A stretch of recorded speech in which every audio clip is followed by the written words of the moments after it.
Hello. Long ago, back in the spring and summer of the year 2022, I joined forces with Phil and Metz from Alzebo Soup to create a series of videos explaining, in our own unique way, each volume of the Book of the New Sun. At the time, I'd only read the series 2 times. I was a relatively confused young man. The conversations had the flow of a dashing young apprentice bravely fighting his way through the books, with the wise old podcast masters helping me through the treacherous thickets.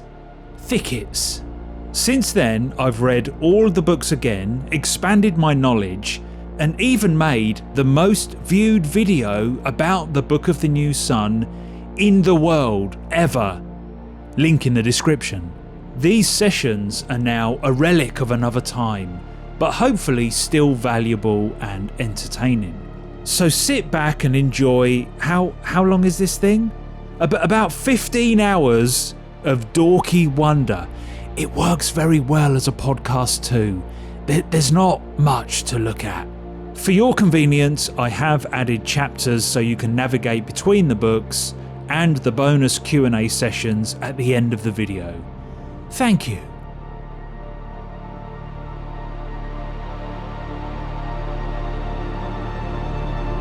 Well, look, Metz and Phil from Alzebo Soup, the greatest Book of the New Sun podcast on Earth, URTH. See what I did there? On Earth. I gotcha. Yeah. You got it. You got it. Yeah. You guys have read the books. Welcome. Let's make a video. Yeah. All right. Yeah. Right. The plan is, I've just read the first 2 books. We're gonna do The Shadow of the Torturer first, just on this video. I'm gonna run through some of the notes. We're talking about plot. We're not gonna get too deep into symbolism or what all of the saints mean and who these characters are, but we are going to be referring to stuff that happens within this book. So it's stuff that happens at the end of the book. We may refer to it a bit earlier on. We're going to spoil the book as we go. You know what we're doing, okay? It's my job to pull us through the video, and it's your job to share your wisdom, but it's also my job to make sure you don't turn it into one of your podcasts. I'm not sitting here for 5 hours talking about this fucking book, okay? No offense. Is that all right with you? Yeah. That's what we call Saturday. Right. Let's see what happens. Right. The Shadow of the Torturer. Let's do a little bit about the setting, okay? This is a dying Earth story. It's set way in the future. Now, this is only what we know from this book, okay? I just have to keep saying that. It's not what we learn from the future books, right? We know that it's set far in the future. The sun is dying. I'm saying it's many thousands of years, possibly millions. Yeah. Mm-hmm. What I picked up is volcanism. Is that the right word? Volcanoes, tectonics has ceased. Is that right? So there's no lava flow. Now that you can actually figure out how many millions of years in the future that is, right? And the sun is dying, which is billions. Now, I don't think they're naturally occurring in the book. I think there's a hint that they are artificial, because I don't think this book would be able to take place 3 billion years in the future. What are your thoughts on that? Little nebulous about how far in the future it is. And there are some hints that there might be more going on, but it doesn't really matter so much how far it actually is. We just need to know that it's so far in the future that basically everything that we understand to be relevant no longer matters. It's like a fantasy world almost. And you get the idea of a layered history throughout it, where Absolutely. It's possible that we had a situation, like 20th century world history, where we had 2 world wars, colonialism, and a Cold War that kind of shaped and defined how we are. That is so far in the past that somebody might reference a myth about a war where things were icy. And that's how we would know that they were referencing the Cold War, right? I think it's far enough in the future that evolution has occurred, as in it's always occurring, but the animals. It's so far that things are not the same as they are now. And I because of the way that Wolfe writes it, the normal world building, for want of a better phrase, it's not like in a traditional fantasy or science fiction book where the author paints the picture of the world that you're reading the book in. Okay, because Severian is telling this for the people of his time. So when I first started reading this, I get the feeling like we're walking around on the set of The Life of Brian with a few weird animals and a little bit of technology here and there. But the more you get into this book, and certainly further into the series, I think there's probably plastic and glass and weird shit all over the place. And just before we get into the plot, we will get there eventually. I think the artwork on a lot of the books, the Pennington covers in particular, I think they lead you down kind of a false path of this is a fantasy realm. It's got horses and castles, right? Well, I don't think it really looks like that. I think the artwork is kind of misleading. Sure. Well, and that is somewhat informed by the fact that our narrator is somewhat misleading in the same way, and not intentionally. He's not trying to disguise the science fiction nature of the world. Instead, Severian is someone who's lived in this all his life and has no conception of what our reality might look like. And as a result of that, what he's doing is telling it like it is from his perspective. Yeah. But really, he's telling us things that are fantastic and not mentioning them, or things that are science fiction or much more modern than what we can conceptualize. And it doesn't even register to him as something strange or notable. Well, he doesn't need to, does he? If you were doing the same, if you were explaining the world around you, you don't need to explain what these things are to someone from the Middle Ages, right? So exactly. It's I wouldn't say it's convenient that that's the way it's written, but it is really convenient because it's very cloudy, which is why I listened to your podcast where you were discussing how would you be able to adapt this into a film maybe. And normally I say just do what you want, but you've got to hide so much from the lens, because otherwise you would ruin the look of it unless you change the book. So which one of you said it would be really good as a play on stage? Probably him. Yeah.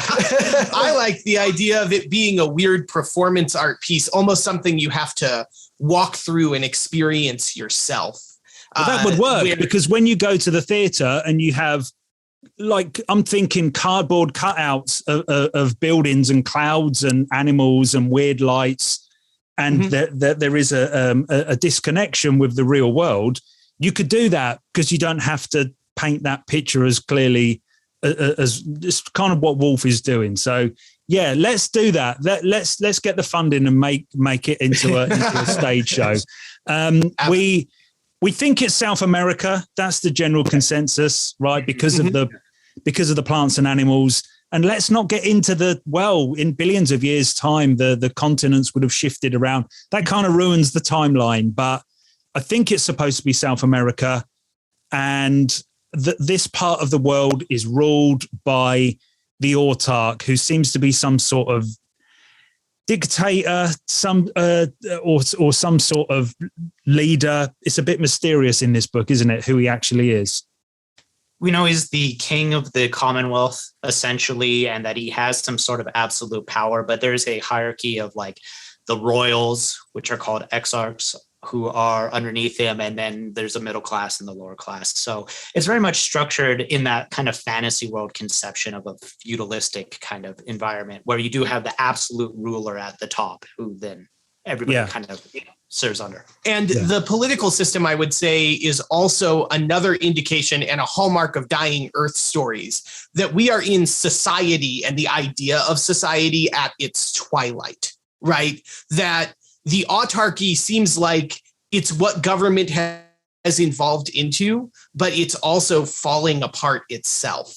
And it doesn't seem to always be very consistent. There are laws and the autarch has absolute power, but there's too much going on for him to maintain that absolute power over everything. And as a result of that, it doesn't mean that things work or the trains run on time. In fact, the idea of having trains as a system is kind of beyond what this government could do, right? Gotcha.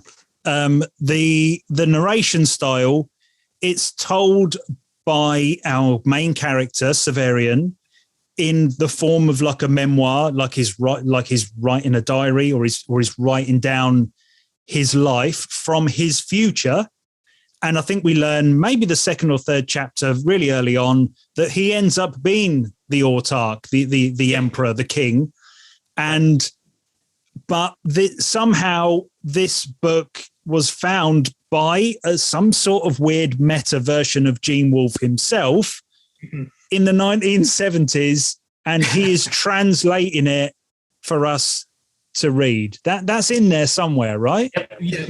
I know you said you don't want to get into symbolism too much, but I am going to say the word postmodernism here. Okay. Right? This is a book about writing a book in a lot of senses. And we'll see throughout all of this that Gene Wolfe loves to pepper little stories in as he's describing Severian's action. And those stories are sometimes fables of their own.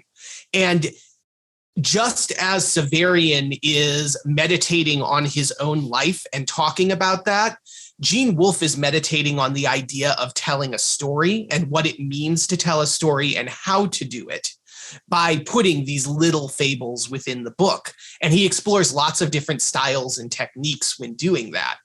But it's perfectly balanced, right? It doesn't feel like, oh, look, this guy is showing off in the way that he's telling the story. It's still very much a pretty straight narrative of what's happening to the characters. It doesn't, you know what I mean? It's a lovely balance.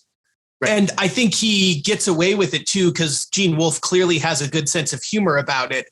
The appendix at the end of Shadow of the Torturer talks about exactly what you said, that he says, I'm so grateful to the far future studies departments that I've been able to get my research from when I translated this book that fell into the past for me. Like, it's obviously a big joke. But it's still in character. He's still playing that weird, different version of Gene Wolfe, but also with quite a bit of his real life sprinkled in. I love it. I love it. Even before you get started, it's all there. Right. The plot. Okay.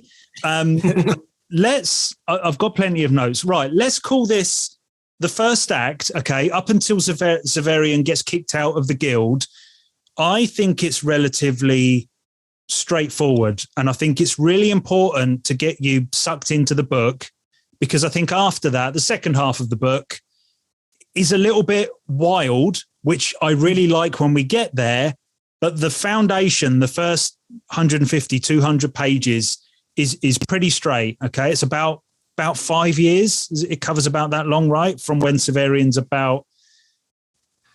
Yeah, it's about 1 year, because it starts with him finding Baudelaire in the graveyard. That's the first chapter. So and from there to when he gets kicked out of the guild, that's just about a year, right? Yep. Okay. A little bit more. I think it's 2, isn't it? No, I think it's a year. Okay. Are you sure? Yeah. Okay. We can cut that part if you'd like. No. People need to know that you two disagree on like the first thing that I've said disagree. About the book. Severian is an apprentice torturer.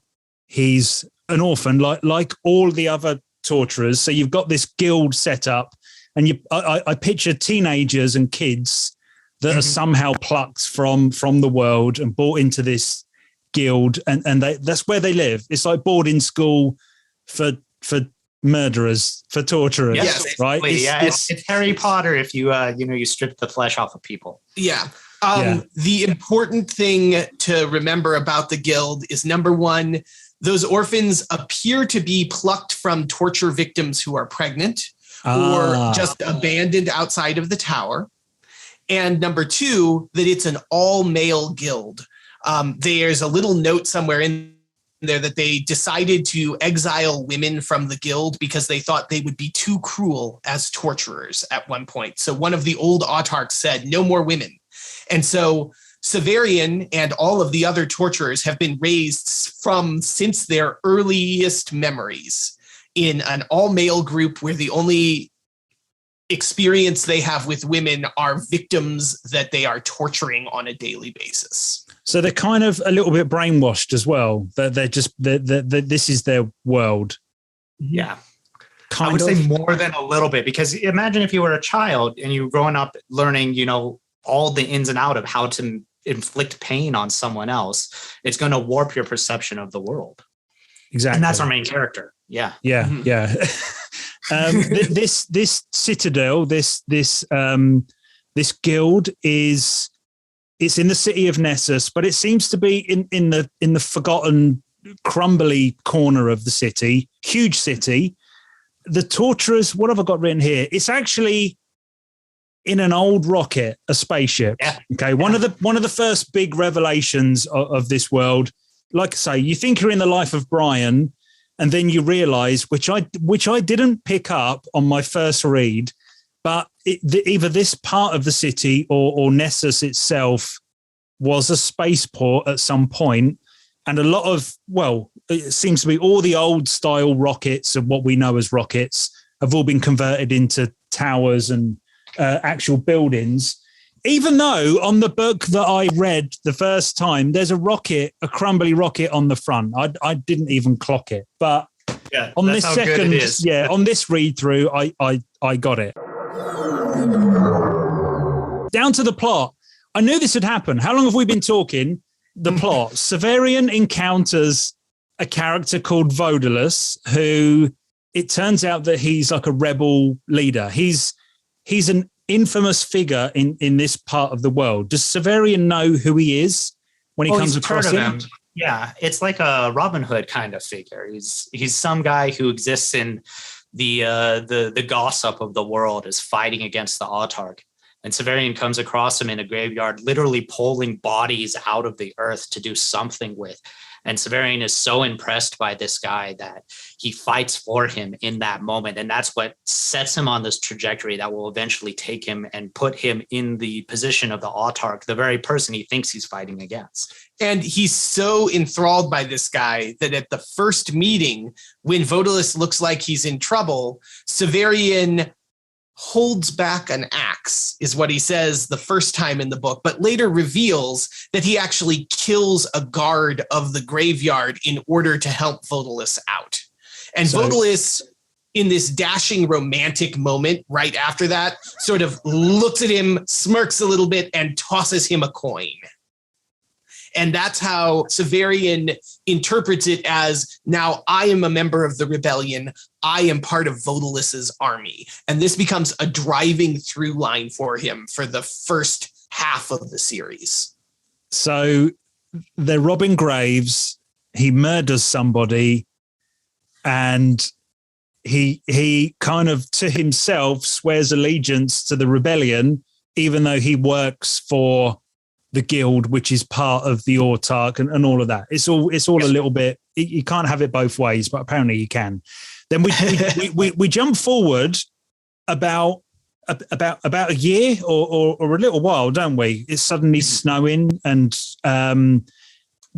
he rescues a stray dog. I don't think it's a big part of the plot, but he rescues this dog type animal. We'll call it a dog that's been kind of tortured or played around with. So he feeds this dog and keeps it alive. But in the text, I don't think he's that bothered about it. It's kind of weird. You do get to know more about Severian through the way that he looks after this dog, and then he doesn't know where it is again, or does he care about it? Why did he do it? I'm not sure. He wanders around the city at this point in the book. He goes near or in a place called the Atrium of Time. Not much happens here, does it? That he goes in and they describe what's in there, and what we learn from it in this book is not much at all. He bumps into a young woman called Valeria. Not much to talk about here, is there? So I do want to catch one thing that we haven't mentioned yet that's very important for the series as we're moving through the plot, which is Severian has told us from the very beginning of the book that part of the reason his memoirs are so good and so vivid is because his memory is perfect. Mm-hmm. And he says, I can recall instantly anything from my past. Now, we're going to find out, even within Shadow of the Torturer, that he has some qualifications for that. And there are certainly times in the book where he seems to stumble over things or forget them in the moment, to the point where, as a reader who's actively reading, you might question whether or not his memory is totally perfect. But it's definitely very good based on the way he describes things. Yeah, and there's also the way that it's written. I'm sort of half thinking, is this a piece of propaganda? Because it's not written in the traditional style that a fantasy or science fiction story is written. We can never truly trust what he's saying, because he says that he has a perfect memory, and we're constantly seeing that, well, that's just bullshit. And he paints himself in a very particular way, right? He wants you... Yeah. We understand that certain things that happen, and there's evidence on the page that it's happened in a certain way, he says a slightly different thing, either to make himself look good because he knows people are going to be reading this, or maybe he's embarrassed or there's shame for what's happened. Or so all the way through the book, there is this feeling of, okay, it's a translation for a start, and there's this guy that's not quite telling the truth. He's definitely an unreliable narrator, but at this point we don't know why. Why would you lie about it? Why not just write a completely different story? It's fascinating the way that Wolfe does that. So and so that scary word postmodernism, again, one of the hallmarks of postmodern literature is that it's trying to call attention to the fact that you're reading a story and you can't really trust it. Yeah. So all of these little elements of, maybe it's all translation and I don't really know the words that are being used, and Gene Wolfe is putting strange vocabulary in. Two, the narrator seems to at least think he's always telling the perfect recall, but maybe not. And maybe he has motivations for not telling us the whole truth. Though the idea that we can actively work against the text and see discrepancies in it is a really key part of this kind of story. Yeah, but even if the fact that it's a book that he says he's writing himself, like he says, this is a manuscript that I'm doing. We know that the book exists in the world. It's not just his interior thoughts or first person narration. Yeah. So the fact that he knows that someone who might know who he is will be reading this, we can understand that just as we're making this video, we know that people are going to be jumping to conclusions about what they're seeing. So we are couching how we're describing things. So he's doing so in the book as well. And that leads us down paths of speculation and wondering what his motives are and how much he's telling and what he's hiding. And it makes for a heady experience for sure. Yeah, but just like the world building, it's not messy. You don't just sort of go, well, I've no idea what is true, what is bullshit, and what is exaggeration. Wolfe gets it just right, because you do believe that this story is happening, but he's just kind of twisting it a little bit, and you feel it every time he does it. That's the idea anyway. Right. He gets, as part of his duties, he gets sent on an errand to the city library. So we get to see a little bit more of the world, to pick up some books for one of the prisoners. Now, this is probably the most famous scene in the book. He walks past a photograph, or maybe a painting. I think a photograph of or a clearer image of the moon landing, of Neil Armstrong on the moon. Again, this is kind of confirmed, right? Is it confirmed? Yeah. I don't know if Wolfe ever confirmed it, but there's not much argument that that's what this picture is. It's Neil Armstrong on the moon. Yeah, Severian describes it. He says it's a picture of a featureless desert, and there's a knight in armor standing there who has a visor that's, like obscuring his face. Yeah. And then there's a banner standing in the background with a flag stiffly sticking out. And that's all the description you get. And when you're first reading, you're like, okay, it's a knight with a flag. It's not anything. But then the curator of the painting says, yeah, that's of Loon. Severian says, that can't be of Loon. That's right. More is explained about the moon. Isn't the moon covered in a jungle, in woods and trees? And he does say it's been totally transformed. Yeah.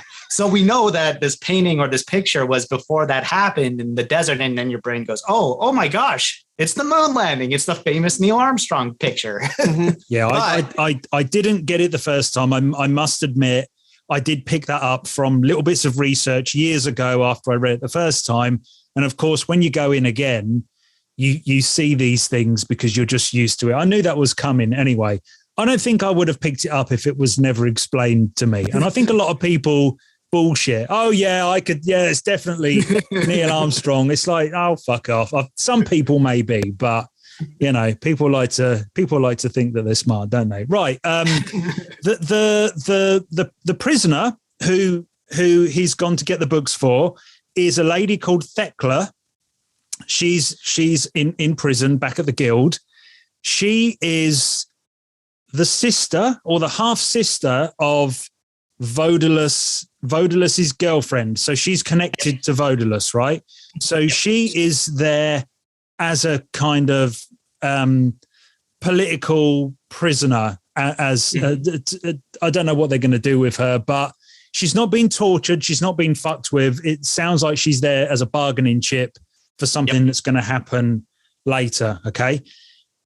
And this is where we figure out something that's a little bigger about the world too. Severian hasn't been in Nessus very much. We get that chapter at the very beginning of the book where he goes swimming, almost drowns, and a strange woman somehow saves him, if that's really what happens, or maybe he was just having a fantasy, right? Yeah. Then we have him finding the dog in the Atrium of Time.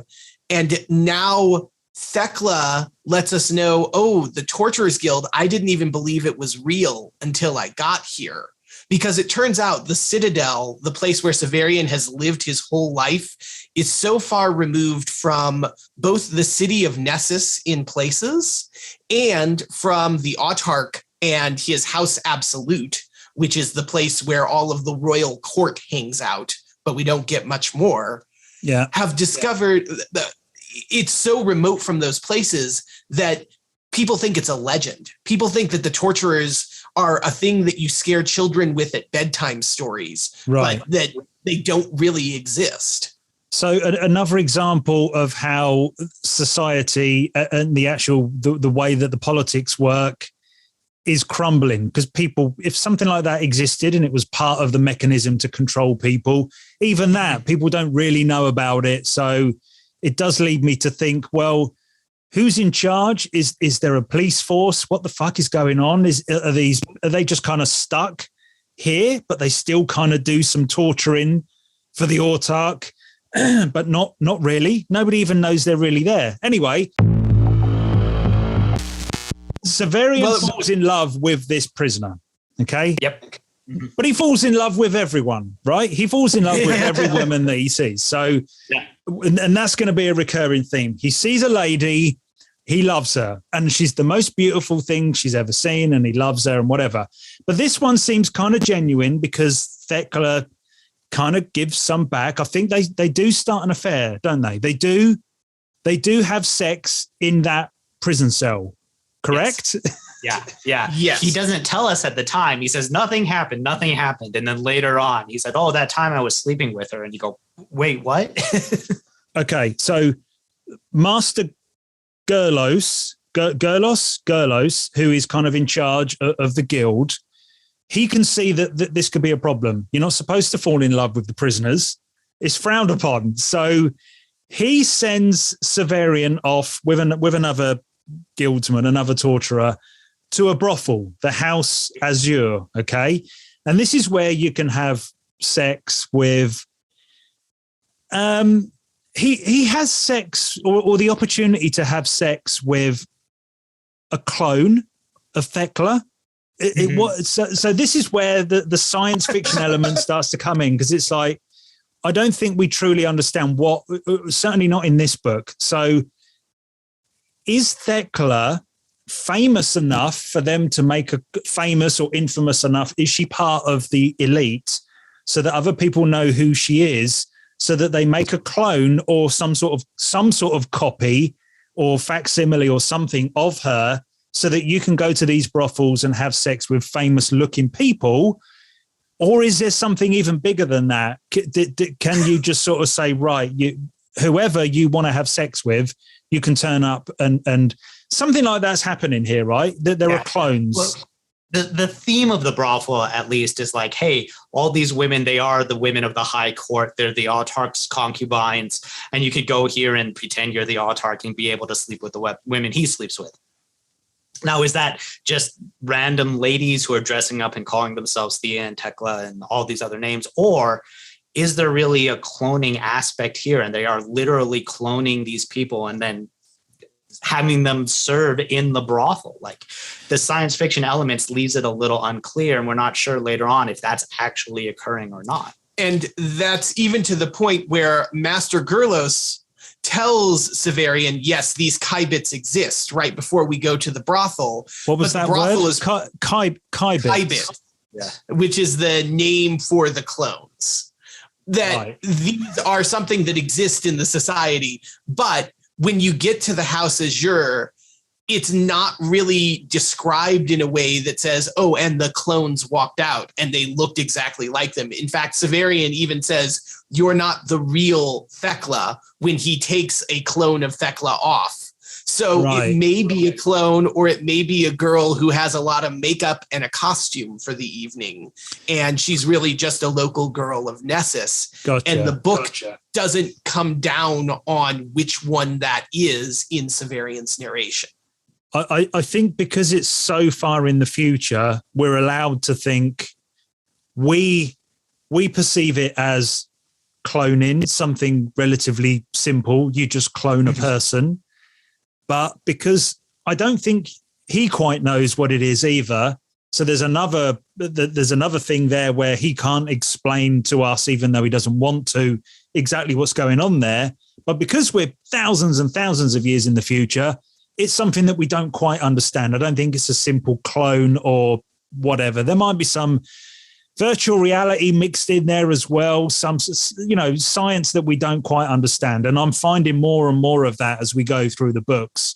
There are bits that whether Gene Wolfe wanted to put these extra fantastical science fiction elements in there, or whether he just gave enough outline for us to fill the gaps. It's like, well, this is way off there, especially when we get into the more sciencey stuff later on. That doesn't seem to work. He still has an affair with Thekla, and then Thekla is ordered to be tortured. Mm-hmm. Now, I don't want to get too deep into this, but there is a controversial opinion, or certainly a difference of opinion on whether that was a real order brought down by the Autarch, so torture Thekla, or whether someone faked the order. I've listened to your podcast. I find that part of the book fascinating. I did kind of pick up on it when I read it as well. Like this isn't quite right, and I don't think there's an answer with it within the book yet, and I can't remember if it's in there later. What I love though is that it brings up that question, because it just makes you look at Severian in a completely different way. If he fakes the document because he's a brat and he didn't like the way that Thekla was treating him, he's a complete bastard. He's not just a torturer now. He's a horrible piece of shit. But if he didn't, then there's something politically going on. Well, why is she now? So I love that that's there. And do you two still disagree on what's going on here? Well, the book doesn't go down either way. And there's motivation for Severian to do it. There's opportunity for Severian to do it. Now, if you want to say, does he go that far? That's really up to your own interpretation. But there's also motivation for it to be legit, right? And it could be a political maneuvering thing for any number of reasons. So it's really up to the reader. The book does not, it doesn't even come close to even stating like, hey, this might be something that Severian did. It's all within speculation. It's all saying, well, wait, would he do something like this? And it becomes a question of the book, though, as Severian rises from torture to autarch. do we feel like he is the type of person, and seeing the other actions he takes throughout the stories, his moments of kindness, but also his moments of cruelty, what kind of person is he? And is that a person that is going to be good in this high space? The whole first part of the book, from chapter 1, when we first meet Severian at the gate with Vodalus, to this moment with Thecla, is all contextualizing Severian as a really complicated character. Yeah. He is a torturer. By definition, he's something that we should all be repulsed by as human beings with ethics, right? Mm-hmm.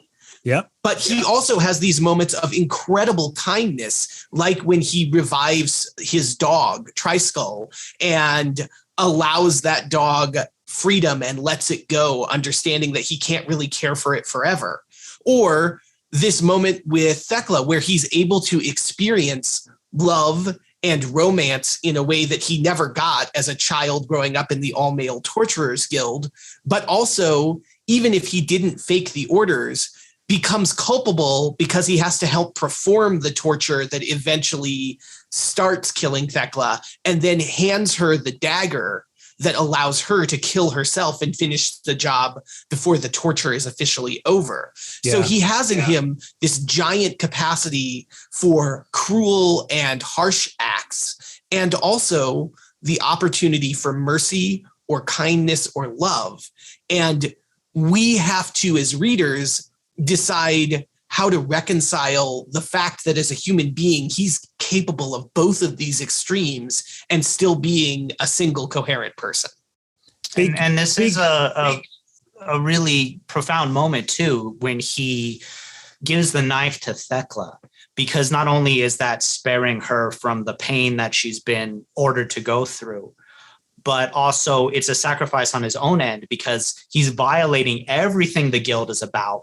Like, the number one rule is, like, we torture people, we don't spare them. And because he does do this thing, he's kicked out of the guild forever.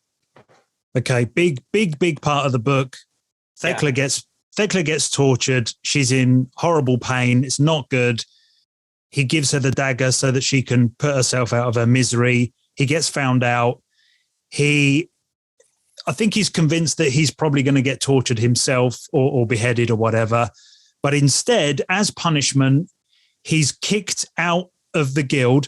Right before this, he gets promoted to journeyman. So he actually kind of graduates into a proper torturer, or the next level. As punishment, he's kicked out of the guild, but only the Nessus chapter, right? He's still a torturer, but that's his home. But he's ordered to walk to a faraway city called Thrax. How far away do we think this is? It's a couple of 100 miles or something. Yeah, it's not the other side of the world or something ridiculous. It's still, they still know where Thrax is, right? Yeah. So with the amount of difficulty of traveling, because we learn very quickly the Autarch has closed down the roads between cities. So you have to be on official business to do anything. It's effectively banishing Severian to another world from the perspective of the guild, right? So he's never left. He's never been outside the city walls of Nessus, right? He's not even been out of the little part of the city he was in. Like, the city's huge, and it's like just this tiny little bit of. There's a great quote by one of the people who's a soldier in Nessus that says, if we had somebody die every time someone breathed in Nessus, somebody killed themselves or died, we'd still be having a growing population, because that's how many people there are. Think urban sprawl beyond mega Tokyo of like some crazy anime world, right? But also decayed down to the point where regular technology use isn't there before. There are probably 100 million people in Nessus or something along those lines. All within this big metal wall, all within like a big circle around this big city. So it's so big, and he's kind of so naive about the rest of the world. I don't think he's even ever been to the wall, has he? Or it's something in the distance. Okay, that's just a little baby. He knows nothing about the world. So his punishment is to get out of the city and go to this other place to be their torturer, because they're in need of a torturer, but they won't know what he's done. It's just, you go there and be the torturer. And he's given this big, beautiful sword called Terminus Est. So we finally have the famous looking Severian with the mask and the cloak and the big fuck off sword. And so far, if we call that a first act, on the surface, it's pretty ordinary. It's like a normal fantasy story about a torturer that does something wrong. And the world's a little bit weird. Occasionally, there are some lasers and some flying cars, and there's some stuff. Like I say, it's not over-explained. Atrium of time. There's some stuff there, but so far, the pacing and the feel of it, the language is beautiful, but so far, it's pretty normal. Okay, the way that the story has been told is pretty normal, and again, I think it's crucial that it does that, because if the book would have started like what we experience from now on, I'm not sure I would have enjoyed it as more, and the whole thing would have felt a bit disjointed, because from now it gets a little bit weird. Events and people, and I'm convinced that there's something else pushing the action forward rather than just a guy falling in love with someone and being a bit of a dick.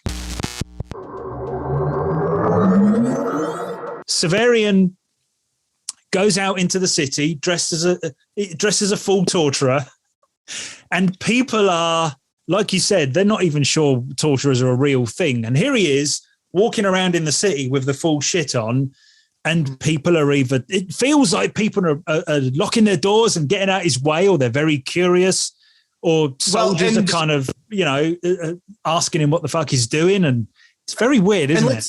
Think about what he looks like, right? He is wearing his two big badges of office, this giant headsman sword, Terminus Est, which we're led to believe is about 4 to 5 feet long with a flat tip that you can't help but mistake for a giant weapon.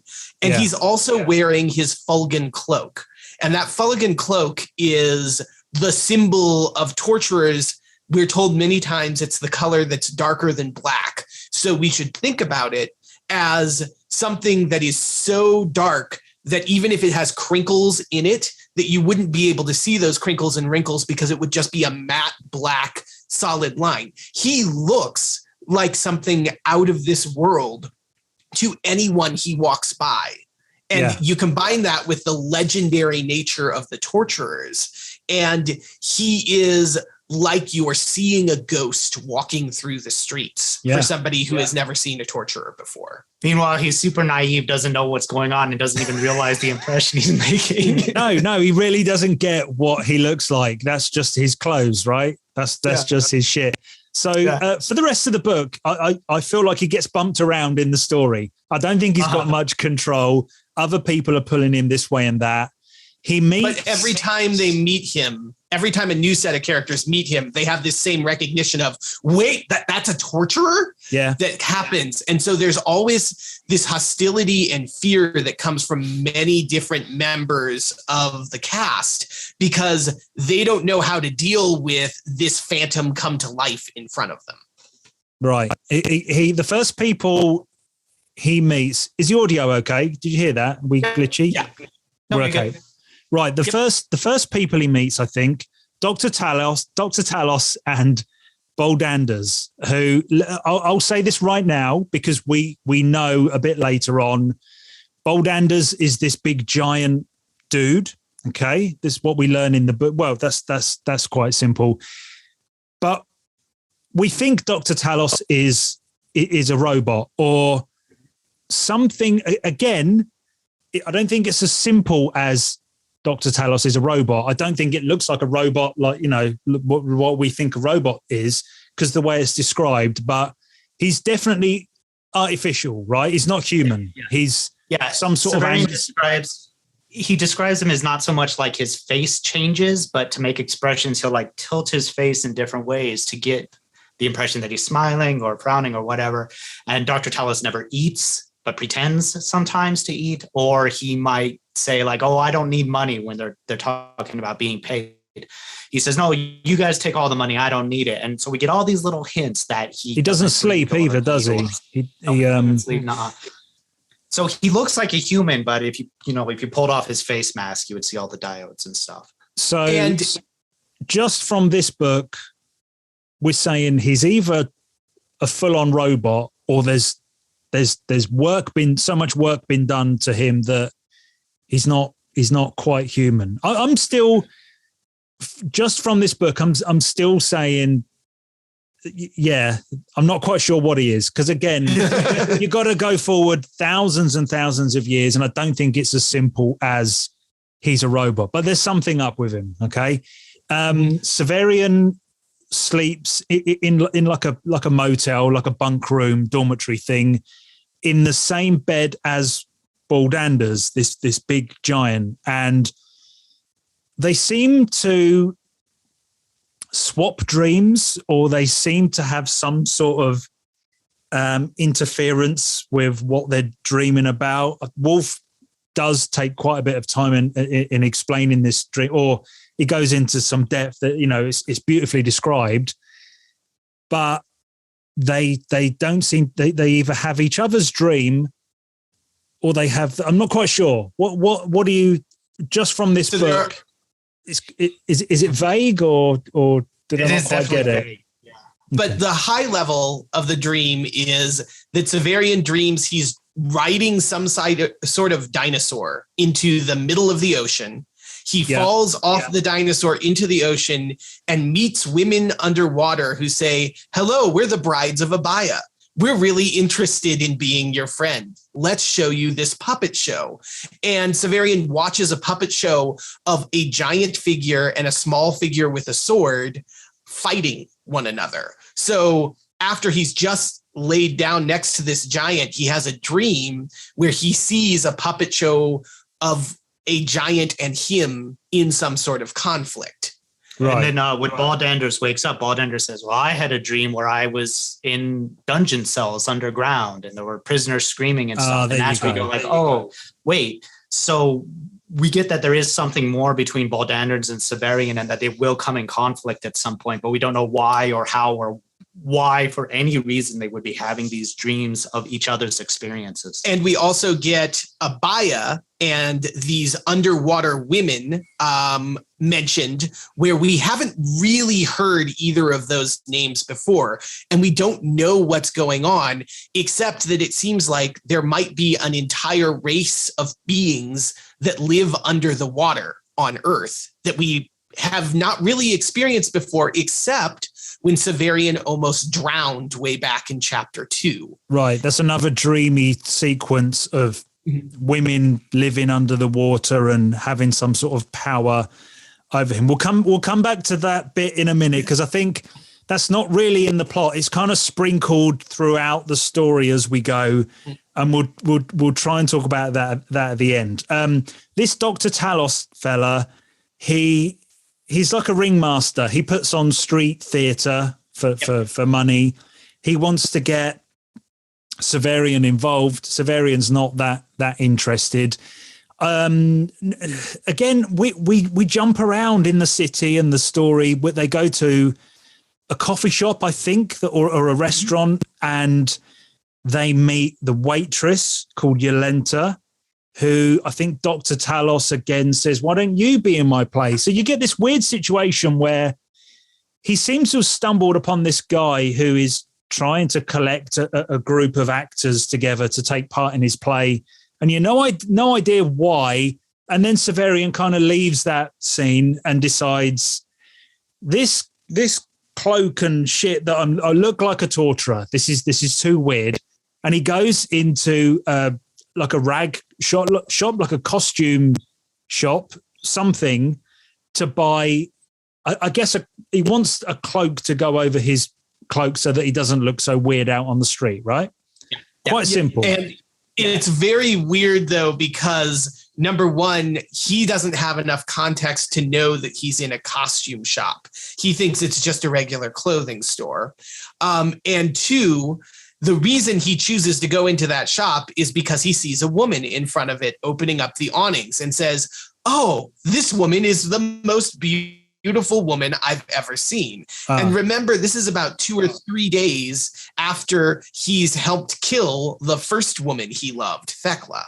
Right. So he falls in love again. I didn't quite get that it was a costume shop. You're saying it's absolutely like a fancy dress shop. Yeah. Well, again, it's something that you got to put together. But yeah, it sure seems to be a costume shop more than just like a normal clothes. Yeah. Right. So when he's in there, the guy behind the counter wants to buy his sword.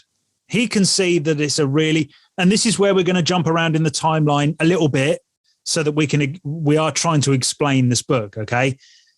The lady is called Aegea and her brother is Agilus. Is that how you pronounce them? So they're brother and sister, kind of, or we think they're brother and sister, and they run this costume shop, and they set up kind of a con. They basically want that sword. They want to rob him of this sword. They understand. They can see that the Terminus Est is worth a lot of money. So Agilus just tries to buy it off him for a lot of money. Severian says, no, fuck off. You're not having this sword. So they start this con where Aegea, the sister, Agilus leaves. So you're right. Oh, she's dressed as a centurion type, right? Yep. So she comes in dressed as a soldier and challenges Severian to a duel, right? Yeah. Mm-hmm. which he accepts without really knowing what he's doing. And then the brother says, well, you have to, there's a little bit of back and forward here and a little bit of sneaky stuff going on. But essentially Severian has somehow accepted a duel to the death with this soldier who is the sister in disguise. Okay. Yeah. Right. And then for the rest of the book, she's still manipulating him to turn up to this duel and fight the brother, who is then, the idea is that he's a really good fighter. He's going to kill Severian and take the sword. That's kind of the plot. Right. Yeah. Mm-hmm. But and Severian doesn't recognize or even pick up any of this at all. So as you're reading the book, you're like, well, what's going on? What does this have to do with anything? And it's not until later that you realize, just like Severian, that he was conned the whole time. And this con feels very odd when you're reading it, because you're like, what? Why are they in a shop? Why are people talking to each other like this? Why would they do that? And then there's other weird shit. The details of the guy is wearing a mask and he takes the mask off, and there's another mask underneath. I think there's all sorts of I don't know, plastic surgery shit going on. I really don't know what. Well, it was like you were saying at the beginning, like about the setting. We don't really know. Like, is there plastic? Is there electronics everywhere? We don't know. So does Agilus have like cybernetics on his face? Like, he could be wearing any kind of crazy sci-fi shit, and we would have no idea because Severian doesn't bother to tell us. There's definitely something going on there. Anyway, the plan is that Aegea says, right, come with me. You need to go and pick this deadly flower to fight. It's like this deadly poisonous leaf off a plant. That's what you need to duel with. Okay, come with me and I'll help you out. And off they go. So these two go off. They get in a, and again, this is where it just feels the pacing feels really peculiar. Like someone like, you get the feeling that you're being set up there in the shop, and then they go out and they get in like a taxi, like a cab. And then all of a sudden you're racing around the city, racing another cab.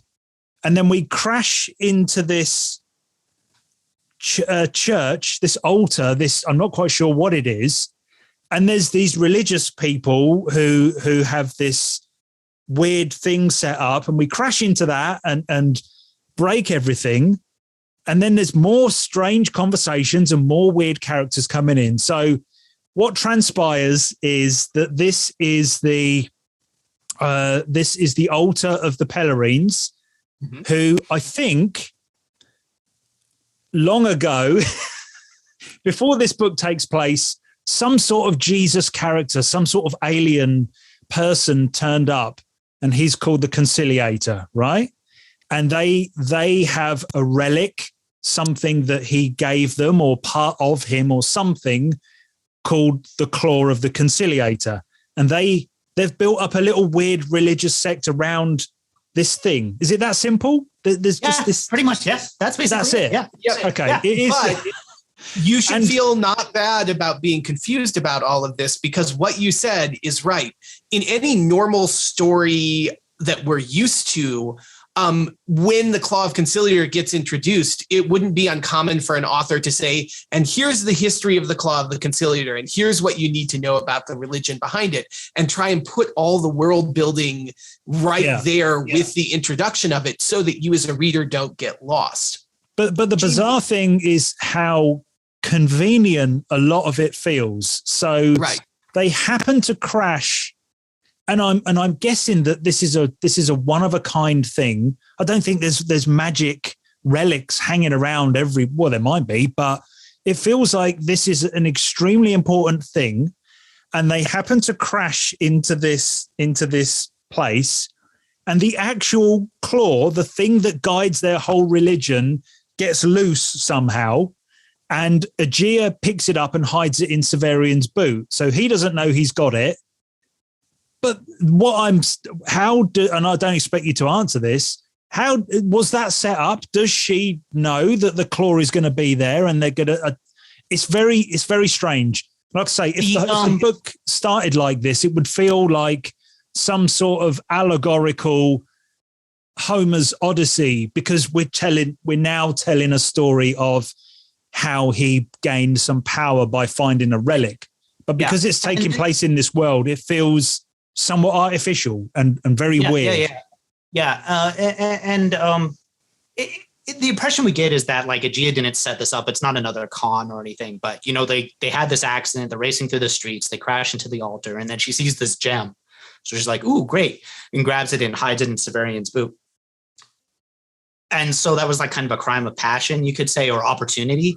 But it feels convenient, and we'll see not only in this book, but also Gene Wolfe's other books, that there's an idea of providence, that things happen for a reason, like a big religious or metaphysical reason. And that's kind of out of the character's control, because they're just part of a big machinery that is going to allow the universe to perpetuate itself in this way. And so now you have to think about the context of our narrator, Severian, is writing a story about himself that conveniently seems to place him in all of these circumstances where, like you said, it almost feels artificial how much opportunity there is for him to get those things.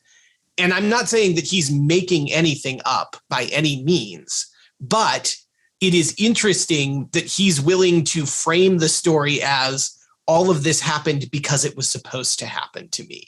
Well, also, we can always fall back on he's just talking shit. We can always, oh, that's not what really happened. Whatever, he's got the claw stuck in his boot and he doesn't know, and it's got magical powers. For the rest of the book, he has this thing on him, okay? We say that now because things now happen that are very weird in the moment, but then it's explained it was the claw later on. Let's skip forward. They go to, so Aegea and Severian go to the botanical gardens to pick up this deadly plant. And they go, and it's like, it feels like a weird expo building with all different gardens from around the world, or possibly different planets inside this one building. But something's not quite right with time and physics in these different things. It also felt to me like there was a little bit of virtual reality going on in there. And just like most of the city, this was a much grander thing back in the day, where I'm expecting people to walk around and be guided. And now it's kind of abandoned, but the properties still exist.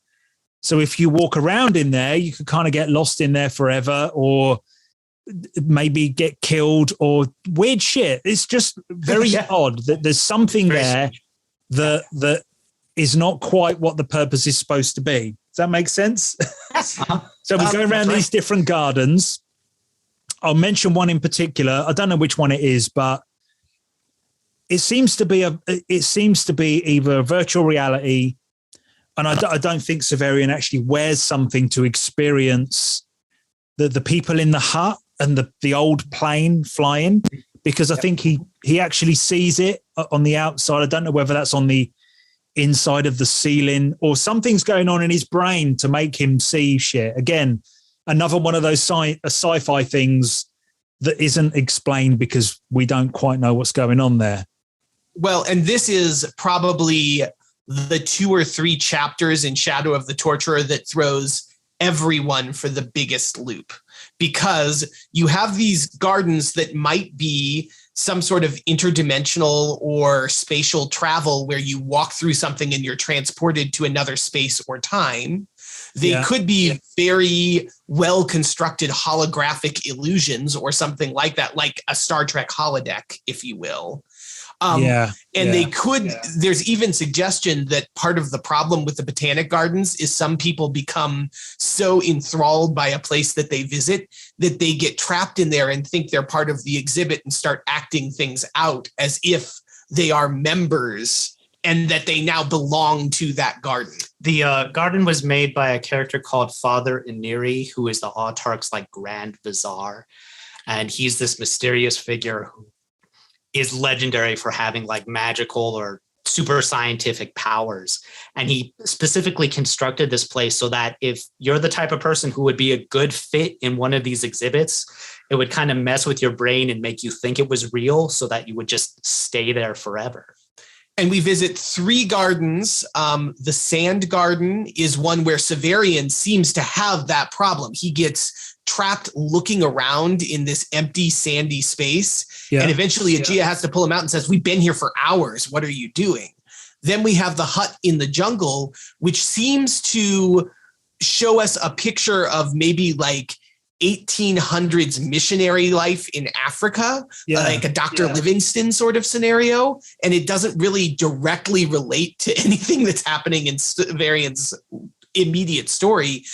And while they're walking through it, Severian interrupts that weird experience with a story of his own he remembers that Thekla told about Father Iniri himself in the House Absolute, taking one of Thekla's friends off to show her some fantastic mirrors, and then totally messing with that girl's mind as a result of seeing it. So all of these things are kind of interspersed within each other in a way that makes it hard to follow the narrative. So the interdimensional mirrors, the kind of wormhole stuff that's talked about here, that's a story that Severian tells within the book. Yes. Right. Okay. Because so it's not remembers that it's not in the gardens itself. He's alluding to something else that happened. Right. Yeah. But I got a bit confused there. I thought there's another room there with the right. No, it's just it's talking about something else. The important thing we learned though is that in this future society, they've developed a technology where if you get special mirrors and put them right at each other exactly, it's going to cause the light beams to hit each other, but they can't do that. So they kind of force themselves around each other by going into interdimensional space. Yeah. And that's what allows faster to light travel to work. So it's not like big rocket propulsion engines or anything. You trap light between 2 mirrors for long enough, and then you can kind of open a portal to where you want to go in space and time. So through that little story about the mirrors, we now know space travel is possible in this world, but we've never actually seen a spaceship or had anyone talk about one.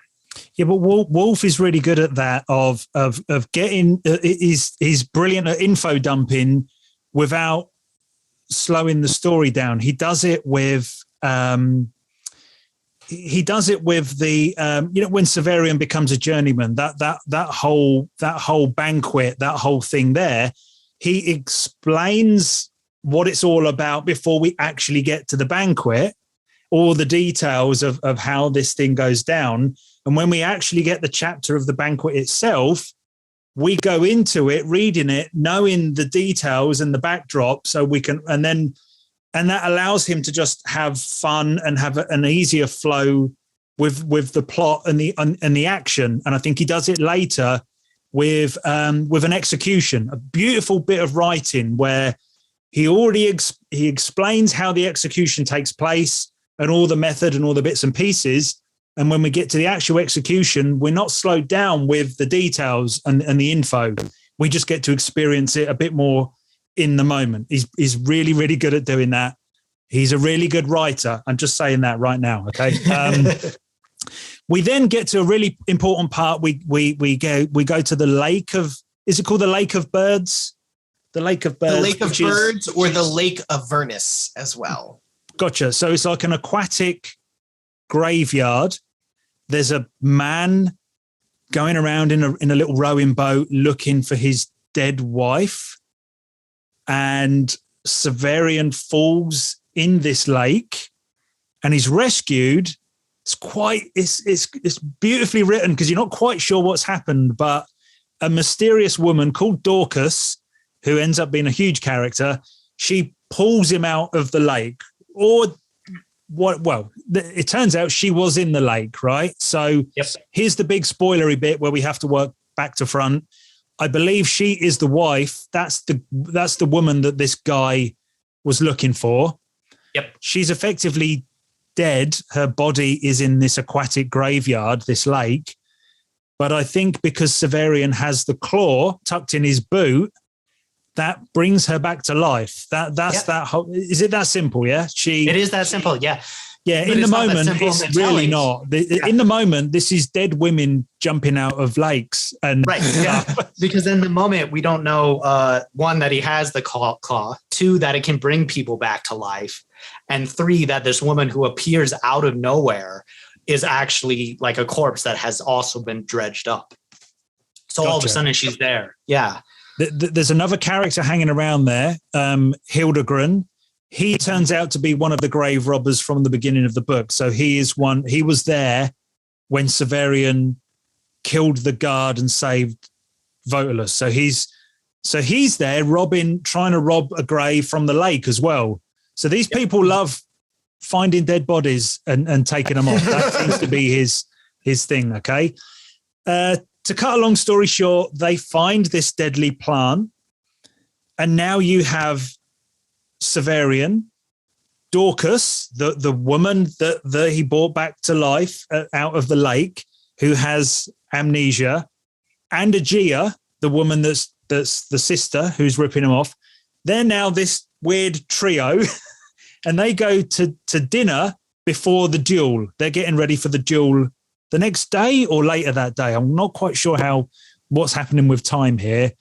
And they go for dinner at the Inn of Lost Souls, which is kind of the restaurant, the cafe, the bar that is right next to the dueling pit or whatever it is, the little Colosseum thing. Is that right? Yeah, so, the guy has a great business model. Basically, he sells meals really cheaply to anyone who's going to fight a duel. And he knows that at most half of them will come back on any given day. So he gets to keep the profits and he doesn't have to cook as much food.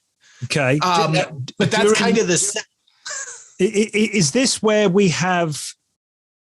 is this where we have the note that is slipped? Is it right now? Okay, so while they're having dinner, and there's other weird stuff going on. There's sexual tension, but is that really happening, or is Severian just such a stud that all the ladies? I mean, Aegea is now using her sexuality to kind of get more on Severian's side, because don't forget she's trying to rip him off ultimately.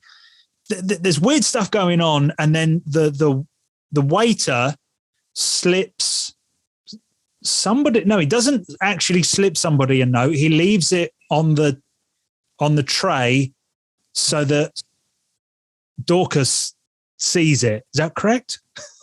It was intended for Dorcas, we find out, but she doesn't actually see it. Severian reads it instead. And it says something like, this lady has been here before.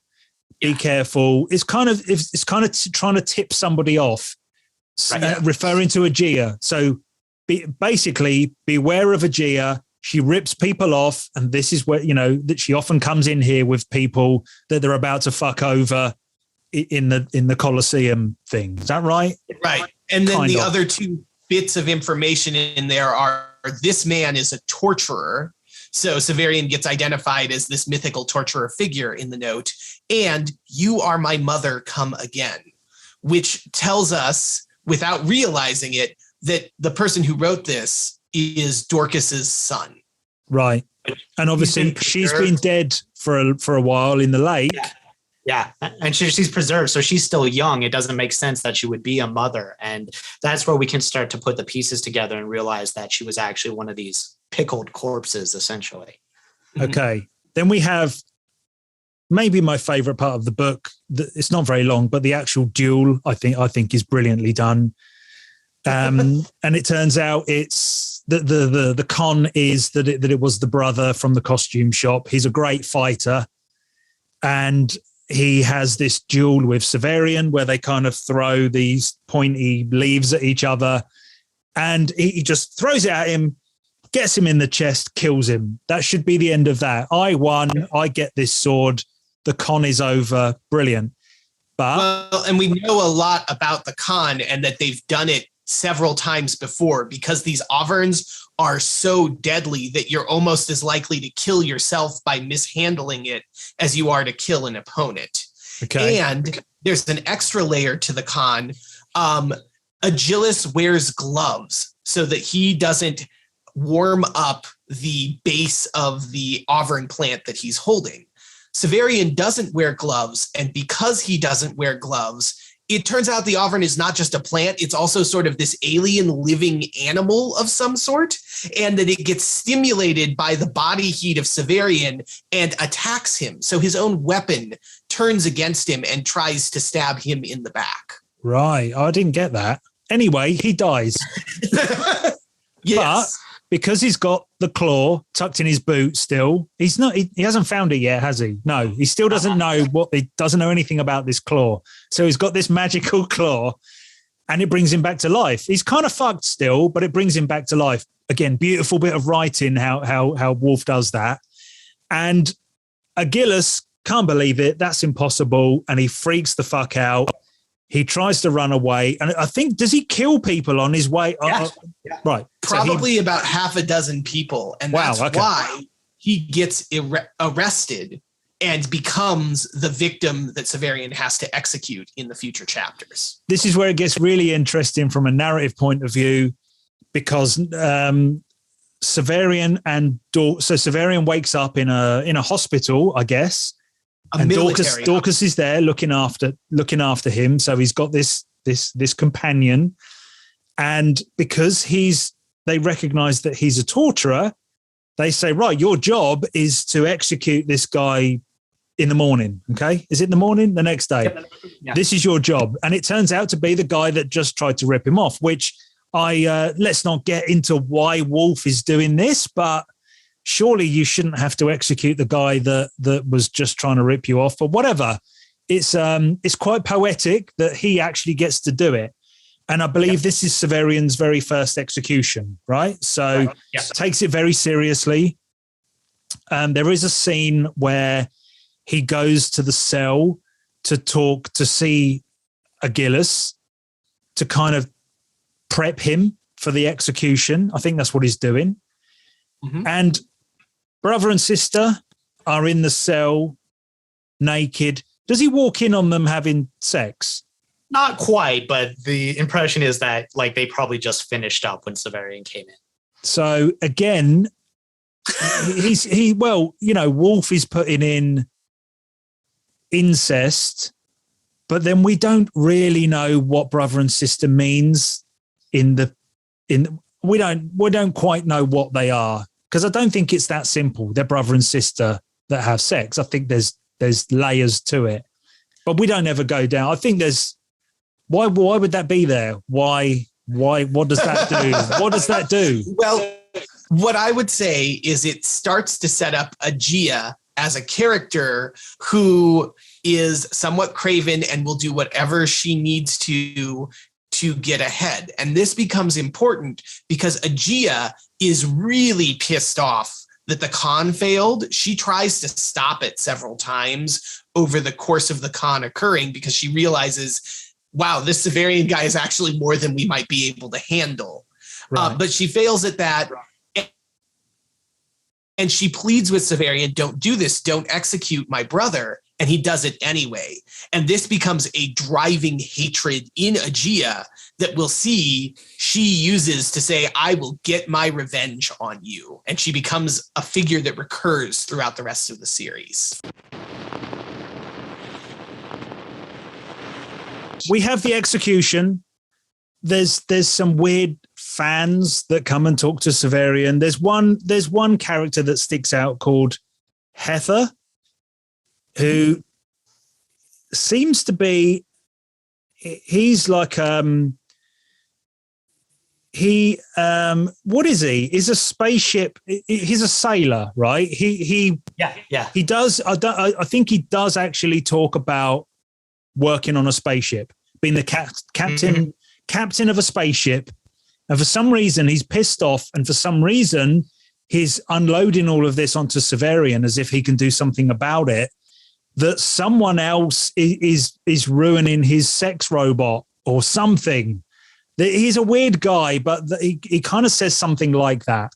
I'm a spaceship captain. I work on spaceships, and I've got a sex robot, which I really love, and someone has broken it or trying to take it away from me or something. It's not important to the plot, but there's a weird character there. Okay. So we've got Severian and Dorcas heading out of the city. They're going towards the gate. They're back on track. Severian discovers the claw, and that kind of explains all the shit that's been going on. It's a great revelation when you get there in the book. And then I think that it's just coincidence at this point, but who knows what that means in this book. But they bump into Dr. Talos and Baldanders and Yolenta, who was the waitress from the bar way earlier. And they say, right, we're all together now. Now we can perform this fucking play that he was going on about earlier on. And we don't get lots of description, but they do start this play and they draw a little bit of a crowd.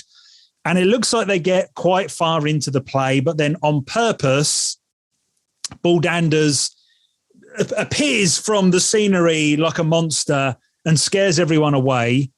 And they basically, after Dr. Talos goes around picking up money for the performance, but then he also mentions this is all part of the trick.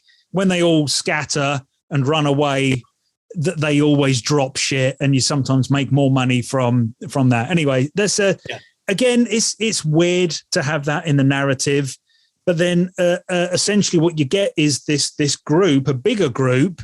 For some reason, they all stick together, and they're going to leave the city together through this big gate. So now we're at the city walls. We pick up another character right near the end of the book called Jonas, who when we get to the next book, we get a lot more of him. But I think he reveals a little bit about himself at the end of Shadow, doesn't he? He seems to be quite knowledgeable about the world in general and stuff. But yeah, who is he? He has a robot hand, for one. And he reveals, too, that there's a story of sailors, spaceship people going off into space and then coming back with these monstrous seeds that maybe got thrown into the ocean. And it's all told in the language of fable, but it seems to imply that there are these monstrous enemies of Earth called Abaya and Erebus who live in the ocean and seek to take over the world somehow. So we think this is real. There's been sprinkles of this in dreams and what other people have said. And now we've got this character saying, yeah, this is some stuff. Aliens are in this world and they are kind of monstrous. They live in the sea, and it's the backdrop to this whole world. I'm convinced when I'm reading it that this is all real. This is something that's out there, and it may have something directly to do with our plot, but we're not quite sure yet. So He also, this Jonas character, instantly falls in love with Yolenta to the point where he says, I'll just follow her for the rest of my days. I must have her. I love her. It's all a bit weird. I don't know why this guy has turned up. I don't know why he feels like that. But here he is, and we're at the wall. It's magnificent. It's probably a couple of kilometers high. Seems to be made out of black metal with big windows, and I think it's more than just a wall. I think it's like a building wide. It's like a big structure, right? Yep. And there seems to be... We definitely hear that there are things that live inside of it, and they don't seem like they're human. So they're either some sort of animals or genetically engineered hybrids, or maybe they're aliens that the Autarch has enlisted as mercenaries, but they're the defense system of the city of Nessus. And combined with this and some hints we pick up with Severian when he's part of the military hospital and performing the execution, we realize that there's a war going on in this world. Yeah. And that the autarchy has shut down the roads because they are under some sort of imminent threat. It doesn't seem to be at the walls of Nessus right now, but that was clearly enough of a concern that this enormous, beyond our conception, structure was made in order to protect this sprawling city. Yeah, I know a lot of people say, well, this book gets cut off quite sharply because there's a commotion at the there's something happening at the gate. I don't think it's ever described. There's a kerfuffle, there's like a little riot going on and a little bit of violence. But what I love is so far we've had this restrictive view of everything because it's through Severian's eyes and he's never been anywhere before and it's very weird. And then suddenly you get to the gate and like you say, you're aware of the bigger world. Jonas gives you a bit more information. Whoa, there's fucking aliens in the wall and we're about to go out into the big world. I think it's a perfect place to stop it. And it's like, no, you're going to have to come back in the next book and find out what's through the gate. I love it. I think it's a perfect place to stop. It's quite frustrating. I think it would have been if you were reading it when it was published. Were they a year apart or something? Yeah, about a year. Yeah. So you had to sit on the cliffhanger for a year before you figured out what happened next. But that doesn't matter to us. We just go straight into the next book. So yeah, we just turned the page. Yeah, there we are. I think we covered everything. I was going to talk a bit more about the aliens, but I think we've done that. And there's clones and robots that we don't quite understand. I get the feeling there's a lot more of that sprinkled around because, again, we don't see much of the world. It feels like we see the Citadel and then maybe one path to the gardens, past a shop, and then basically out to the wall. We don't see anything. There's a lot of mystery still around. And then there's this backdrop of interdimensional travel and what was humanity doing thousands of years before this? I think something magnificent. And then there's the big question of who is the conciliator? What the fuck's going on there? I love it. And I can't wait to get into the next book. So, yeah. And then the other big through line that I would throw out there is that we're watching Severian grow up essentially very quickly as he leaves the sheltered world of the Torturers Guild and has to live within Nessus, and now is going to have to live even more by his wits as he gets outside this big sprawling city. And also as he's doing that, he no longer has a Master Palamon or a Master Gerlos telling him this is the right way to do things. So he, as an individual, is having to discover for himself what is right and wrong, and how am I going to navigate a world that's more complicated than every human being I meet that's not a torturer is someone I'm supposed to be torturing, which is what he had up until a few days ago. Absolutely. Well said. I told you this video would only take 10 minutes. We just go through the plot. No big deal. Well, thank you for that, guys. We need to do this again in about another month and do the next book. But that was it. That was Shadow of the Torturer explained, but it's not really explained. I think I wouldn't recommend you watch this video. It's a bit late now, but I wouldn't recommend you watch this without reading the book. But I don't think it's spoiled everything. There's so much more to discover, down to your own interpretation. And I don't think we really covered that much, to be honest. There's a lot of details in here, isn't there? Yeah, there's a whole lot. If you're bored, we have like 40 hours of podcast on this one book, I think.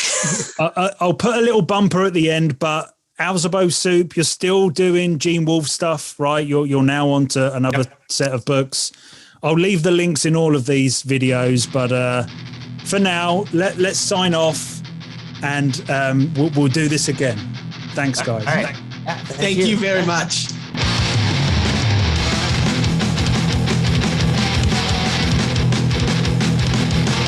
Well, look who came crawling back. Yeah. It's Phil and Metz from Alzebo Soup. Welcome back, guys. I said guys on a video. Oh, shit, we have to do that again. Oh, man, I never do that. Shit. It's all right. We're a couple of guys, and we're happy to be back. Okay, let's carry on. Right. We continue the journey. It's definitely a different day because I'm wearing a different shirt and the light is a different color. So it's definitely a different day, isn't it? Yes. Absolutely. It's been a month. I missed you. I can barely remember what we talked about last time. Let's quickly go over that again before we start. No, let's not. Right. The Claw of the Conciliator. We ended up at the end of Shadow of the Torturer. We're just going through the gates out into the big wide world. Okay. And I fully expected, by the way, I can't really remember anything from this book from the first time I read it. I remember Shadow quite a bit, but this one, it was all pretty much new to me. So I expected to find ourselves on the other side of the city gate, but we don't. I think about a week or two has passed. It doesn't seem too long. About a week. Is that what we're saying? About a week or two? Yeah.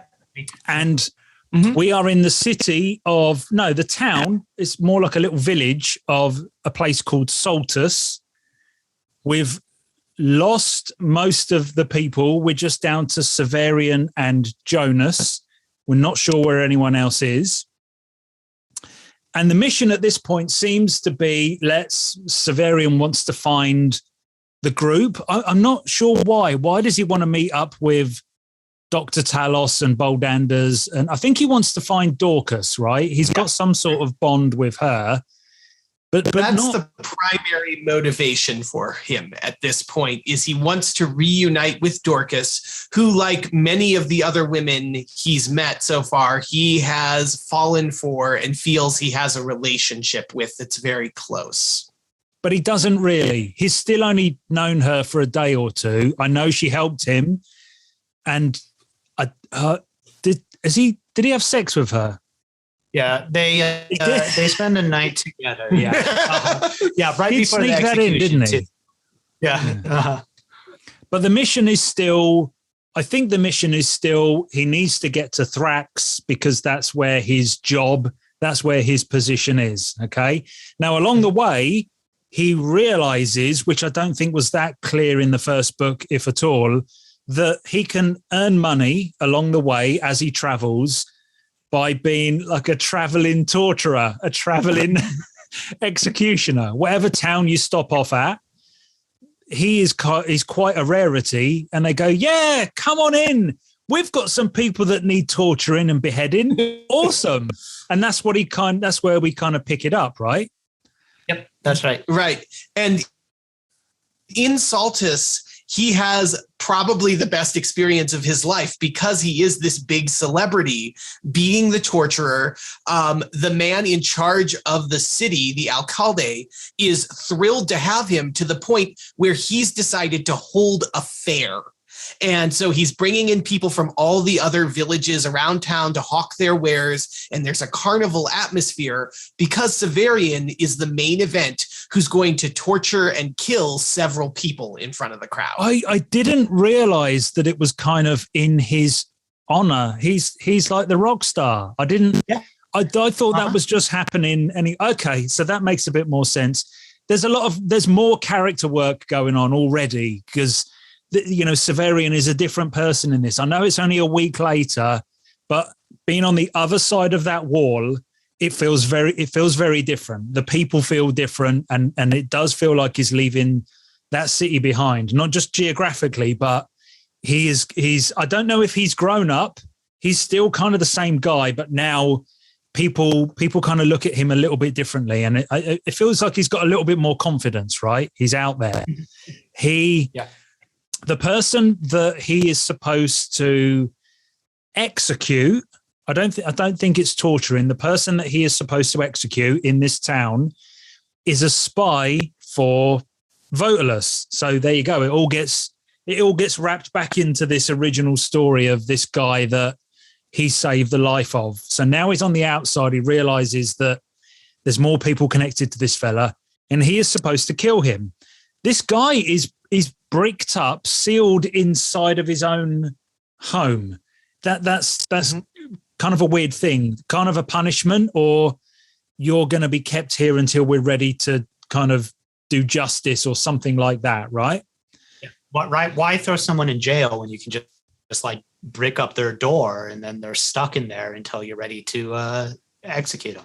Right. So a shaming thing, right? It's there because everybody knows that Barnock, the man inside the house, is a spy for Votalus. The alcalde has made the point of this is what happens to spies. Don't do it yourself. So there's a cautionary element. So it's a message to other people. So Severian does the execution. He cuts this guy's head off, right? But it's very I'm not getting that confused or anything, right? That's what he does. He kind of, I don't know if he fucks it up, but it's very different to the other one that he done, where this was his first one. He was very methodical and he was quite professional. This one, he seems to enjoy a bit more. And does he do more than one beheading on the same day? I'm not quite sure what happens here. There's a woman that needs to be executed as well, right? Right. Yeah. So the woman you're thinking of is named Morwenna. Yeah. And she's actually the execution that we get to see on stage. We never see Barnock's execution. That's where I'm confused. So does he do Barnock first or Morwenna? Morwenna is the first one he's scheduled to execute. And that's only the second one ever. This is the first one on this side of the wall. Yeah, right. Yeah. And this is the one where he's got a bit of a flourish. He kind of fucks it up. It suddenly gets a bit grisly where he breaks her legs and he kind of shows off, and it doesn't, he takes a few risks on stage. It's got different type of writing, right? It's like he's on stage performing something and the people love him. Like you say, there's a carnival atmosphere, but then it all goes a bit sour because it turns out that this was a bit of a trick, that the woman was actually innocent. Is that right? And the other woman who set her up, then reveals that just as Severian cuts her head off, this other woman pops up and said, fuck that. I was actually tricking you all the whole time. I set this whole thing up and you've just killed an innocent woman. Have I got that right? Yeah. Yeah. This other woman, her name is Eusebia. Eusebia.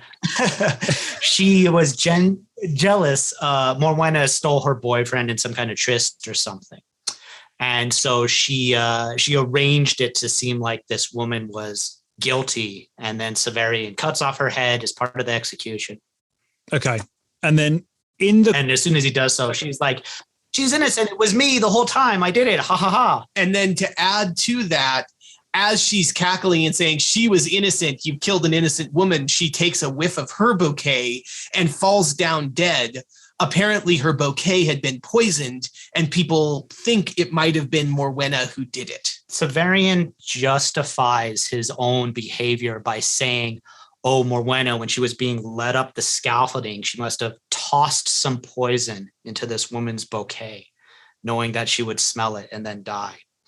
Yeah, and the book doesn't come down on either side. We don't know, was she really innocent or not, and how much of a manipulation was going on here. But what we come to understand is that Severian, he doesn't feel as great afterwards as he did before. He realizes that he didn't have as much control over this execution as he thought he did. He also I get that, but it's not his fault, though, is it? Nothing. I get that this is an important moment for him because it's a very different sort of execution, and he put a little bit more personality into this one, and he may have been on the wrong side of what was happening, but ultimately he was still employed. He was still paid to kill her. He couldn't. It's nothing to do with him whether she was guilty or not. That was all something that happened before he even turned up, right? Yeah. So I know that Wolfe is kind of saying, well, this is a character moment, and I agree. But if it comes down to right or wrong, he's not doing anything wrong. He could have done it a bit better, but he didn't do anything wrong, did he? Yeah, I mean, you could say technically no, but I think it's important to see that Severian is maybe starting to lose a taste for execution, a taste for torturing. And he's starting to realize a little bit more about how the world works. And it's not as black and white as he originally thought. It's also him realizing that just what you said, he is just following orders, but ultimately he might not want to just follow orders about these things. He might want to have a hand in justice. And he has to think about that as he moves forward through the book. Am I just the hands that do the thing that is supposed to be done, or can I become something greater than that? So he realizes he is a torturer. He is the blade, but you think he wants more than that. You think he's now there's a lot more to think about than just being the tool, because he's still, I guess he's not the tool of the Autarch anymore, although he is doing it on his land where his rules apply. So it kind of still is. Yeah, it's complicated. Yeah, it's complicated. Yeah. Right. Yeah. In the crowd, he sees Aegea, right? Like we said in the last video, the villain of the book, the one who tried to rip him off before, whose brother he executed.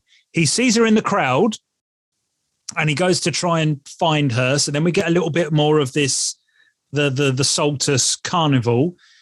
But before we move on to the next scene or the next location, he goes into this tent, this attraction, this freak show kind of thing, and he meets someone called the Green Man, who is a time traveler from the future who seems to be stuck in our time, and he's kind of covered in leaves and twigs or something.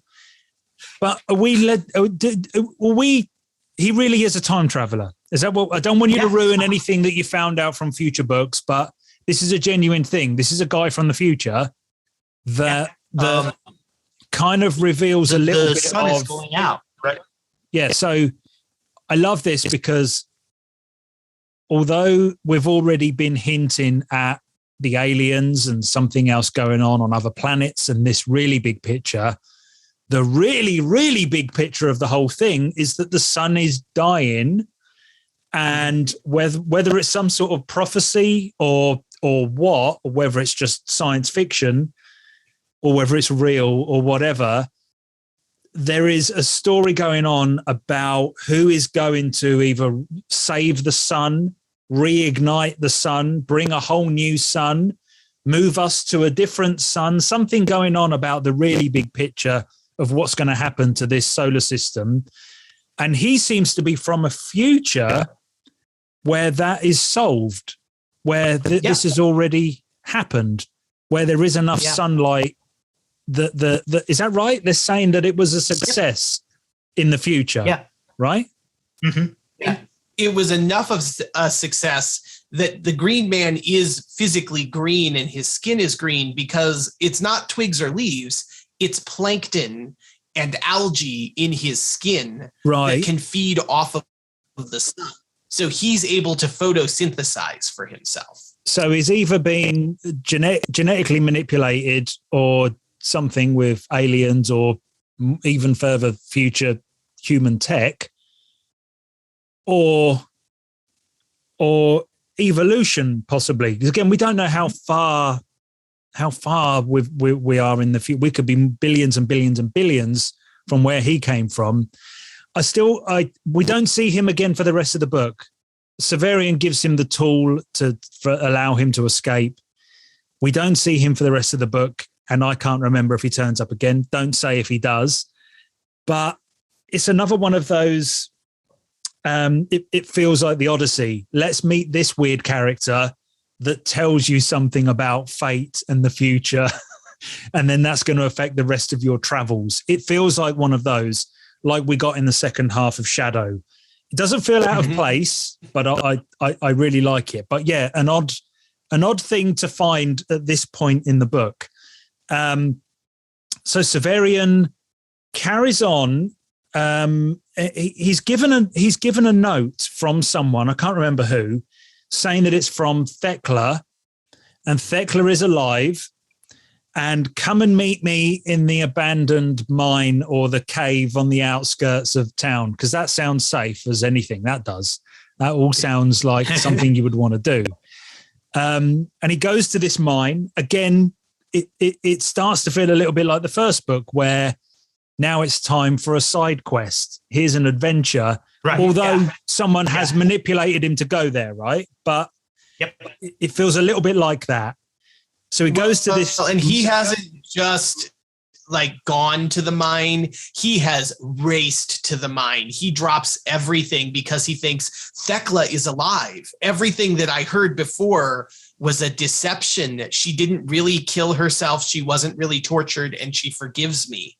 And then he gets to the mine and finds out that all of that was a lie, but really his hormones and his I might be forgiven for the terrible thing I've done drive him to go find out without thinking. I mean, you start to like this character a little bit and believe in him. And he just gets manipulated. So he's just seen a Gia, and then he gets this note from a dead woman that says, "It's all right. Come to this scary place." And he even goes on his own. What a fuckwit. Anyway, he goes there.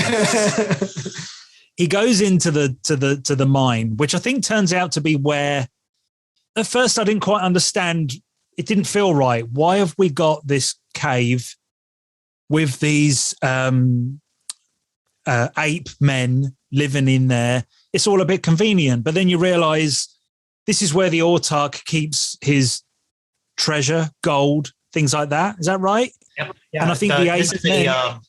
it's a secret tomb or a secret vault of the Autarch's treasure. And the Autarch has these, again, genetically manipulated or maybe alien things that are half monkey, half human, but they have glowing skin and or glowing fur. And they're very much like a fantasy monster, exactly like you would find in a side quest or something.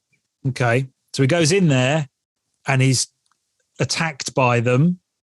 I like the writing in there as well. It's very cool. It's like an underground city. I think it's got ancient ruins. I don't know if we're meant to believe that they are modern day skyscrapers or something, because again, so much time has passed. We don't know what era we're looking at, but it's like that, ancient ruins in a cave.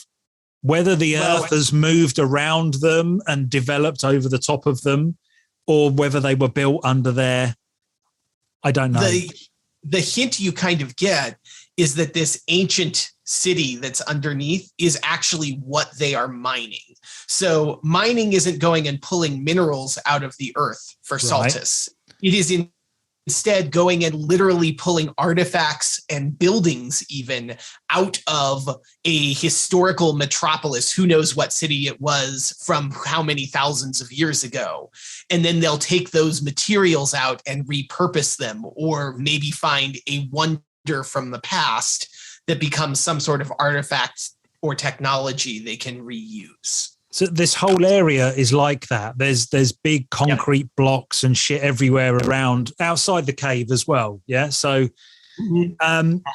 it's a nice backdrop, but ultimately it's just another little glimpse of Wolfe building this world out, padding, because really when we're in there, these apes attack Severian.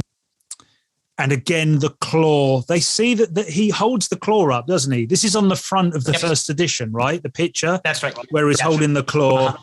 And they see it like, they see him as some sort of a godlike being or something. Do they not all sort of start, doing the classic, we're not worthy type thing? And there is a fight, and I think he heals one of them. And he escapes the cave, basically, with the claw, with his sword, realizes that he's been set up, possibly, because outside of the cave, there's Thekla there's Aegea, who has set this whole thing up with a couple of guys with crossbows, with probably some weird futuristic laser shit going on as well. And they try and kill him again. And I can't remember how he gets out of that one. Does he just kill them, or... A couple of things happen. The first is he is in his Fulligan cloak, so he's too dark to actually be seen in the night, and he's able to ambush the crossbowmen and kill them. Then he encounters one of the man-apes who has come out of the cave looking for him, and the man-ape is docile now. His arm has been cut off by Severian as part of the fighting, and he gestures toward the claw, kind of suggesting you should use that claw on me and give me back my arm. We never get to see that moment because Severian then has an encounter with Aegea, who he has at sword point and could execute right there, but in a moment of compassion, he decides what she's done to me is not enough and lets her go. Well, he falls in love with her all over again, I think. This guy. I think what happens next, does he get captured by Vodalus's men? Is that directly after? Yeah. So he comes back into the town, and he's reminiscing about Thekla, and he's using his perfect memory. And apparently, he's back with Jonas, right? He's back with Jonas, so that the two of them are back together talking. Yeah, yeah. And apparently, when Severian goes into his memory state, he kind of like goes into a trance almost. And while he's there reminiscing, Vodalus's men sneak up and capture them and whisk them away. That's right. They're pretty much a bag over the head and a punch to the face and whatever. Right. Now we get to the most important part of the book, I think. Okay. And in the most important part of the story so far. Vodalus he's took to Vodalus, and there is some sort of conversation with, I'm the guy that saved your life, but he doesn't recognize him. That's not really relevant. The point is, Vodalus asks Severian to join him, be part of his rebellion network. And your first task is, I want you to deliver a message to one of our spies in the House Absolute, which is where the Autarch lives, where the court is, where the parliament, the seat of power. You need to go there and deliver a message to this spy.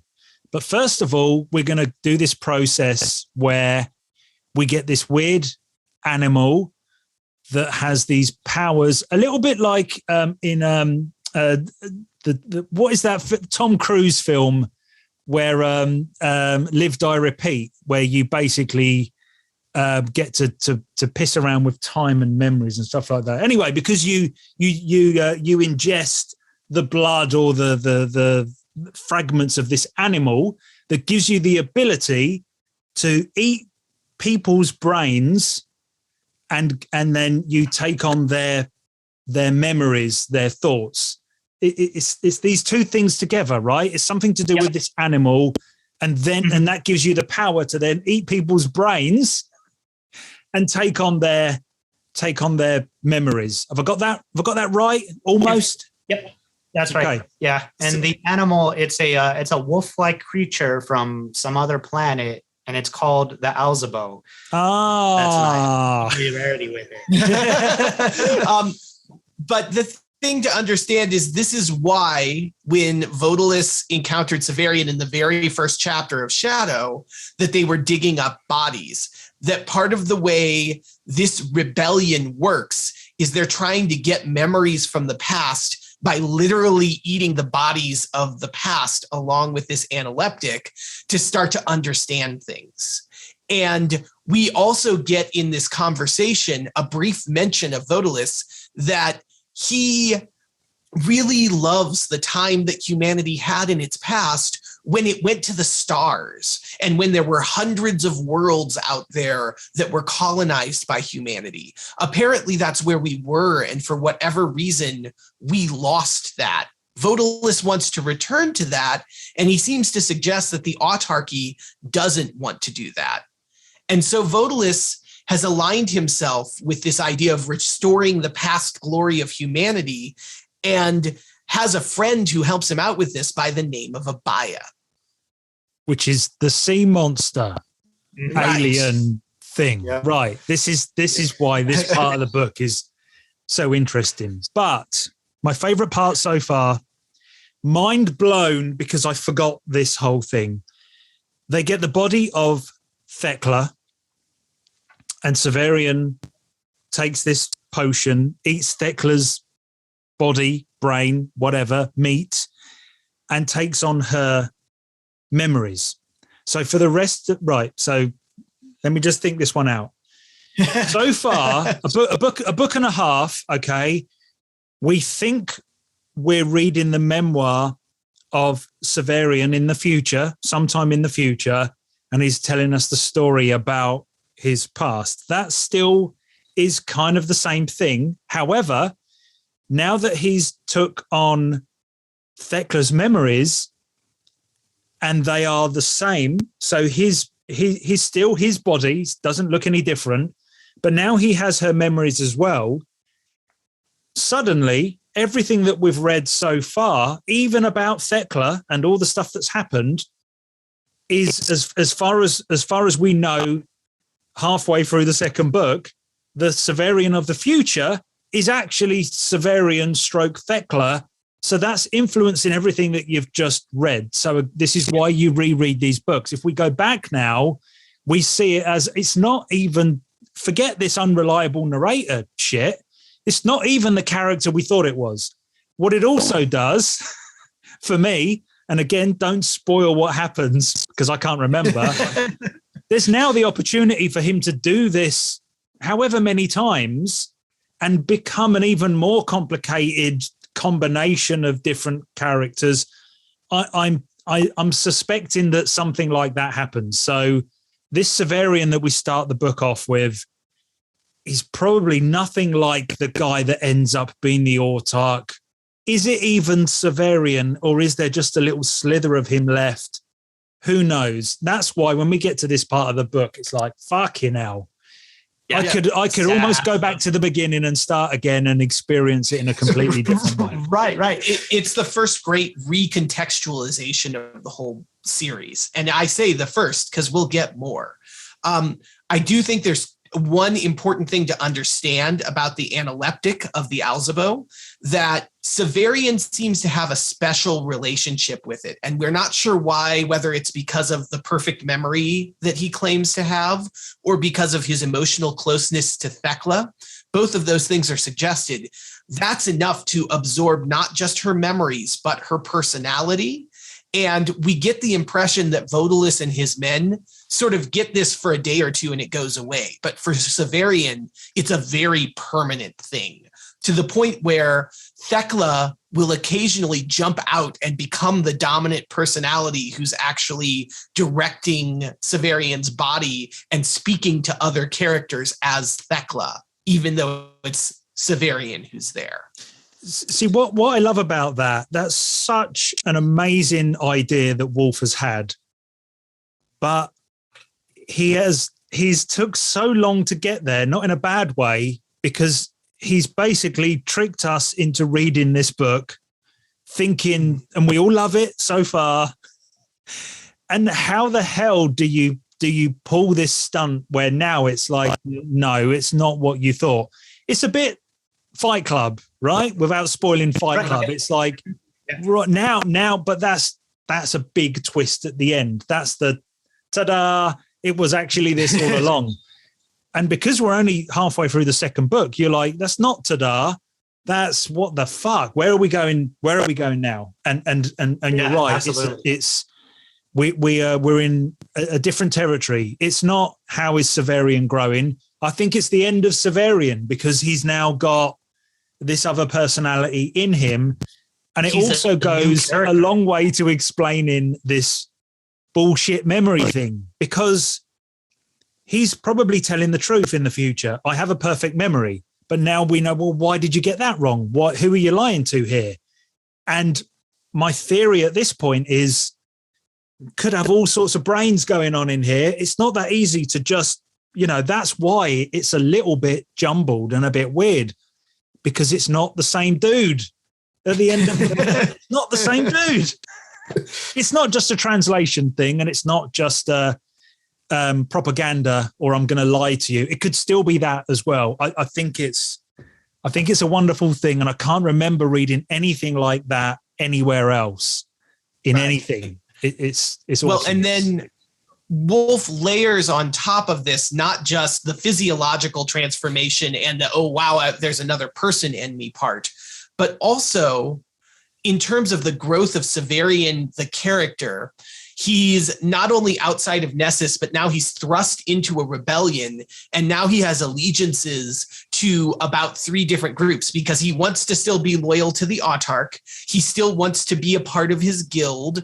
He wants to be loyal to Vodalis, even though he doesn't want to. And he also has these pangs for Dorcas still, even though Thekla is inside of him now. The first love of his life now lives in his own body, right? So all of the sudden, what was a very simple life of I just torture the people I'm given orders to torture has exploded into I have so many different conflicting worldviews that I have to try and figure out how to navigate and be a person within.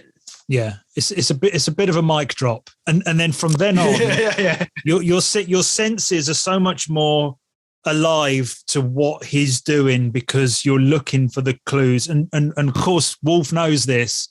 Wolfe knows now you're looking for things that he says and things that he does, and I think that gets tested quite quickly. So he goes on the road with Jonas towards the House Absolute. They what I've written down here, they're attacked by some weird flying animals. I'm not quite sure what they are. I think they're purposely weird. It's the first of several encounters that Severian has through not just this book, but several more, where he seems to be hunted by different kinds of alien beings. And the first of these are these things called notules, which are kind of maybe like a black bat of some sort, but it's also like a cloth that flies through the air. And Jonas knows what these are. He recognizes them, and he says what they do is they come and they like latch on your face and push their way down into your throat until you suffocate. But there's some kind of alien monster that all of a sudden Severian's being hunted by. Okay. And what happens in this hunt is Jonas says they like heat. And so they set a portion of the forest ablaze to try and distract them. But eventually what gets the notules is they encounter one of the Autarch's guards, an Ulan, on the road. And the notules latch onto the Ulan, who doesn't understand what's happening. And Jonas and Severian escape. The Ulan is killed, and Severian feels guilty about this and goes back to the Ulan. They pull the notules out of his throat and his nostrils. And then Severian decides to take out the claw and touch it to the Ulan. And as he does this, miraculously, the Ulan comes back to life. He's disoriented. He doesn't understand what's happened, but he's back. And Jonas says, well, he was not quite dead yet, and we pulled out the notules fast enough that he was able to start breathing again. But you can't help think, wait a minute, we know this claw can raise the dead. Maybe that's happened again here. And also, so far in the book, when he has hurt people, killed people, he doesn't really give a shit. He's quite brutal. Now you think because there's some Thekla in him, he's a bit, we're assuming that she's softer than him, right? We're assuming that the female side, the Thekla side of him is a bit more forgiving and wanted to save this person. He's not only he's not only looking after himself, he's not quite so selfish. That's what I mean about Wolfe already tests this idea because Severian does something a little bit out of character, but then we realize, well, yeah, because that's not the character anymore. Okay. We get to the House Absolute, which turns out to be, as far as I can tell, so it's underground. The buildings are all underground. It's like a bunker complex, but above ground there's beautiful gardens. You still know you're at that place, right? It's not like a completely hidden place because the way that it's been referred to so far was it might be something to do with this interdimensional travel or wormholes or portals, that it's not just a place, oh, it's 50 miles that way. It's kind of not really in a physical place all the time. But when we get there, it does seem to be a real bunker complex with a garden over the top. Or is it a bit of both? No, I would say it's disguised. So there are some gardens, and the people who know about it would know where it is. But for the most part, if you were on the periphery of it, you might just be riding through a forest or something. You never know that underneath you is where the king lives. Okay, so it's a bit bigger than I imagined. Then it's quite a big area. Right. You're now in the House Absolute, and you might not even know it, right? Because it's an estate kind of thing, right? Yeah. But what you're talking about with transport and portals, we have learned from the Botanic Gardens that there's a way that you can walk in physical distance and maybe travel in space and time while walking down a corridor. And it seems like some of the places Severian has visited before, most notably the Library of Ultan and the Portrait Gallery in the beginning of Shadow, might actually be connected to the House Absolute through one of these portal transports, right? Gotcha. We don't ever get to see it, but Ultan and Rudison, the portrait keeper, both talk about the idea that the Autarch comes and visits them. And so we know that there's some sort of travel between those locations. So there's this fantastic technology with portholes and little wormholes and jumping through time and space. But Wolfe doesn't put it right there in the front of the book. And it's not like, it doesn't seem to be common knowledge. It's something that maybe the Autarch has his hands on, and we just get a little glimpse of it as in, well, it's just an easy way to jump around from place to place. So there doesn't seem to be well, it's really expensive, or we don't know. Okay. So Severian and Jonas get captured. They get thrown in the antechamber, which kind of like the prison. It's like it's just one big room, like a big dungeon, right? Underground. It feels like it's in the dark, and there's quite a few people down there that seem to have been down there for a very long time. Jonas comes in quite handy because he clearly knows a lot of shit. And I love the way that he sprinkles information to Severian and therefore us. And I think it's roundabout now that he does start to drop hints that he may have been alive, maybe not in 2022, but not far from our future. So thousands, possibly millions of years old. He may be that old, or he may have experienced our age, because he talks about, does he mention Chinese and Korean, which obviously in the future doesn't exist because of people's names. So we're in this antechamber. I love the bits with Jonas because we start to realize that, by the way, forgot to mention, he has a Luke Skywalker hand, right? He's got a metal arm. But there are clues and hints, not even clues. Severian discovers that he's got quite a bit more metal, maybe the whole arm, maybe the torso. Okay. The antechamber stuff is quite interesting because when Wolfe does this puzzle thing, I'm going to set this thing up that you don't quite understand, and you're going to have to wait quite a while for it to pay off. I think in the antechamber, he sets something up and then he solves it quite quickly. It's quite self-contained. So every now and again, these monsters will come down and scare people, and they can be violent. But it's not many chapters after that we learn that this is the people from upstairs just coming down and being bastards, right? Yep. Just fucking with people. Yep. And then we discover that Jonas, I think he tells a story at this point. Jonas, here's what I got from it. Jonas is full on robot. He was full on robot. Mm-hmm. And the reason that he knows so much about the past, but he lives that far in the future, there's a people on Discord have been kind of talking about this. I think there's a time dilation thing. So he's like this other character we picked up earlier. He's a sailor, a star sailor. He's gone around the galaxy on adventures or whatever as a robot on a crew. But when he comes back to Earth, time dilation, because he's traveled so close to the speed of light or whatever numerous times, when he comes back to Earth, a little bit like the Forever War, he may have only aged 50 years, 100 years or whatever, but thousands and thousands of years have passed. So he has effectively jumped through time. And when he comes back to land, maybe at Nessus, probably not, but at some spaceport, because things have gone, there's been World War III and World War IV or whatever, there's all sorts of shit happened. There's nowhere for him to land where he wants to land, and he crashes. Correct? Yes, that's something right. like that. Yeah. Uh-huh. And he repairs his body because he's damaged. He repairs his body using organic material.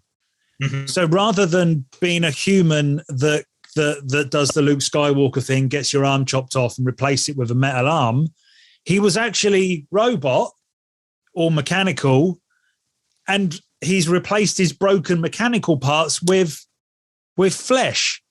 So maybe his face and some other bits. So he's completely artificial from the past. Uh-huh. And then just as we get to really enjoy this character, he's gone. And I don't know if he ever comes back, but that's the end of Severian through Thekla's memories, because like you said, the posh people come down through secret doors and then mess with the people who are in the prison. Severian remembers where that secret passage is, and they can use that to escape. And as they're going through the House Absolute, they see one of those mirror portals that allows the faster than light or interdimensional travel, whatever it is. And Jonas says, finally, this is my chance to go back to space and go back to where I belong. And he fucks off, and that's it. He's gone. So there's just a portal to another dimension or another part of the universe sitting right in there. It's operational. He just uses it and goes. Severian doesn't go with him, obviously. Right. So they escape the dungeon because Thekla would have been one of the people before she died, came down into the dungeon. So she knew where all the secret locks and stuff were.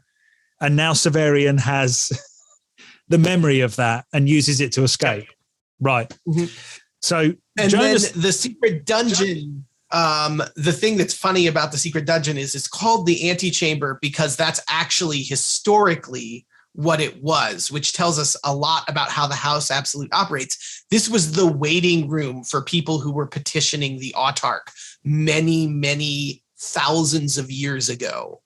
And that's why they, when they get a chance to go get food, have to go out into the main lobby, and there's a cart with tea and pastries on it, because it's supposed to be the refreshments while you're waiting for the king to be able to plea your case to him. at some point there got to be so many people needing to see the king that the Autarch just said, oh, well, don't worry about them anymore. And they've been stuck there ever since. And there are somewhere between 7 and hundreds of generations of people who have lived their entire lives underground in this prison, to the point where they don't have any memory or history of the outside world anymore. Wow. And that's what Severian is escaping from. Again, I really like it, but it does feel, I think we are getting a little bit away from some of the stuff we experienced in the first book, which are these longer, more complicated plots that eventually pay off, because we go into the antechamber, a few chapters later, we've discovered everything about it, we escape. Yep. Jonas, we discover who he is. Great. We've had him only for about half a book, and he's gone. Now he may return, but it looks like he's gone for good. So now we've got Severian in the House Absolute, back on mission, and he finds his sword. He rummages around. There's a few weird things going on there that don't feel that important, but he finds the spy. The mission is to go there and deliver a message to this voteless spy. And he finds the guy who worked in the brothel, the House Azure. Is that right? Mm-hmm. That's the right. brothel with the clones that Severian went to in the first book. He finds the guy who worked. Was he the doorman? He was just the guy who worked at the front of this place. Yeah, it was like the maitre d' of the place. But part of it, too, is because it was set up to be, this is the House Azure. This is the place where you can go to see all the high royals of the court. The maitre d' was in character as the Autarch at that brothel. Oh, right. So we find out that he's the Autarch, which is weird, right? He's the Autarch. Yeah, he's the main man, and he's just in this place, right? So the confusion I have here, and again, only from what we know from this book, please. You've got. I now understand the possibility of portals and interdimensional the little wormholes and traveling distance through corridors or whatever. So this guy could just be working on the front of the door and also be in the House Absolute. It's not like, oh, I saw you 100 miles away or whatever it turns out to be. He could still, it turns out he's still just there because this corridor has libraries and all sorts of shit, okay? Weird sci-fi stuff going on. But we're also talking about a place that's got clones, people that look like other people. So you said he was supposed to look like the Autarch when he was working at the House Azure. We don't know for sure if it was the same person or whether that was a clone of the Autarch or whether this guy that we meet now is actually a clone of the Autarch. Again, only from what we know from this book, please. Well, do you think it was the Autarch and that was the Autarch? So what we know is that this character identifies Severian and says, yes, I remember you from the House Azure. So this character appears to be the same person who managed the brothel the night that he came. And he says things like, I've been watching you and I've been expecting you for a while. One interesting thing about this is that when he's saying this, the only two people who are in the room are this character and Severian. And then Thekla, at the end of this scene, has a memory of the voice and the person. And Severian connects that and says, yes, this is truly the Autarch, because Thekla, as a member of the court, actually met with the Autarch in person several times. That's the bit I was missing. That's the bit I was missing. But this is just the only thing that we have is Severian's word writing down this story of, I had this long conversation with the Autarch who says, I remember you from when you were a kid. I've been watching you all your life, and I'm glad to have you back. Also, I'm the spy for Votalis. Because that's the other thing that we get dropped Of is course. that he is the autarch. He finds it convenient to pretend he is the autarch's servant because nobody expects the autarch's servant to be the autarch. So he can do all sorts of clandestine things by doing that.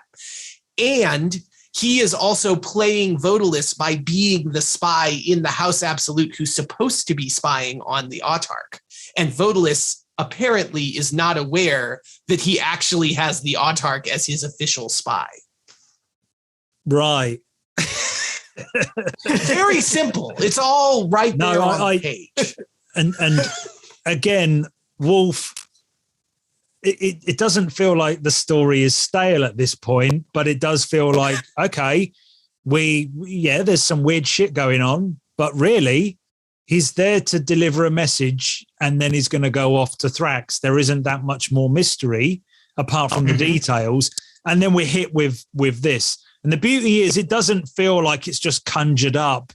It's all placed there before. And now, yet again, we have to look at Votalis and say, is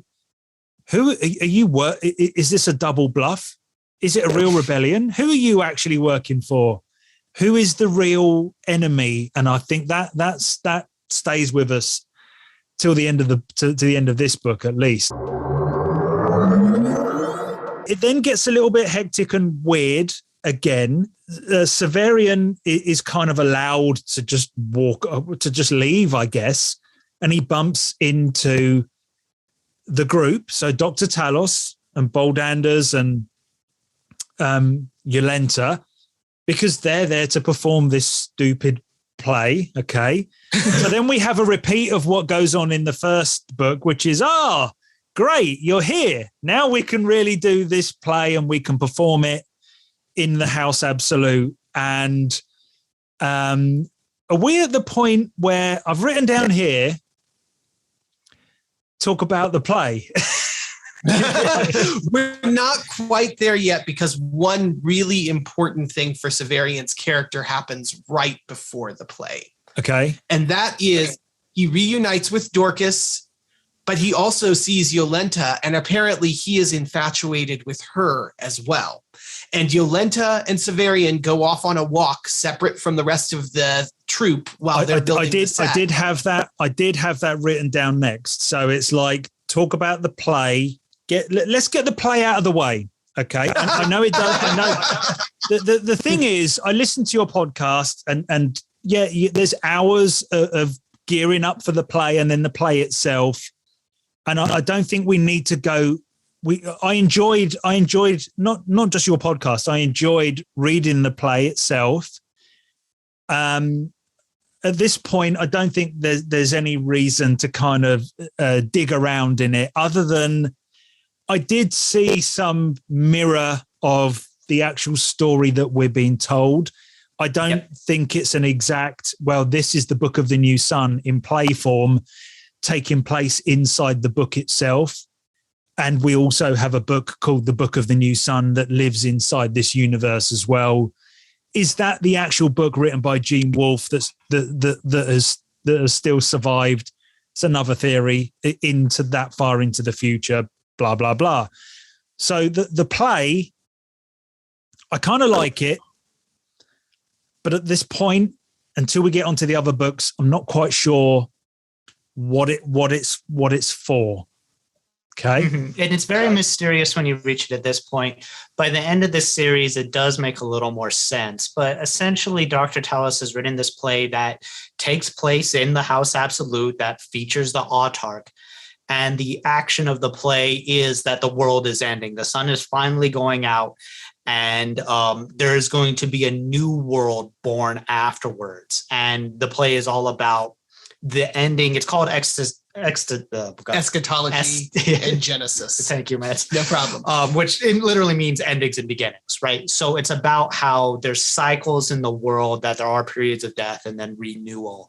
And that leads us to understand that the Book of the New Sun that we're reading is also going to be concerned with those same large, lofty themes. But you get references to not Adam and Eve, but Messiah and Messian, who are the Zoroastrian first man and woman.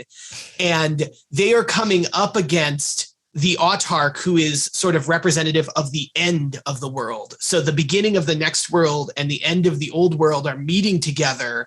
And throughout the play, it's all about the old world characters trying to figure out, how do I get a place in the new world? How do I transport myself to be there when everything is destroyed and recreated? And we also get characters who are called demons, but appear to be aliens from another planet, who are influencing the way the Autarch thinks about letting the world end and begin.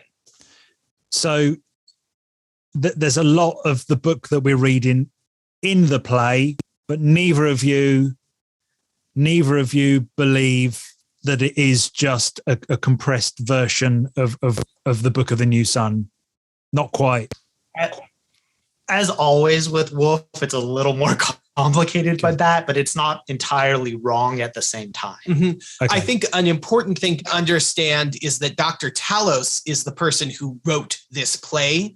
And because of that, one thing we can get is the Autarch is kind of a buffoonish character. Apparently, Dr. Talos doesn't have a high opinion of the Autarch, which makes it really interesting that he's chosen to produce this play in this context, right? That he's said, I'll go to the Autarch's house and make fun of him. That seems like a bad idea. Yeah, but with anything like that in these books, it's too far flung in the future and too alien to us.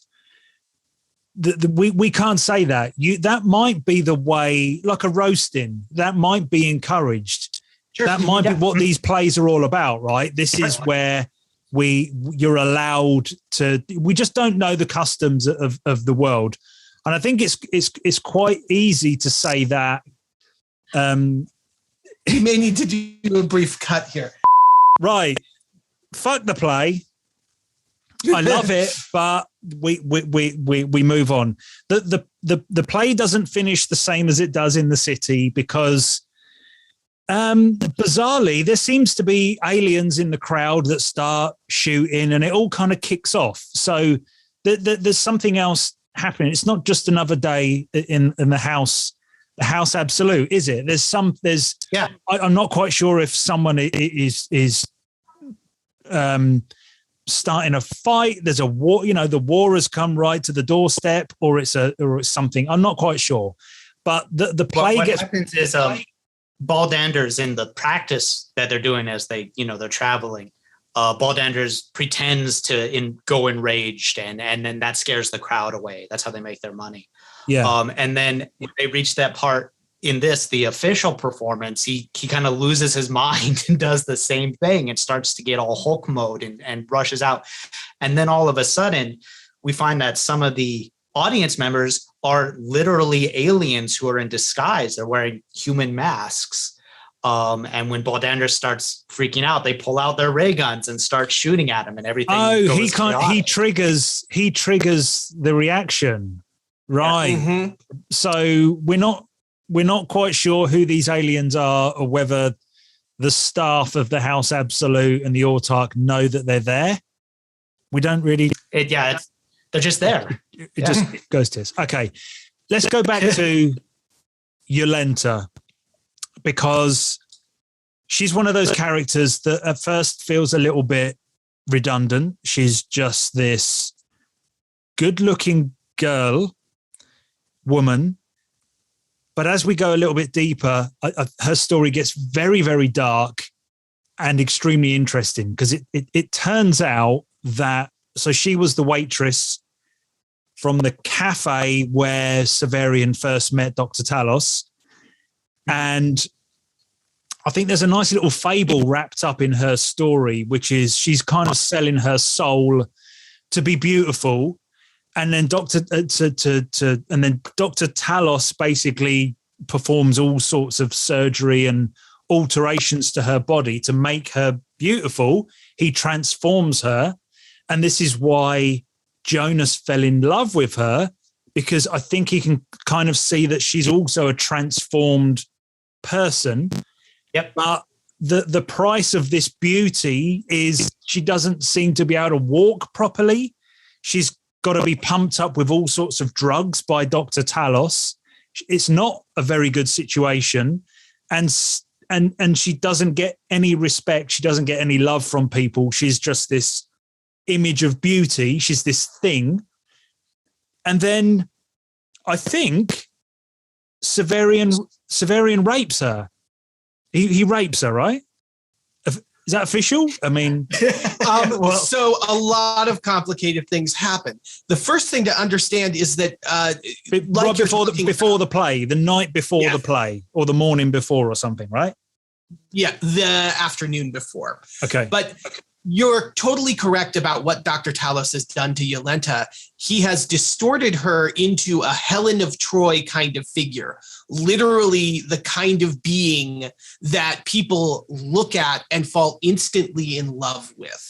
And that's who Severian is leading around on the grounds of the House Absolute. And she says to him, I want you to be my bodyguard so that people don't fawn over me and love me so much that I can't walk around. Right. They get to a spot where there are some boats, and she says, why don't we take one of these boats? She lays down in the boat and falls asleep. And as she does, something comes over Severian. We get a lot of internal monologue where he starts conflating her with Aegea. He starts talking about how he doesn't love her, but he hates her and wants to punish her. And then the two of them have sex, but she's not awake. So you can't tell completely whether or not this is a consensual or a non-consensual moment. It is a bit cloudy because it's perfect writing because it's quite. I don't want to be problematic and say right. I completely understand. So I think there is room in the text to say that she, because of her nature and because of who she is, she encourages him. Mm-hmm. She definitely says things along those lines. However, and this is us looking at it through a 2022 lens, that doesn't matter. Okay. However, within the book and the way that people act within the book, I think there's room to say that she was almost encouraging him. The Dr. Talos stuff that he's done to her. Is there room for pheromones? Is there room for something else? Because of the way that Jonas reacted, it wasn't just he saw her, was it? Is there some chemical? Is there something else going on? Is there something going on in the mind where it basically took over? Like you say, Severian, just this thing happens to him. Was it out of his control, or and also, I don't think she's kind of to the point where she's threatened by him, where she would pretend to be asleep while she's raped and just basically went through with it. Right. And I don't know what I'm saying here. She didn't stop it at any point either. It's complicated, right. But I think those are all really good points because there's essentially two sides of the coin. Dr. Talos did essentially transform her into a sex goddess because he wanted people to come see the play and be attracted by this beautiful woman. And she says, like, I have to constantly beat off audiences. They all want to get at me, both men and women, all the time. Like, she's just this object of desire. And then she flirts with Severian and they go off on a romantic walk into the woods. And it definitely seems like that's where she wants it to go. But then on the other side of the coin, she falls asleep and there was not explicit consent. So you can argue either way, I think. And is this a damning of Severian's character or not? That really depends on the reader, how they feel about this. But for me, when I come and look at the scene, it's not so much that Severian slept with Jolenta so much as that he just was reunited with Dorcas, a person he hasn't seen for the whole book. They're seemingly in love, and yet at the first drop of a hat, he betrays her by going off with this other woman. Well, and I think no matter what happens in there and your reaction to how you interpret the scene, it's very clear that Severian, again, is a person capable of immense kindness and also downright stupid and potentially damaging or criminal acts at the same time. Yeah. So even as we've grown to like him, there's this reminder he's not the kind of human you and I know, or someone who's an aspirational character all the time. And again, I completely forgot that Thekla's in there as well. There you go. Whoa. Yeah. Okay. It complicates everything. It's brilliantly done because it's written in a way that provokes that conversation. And then this is why we're not getting into symbolism, because what's Wolfe really, where does that conversation go? What's Wolfe really saying here? Why put that in there? What's going on? So Yolenta starts to have issues. She starts to go downhill. I don't think because of that. I think she was slipping anyway, wasn't she? She was, as the more we got to know about her. And then when they leave the House Absolute, the party breaks up. Dr. Talos and Baldanders go back to where they live, which is a place they call Lake Diaterna. Mm-hmm. And Severian, Dorcas, and Yolenta, they start heading back to Thrax. But before that, he doesn't want, Dr. Talos doesn't want to take responsibility for Yolenta anymore.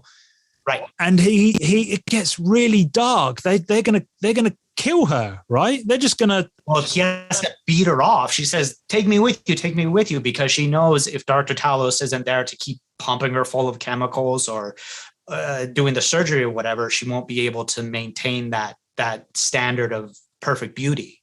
Yeah. And so, Dr. Talos and Baldanders basically have to force her away with violence. And so she's left now without the means to continue being this beautiful woman. So that's just what Wolfe has done to that character. He's basically made her into the most beautiful woman in the world. And then he's basically put her through hell and then had her raped, beaten, and then she kills herself. And then it sounds to me like you're saying that Dr. Talos isn't a great person. Well, a robot. He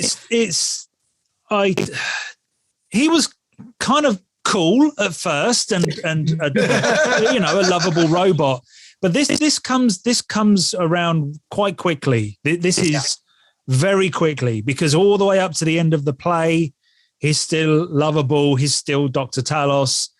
And in the audiobook, I don't know if you know, in the audiobook, he's got quite a chirpy Welsh accent, which is kind of cuddly as well.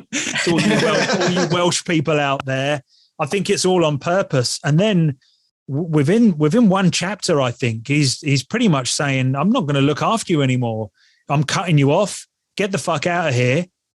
Beats her up. And then ultimately nobody can save her, and she kills herself. So we jump forward a bit. They go back on the road to Thrax. Who is in this group that is moving again once we get out of the House Absolute? Severian, Dorcas, Yolenta. Is that it? There was someone else. Nope. Talos and Baldanders have left. The party splits, and Jonas has already gone to another dimension.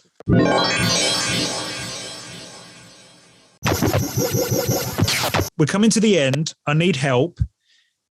You've got the great scene where I think Severian is asleep somewhere near the river. They're out in the countryside.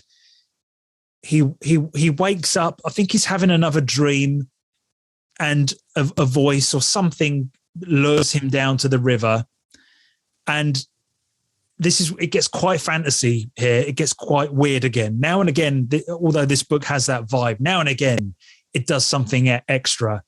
And he comes across the Undine, which is an alien woman thing in the river.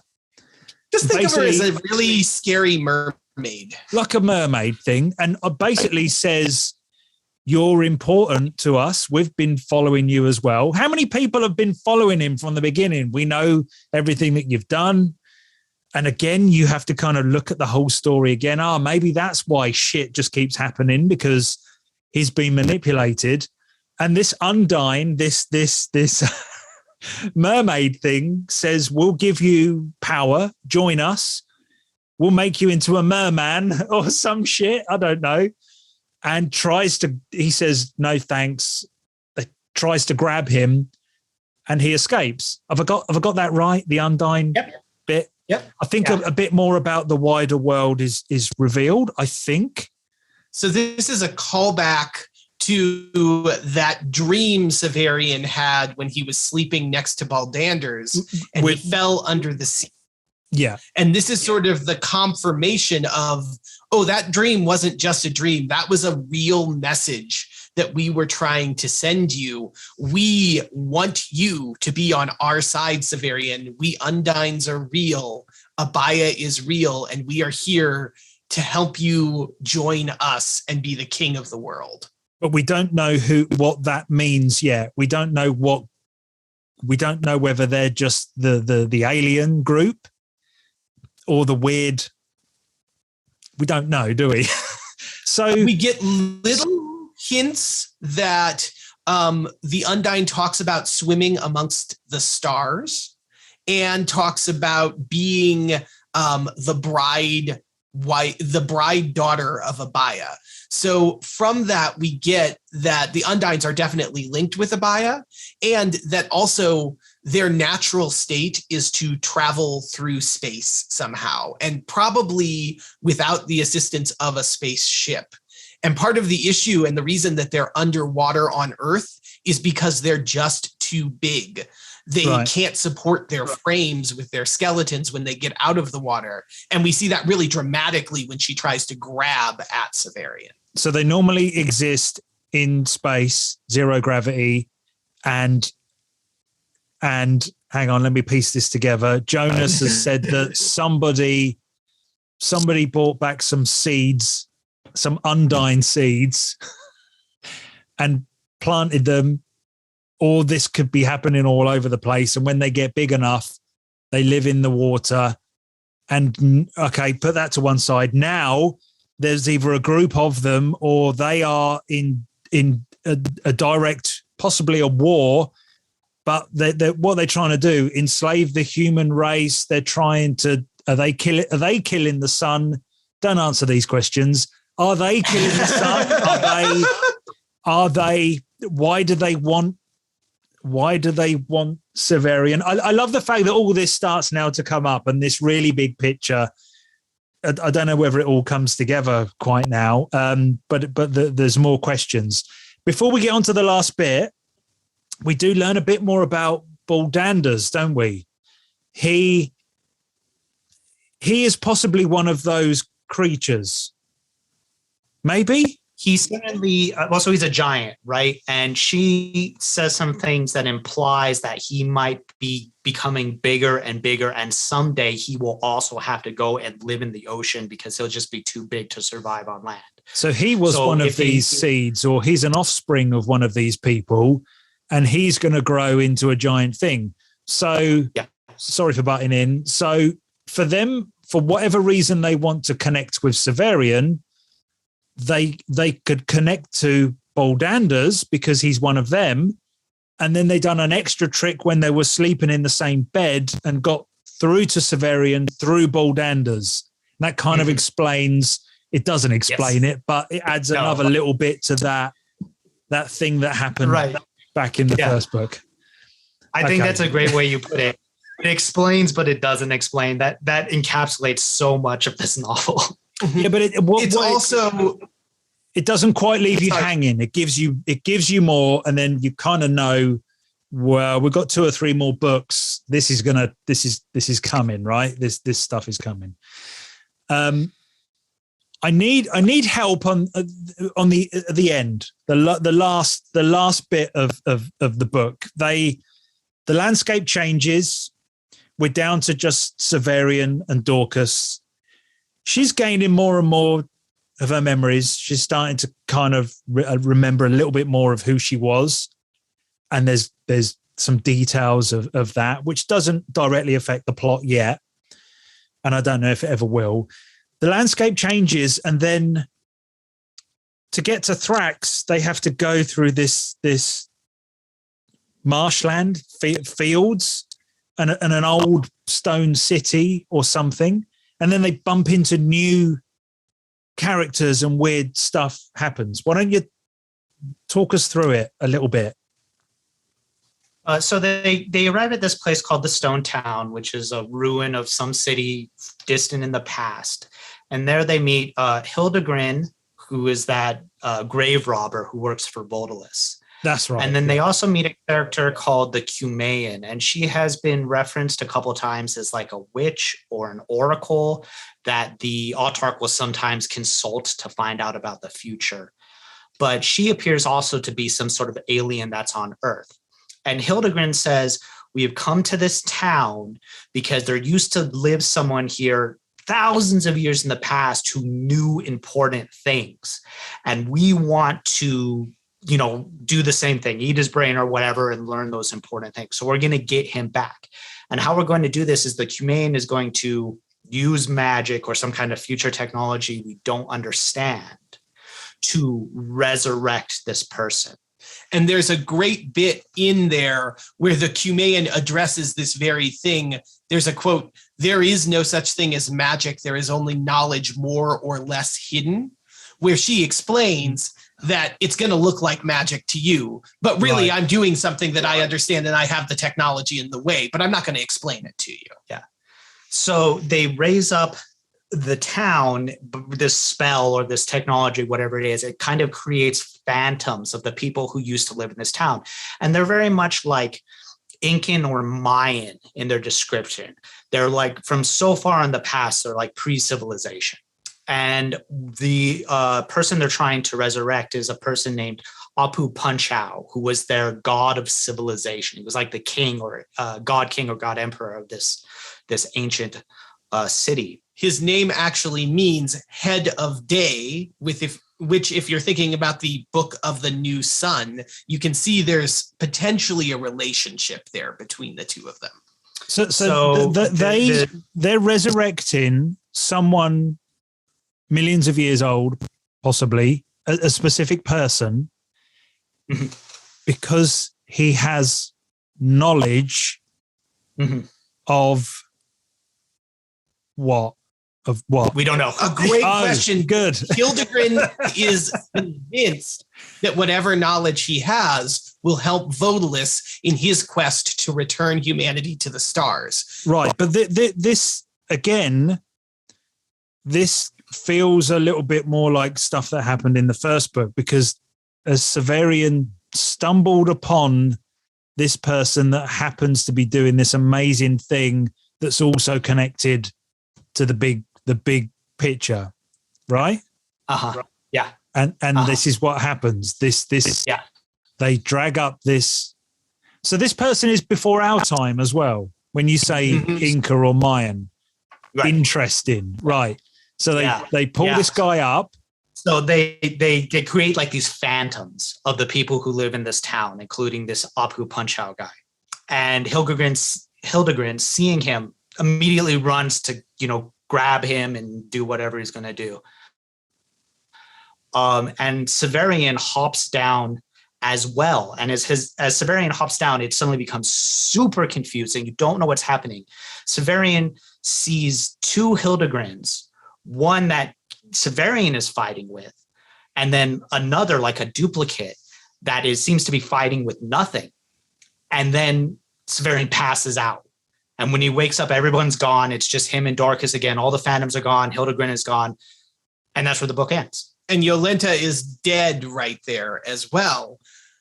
So we're really left with the bare bones, right? We're left with our two core characters, and they're sitting there thinking exactly what everybody who just read that book for the first time is thinking. What the hell just happened to us? Right. So and I'd be happy to explain, Moid, exactly what happened in great detail, but you have to read the other three books first. That's okay. That's exactly how we should. That's how we should leave it. So it's similar to the end of Shadow, where maybe not. There's just a bit of confusion at the end of that, and you're not quite sure why. whereas this one gives us a proper cliffhanger. How can there be two people of the same thing? It's time travel, interdimensional stuff.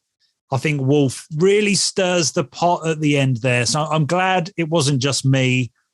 I thought I'd missed quite a big chunk of what's happening, but you're telling me, no, that is it. It's kind of weird and a bit sudden. Everybody who reads this section for the first time literally says, what the fuck? And I think very much that Wolfe intended that. He wanted something that was almost incomprehensible to go out on and leave you in that state of mystery and confusion. If nothing else, it makes you want to read the next book, so it's good for business. Okay. All right. Well, we'll pick it up in a month's time when we hopefully we get some answers. I don't mind if we don't, because we're at the end of the second book, and I know there's lots of weird strands, and like I say, we haven't got into the symbolism. There's so many more layers to this, but ultimately it's a pretty straight narrative, right? It's about a guy that's done this and done that. And yes, we don't quite understand how everything works in this world, but I'm assuming when we pick up the next book, we're going to either continue our journey to Thrax, or maybe not. Maybe we'll never actually get there. I honestly can't remember, which is so awesome, because I don't know where this goes, and I don't know how it all ties in with what we already know. So awesome. Right, Alzebo Soup. It's a podcast about Gene Wolfe and stuff. There are links down in the description. You all know who these. If you've watched this much of the video, you already know who these guys are. Thank you, Metz. Thank you, Phil. We'll do this again for the next book. Wave goodbye to your fans. Thank you very much for having us, Moid. It's been a pleasure. Yeah, thank you. Adios.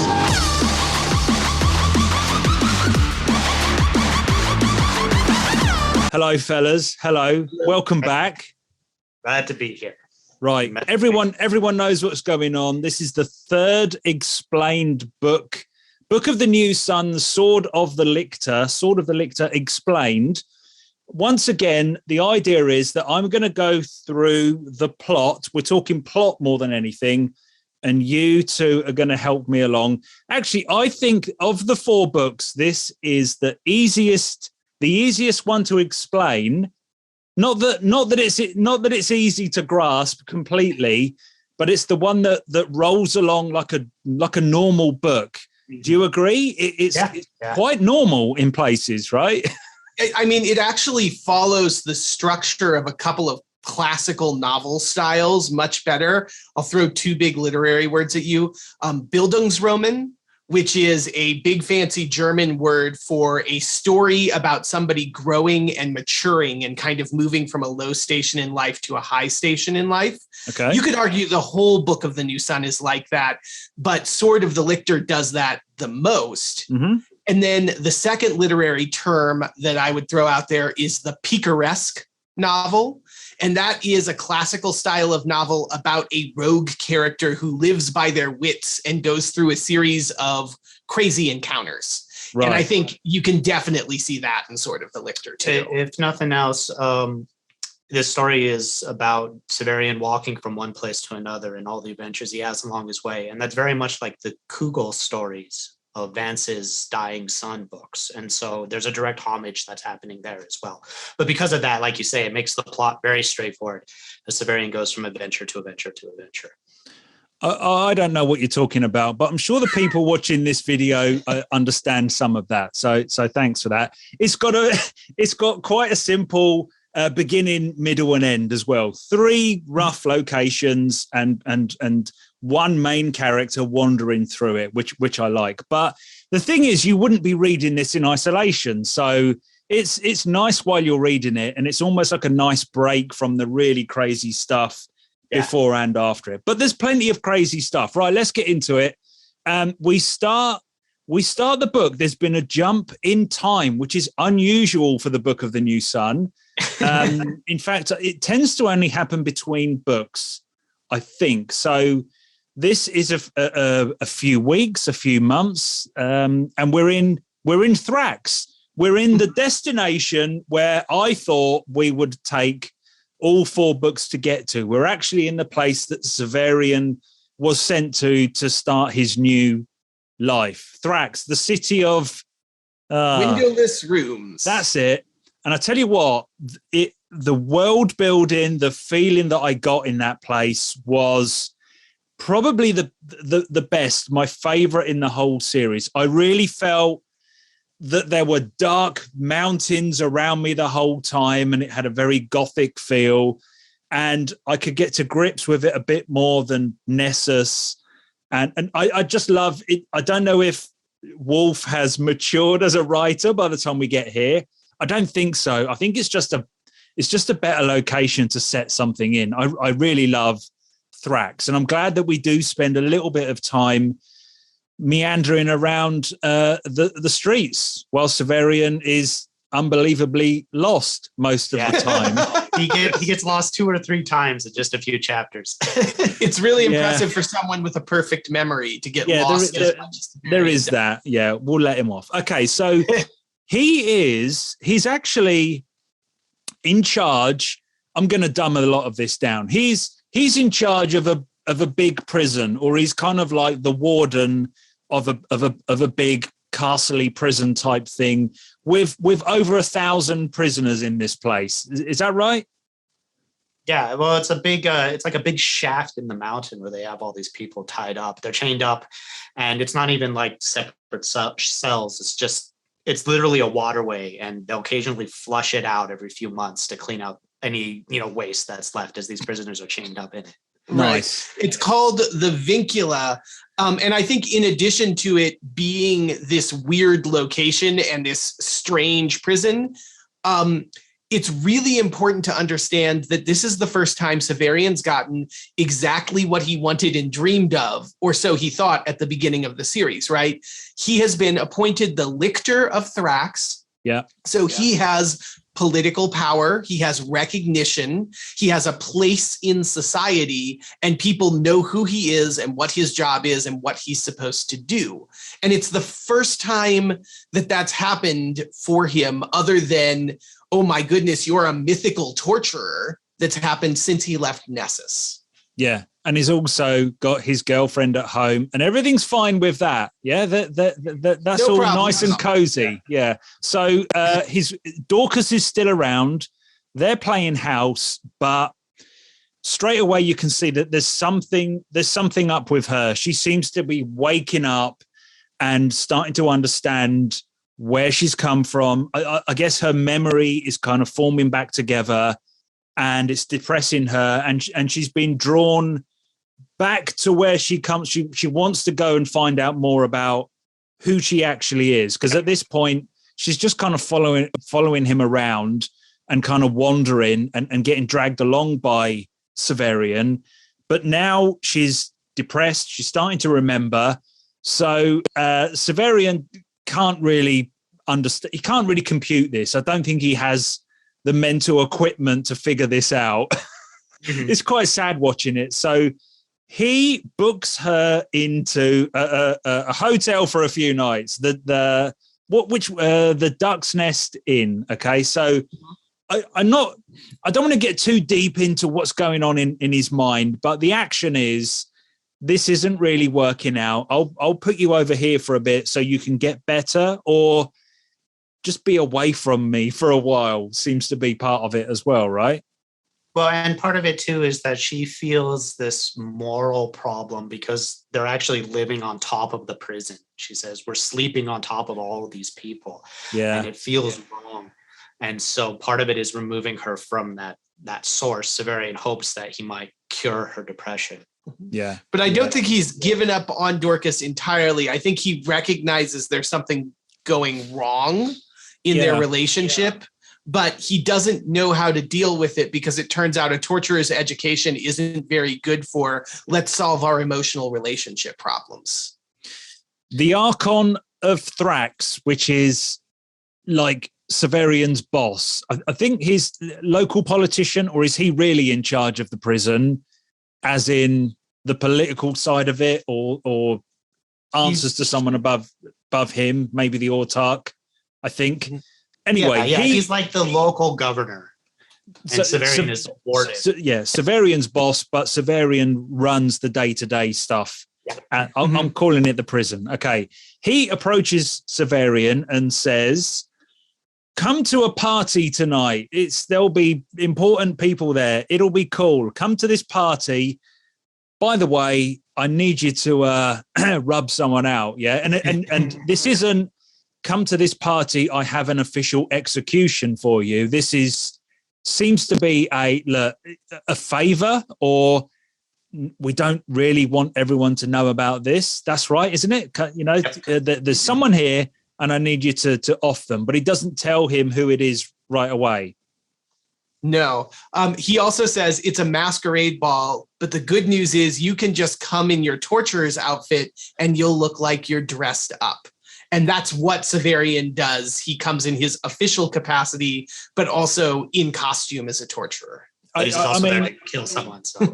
Well, yeah, Wolfe he just has a lot of fun with people dressed as other things. And I don't want to I do want to get sucked into symbolism and what other things mean, but we'll be here all day. But Wolfe has a lot of fun with people dressing as other things, but actually Severian is dressed as a torturer. So it's all about identity. And at the same time, Severian is having thoughts about his own identity. And yet he's the only one at the masquerade ball actually dressed as something that he really is. So there's all this really interesting writing about people not representing who they really are and then getting confused. And then he also sees a woman dressed as a pelerine. And then he almost like forgets, no, this is fancy dress, but approaches her. There's all that going on there. It's brilliant writing. I love what he does. He meets a woman called Syriaca, and we expect this of Severian now, right? He kind of gets off with her, and I think, I don't mean to be crude, I think she's giving him a hand job while explaining some story. Yeah. Again, so like in other science fiction novels, you'd have all the exposition being told by a scientist or something, right? Here it's happening while she's jacking him off in the corner. Yeah, and I think he does have sex with her later on in the evening, or she suggests that that's definitely going to happen. And roundabout now, this is where Severian learns that this is the person that he has to kill, and what we've seen him do in the other books, he falls in love, and he like with Thekla, oh, I love this woman, and he shouldn't be trying to help her get away. And it's all confused in his little brain, all the political ramifications and who he is and identity. Anyway, he decides not to kill her. And I'm not quite sure why. I think it's because he doesn't actually want to be a torturer anymore, or that comes out a bit later in the book.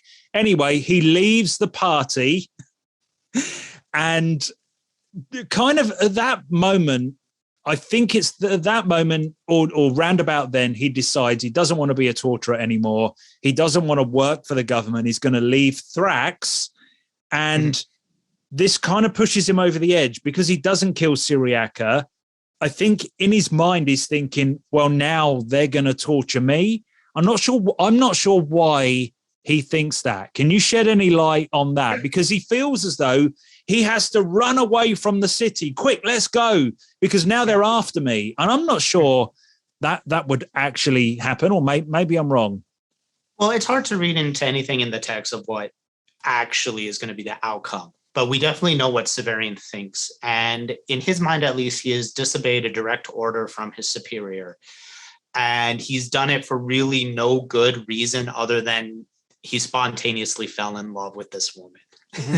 But there is another big thing that's gone on kind of in the background of all of this, which is that when Severian was wandering around Thrax, he found a Hakal, a very low-class, poverty-stricken hut with a boy who was ill and a girl who was maybe even dead or very near death in it.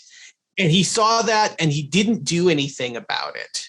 and walked away from that moment. Then he goes to this party. He's told to kill Syriaca, and we get this cut in the book. This is one of the few time jumps where we skip forward, and Severian has left the party without telling us at this point that he hasn't killed Syriaca. And he wanders back to that same hut and goes in there and takes out the Claw of the Conciliator, the gem he's been carrying with him this whole time, and uses it to revive this girl from death or near death and bring her back to a healthy state. And that is wrapped up in this whole question of, do I want to be a torturer? Do I want to hurt people anymore? Can I be something more than this? You've got these conflated tensions between I am trained to be an agent of death and murder on the one hand, and I have the ability to literally save somebody's life by wanting it very hard and using this magical totem I have. And it's like what you said at the beginning, how like we start this book at the place we thought we were going to be at the end, right? Like he's on his way to Thrax. We understand the journey is to Thrax. And then, oh, hey, we're all of a sudden at Thrax. And it's a breaking point for him because he's arrived at the place he was expected to go, and he is the thing he wanted to be, which is the leader, the justice, the head of the jail and all that. And then he has this revelation or change in behavior where he's saving the woman he should be hurting. And he's going out of his way to help this child, even though he thinks that the Archon is going to be sending the guards after him like immediately. And then he gives up that life. He leaves Thrax, and the rest of the book is his kind of wandering as he's trying to find a new identity now that he's rejected the torturer one to a degree. Before we get there, before he actually leaves, we get probably the best imagery in the whole book of the New Sun, which is him. I think the idea is that he's standing quite high up in the city looking down, and there's flames. There's something going on, which turns out to be the salamander. Yeah. And remember, we're spoiling, we're explaining what we know by the end of this book. So we can say that this is Heather, that weird guy who keeps turning up. So it turns out that this guy he's like some weird kind of interdimensional zookeeper, and he has these monsters that he can pull through mirrors or technology that we don't understand. And these are the monsters. These are the things that keep turning up and trying to kill Severian a couple of times now throughout the book. So there's this big monstery salamander that breathes fire. And we do get hints of it before we actually see it in the book, which is lovely. There's a little bit of foreshadowing. People are talking about, no, don't go out on your own tonight. 6 people just got burnt alive. And you're like, what are they talking about? And it's one of these a little bit like we got in Shadow of the Torturer, little puzzles that appear, but they're quite quickly solved. So we get this lovely action in this gothic town of mountains and darkness and whatever. Beautiful place. It's probably not beautiful, but in my mind it is. Yeah, right. And there is this. It felt like more than any other time in the series, like a fantasy novel, and it made me think of a lot of fantasy books that, if you looked a little bit deeper into them, which is a guy carrying a sword and there's a fire-breathing monster chasing him around a medieval-looking town. Yeah, 100% fantasy setting, but if you pull back the curtain, there is science fiction, because this guy is actually, it's set in the future, and this guy is pulling these animals in from, I don't quite know where they are, but anyway, he doesn't really fight the salamander. He runs away, and it kind of destroys itself accidentally by falling through the floor that it burnt a hole in or whatever. So it's great action. It's great imagery. And then when all that's said and done, I round about the same time, I think he goes to get Dorcas to say, come on, we're leaving, or she finds him. Anyway, he does find Dorcas. And this is that other really creepy scene where she's coughing up the lead weights that were obviously put inside her stomach or down her throat to weigh her down in the lake where she was resurrected. And that's what we realize. Yeah. We realize one of the rare times in the book where one character kind of actually becomes more frequent later on, especially in the fourth book. But it's one of those rare occasions where a character just says, this is what I am. This is what's happened, because her memory has kind of been put back together. She understands that she actually died, or we believe either very close to dying or died maybe 30 years ago. I'm kind of estimating something like that. And she was put in the lake, and for some reason, either the Claw or Severian himself or something else brought her back to life. And she's been wandering around, and now her memories are back. She understands everything. And she now wants to go, cut a long story short, she now wants to go back to Nessus to kind of put her life back together, find her old home, maybe find her family, which is going to be freaky as fuck. But so that's kind of the end of Dorcas, as far as we know for now, at least. And then before Severian actually leaves the city, he floods the prison. I think he kills a load of prisoners, but then walks through the prison with the Claw, resurrecting them as he goes. Very symbolic of lots of things there. But it's kind of a really, really elegant full stop to Thrax. It's like, and now I'm out of here, motherfuckers. See you later. and off he goes before we get to Act 2. Do you want to add anything before we leave Thrax behind? I think it's worth pointing out that moment. He's sneaking out of the city through the prison this way. That's his justification for flooding this prison. And we don't know if it killed all these prisoners in it or what happened explicitly. But as he's walking through, he describes the claw shining. And it's bringing all these prisoners who are at least emancipated and chained up into kind of a new kind of life. So we have this startling imagery as he abandons his old torturedom away. But then the question the rest of the novel is going to try to answer is, well, what next? What can he be if he's not a torturer? Can he abandon that life? And how is he going to be successful in trying to live a different way? The other thing that I'll throw in there is one little tweak that Dorcas gives us right before she exits is she asks Severian about the claw, and she says, you were saying it has the power to resurrect the dead. That's what the Conciliator said. I don't think it's that simple. I think that the claw has the power to twist time. And when it's resurrecting people, what it's really doing is twisting time back to when they were still alive, as opposed to bringing them back from a state of death. It's a nuance, but it's a really interesting reframing of the claw's powers, that maybe it has something to do with time and time travel rather than just this mythical Lazarus effect of I can bring the dead back to life.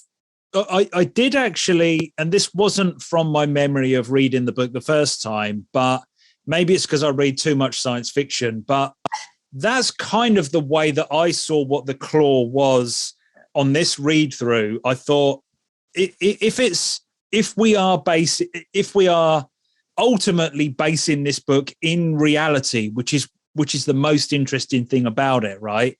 Like I say, you can read it like a fantasy book and explain all these hand-wavy magic things as real science, right? Sorry.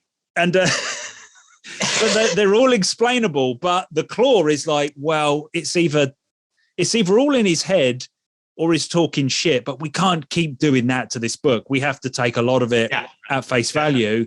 And I did come up with this kind of idea. Well, it's probably, you can't just bring people back to life, or maybe you can, but that'd be almost too easy. So maybe it is manipulating things to a previous state. And it turns out that somehow Dorcas kind of figured that out or planted that idea in Severian's brain. But because it's Wolfe, it's presented by someone else who doesn't quite understand it and explains it to someone else who doesn't really give a shit. And it's not absolutely important to what we're reading at the time, but it's a nice little framing thing as we leave Thrax. And we end up with Severian going off into the wilderness and almost restarting the Book of the New Sun fresh, kind of. Now he goes off into the mountains into Act 2. That's a good place to take a little break and have a little commercial break, isn't it? Yes. I wish I could have held the sneeze till there. The mountains, Act 2, let's call it. At this point in the story, I think it starts to feel a lot more like the Odyssey-like, where you come across characters that kind of enhance the experience, but they don't quite feel like they fit into the narrative or coincidental. The book starts to feel coincidental. Why the hell how the hell has he happened to come across these figures? The first thing we find is a house, which is not part of a community. It's all alone in the mountains with a family, the mother, twin children. The boy is called Severian and the daughter is called Severa or something. Mm-hmm. And the father is absent. Okay. Is that right? So Severian kind of says, look, I'm desperate for food, water, somewhere to sleep for the night. I can work for you, but they kind of let him in. And then things start to turn a little bit south because it turns out Aegea, his nemesis, is she hiding in the loft the whole time? Is she up? Yeah. Is she upstairs? Yeah. Okay. She just happens to be at this house that he comes across in the middle of nowhere. To cut a long story, go on. Yeah, this is also the point when Severian and Aegea actually confront one another. Once Severian discovers she's up there, that she reveals, yes, Heather is the one who's been sending all of these crazy sci-fi creatures after you. And he's doing it because he's working for me, because I have dominated him and made him my slave. So we're in cahoots, and we have been since you killed my brother.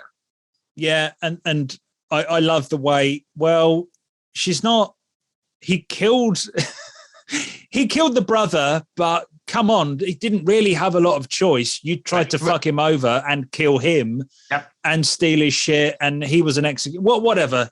Let's not drag that up again, not just yet. Anyway, so what turns out is when night falls on this place, the Alzabo, the creature, the monster, attacks the house and tries to eat. So let me get this right. This Alzabo monster lives in the mountains. This family which is an alien, right? An alien monster. This family are quite used to it. It tends to come around about the same time every night. And it eats people and kind of consumes them, just like the whole Alzabo process, right? Yeah. So this monster wants to eat people in the house. Is that it? Is it? It's just a wandering monster that it's not. It's an alien that was brought into the Earth's ecosystem at some point, right? And that's what it does. It eats people, and then it absorbs their personality and their voice. It literally can talk as the person until it finishes digesting the brain or whatever. Like in Annihilation, like the just film. like the bear. Yep. Just like that. Okay. So the whole idea as a sort of body horror moment in the middle of this, right, is that when the Alzebo talks to Severian in the voice of Beckon, the father who it's eaten, it talks very reasonably and logically as if it is a person, but that person is serving the bestial needs of the Alzebo, which is, I'm hungry, I would like to eat more people, and that means I will manipulate my way into doing it. But there's some question to whether or not the beast is intelligent enough to understand the conversation. It's basically the big bad wolf. I mean, this is Wolf doing Three Little Pigs, right? Mm-hmm. And he's written the big bad wolf that knocks on the door and says, "Let me in." It's creepy. Again, the action is really good. So Aegea escapes. Severian doesn't kill the Alzebo, but he makes a deal with it. Something like, quite slippery. I won't. I can kill you, but I promise not to hunt you down. and I'll leave you alone and I'll be on my way. But then the next morning, when the family try to run away, try to escape, Severian knows the Alzebo is probably going to hunt them down and kill them. So he follows the family. And I'm going to skip through the next few bits because a few things happen before we get to the next proper big interesting. Not that it's not all interesting, but I want to get to Mount Typhon, rather quickly. So this family are attacked by the zoanthropes, which are kind of like zombie people. So again, they're voluntary zombies. They've decided that humanity was a mistake, that us thinking was a big problem. So they've intentionally damaged their brains to become more animal-like. And thus the Alzebo attacks all of them, right? The family and the zoanthropes. Severian comes in, does a bit of killing and sword flying, whatever. And let's just say only little Severian survives. So we're left at the end of this bloodbath or whatever with Severian, with his namesake. That's playing tricks on me. It's like, all right, this is at some point in the future of these books, is he going to travel back in time and bring himself back to this story? It's definitely there, because why use the same name? Yeah, right. Why would he be the only one that survives? But let's see how it all unfolds. So again, we're back in the mountains. It keeps kind of resetting, right? We're back in the mountains all alone. And now Severian has this kid sidekick. And you can read into a lot of, is this more to do with character growth? Yeah, definitely. This is him having to deal with a kid and have someone that is responsible to try and keep alive for as long as possible. Yeah, that's going to work out. That's going to work out. If you look at this whole book as Severian's identity crisis of who am I going to be, he already got his chance to be the boss, and now he gets his chance to be dad. But he gets to do it in the harshest, like, reality show survival winter circumstance that you could probably imagine. They have a little bit of food that was left to them by the woman, the mother of the family, but that runs out pretty quickly. And now they're marching through this jungle at high altitude, trying to figure out how they're going to even get to a place that Severian can get little Severian something to eat. Well, lucky for them, they come across, I've got written down here, a witch doctor village. This is kind of again, it's the Odyssey, right? There's another weird thing plonked in the middle. It's not bad writing. It's really interesting, but the structure of the book is changing. So he goes in, they get captured, keeps getting captured, right? They get split up, they get captured. I can't remember if he loses the claw or he's got it tucked in somewhere. There's a lot of, I lost the claw, I found it again, whatever. And he is challenged to a magic duel or something. There's a lot of unexplained stuff here in my mind anyway. We get another, I'm assuming it's another heather monster, an alien slug thing attacking. But the key point in this little bit here is he's having this psychic magic off with a magic person. Quickly, what's going on? What's this? What's happening here? I'm a little bit lost here. What's interesting is that Severian kind of exposes this magician for having a lot of like parlor tricks. He uses like the secret passage in the ground or a dramatic reveal, which was not actually magic. So Severian thinks he's a charlatan. Yeah. And then he gets challenged to this magic duel. And instead it's like a psychic battle of some sorts. And this person seems to have access to some kind of technology or something that allows him to like mentally attack Severian. And it really does. And that's it. I mean, and then it really does seem to be some sort of psychic power. And I think the joke is exactly what Phil said, that Severian's like, oh, this guy is a total fraud, because you see him getting cocky about it and saying, I know how to deal with people like this. And he puts on his own show and then finds out, oh, crap, I've gotten in over my head. And frankly, the only reason he survives the encounter is because at first the claw helps him stave off whatever sort of psychic fight he's engaging in. But then after that, Heather's slug rolls into the scene and literally devours the whole village alive and creates enough of a distraction for him and little Severian to escape. What we see, I mean, it's a fun adventure and it's an interesting story and all that. And yeah, it's not explained. It's pretty mysterious, but ultimately it's just showing Severian trying out, how do I do this? How do I be the protector of the father? And we find him incapable or surviving only through circumstance. And he's got to kind of try and fail these different lifestyles in order to find one that fits him. Okay, so we escape this village, both of them back together, and again the book resets. They're in the mountains, and now they're wandering again.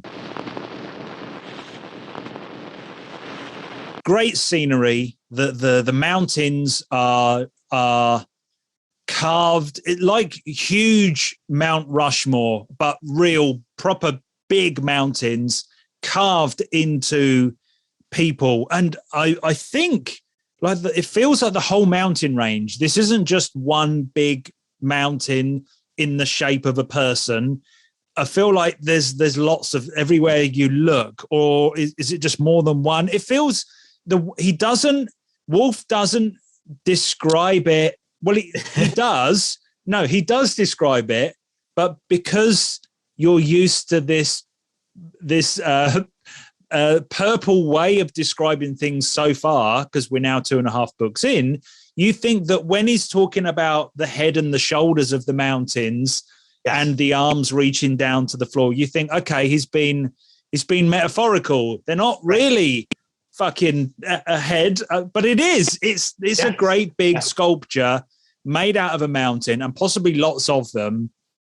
Anyway, either this area is called Mount Typhon, or this one particular mountain, and it's carved in the shape of one of the old. Is it the original Autarch, or the last person before the Autarch, or is this something we find out later? Am I skipping ahead a little bit? No, it's clear. It's an ancient ruler of some sort who came before the Autarchs. We don't know if he was like the last ruler before the Autarchs or any of that, but we know he's prior that time. Okay, so we go up, and there seems to be like I think it's an old abandoned stone town. There's buildings anyway, and again, because Severian has no need to explain exactly what this facility, this town is, I'm still not sure, because now I'm kind of looking for clues. Like, is this an old radar station? Is this some sort of base? Is this another spaceport? Is this just a town? I'm not really sure. It is another spaceport with a combination, because when he gets there, he looks around and says, aha, this is just like my old Citadel. Right. So we know that there are some rockets or spaceships similar to what he's grown up around. Oh, that's very cool. And we find is it the gold ring on one of the hands? So this must be massive, right? You can climb up on this thing. Right. Little Severian climbs up on this gold ring, or fucks with it, and it basically zaps him. It triggers something, and it kills him. He's dead. Right? It just fries him. Living as a father, I can tell you live in fear of making some catastrophic mistake that causes your child to be injured or hurt. And little Severian being literally vaporized into dust by this thing has to be completely devastating to Severian. No two ways about it. It just shows Severian's naivete, because he should have brought a 10-foot pole. Yes, but tough. Little Severian is dead, but this seems to have either triggered another mechanism or given Severian access to some other part of this facility. There's technology, right? There is there is a guy, somebody that turns out to be Typhon himself, that was either in some sort of stasis or, I don't know, animated state. And I think it was Severian getting zapped basically alerted this system that people are there. Anyway, it wakes Typhon up, this actual person that's probably been sitting in this facility for hundreds, maybe thousands of years. Who knows in this book? And we now have Severian coming in contact with this being with two heads, like in Hitchhiker's Guide to the Galaxy. I picture it as a normal person with another head kind of grafted onto the side. Is it that comedic? Is it that silly? Yeah. Is it like this? Yeah, and what Typhon says, he says, I was the king back then. I wanted to extend my life, and we came up with this plan, me and my scientists. They cut off my head and grafted it to this, this Adonis's body, this slave we had called Pieton. And now he's two-headed. He's got the other head here, and he's using this slave's body to extend his life. And the other big comic thing about this then is, you said there's a guy with a head right here and one sticking off to the side, and it's the one sticking off to the side that's doing all the talking, right? He's also so that one is talking. So this head, it doesn't matter, right? It's a two-headed dude. But he's also totally hedonistic. He's thrilled to see Severian and thinks, boy, you are so convenient for me right now. He also happens to be completely naked and has no problem jacking off and nursing his erection in front of Severian as they're casually talking. So you get the idea that this guy is bad news from minute one. So walk me through. There's a lot in such a. I mean, it's only about 10 pages or so. It feels like it. It's so quick, but so much happens here, and then we get so much information about the past and the possible future, and who Severian is and who Typhon is. Can you just walk me through what goes on this mountain up to the point where Severian actually kills Typhon? Spoiler. But just take us through it, please, because you'll do a better job than I will. Typhon says, I used to be king of the world, and I was extending my life this way. I've been revived now. And he takes Severian through secret passages up into the head of the statue of himself. They're looking out of the eyes and like extending on the whole viewscape. And there's food up there too. And Typhon says, I'll give you the food, and I'll even extend the offer further. And the eyes, like, through television screens or future technologies or whatever, show like the viewscape extend to show the whole world. Typhon says, I'll even give you the whole world. You'll be king of the world if you serve me, if you be my servant. Because what I'm going to do is revitalize my empire throughout space, and I'll become space emperor, and I'll make you like the Duke of the world. And it's that offer that resonates with Satan tempting Jesus in the desert. Right. That we're presented with here. And Severian's answer is to punch the slave in the face, which kills the body and thus ends Typhon's tyranny. Typhon's tyranny, yeah. Typhon was waiting there for someone to come. This is the bit where it's very...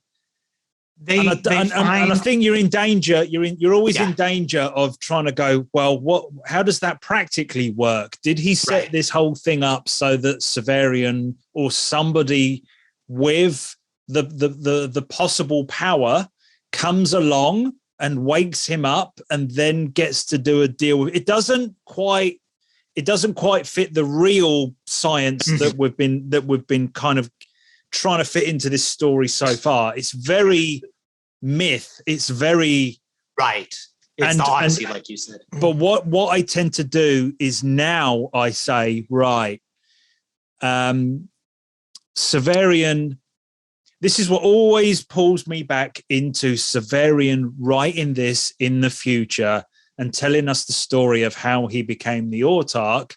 And as we go a little bit deeper into this, you start to realize, right, yes, he's probably manipulating this story as he goes, And now there's this fantastical, mythical thing thrown in there.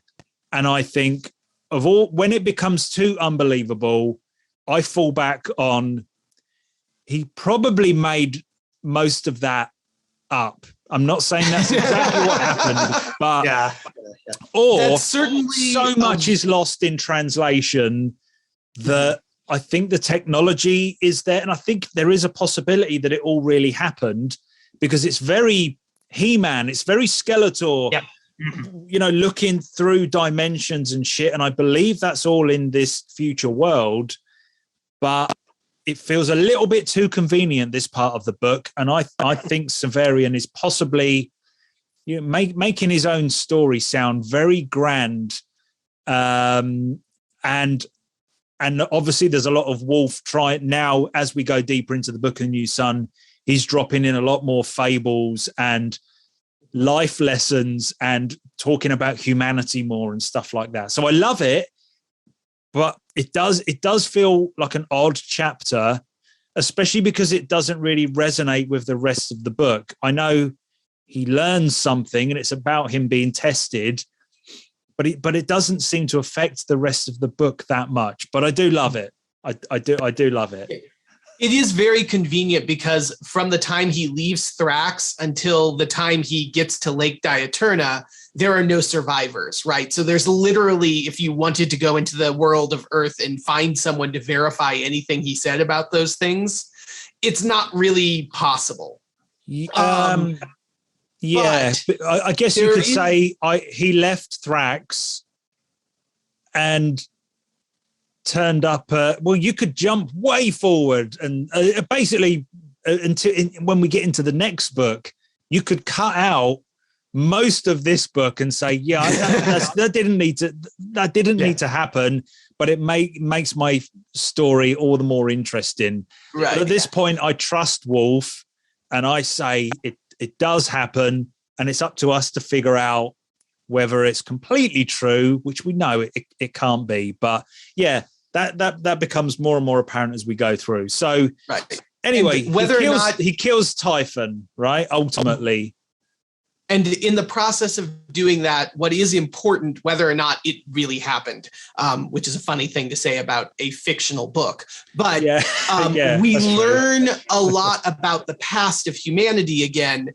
We heard this from Vodalis before in Claw of the Conciliator, that there was a time when humanity was an empire amongst many stars. And for whatever reasons, that has collapsed down. And Typhon appears to be a ruler from that time and verifies to us, yes, we did go to the stars. We ruled many things, and I'm going to rebuild that. And he seems to be totally confident that he has the power to do that. The other fun thing that Typhon drops in all of this is he says, you know, there was a figure called the Conciliator when I was around. Do you think he's still around now, with like pointed looks at Severian as he asks that question? Yeah. So this is where we start getting indicators that maybe it's not just the Claw of the Conciliator that Severian has inherited, but he's inherited it.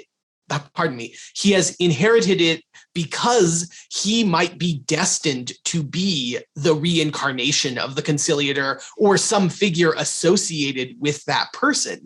And that all of these weird magical things that are happening with the Claw only happen to him because he's worthy of it. This is when that kind of stuff does start to get in there. And I see what you mean about these things need to happen to Severian to forward that part of the book, rather than just put the story of Typhon in a story within the book, which Wolfe has done a few times now. So here's a bit of history. Here's this stuff. Here's this odd connection, like the Jonas stuff. Here's a character that has turned up in the book, but he can link us back to all this other history. But you're right. It serves a different purpose, because now we are starting to say, well, okay, maybe Severian is being guided along this thing. So it's not just like the Odyssey, where it's very, very convenient for the story because it's an allegory of something else. It's because he has been manipulated, which is kind of what we've been thinking the whole way through, right? There's coincidence. There's a question for sure of how much is Severian being manipulated to all these random stuff, like randomly sleeping in the same bedroom as Ballanders. Was that something that was set up at some point? And so we have to ask how much of this plot hangs on convenience and coincidence, and how much of it feels like it needs to be this way because we need Severian to be a certain kind of figure, some kind of mythological or divine figure, right? Yeah. Talking of Ballanders, let's cut there and come back and do the third and final act. I love this part of the book as well because it's like its own little self-contained thing. Mm-hmm. I've just called this part Lake Diaturna, which we've heard about before. So Severian survives, and again the book resets and he's on his own. I think he's still got the sword, he's still got the claw. He's still Severian. He's still the same guy, right? And he comes down from the mountains. I mean, why did you go up there in the first place, you idiot? But anyway, he comes down from the mountains, and he comes across a village, and he plays his old Nessus trick. No, his Saltus trick. No, what is it? Anyway, it's his torturous trick. That's right. It's the Saltus trick of if I just go into this place and I look like a torturer, people are just going to give me shit because they're scared of me. And it kind of works.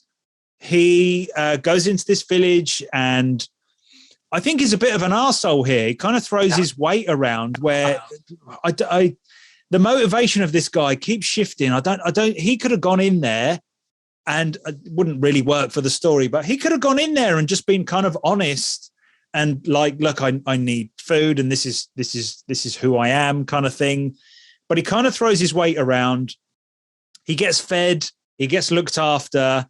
He gets given naked chicks, for Christ's sake. And but ultimately he's drugged by the villagers, and they take the claw away.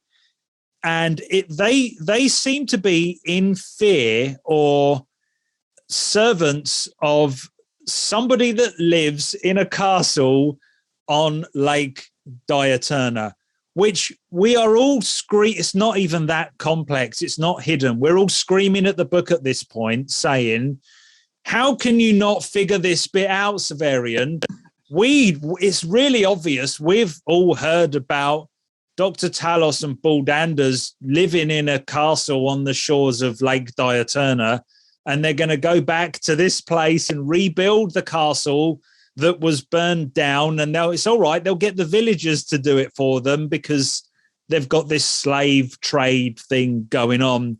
And here we are with exactly what's already been described. So I don't know why he can't figure out that he's about to bump in to Talos and Ballanders, because it was only at the end of the last book? Mm-hmm. It was at the end of Claw of the Conciliator that they said, we're going home. We're going up to Lake Diaturna. Maybe we'll see you there someday. Okay. So it was not hidden information at all. And it is another one of those memory lapses that you go, Severian, if you have a perfect memory, you are the densest person because you never use it when it's important.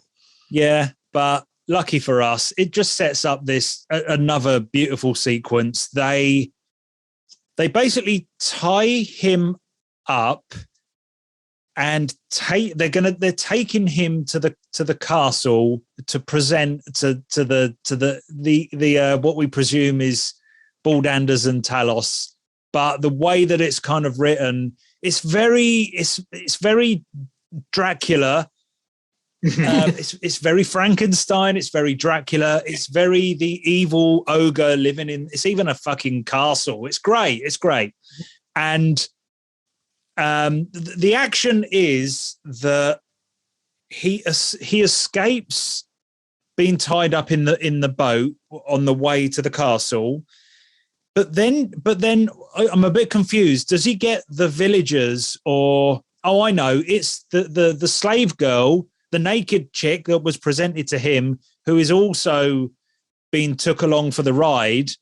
she helps him escape, or they escape, and now he's kind of in command of this boat, but he still wants to go to the castle to get the claw back.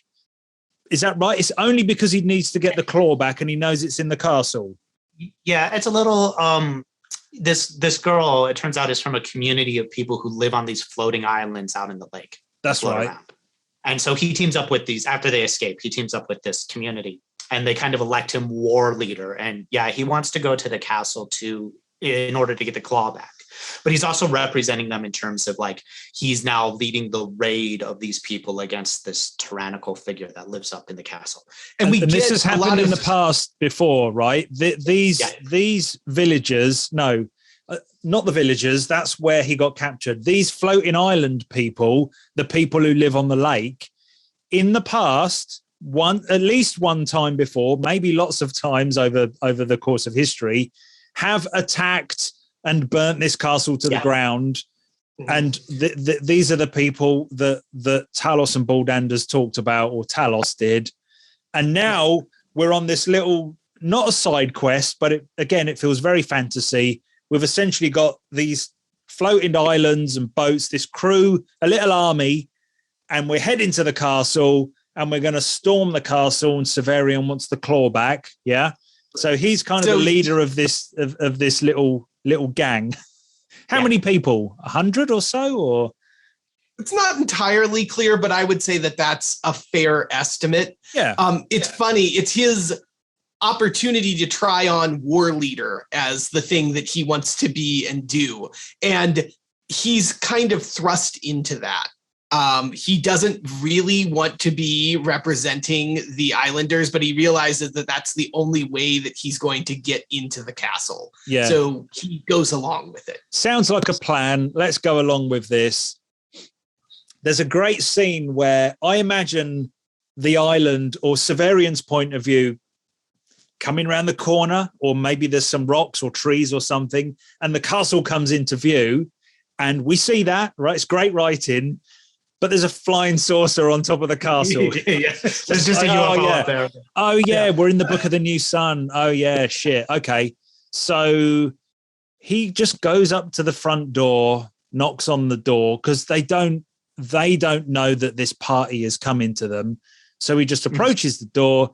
Well, they were going up to attack the castle, but, there's a spaceship there now. So you can't launch an attack until you figure out what's going on with, so plan B is knock on the front door. Brilliant.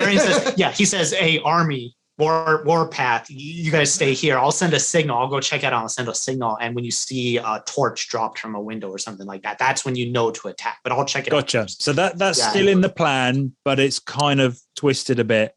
So Dr. Talos answers the front door. Yeah. Much to Severian's surprise. What?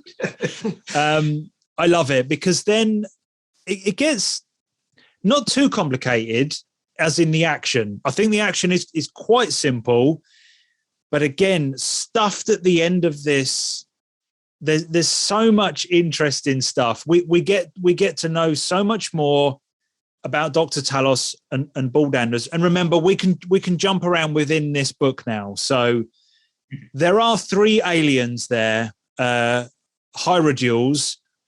And they so let me get this right. They're either exactly the same people or exactly the same type of aliens that were in the House Absolute in the last book. And they were the same people. They were the same people. So they watched the play. Yeah. They watched the play, and when it all kicked off at the end and there was a bit of a firefight, it was these 3 aliens were involved. And so it turns out that they even knew Talos and Buldander's, and now they're at their castle paying a visit. Yep. Severian that explains Buldander explains why he went crazy during the play. Now he says, I knew they were in the audience, and I knew me capering around being a fool in front of their eyes. It was so embarrassing that I lost control and went on a rampage. And of course, because of that, they had to pull out their laser guns and subdue him before he destroyed the entire production. So we get quite a bit of information about the nature of Talos and Buldander's. It's kind of, I know it was kind of confirmed at the end of Claw that Talos isn't in charge of Baldanders, which is what we originally all thought. He's the master, and Baldanders is the stupid big oaf that does as he's told. Even though they did act like that, I think it's confirmed here, or there's another layer added to Baldanders is the mad scientist. Talos is his creation, which is, we were talking about the hidden robot in the first book. And, a lot of people talk about that, which is Talos. But I'm not quite sure he's exactly robotic or what he is. He turns out to be a homunculus, a creation, a copy of something, right, from Baldanders' creation. So this is the whole Frankenstein's monster thing going on here. And it turns out Baldanders is right. This is where we start to get more information that leads to the big picture, or the Severian's big picture, which is the new sun itself, which is not a myth, but somebody is going to be. It's kind of right. Hang on. It's kind of the Christ. It's kind of the right. It's kind of the second coming Christ story. The conciliator, Jesus figure, is the way I see it. Somebody is going to come back and reignite the sun. Literally, the sci-fi thing of making the sun better for everybody and a new dawn. Okay, and we're led to believe that does eventually happen because the Green Man traveled back from the future and said, "Oh, there's."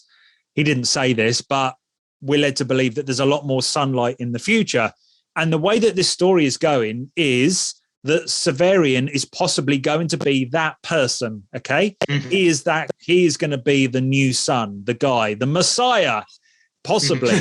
Turns out Baldanders, am I right in saying Baldanders is also a candidate for this? He wants to be. Right, he wants to be a candidate, right.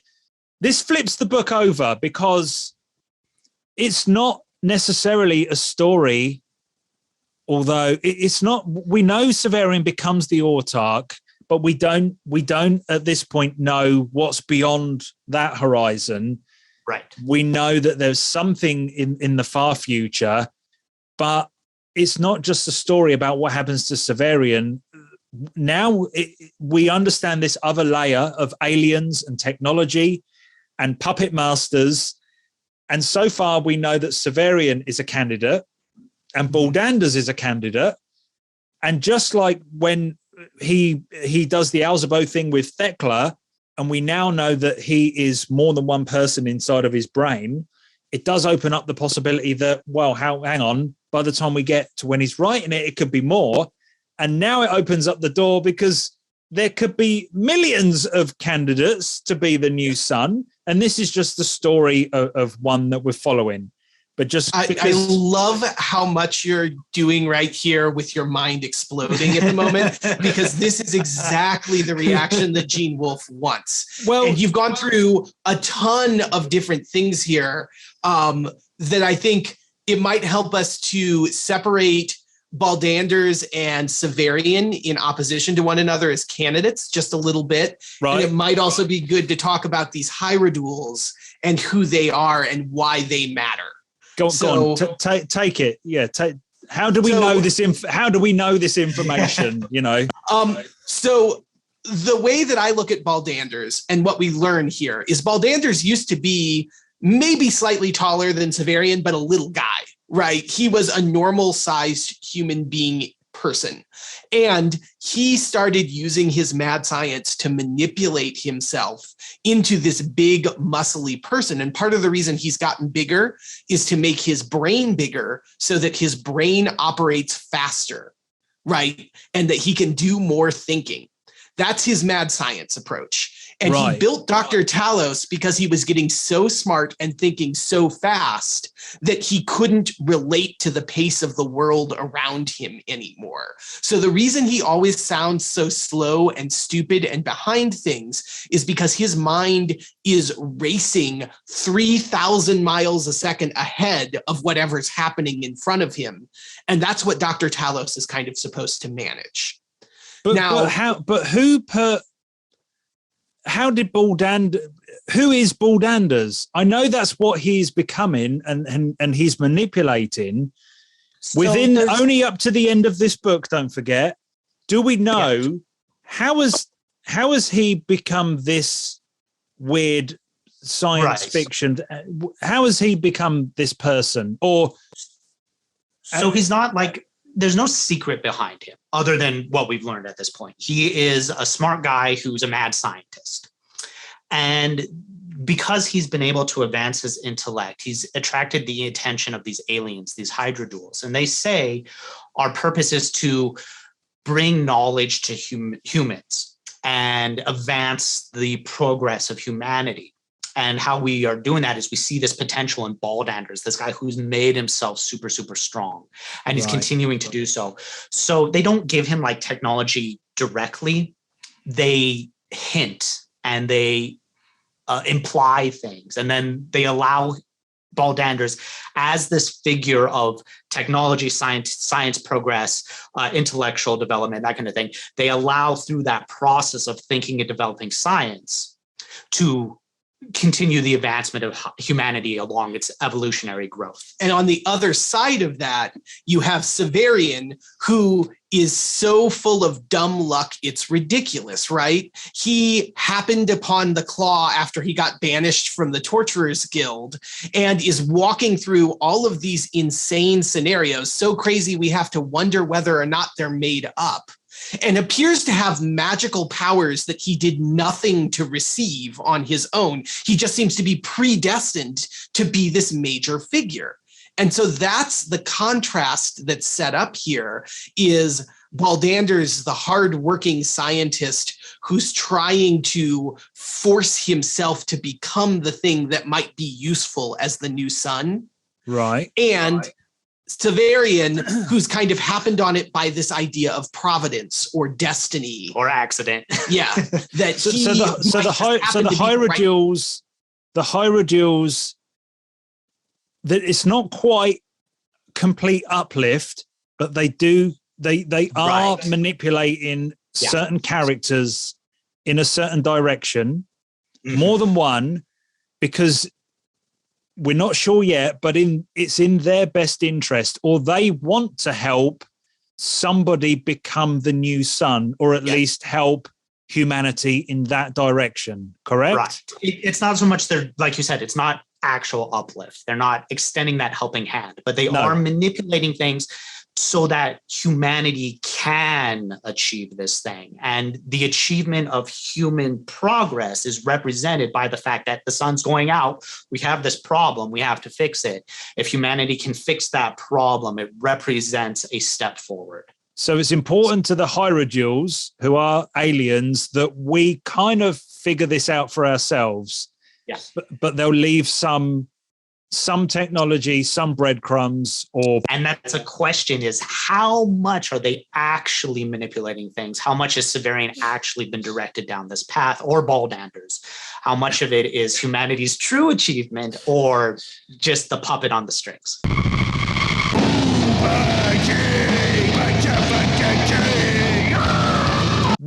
What makes it more interesting is these Hierodules seem to have knowledge of the future. They know Severian. They talk to him like, hey, it's cool. Yeah. And we're led to believe that, I'm not sure. I'm not sure whether from the conversations that the Hierodules have with Severian, they say, look, you've got the potential to be the candidate, the successful candidate, and not Baldanders. And Baldanders doesn't like that. And that's what kicks off the fight.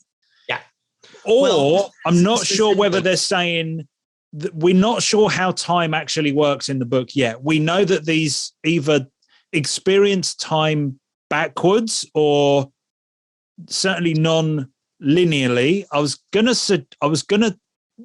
drop a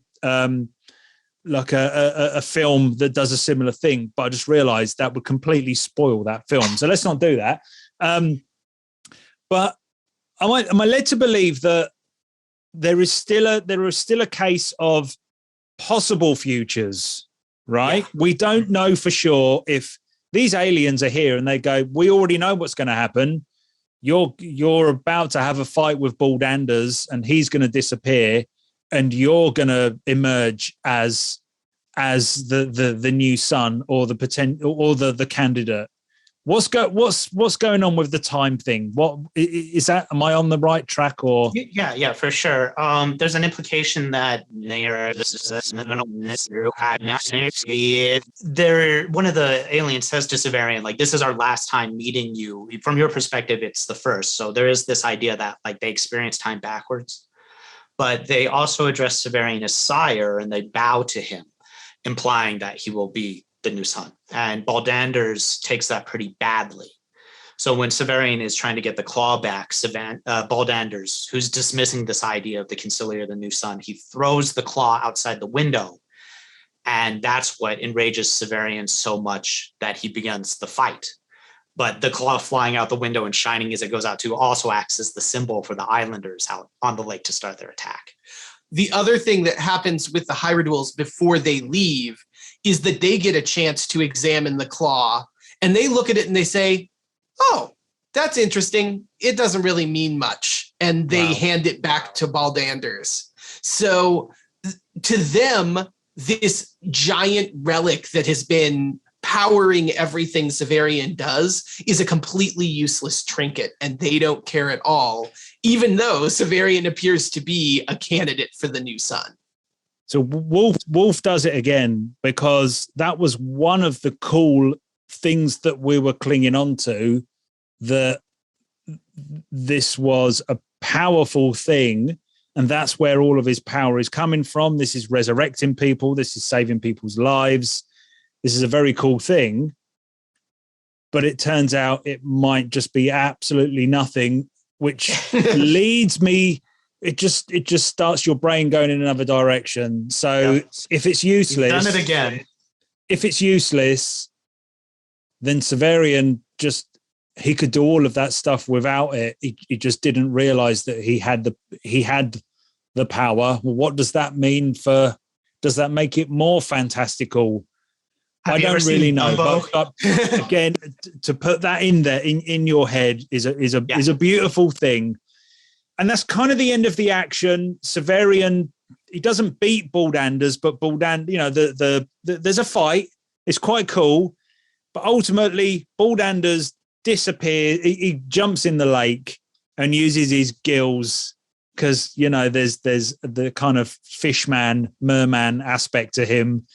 And maybe he is going to grow up to be one of these sea monster things. Yeah, that's still quite complicated in my head, but he disappears into the lake. And then Severian, who has lost the claw, spends the next day or two, a long time on his hands and knees, desperately trying to find this claw.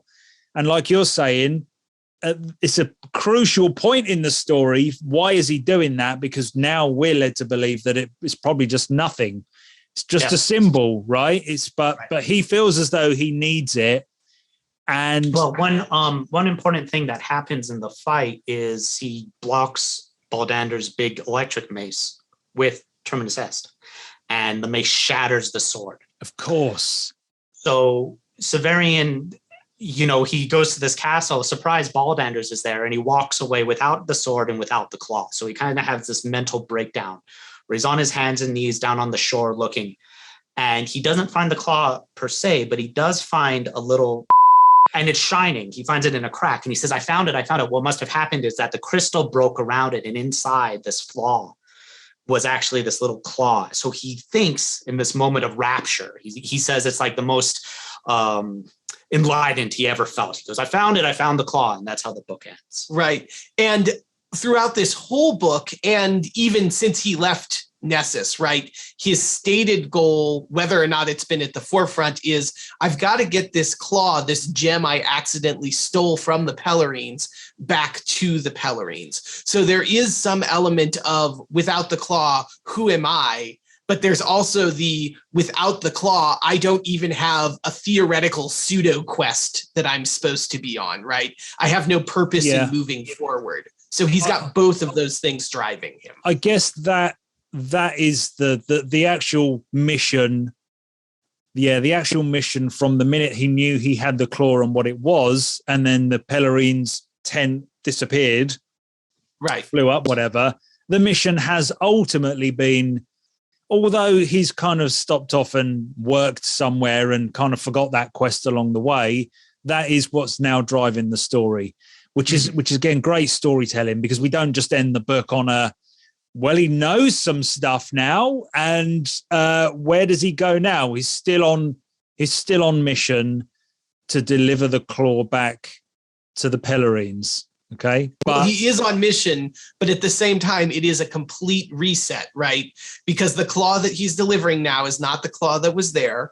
He doesn't have his biggest symbol of being a torturer, his giant executioner sword that he's carried with him since the day he left Nessus. And he doesn't know really where the Pelorines are or how to find them. So he's just as lost and aimless as he was at the beginning of this book when he left Thrax. Yeah, but he's got, same as us, he has lumps of information. He has a lot to do, not just his internal identity stuff. There are big lumps of information, and there are stuff that I don't quite know what he expects to really do with it.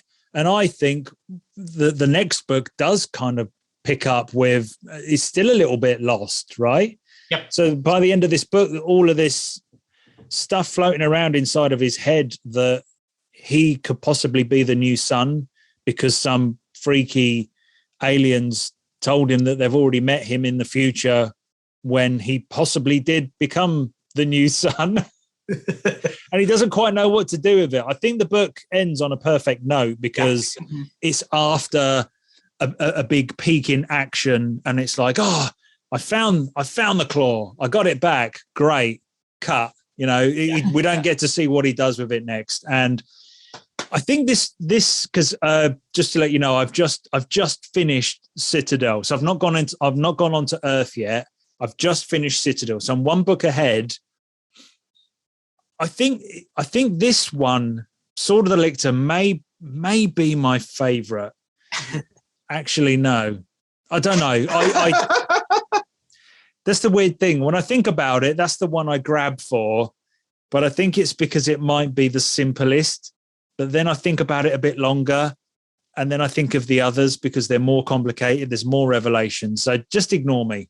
But I really like it. It does do a really good job, not just of ending the story right there, but setting us up with just enough of that metaphysical narrative, this idea of the new sun, that we know that's actually something we should be concerned with moving forward. And it sets that up as a mystery for us to pick through our next book and see if we can find it.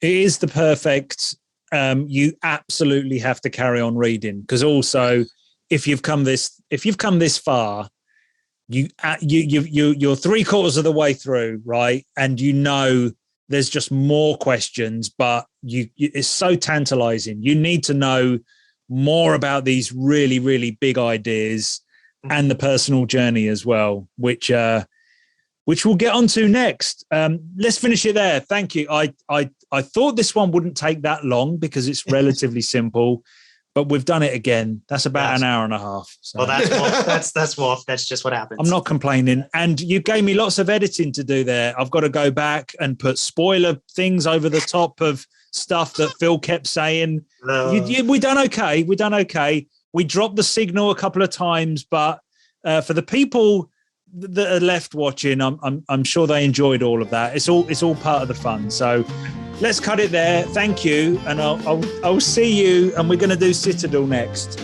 Ah, shit. Thanks very much, Moid. It's always fun.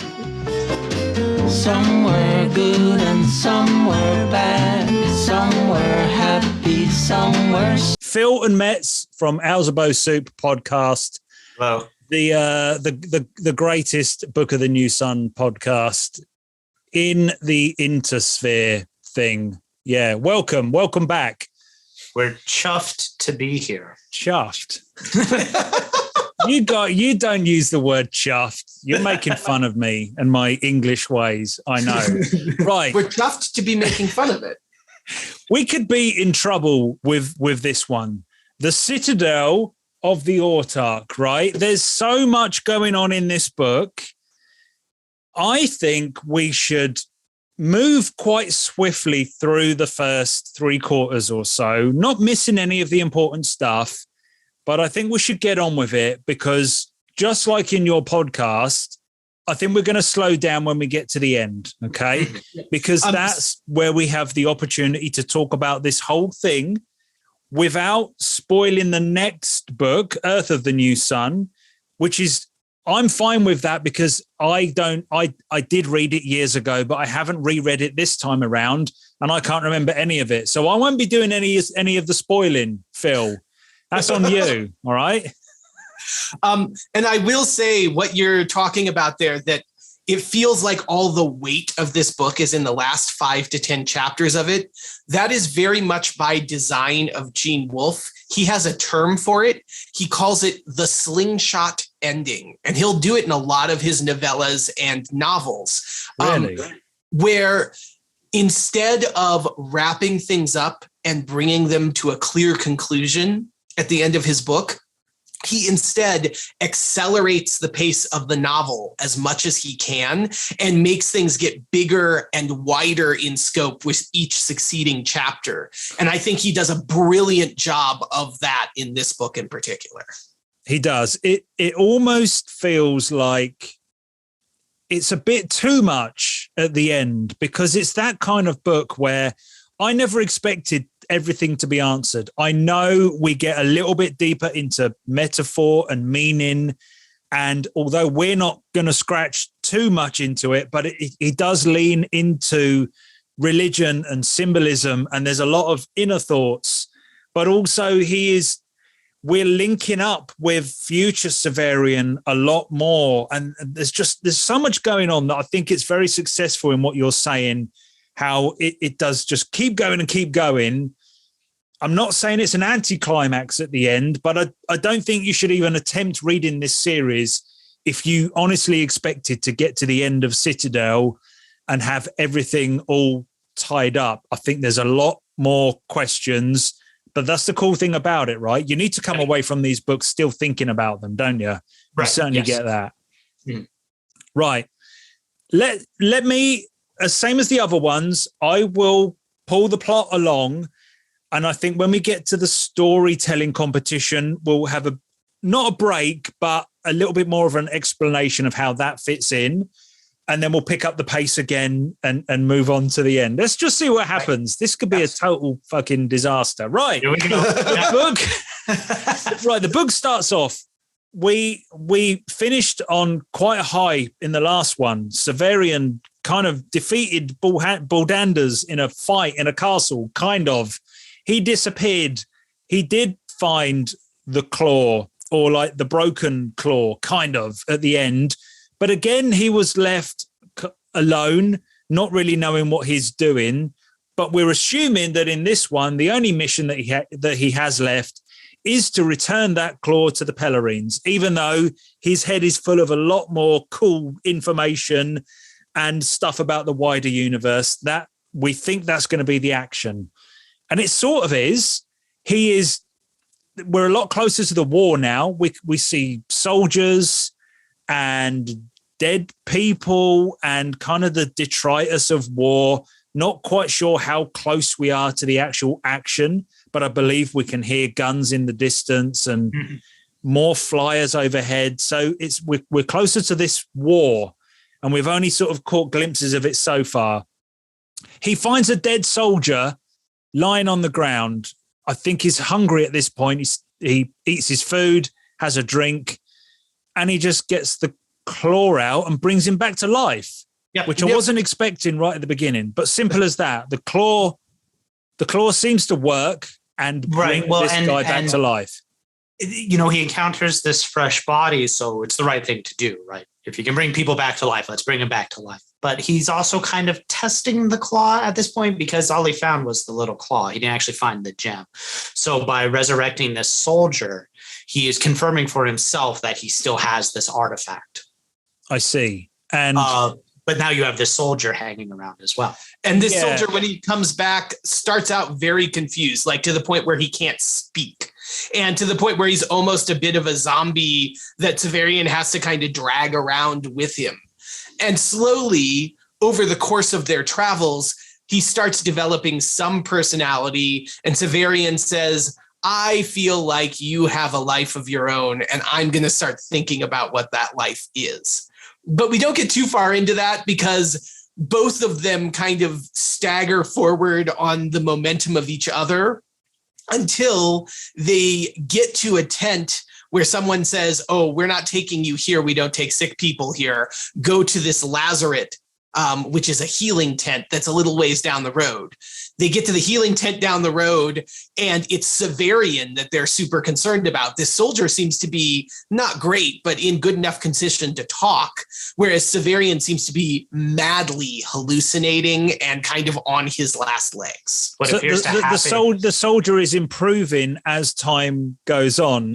Yeah. As though, and because now we kind of get an idea, we think we know that the claw is manipulating time.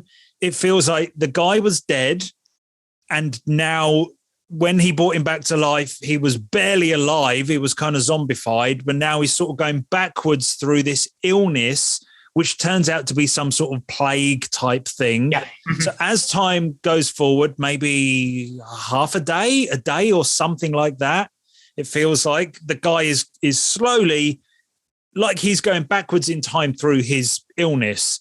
But at the same time, Severian seems to have caught this plague thing off this guy, and he's going the other way. So you've got these two characters.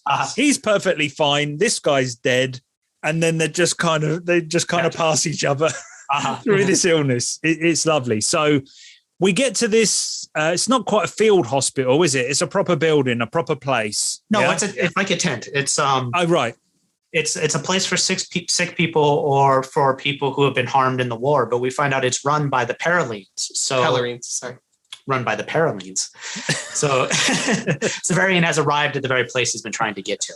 Right. So he then meets some more characters. Is it Foiler? Mm-hmm. Is that how you say? Foiler, who is a woman. Is that right? Yeah. Melito. Yep. And Halvard, they're the main people that he bumps into while now he's at this hospital and being cared for.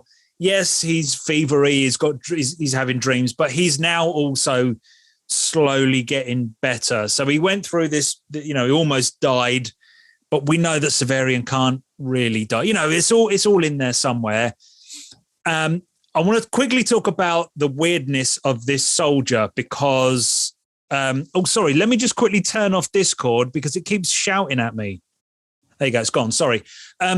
This soldier reminds Severian of Jonas with the things that he says and the way that he acts and the things that he knows, which I'm thinking that another massive revelation is coming. It doesn't quite come. Don't forget, we're spoiling to the end of this book. So I don't really have much of a theory other than maybe Jonas did come back and there's some weird time travel-y thing. Other than that, there's extra dimensional science fiction stuff going on. What do you think this Miles is the guy's name, the soldier? What's going on with Miles and Jonas? Do you think they're the same person?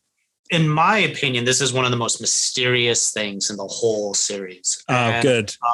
The good thing about it is it's not super important to the plot or the big picture. I have some theories about what might be going on that are spoilery in nature. But what seems to be is either what you're talking about. There's some time travel aspect, and here is here is Jonas resurrected, or somehow Severian is imparting Jonas's personality into the soldier. Beyond that, it's really hard to say what exactly is going on here. On the skeptical side of things, you could say that Severian very much would love to have a friend after he's been so alone for his whole journey through Sword of the Lictor. And he has a literal blank slate when he brings this soldier back to life and says, you know what? You remind me of my friend Jonas. In fact, you do so much that I think you are Jonas. And I'm going to believe that whether or not you tell me that's true. Right. But yet again, do we have to fall back on the way that Severian is writing this story? Because there's if it's precise, if it's true what he's writing, then there's something here, right? There is something weird going on. Right. But we can choose to go, no, this is in his head. That guy did not say that. And what's actually true is what this Miles says later, which is, listen, you've got PTSD. He's basically telling him you've got PTSD. I see this a lot. People come back from the front or they've been ill or something has happened to them and they imagine stuff.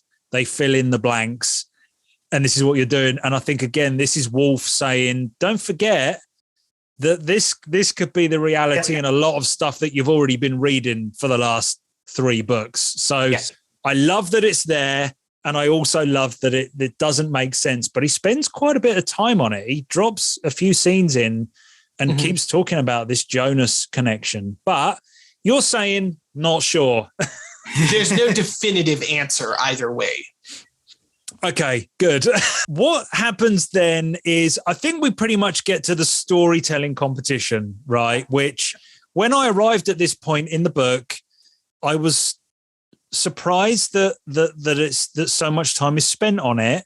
And at first I thought, why don't we talk about the Lovecraftian aliens and the coming of the second conciliator? Why are we stalling here, right? Yeah. Mm-hmm.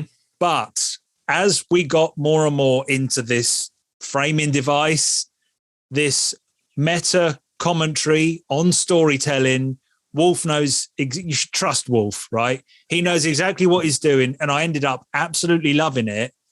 And by the time I got to the end of Citadel, and I'm still thinking about this book, I'm triggered by lots of the stuff that happened in this storytelling competition, and it's all reflected in the other books as well. So I actually love it. Right. But in terms of like plot, you're right. You talk us through it without taking all day about it, with all due respect? Sure. Yes, I will, before we start, throw in a plug for all of Gene Wolfe's short fiction. He is a master short story writer, and he shows that off in the 4 stories that get told here. If you like these, you should check out any of his short story collections. You will not be disappointed. Mm-hmm. Yeah, so you're right to say it's a stall before we rush through the ending. And in terms of plot, it doesn't move anything along, but it gives us a lot of opportunity to talk about really rich ideas and metaphors and the state of the world. And we get to explore so much in it that it really is, like, in a sense, the heart of this book, even though it really doesn't have anything to do with the plot. But essentially what has happened is we have these sick people in this hospital. They're going to pass the time by telling stories. And Folia, one of the people, says, the winner of this story I'll marry. And Severian, because you're the newcomer, you will listen to all of our stories and decide who will be my husband. So we have a story from a character called Harvard, who is a sealer from way down south in the Arctic. Antarctic? Yeah, let me take that. Yeah, well, you think it's the Antarctic, right? Right. Yeah. Because of what you've pieced together. It's not said in I'm just getting to the point. It's not said in the story he is from this part of Earth. Right. It's not a revelation, right? Mm-hmm. It's just us piecing that together. So we think they are from further south than South America. So we're assuming that it's the Antarctic Ocean. Yeah. Is there such a thing? South America. Yeah. Somewhere down there. Yeah. Okay. And he tells a very simple but well-told story about murder that happens. Then we have a character called Melito who tells a allegorical fable about a rooster and encounter with an angel in the contest between them. Then we have a really interesting interjection. There is a soldier from the opposite side, this Ashian army, where these people are subjugated by the monsters that live out in the ocean. And they're kind of like 1984. They can only speak through slogan and propaganda. And so we have this character whose name is loyal to the group of 17. That's his name. He's loyal to the people who rule this country. Yeah. He tells a whole story that Folia translates by just saying things like, the populace deserves the good of the people and stuff like that. So he tells his story, but only using the approved slogans from his civilization, controlled civilization, dystopian thing that was the way that we see it. Right. And the woman who sorry, her name Foiler, she translates it. I do love this. Is maybe my favorite part of this storytelling bit, the way that she converts it, she translates it, and then tells the other people, because I knew we'd go off on tangents. I knew this would happen, right? Because it's a very similar thing to what Wolfe is doing with this book, with taking these complex things and putting it through her filter. Because the way I was listening to it was, the way I was reading it was, she could be manipulating that herself. She could be fucking around with that translation and telling these other people who are also in the competition. And Wolfe has just done this extra little intricate layer within a story through a translation. And you're thinking, what's actually hitting my brain here? What's the message, and why does it have to go through so many filters? Because the plain story that Wolfe is telling is going through enough layers, through Severian, through history, through translation, through Wolfe, through his storytelling technique, through somebody else that's been manipulated down the end of time with all of what's involved with how that's supposed to get to us, through somebody else that's telling it through their own translation, and she also has an agenda. I just wanted to say that. That's maybe 12 layers of storytelling. And the other thing is, you understand what's going on when that gets to your brain. Anyway, carry on. And that's the thing. It's all there. And it's complicated even further, because after those stories are told, Foiler says, well, since my marriage is on the line, my life's on the line, I should be allowed to tell a story too. And she tells kind of like a fairy tale story about a woman who is being suited by 3 men. And ultimately it is the third clever suitor who wins her heart. And through this, Folia is telling Severian, of these 3 people, I want to marry loyal to the group of 17. Actually, let me take that back. I think that story is my favorite of the stories. Because it takes the other stories and says, it's almost taking the storytelling competition and saying, this is kind of what it is within this story. Oh man, it's so well, good. And this is what Wolfe is doing with all of that, right? Is he's asking the reader, how do you tell a good story? Let me give you a few options. Here's a story that is very straightforward and simple, but it's told so well that it's almost poetic. That's the Sealer's story. Here's a story with lots of symbolism and references and context, and it's allegorical through and through, and that's Melito's. Here's a story that is complicated because it's hard to understand the language, with Loyal to the Group of 17. And here's a story that's delivering a secret message, right? Which one's the best one? Good news, I'm doing all of them right now. So he has found a way of reaching through this book and saying to the reader, You've come this far, and this is how I've told you the story, and like laying out the technique. Well, he's not sort of explaining the technique. He's almost saying, I feel your pain. I'm here with you.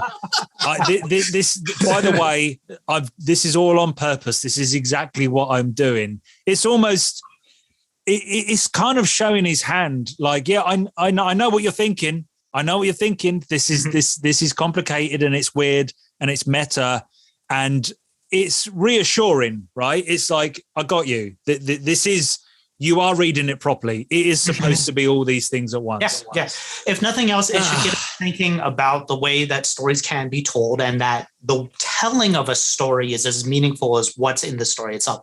And then as readers think, oh, but I'm reading a story right now. Maybe I should start thinking about this story I'm reading on those terms as well. And what can I pull out from the way it's written? And so it's inviting us to approach the book on more levels. So you get it on a first read, which is quite rare for the deeper stuff of the Book of the New Sun. So I can only imagine what you guys who are third or fourth way, and you've obviously done this to death. You know, some would say a little bit too much, right? You know, you're obsessed. Yeah, you need to calm down a bit. So it must have a completely different feeling to you because you know what's coming, you know what he's doing, and now you kind of get to witness it in a different way. It must be really out there for you, this part of the book. Well, and there's a whole other side of it as well, because we have these chapters that tell these stories, and intertwined with them are these chapters where Severian has a number of interviews with people in the Lazaret. Yeah. So he has been exploring his identity this entire series. Who do I want to be when I grow up? If we want to have it that simple.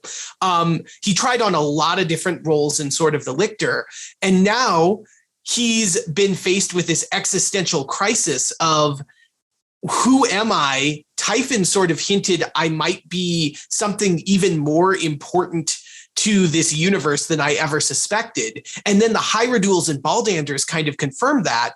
I also lost the claw, which I thought was really important to me, but found it again. But I'm not sure if it really works anymore. And so he has to try this out. First, he talks to a Pellerine and says, listen, I found the claw. I want to give it back to you. He hands it to her. She looks at it and she says, this is not the claw I remember. You do not have it. Take it. It's a trinket. You are probably a little mentally disturbed and think that you have some special power. And that happens a lot, but I still love you. Right? That's a hell of an anticlimax, right? He's handing the claw back to the Pellerine, right? You could argue that that's the whole point of this book, from a character point of view. And you're like, whoa, hang on a minute. This is where we are in the story. We're doing this now. And she's like, no, you imagine the whole thing pretty much. Right. Go away. So he gets a little despondent after that, and he meets up with a postulant the next night.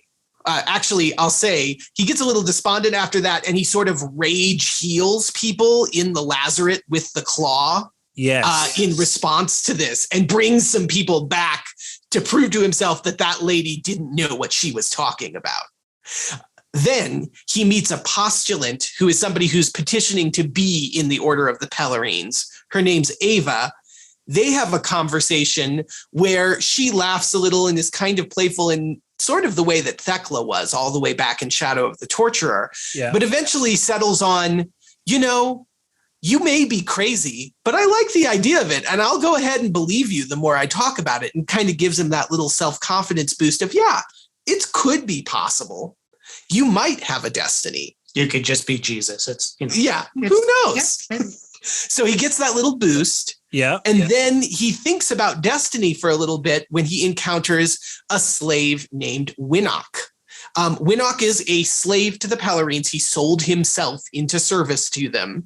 And Severian had been thinking about trying to pursue a life similar to this, trying to become a slave of the Pellerines, or at least devoting himself to a religious order. And Winnock says to him, that's very nice of you. I want to be careful and let you know, you can be sold into a slave to the nicest religious order, but you're still a slave. And that means they can do with you what they want.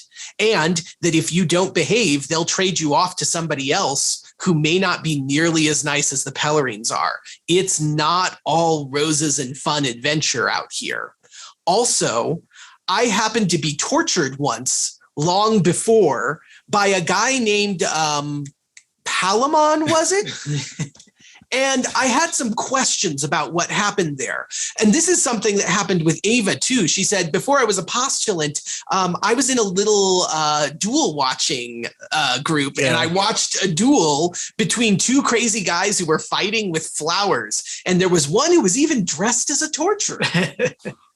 And so we're getting bits from Severian's past interspersed with, do you want to believe in yourself? Do you want to devote yourself to a formal order, or do you want to go your own way? And he's finally confronted with making this decision when Minea, who is the head Pellerine, says to him, listen, you're healed up now. I have a task for you. I need you to go off to this place. Here's a map. It's a tower out in the distance. I need you to get the guy who is living there out of there, because he's in danger of being consumed by the war that's approaching him. Right. So at this point in the book, this new quest pops up, and again it starts to feel very convenient. He's bumping into characters that know who he is. Again, I'm not trusting the writing, Severian's writing, because there's a lot of convenience, and Wolfe is also, I think, is getting more, not bogged down, he's just getting deeper and deeper into symbolism and inside Severian's head, as in what decisions are you going to make. And it's a really, really odd part of the book, because you can feel, because you physically know that you're halfway through this fourth book and you know some shit is going to go down, but also you're starting to get Severian having to confront who he is and what does he actually want as he learns more and more about himself. But at the same time, more doubt is thrown at him. But then you get this new mission, which is go and retrieve this hermit who lives up in the, is it back to the mountains, I think, or somewhere? It's like up a little ways, yes. So somewhere off.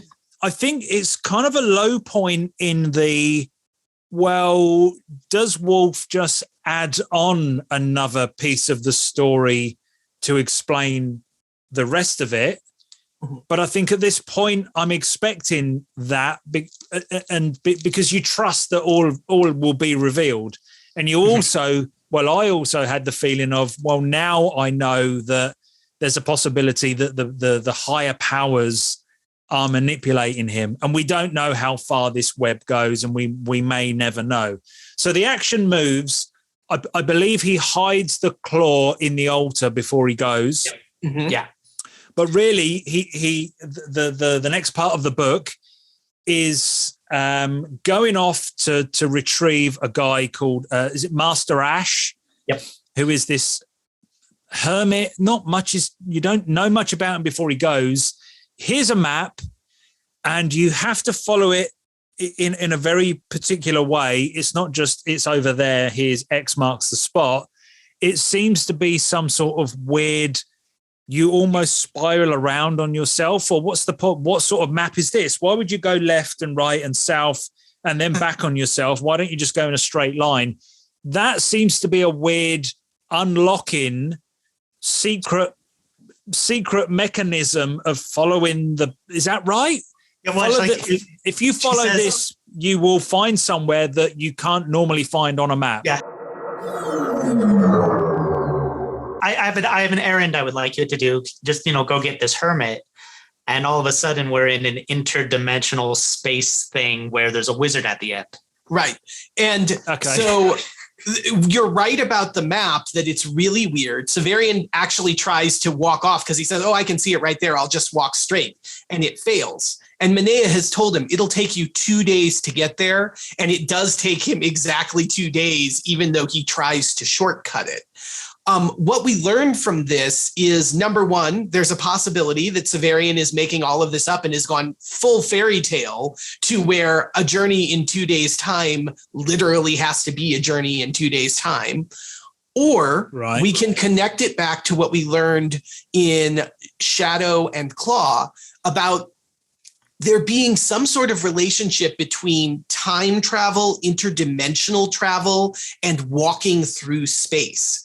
And it's possible that the map Manea gave Severian was so specific because he actually has to go through some sort of portal or spatial maneuvering to travel to the appropriate time/reality where this thing exists. What we really get from this too is the sense that we are so far in the future that things are in a mythic kind of space where you can have technology that, however it works, it operates as fairy tale or story or magic, right? Because he's following a magic map and then he meets this wizard character. So because we are in that so far in the future, things can work in a way that operates on the level of story. And so Severian, as a story figure, as whatever this new sun's going to be or whatever, he takes on that mythic importance or that divine importance, right? Yeah, I like it when Wolfe does that. And more importantly, he hasn't done it from the beginning of the story. It's always been there. He earns it. So if right from the beginning, oh, by the way, you can time travel by walking through 3D space, 4D space, and this is how these are the. And I don't mean he has to tell you the rules, but it creeps up on you. There are hints to some of it, and then you don't really see it happening until he's in the House Absolute. Is that right? More or less. As in. You're suspicious that it's happened already, especially when you get at this point almost to the end of Citadel. You can look back and go, maybe that was that. But because he doesn't, like you said, it does feel like fantasy because it's so far in the future. But he earned, what I'm saying is he earns it, because when it does happen, you go, okay, I believe that that's a real thing happening and it's a real scientific thing. Because he's took smaller steps to get there, is what I'm saying. Yeah, you don't get a magic map at the beginning of Shadow of the Torturer and meet a wizard, not just yet. So it's okay to do it that way around. Anyway, he finds this shack, and it's explained really well. It's even in that tiny little bit of the story. Up and down aren't quite right, and there seems to be some sort of twisting of direction and time, and there's a shack up on a hill and he's not there 1 minute and the next minute he is, and it's not quite a dream or very floaty, just the right amount to be not quite right. It's different to the way that Wolfe has done this sort of thing before. He doesn't just go into a trance or a dream where anything can happen. And it's not as clinical as, Jonas going through the dimensional gate or something like that. Right. Yeah. It's another thing. We're experiencing it as it happens. Yeah. And it's not quite right. But the point is, we meet this character called Master Ash. He then adds another layer onto this bigger story, the story of Ragnarok. And Wolfe is pulling from, I guess, Nordic mythology and stuff is all woven in there as well. About we're now talking about the end of the world, and we can see that Wolfe isn't just talking about biblical stuff, the flood and things like that. It's like, he's pulling from different religions, different myths, and then I started to understand that we're talking about human history, not just Christian history, not just this little pocket. Yeah. Which I expected Wolfe to do, because at this point I know he's into his Catholicism. And obviously there's a big Jesus thing going on here, probably. And now we've got this different angle, but telling the same kind of story. Yeah. And this guy turns out, yeah, very much so. And this guy turns out to be from the future, or somebody that can show Severian a possible future, or has he time traveled from? Look, you guys explain what's going on. So with Master Ash. So the shack that you're describing is actually a tower which is important because that means it's a spaceship, which is the spaceship that Master Ash took from a colony off Urth and landed on Urth. Right. Simple. Right. Yeah. When did he do that? He did that in many. Answer the question. When did he? When did he do many that? different time periods at the same time, which is why his tower, each floor looks out on a different age of Earth's history. Gotcha. That's right. And that's right. Severian comes in on the bottom floor. That's where his age is linked to this tower, right? Yeah. And as he climbs up, he sees the world getting colder and colder until it's totally frozen over and life is about to be extinguished on the top floor where Master Ash lives and does his job, which is to observe the end of the world. So on the top floor, he can see the end of the Earth. What will happen if the new sun doesn't come? What happens? Yeah. What happens if nothing happens? Yeah, right. Exactly. Right. It's very H.G. Wells, The Time Machine, that very ending last moment that he's on. Right. If the sun carries on getting colder and colder, nothing happens. It just gets colder and there's more ice and humans die out, or we leave the planet, or whatever. Okay. No, it's just all life is dead. It's a desert, right? It's the final oblivion, Ragnarok. Of the universe or of Earth? Well, at least of the part of the universe we're concerned with. Like, okay, humanity is trapped on Earth at this point. Typhon wanted to re-endure the Galactic Empire, but since then, humanity has been tapped out. We're not on the stars anymore. And so if the sun goes out, humanity is extinguished. In terms of at least humans, that's the end. Okay, right. Cut to the chase. But what who is Master Ash, and why is he showing Severian this? Why is he allowing Severian to see this? Is this some sort of trick, a projection by the aliens, the Hierodules? I'm guessing that there's another form of manipulation and probably stuff that's been happening all the way through the book. But now Wolfe decides this is where you're going to see the mechanism behind it, and this is how we manipulate Severian down a certain path, or at least show him the possibility. We're opening up what's actually going on to Severian and us. Well, I think the right lines? Yeah, well, I think the thing you call out there is that it's a possibility, right? Like right. Master Ash seems to be saying this is it. There is apocalypse is coming.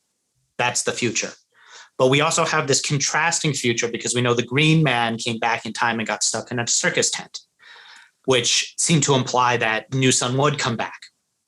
And so Severian does have in his head that there are potentialities. And maybe you're right. There's a manipulation happening here to encourage Severian to go in the Green Man direction as opposed to abandoning being the New Sun and leading to an apocalyptic future. What about you go to the Green Man's future? The New Sun comes, you reignite the New Sun, okay? Everything's cool. Life carries on to the Green Man's future where there's enough sun, people start to photosynthesize that thing, right? Mm-hmm. But then that sun is obviously still, I don't know if you've ever thought of this or Wolfe ever thought of this. That sun has a time span, that time limit, right? And then in the future of the new sun, that can still be Ragnarok at the very end of the life of that sun, even if the new sun does come. Am I overcomplicating it by doing that? You're right. I think what you're thinking about here is, when you get down to it, the universe has a finite timeline, right? That every star in the universe, in theory, has a finite life. And even as more stars are born within nebulae, or however you want to think about the heat death of the universe. Yeah, right. Yeah, there is a heat death out there. So that is a very good thing to hold into your head, and I guarantee you we're going to talk about it by the end of this video. It's like, you're very right, but we got to get there, right? Yeah. But to make it simpler, is Severian given a choice here, or is he just shown the possible futures? And what does he do with Master Ash, and which path does he choose, or what goes on in this scene? He takes this into his own hands, and he says, you know what? I was told to bring you out of here and protect you from the war, so I'm going to do that. So he grabs Master Ash and manhandles him down and out of the tower. As he does, Master Ash and the tower evaporate and sort of vanish away. They pop like a bubble. Yeah, and he can hear the voice of Master Ash off almost distant for a little bit, but then he vanishes entirely eventually. That's when he's still walking along the road and talking to him, and it's like a ghostly figure. Right, yeah. Mm-hmm. Is that, do you think that's just in his head, or it's Marty McFly's hand disappearing when he's playing Johnny Be Good in Back to the Future, because something has changed on the timeline, and therefore it's rewriting. I don't know. Is that what's happening? You can certainly take from it that Severian has made the decision to pull Master Ash away from observing the end of the universe. Yeah. And that in doing that, he's made it so that ending to the universe or to Earth cannot happen. So he has altered the timeline by pulling Master Ash out of this tower and making that timeline not possible, which pushes us back toward where the Green Man was, an opportunity for the new sun to come and be reignited. But we're still working in the level of fairy tale and metaphor here. So whether or not any of this actually happened is a question of how much do you believe the guy who's writing the book? Okay, so Severian goes back to the hospital, whatever, goes back to where he was sent from, and it's been bombed, destroyed in the war, and we're assuming it's by the Askians. Yes. Askians. Okay, so everybody's dead. No, not everybody's dead. Then we kind of get a nice little ending to this storytelling thing, because Foiler is still alive, and I believe her dying words to Severian was, these stories are really important, or something. Make sure they are, you keep them, make sure they are protected, make sure you write them down for the future, or so that, preserve them. And of course, this is, he has a perfect memory. Now you've got to hand it to him. This perfect memory thing, he is able to, that doesn't necessarily mean he got it right though, does it? But he is able to retell these stories in the Book of the New Sun. Hang on to that idea. Oh, just put another layer on it, because now, everything that we've just, that's kind of the first layer, isn't it? I forgot about that layer. Fuck, whatever. Right.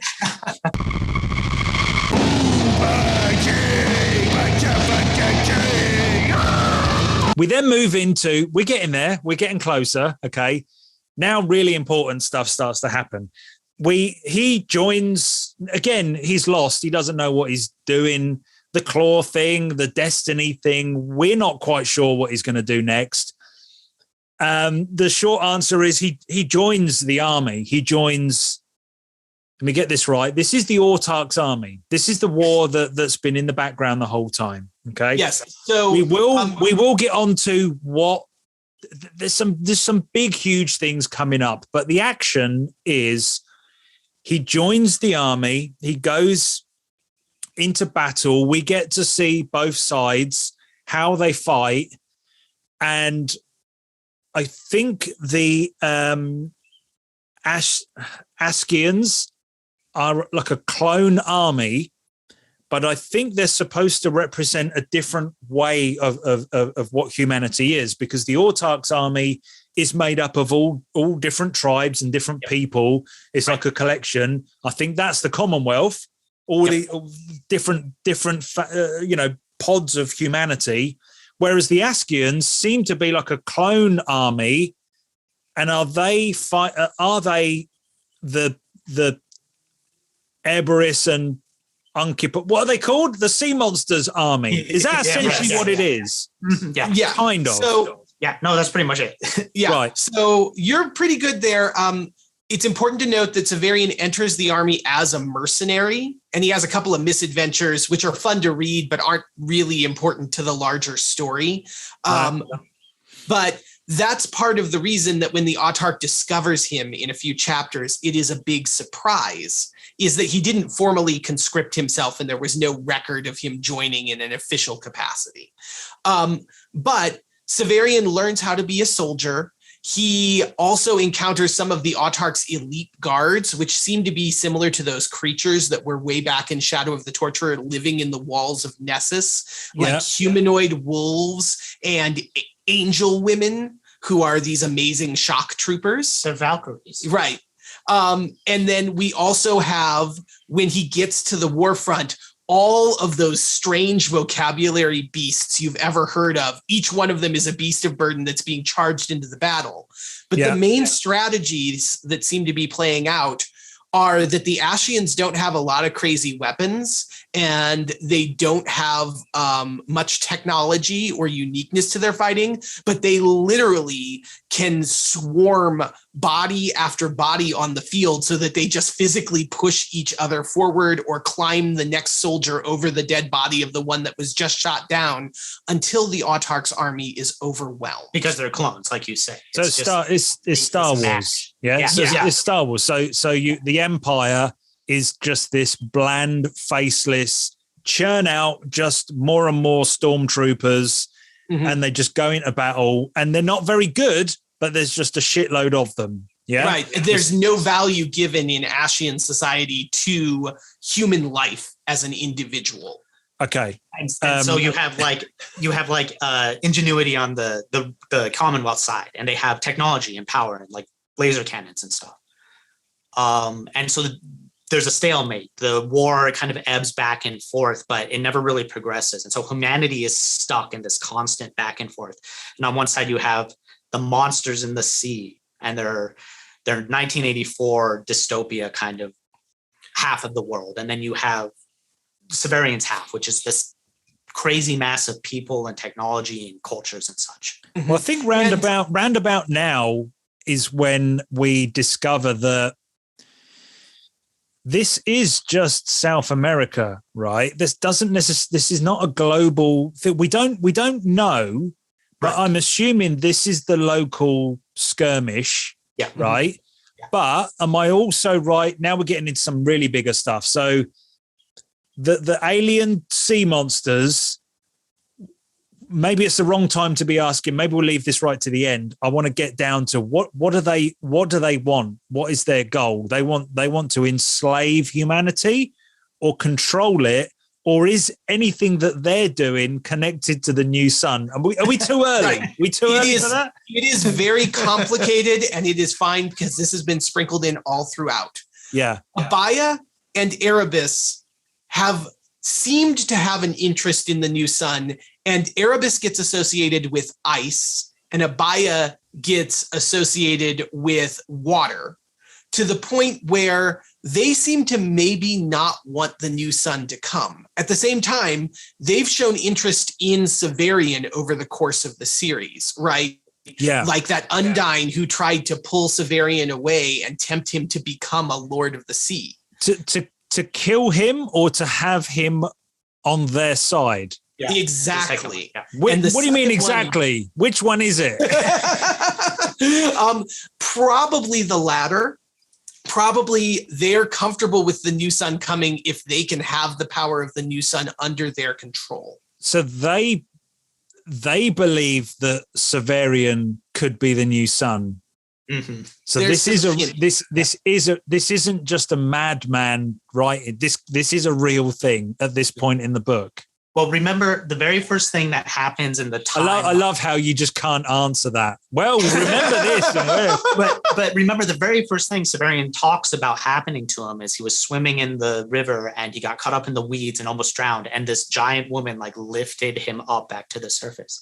Yeah. And so this seems to be a confirmation of that. He is important and they want him on their side and they're going to save his life. So this is right at the beginning of the book. We're possibly seeing evidence of being the monster aliens basically looking after him and guiding him or something, certainly manipulating him. Okay. Right. So that's Erebus and Abaya. The Autarch is in this weird competition with Vodalis, right? The Autarch seems to want to protect humanity, but keep it in sort of a static point, right? He doesn't want it to get any bigger. He doesn't want it to go back to the stars, because that's what Votalis is fighting for, is returning humanity to being a multi-world colonizing organization. But the Autarch gets associated with the new sun, both in the play pretty heavily and in a lot of ideas of the Autarch is the person fighting for humanity. And it sure seems like the new sun is probably the person fighting for humanity, or the Conciliator.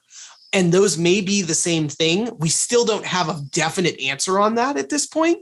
But wouldn't it seem like the new sun / Conciliator and the Autarch, who are both fighting for humanity, should be aligned? If that's the case, why is the Autarch trying to clamp humanity down? And so that becomes a complicating aspect to this, is that it seems like Erebus and Abaya and the Ashians are fine with the new sun helping humanity return to the stars, but the Autarch is not, even though the Autarch is supposed to be the good guys. Right. And this is the background.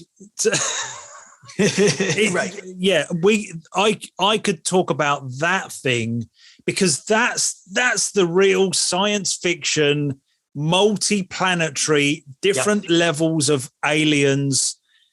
And I love the way it's this framing device where we're still not quite sure where Earth or humanity fits into this. You normally read a book like this and you know how important Earth is. Right. That's just a simple thing to explain, right? Yep. Earth is at this level of technology, and this is what the surrounding galaxy, you can't just know, right? It's very rare to be like, well, are humans a big deal? Probably not. Do we have influence on anyone else? We may be used to, but are we just such a small part of this? Mm-hmm. There's such a tiny story in this bigger thing, which seems to be the case. How many levels of intelligence and aliens are out there? And is this even to them? Is Aruba and whatever the fuck they're called, are they a tiny little speck in this thing as well? Yeah, right, and we are just so insignificant. Yeah. But Wolfe is like, well, I'm just going to tell this because this is where we happen to live. You know, this is the future of us. And it's the end of that story. I love the fact that it's so hard to figure that out. And every time there's a little bit more, you get a bit excited because you think you're going to know, you know, all goes back to finding out from Jonas. Oh, wow. You know, he was out there and people done this. And look, let's move on with the action. Yeah. So if you're excited about how big it's getting, this is where the slingshot ending starts. And exactly. Severian gets wounded, right? He collapses and swoons. He gets a limp on the battlefield, leg. Right? On the battlefield, yeah. And he gets a limp from this that will last for the rest of the series and will be important because as an Autarch, he's known as Severian the Lame, not because of how badly he told this story, but because of the limp he developed in this battle. Okay. And now the Autarch joins the story again when he picks Severian up miraculously from the battlefield and says, oh, I didn't know you were here. That's great. Let's talk about a big information dump. Yes. And right. So Severian gets injured on the battlefield. He is kind of rescued, picked up by the Autarch. Literally picked up by an elephant. The Autarch is coming in on his battle elephant. Okay, and then they go to a flyer, like a flying ship thing. Okay, and this is when the Autarch drops. I've kind of jumped ahead because I've got bullet points here. Okay, let me. The flyer is then shot down and captured by the Askians. So you've got Severian and the Autarch, although they don't know he's the Autarch. That's kind of the nature of the Autarch, right? So to kind of blend in or wear different caps. So, and it's even more complicated than that because the Ashians shoot him down, but Severian and the Autarch get rescued at the last minute by, of all people, Aegea, who is now working for Vodalis, who is in league with the Ashians. He's working as a revolutionary on their side, but he's also self-interested. And he's trying to figure out, do I actually have the Autarch? The Ashians seem to think I have the Autarch, but all I have is this crazy torturer guy and my spy who's on the inside of the House Absolute, who's injured. And I can't tell if either of them is actually the Autarch because I don't know enough, but I expect the Severian guy might be. So that's answering something about when the Autarch, when Vodalis sends Severian into the House Absolute to hook up with his spy, and we weren't quite sure, well, the spy is the Autarch. How the fuck can that be? Why would that be the case? So you're saying Vodalis wouldn't recognize the Autarch if they were face to face. He knows that's the case. He thinks he's in league with him. Yep. No, he thinks he's against him, right? But he's also without knowing, he's actually feeding information from the spy in the House Absolute, who happens to be the Autarch as well. So there's a triple cross going on there. But he doesn't actually know him when he comes face to face. So the Autarch isn't like a king and everybody knows him. Hey, or is very he? Secret. No, like you said, his role is kind of to blend in. And he wears different caps. And so he plays the Autarch and he plays the spy.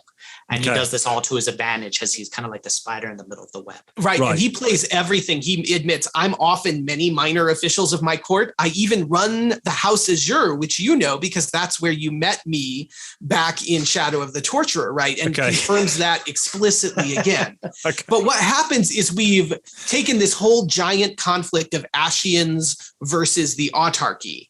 And we've shoved that out of the way with the Autarch getting captured into this smaller, weird triangle where on one side we have the Ashians who want to capture the Autarch. We have Vodalis who's holding the Autarch, but he doesn't know he's holding the Autarch. And then we have the Autarch who says to Severian, look, I'm injured. I'm going to die. I need you to do me a favor and become the new Autarch right now. The way you're going to do this is drink this little potion that I always carry around my neck. It's in a cock-shaped bottle. Is that the one? Exactly. It's got an Alzebo analeptic in it that's really strong. And then I need you to cut open my brain and eat my brain. And in doing that, you will have the memories of all the other Autarchs, because I did this too. And it turns out all of the Autarchs since the beginning of the Autarchy, since the second one, have been eating the brains of their forebearers. And that's how we keep the history of humanity alive and know what our purpose is and know all the secrets of the Autarchy. And on top of that, he even says, when I became Autarch, when I did this to my predecessor, the Hieroduals came down and pointed out who my successor would be, who the next Autarch would be. And they showed me you're the one. So I know you have to do this. You're destined to become the next Autarch. So the Hieroduals are now involved with the Autarchy, even though they seemed to be Kakagins that the Exultants hated and that the Autarch was tense with at best when we saw them before. This is an explained video, right?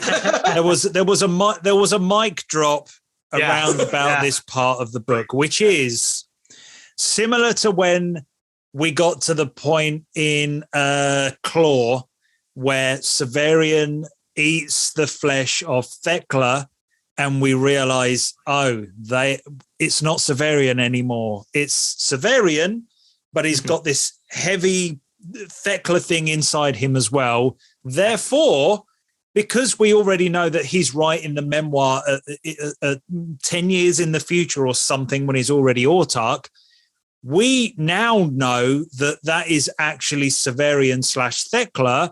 And we can now go back to the beginning of the book and say, it's not Severian telling this story. It's influenced by Thekla as well. And at that point in that video, I said, well, that opens up the possibility that this could happen again. I didn't realize that by then eating the brain of the Autarch, you're saying he takes on all of these personalities and information and shit inside his head. So I'm not going to hold you to the figure. How many are in there? Thousands. He says who is 1,000 in one. Severian uses that, the Autarch who is 1,000 in one, as an honorific when he's talking to Vodalus. And Vodalus quips back at him, not many people understand how true that one is. Gotcha. So it's definitely a lot. Some important things to understand about this. The Alzebo analeptic is not perfect. And while Severian may have a perfect memory, we have no idea how effective it is at accurately capturing the brains of every Autarch before him. So while he has information and memory going all the way back, it's probably jumbled. It's probably not complete. And it's doubtful that anyone can kind of shove their personality to the forefront in the same way that Thekla can with Severian from the previous because Thekla was more recent, or a different way of using the Alzebo? Emotionally closer, more recent, different way of using the Alzebo are all possibilities, but we never see a character other than Severian or Thekla assert themselves to the forefront in the narrative. I think it would be rational to say although there's nothing in the text that explicitly says how it works, but that as it goes through the centuries and the personalities are kind of moved through as new autarchs come in, the older ones would degrade or become less forefront. I think that's a fair assumption to make. So it's hard to say, like, is Severian completely transformed by this? Or is he mostly still himself? But again, it goes back to the same thing as when we learned that Thekla was. This is who we've always been reading.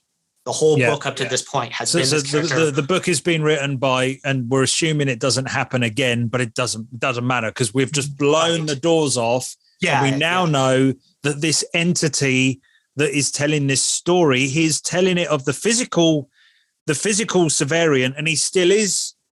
Well, that's another thing. We're assuming that it's still. I didn't think of that. Shit. Okay. It doesn't necessarily.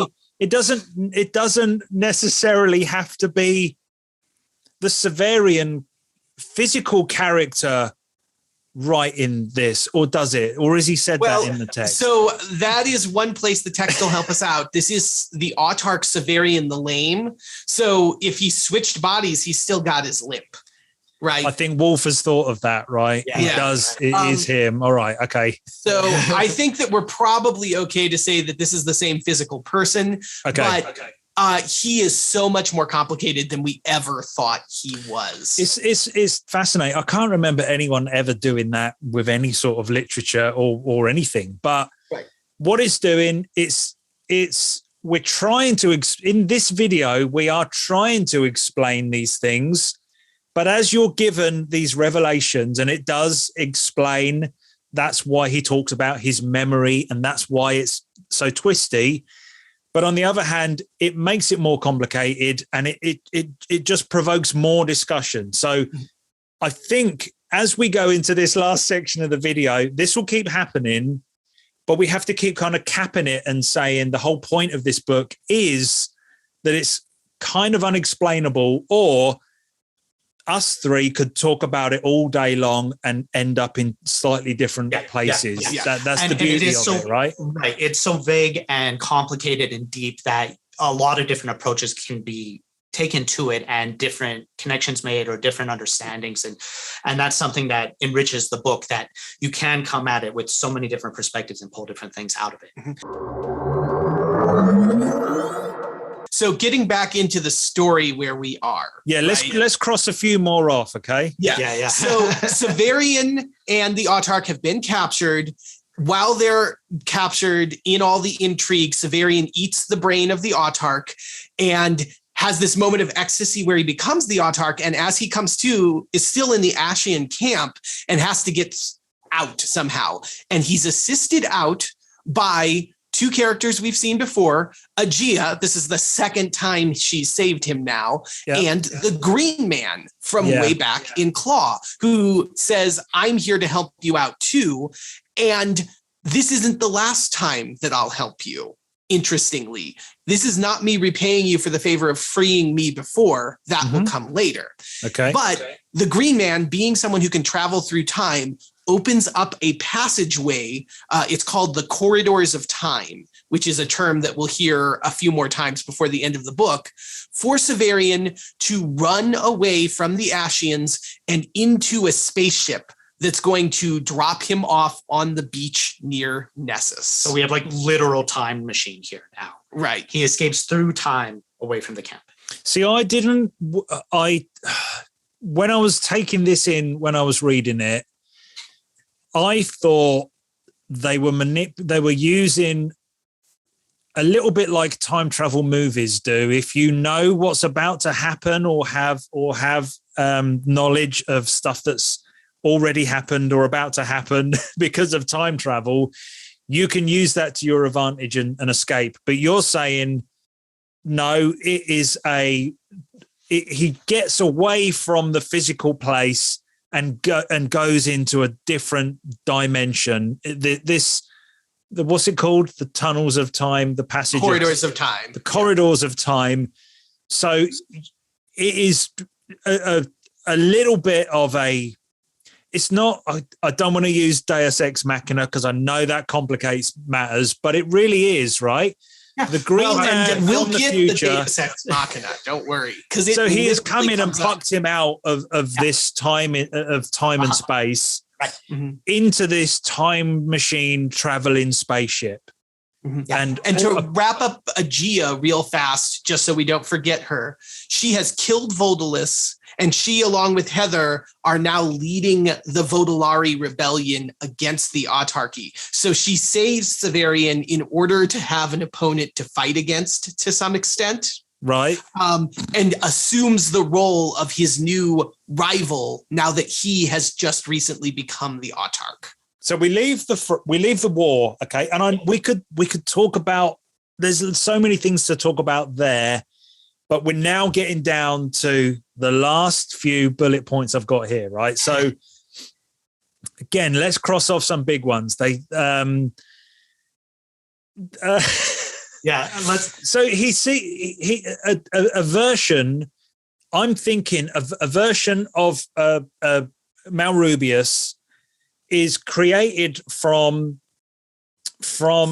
Severian's memories, from his consciousness, right? Remember how you said Deus Ex Machina before? Oh, yeah. That is literally what is happening here, okay? And Master Malrubius tells us this. We get someone who is an aquaster, is what he calls himself, right, of Master Malrubius. And we also get an aquaster of Triskull, Severian's dog. And the two of them are on the ship with him. And Malrubius says, I am what this machine on this ship has done, looking into your mind to find and take a form that you will trust and listen to this important message I have to give you. Man, so Alistair Reynolds lifted this and used this to glorious effect by communicating faster than, basically making an entity out of somebody's memories and basically making a copy of them. And because he sticks to the you can't travel faster than light system, he would beam that information forward and have conversations as a delegate, a version of yourself, because that can travel at the speed of light while your ship is on its way. And then when you get there, because it's took from your consciousness, it's pretty much you, representation of you. And then when you get there, you're just kind of filled in with what your version of yourself has already. I think because he's a big fan of Book of the New Sun, I can see, okay, this is, and this is like, you don't realize what Wolfe is actually talking about here. It's proper, there's some hard sci-fi going on now of all these hidden computers, because this is all computational stuff, and anyway. This aquaster, so this aquaster of Malrubius, this is actually not the first time we've seen him. Every time Severian has had those weird dreams or appearances of Master Malrubius and Triskull together, we now have to think about maybe those were times when Malrubius's aquaster was being generated by the ship that was over influencing or manipulating him. So this is like the chapter 5 legs from Shadow of the Torturer, where Malrubius says to a sleepy Severian, define the most important form of government that there is, right?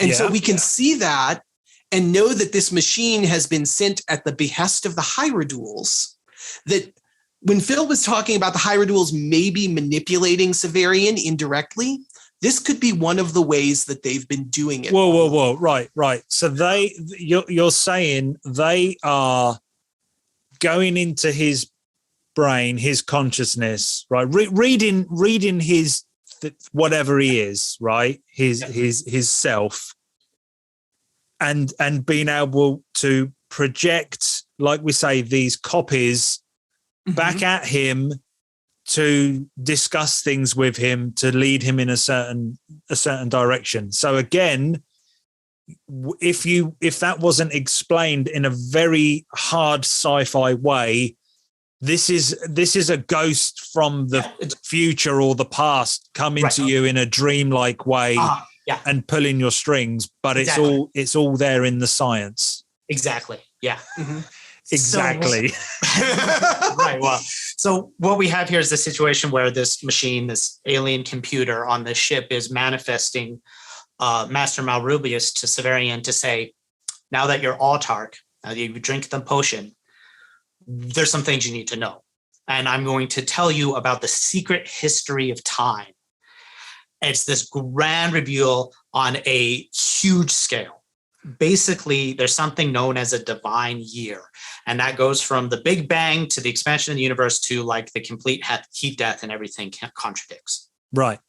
When that happens, it happens again, and you have this cycle of universes. Each one of those is one divine year, and an alien race has found out a way to survive that process and go into the next iteration of the universe.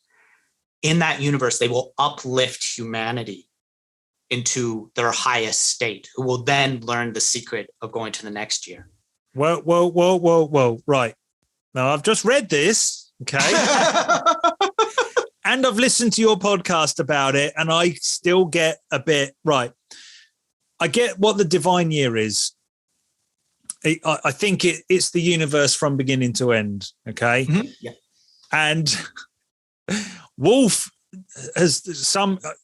I'm into physics as well, and whatever. And I think this is a real, possibly a real thing, right? Because, unless we haven't got time to go into all of that, but we don't think that the Big Bang was the beginning of every single. Maybe some people do who don't care, or they feel as though that is the dawn of creation. But, there's probably an infinite amount of Big Bangs, and this universe that 13.8 billion years ago came about is just one bubble within that bigger network, that bigger frame. Right. Within this book, you're saying that is a real thing that Wolfe is observing. Yeah. And there are other universes. Or are they existing at the same time? Not necessarily. Like, it is like a clock. This big secret is they figured out the way to survive into the next one. At the end of that, divine year. Sorry, divine year. Mm-hmm. It starts again. Yeah. Yep. Not the same thing, but the same conditions. Mm-hmm. And these aliens, super high-tech aliens or whatever, they've figured out how to pass from one into the next one. Yes. Yeah, if you think about it this way, there is a hyperspace or pocket universe that is separate from this process of the divine year. This race has figured out how to hide in that pocket universe when the end of the current divine year happens, in order to become back to the beginning of the next one. But what's interesting is what they have to do after that is go into the next divine year and find a race to uplift into that divine year's version of themselves in order for that race to find a pocket universe to escape into. They have to do it each year. So this has now become part of the divine year cycle. Right. Why do they have to do that? Because there's an implication, at least, that if they don't, that's the end of life or existence. It's that version of Ragnarok. They have to find a life form to uplift, to then figure out what they've figured out. You can kind of think of it as there's two races. Okay, we'll call them. Humanity is one, and then there's another one. And they create each other each divine year. So humanity is uplifted by the other race and then transcends. And then in the next divine year, it uplifts. And then the other one. So we reduce this whole idea, right? The universe itself and the process of the universe cycling down to two races at a very complex level having sex with one another to propagate themselves across the divine years. Across existences. Right. But is it always humanity? It's not clear. Okay. If it's not humanity, if it's not Earth, literally Earth. But it's humanity this time. Yeah. In our universe. Yeah. Mm-hmm. So we are special. We are the chosen life form to develop the technology to find this secret. Yeah. Well, sort of, because the future. Severian is the chosen, right? And Severian's job at this point is to save humanity from the destruction it's wrought upon itself. You remember that old dying sun we've been talking about on and off for this whole series? Turns out humanity probably did that to itself. There's a suggestion that we put a black hole into our own sun in order to power the expansion of the human race off into the stars, right? Yeah. And the consequence of that is that our sun has gotten big and red giant way faster than it should have, and that it's going to peter out, right? That we've destroyed the life cycle of our star. Yeah. Severian, as the new sun candidate, as only autarchs can be, which is new information to us, right? You have to be the autarch to be a candidate to be the new sun. Now has to make a decision. And that is, am I, Severian, good enough to go to this pocket universe outside of time and go on trial to show that humanity has progressed to the point that it needs to progress to bring back the new sun and save my world? If I do this and I'm successful, I'll bring back a new sun and restore Earth and restore humanity. If I don't do this, then they're going to chop his the cock sun off. burns out and it's over. Yeah. Now Rubia says this is what the hyrojewels, that other race, is doing. As a person becomes the autarch, they are taken off and tested. And if they're good enough, the hydrojewels will, through technology, regenerate the sun. So each autarch gets to choose. Am I going to go off and try to represent humanity? If the hydrojewels decide we're good enough, that we have elevated humanity up high enough to pass whatever test they're going to do, not only will the new sun be revived, but the ban on humanity being trapped on Earth will be uplifted, and humanity will be able to re-enter on a galactic scale. It's like a maturity. They're testing. Are you grown up enough to come back into the universe? And there's so much. And the consequence that's negative if you fail this too, if you're the autarch candidate who goes, is you get castrated so that you can't have children of your own. You're literally chop your cock off. Yeah. Right. Which is why the current autarch prior to Severian was a eunuch, because that autarch attempted this and failed. So now Severian's in a position where he's like, the last guy screwed up big enough that they castrated him. How am I a torturer any better than that? I have to make the choice about whether or not I'm going to do this. Also, there's one little catch that we didn't mention about bringing the new sun back, right? And that is that when the new sun comes back, it's going to heat up Earth, as it should.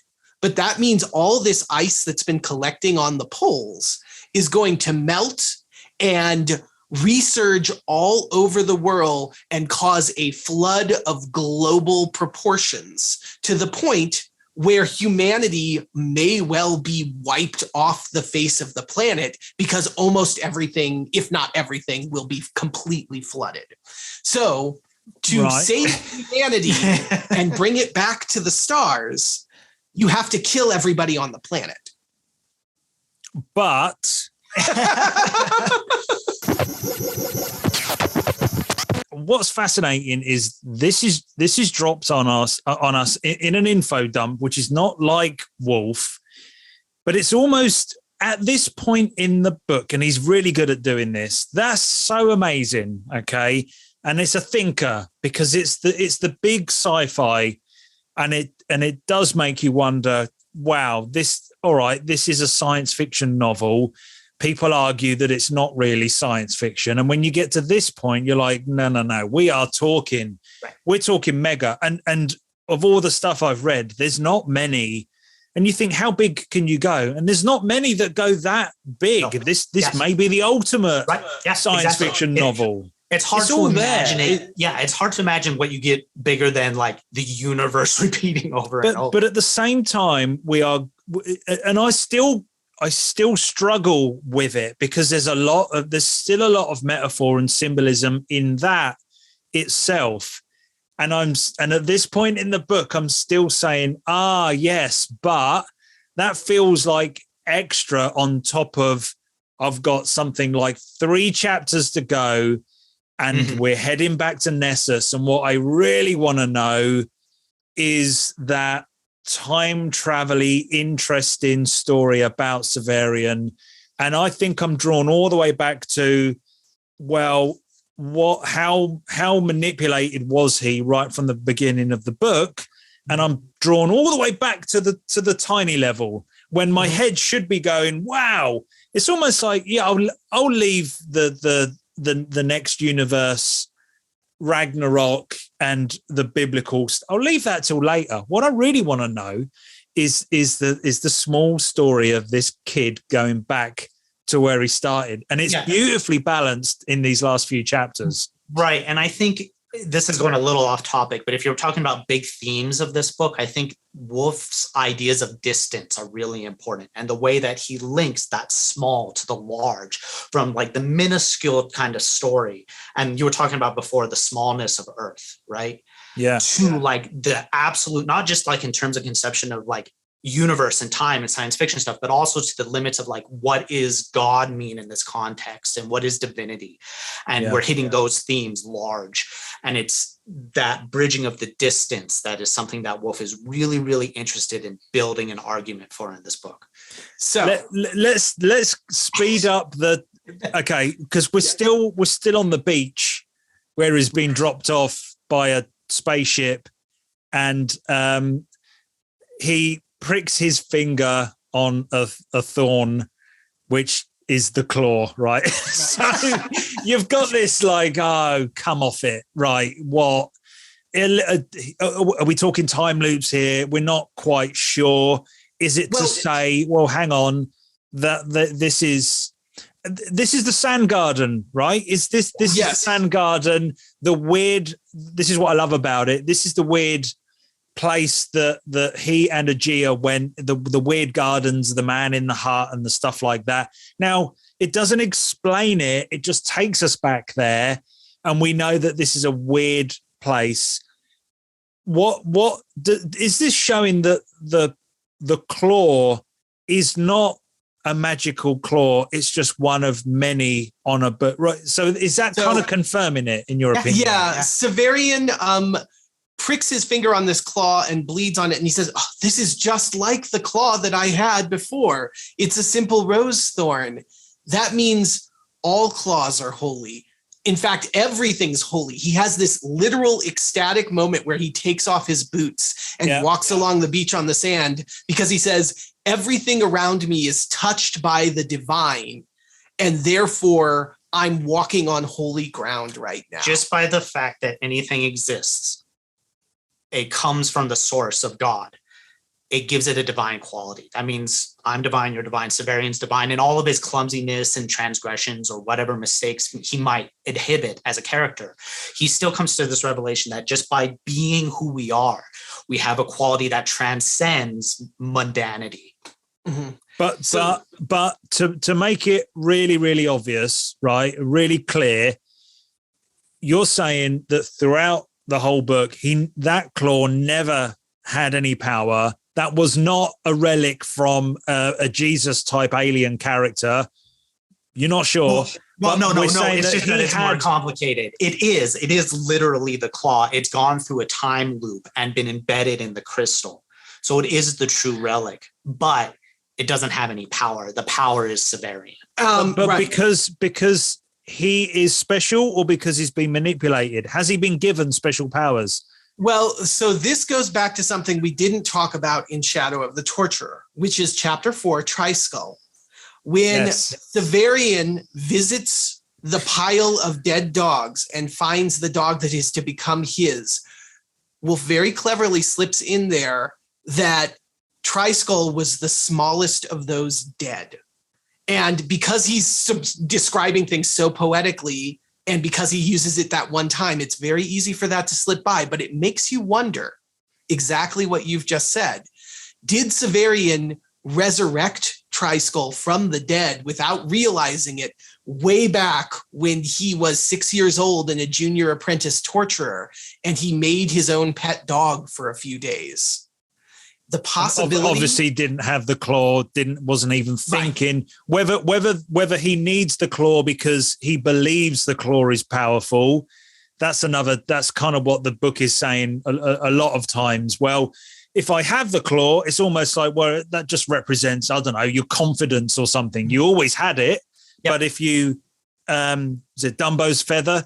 Dumbo could always fly, but psychologically, Dumbo thought, because you know where you are. The power was within you all along, Moid. Exactly. Right. So anyway, we get this last section. Nothing really happens. He takes a ship. I believe it's a real ship, right? A real pirate-looking ship. Yeah. Down the river. And we do get some nice little wrapping up of stuff. He sees Dorcas. Again, it feels quite coincidental. He just sort of has a feeling. No, he sees a flower. But come on, that's not... I think he's talking shit here. He may have gone looking for Dorcas. Right. I think he did find her. But in again, the ruins of Nessus, where it's dangerous and everything. When he's writing the book, he sees a lonely flower. Oh, well, that means Dorcas must be whatever. Okay. He finds Dorcas, and Dorcas has kind of finished off her story. She realizes who she is. She goes back to find her husband, but because she's a little bit Captain America, she's out of time, and she's probably 30 years older than she should be. Her husband is obviously, she's 30 years younger than she should be. Her husband has aged and ended up dying. So that's kind of sad that she did get back to where she needed to be, reunited, even though she should be dead, actually, when you come to think of it. But anyway, she tries to make that connection, and she's too late. Okay, we can come back to that in a minute. Severian goes to the Citadel, and he's basically received as Autarch. For some reason, they know that he's Autarch. Is that just because he has passwords? Is that all it is? Yeah. Mm-hmm. Well, that's the big secret. By drinking the memories of the previous Autarchs, they all remember what the password is. So all he has to say is "Open Sesame" or whatever it might be, and that confirms him as Autarch. Okay, so at this point in the book as well, we're getting a narrative from, which we didn't mention as we go, sprinkled in is Severian jumping out of the story and talking about himself 10 years from now, getting his shit together to go off to be judged in space to be the new sun, which is so brilliant. It's just so brilliant that it's like, it's almost like he breaks the fourth wall a couple of times. Yeah. And I know he's done it a couple of times back then, but there's some really interesting stuff when I believe Thekla kind of butts in as well. So when Thekla has got more control of this entity, in the future. She's butting into the narrative. Is that right? Have I got that right?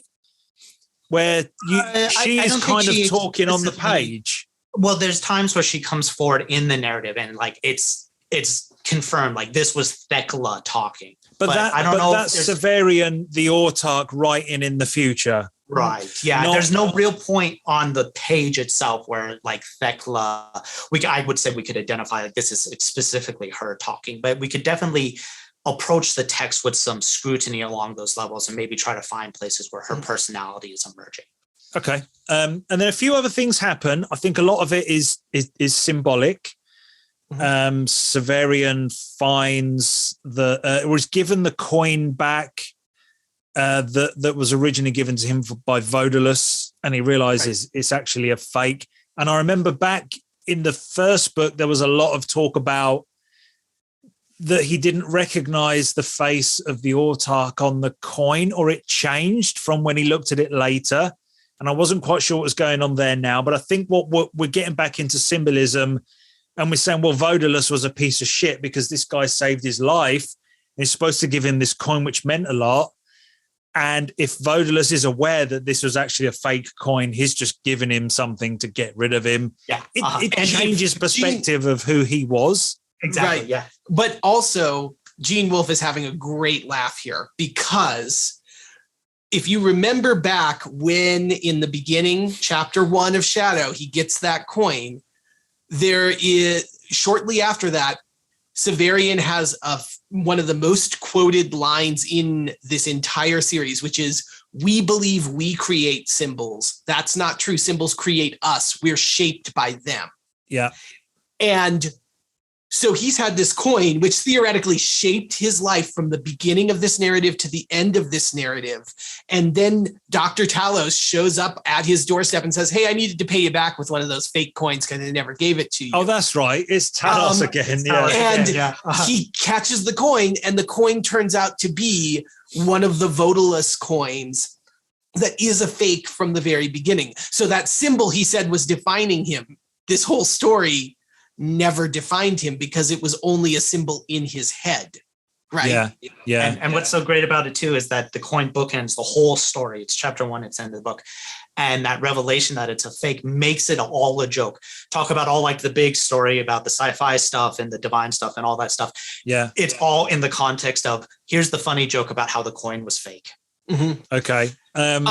There's also a couple of other little things that happen in there where Severian presents himself to Master Palamon and says, "I'm back. Guess what? I'm the Autarch now." And of course, his master is like, "Oh my goodness, this is amazing. We'll have to talk about this." And he says, "No, we're not going to talk about that too much.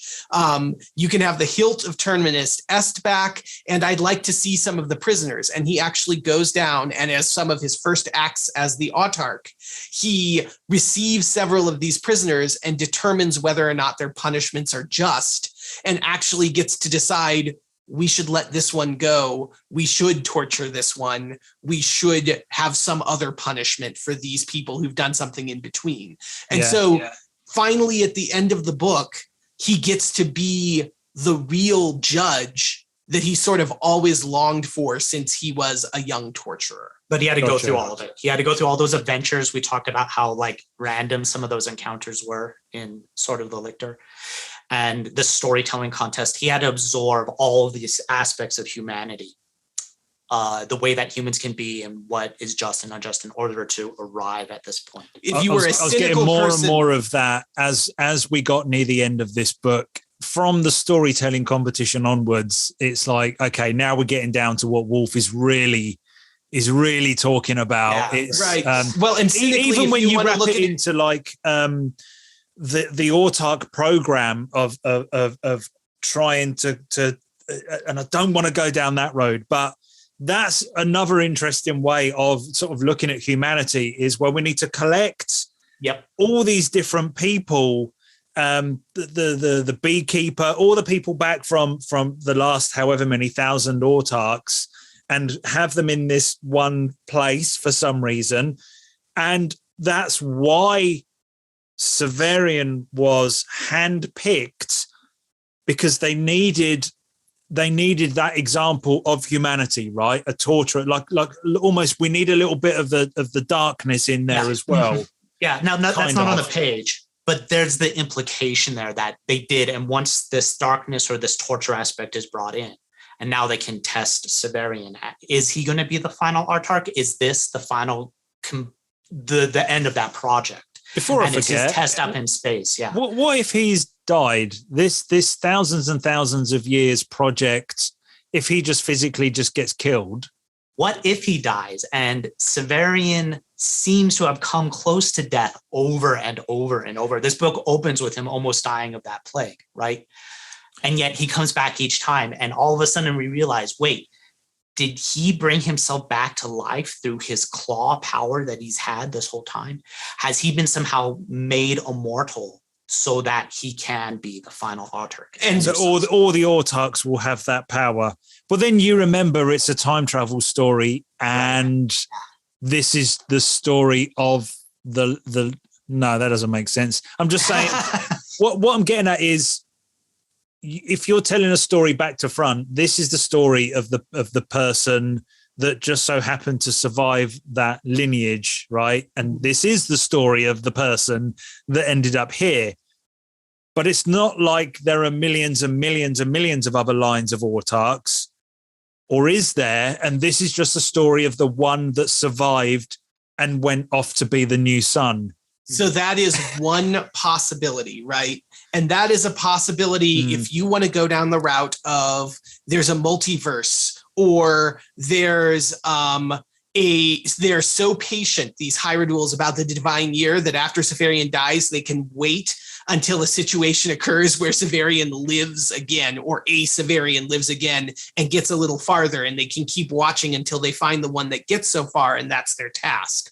Or you can go back to what Severian talks about occasionally when he says there's a pan-creator out there, that there is some sort of divine force that is higher than all of us that is helping push Severian along, and he can't help but be successful because of the providence and the fact that he fits into this divine plan that helps him get to where he is. There's an argument for the book that you can make with tons of evidence to say there is no free will. This is what happens because it has to happen. I don't like that, and I don't like it because I don't know why I don't like it. I don't like it because I suspect, only because I know Wolfe to be a religious man later in life or whatever, but certainly when he was writing this, and I suspect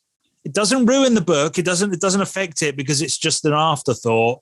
But if it is because, well, there is one God above all of this, and he just makes shit happen, deal with it, and this is just because he works in mysterious ways or whatever, and therefore it is because it is, which trumps everything that we've just read. Mm-hmm. I don't like it because it just washes away all the cool shit, but then again, it doesn't ruin the book, and I don't believe that's what Wolfe has done here.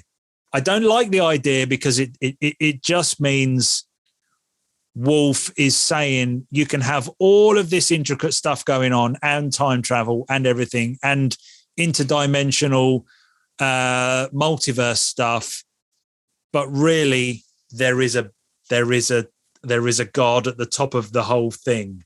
Well, I think there's an aspect to the book where it invites the question and wants us to think through some of those ramifications, but it doesn't answer it. And that's why it's like in the literature category, because it's not coming down on any side, but it's trying to invite us to think through what all this means and try to come at what understanding about what humanity is, what it means to be a human being, what it means to have a relationship with God. I think it's important that's left lingering. I really do.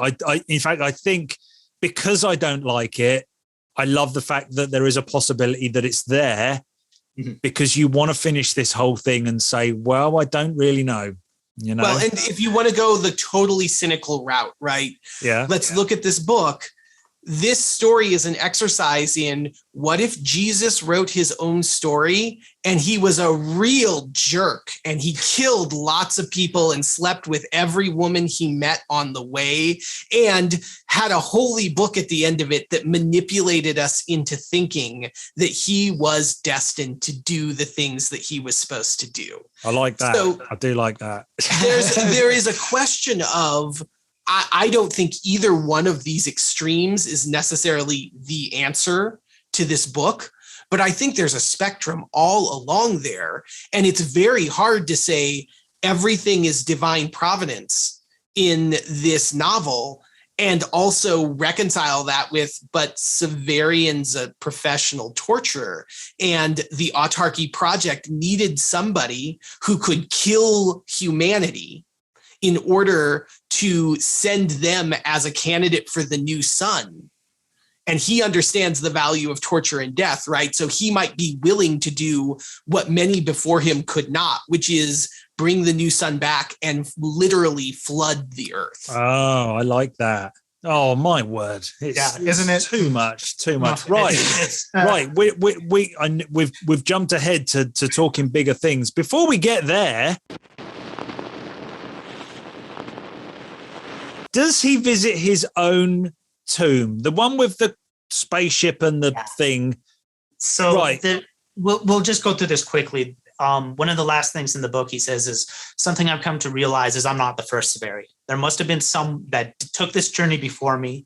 I don't think he got the claw, but he did become Autarch.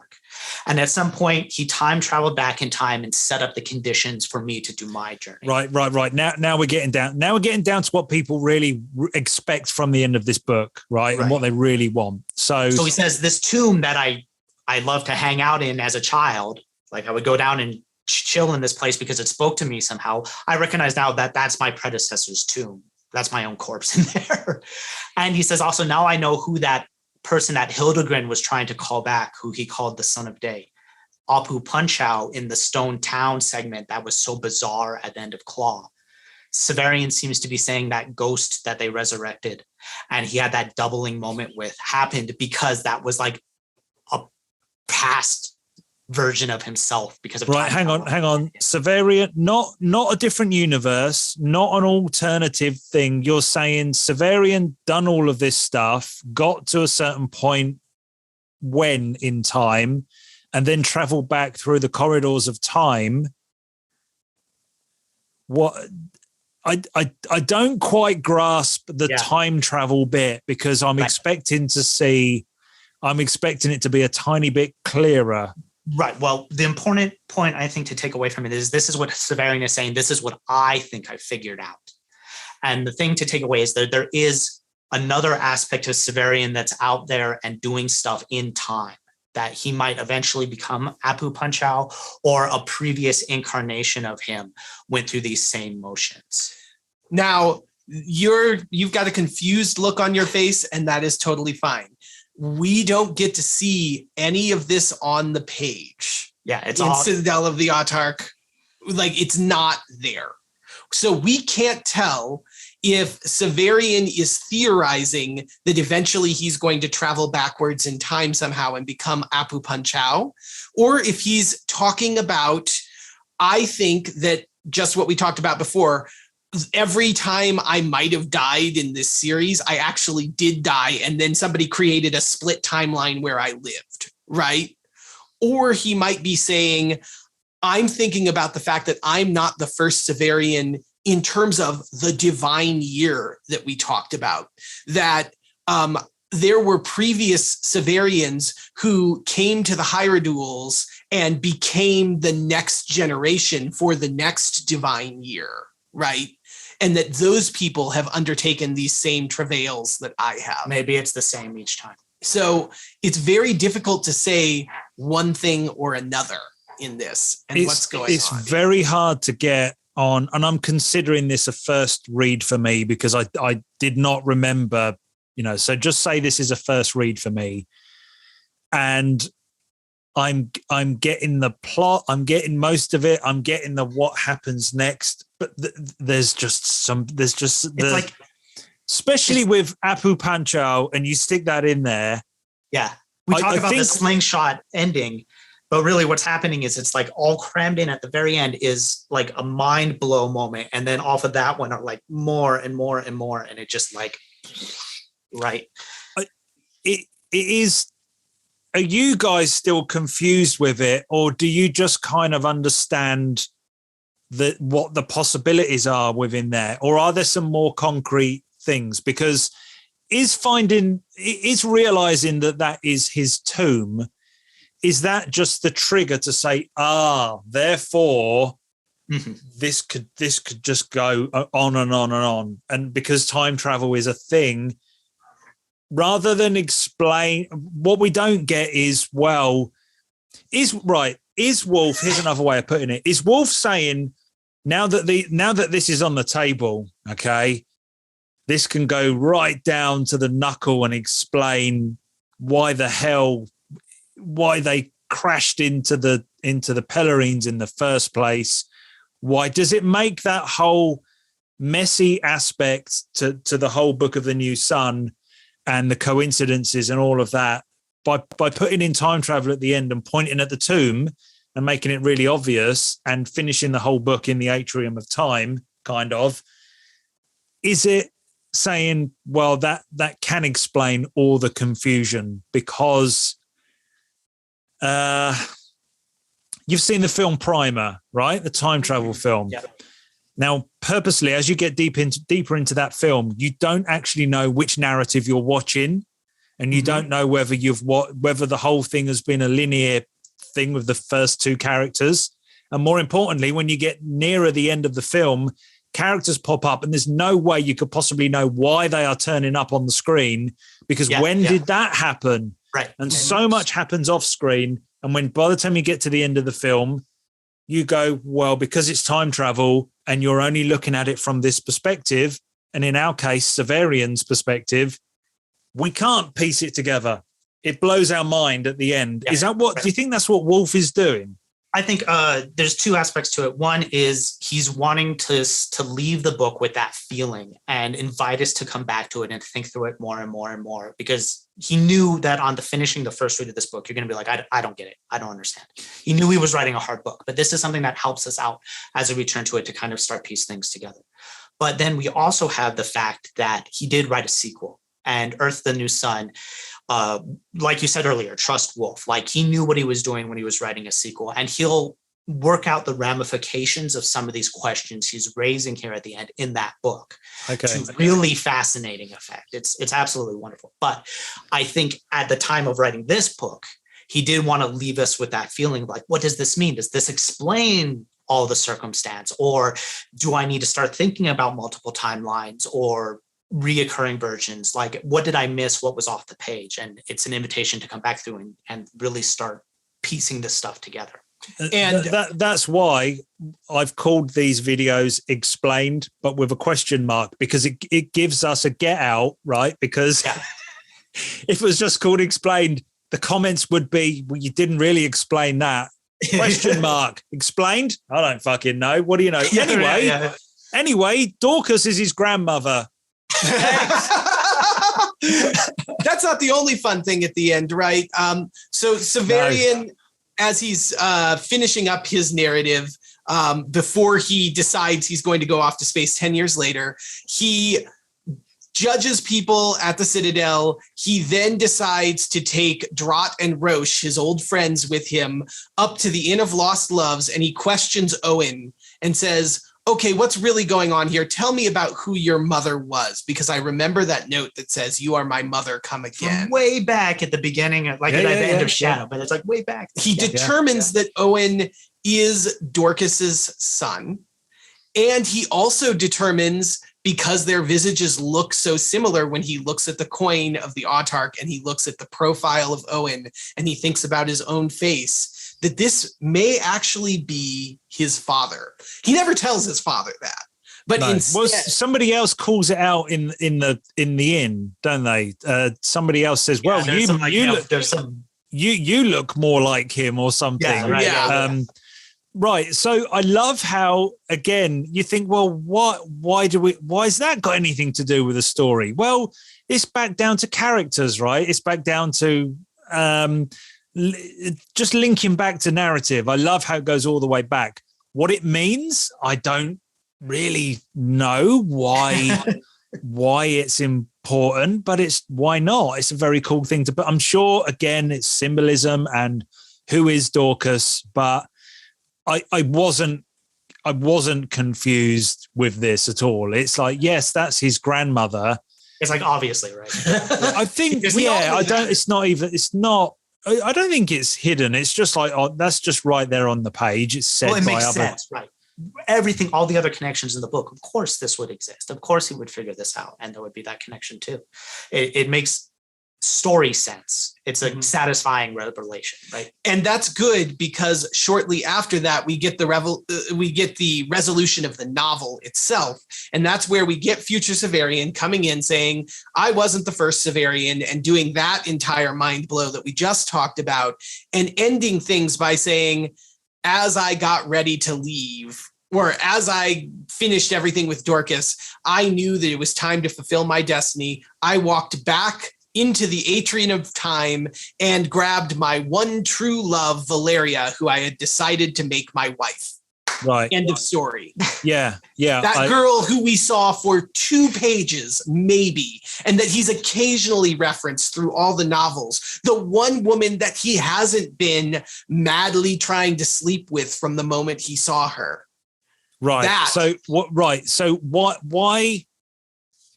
is that there? Why has that been woven in from the very beginning? Because it's weird that he meets her, but it's at a point in the book where, well, everything's kind of weird. Everything's a bit. What he does, I don't think he brings her up again until Sword of the Lictor. It's not like, oh, every time I list these women that I've slept, whatever, not even slept with, but she pops up. I think it's a good couple of books later, and you're like, who was it? That woman, right? So the theory on this that he's picking Valeria, is this some other time travel thing? Is she a different character?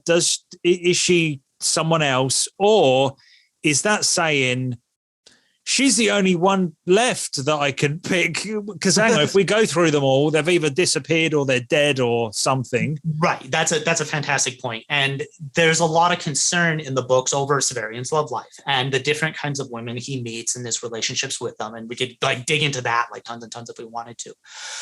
So there's a question at the end of like, why did he pick Valeria? Is it a pragmatic thing? Does he has to rule in a state without love, but he needs a wife? Or is he fulfilling some kind of romantic thread throughout the whole books? It's also the closest woman to him when he's going off, when he's at that point in the story.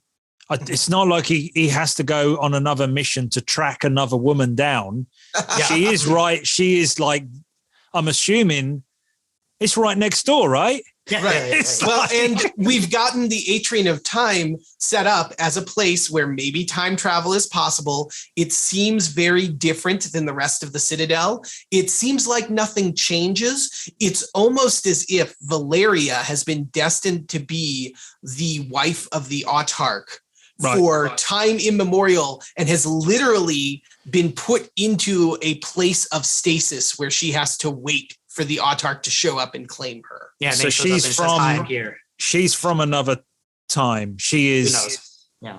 See, the thing is it's another one of those points at the end of the book, and Wolfe is doing this on purpose. It gets vaguer as it goes, if you can believe it. He's leaving these open questions, and he's described the Atrium of Time in such a way that we wonder, is there more to it? We know that you can walk into different time periods. We've seen Severian do it. Is this happening? Is there more to Valeria? And Wolfe doesn't give us it. And so he's inviting us that introspection and that investigation. And it's another one of those points where you have to make up your own mind. Is there something to Valeria, or why is she there? Why does he end with her? Why is that the last thing that happens in the book? Mm-hmm. You asked earlier, or mentioned earlier, this is why we call it explained with a question mark on it. Oh, yeah. And I would like to throw out there that, if you really want to, you can go on the internet and find several people who have written what they think are definitive answers for any one of the questions that we're kind of leaving open here. Yeah. And that you can find 2 or 3 people to disagree on about every single one of them. And that's by design. And I would argue that that question mark there really comes down to the person reading this book. And if we go way back to the beginning of our videos where I was talking about the idea of postmodernism, that's a core conceit of it, right? That Gene Wolfe knew that not only was he writing a book, but that the people who were going to read it were each going to bring their own ideas and experience and theories to the complicated things he was going to write. And he said, you know what? Why not give them something to puzzle over? Why not give them something to think about and let them figure out where they come down on some of these big questions? It's David Lynch, right? It's David Lynch. No, yeah, exactly. And I'm not going to explain it because where's the fun in that? So I'm drawn to reading people's theories, and on our Discord, there's people diving in. But once they've read all 4 books, and then we do Urth as well, that conversation can just rage because there isn't a definitive answer to everything. The idea, the whole idea of this read along, and the whole idea of these videos is to just get as deep as we can and argue. And obviously, there are definite things in here, which is why we try to cover plot. But I think the last half an hour, it get where most books it starts to come together. I think it does, but at the same time, it's going outwards, and that's why you have to reread it. You have to, if you love it at this point, you've got to just start at the beginning and go again with the knowledge. You know, you're not worrying about where the plot goes. You're going to pay attention to time travel and tombs and coins and having sex with your grandma and things like that. I don't blame him for that. He didn't know, right? Come on. But I think that's the great part, right? Is Wolfe has written a novel that's so interesting that even though you're on your first read, you're like, what is even happening in this book? That you get to the plot and you start to understand the plot and you go, oh, there's a story here that's more important than the plot.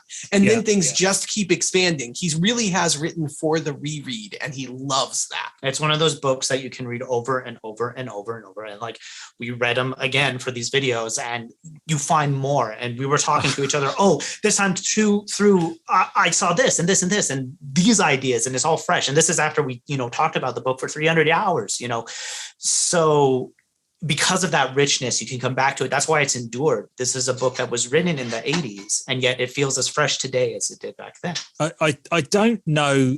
I don't know how he done it. I don't know how whether you, and we'll talk about this more when we do a big wrap up at the end about, the style, but we'll just touch on it a bit here because we're at the end of, the main story.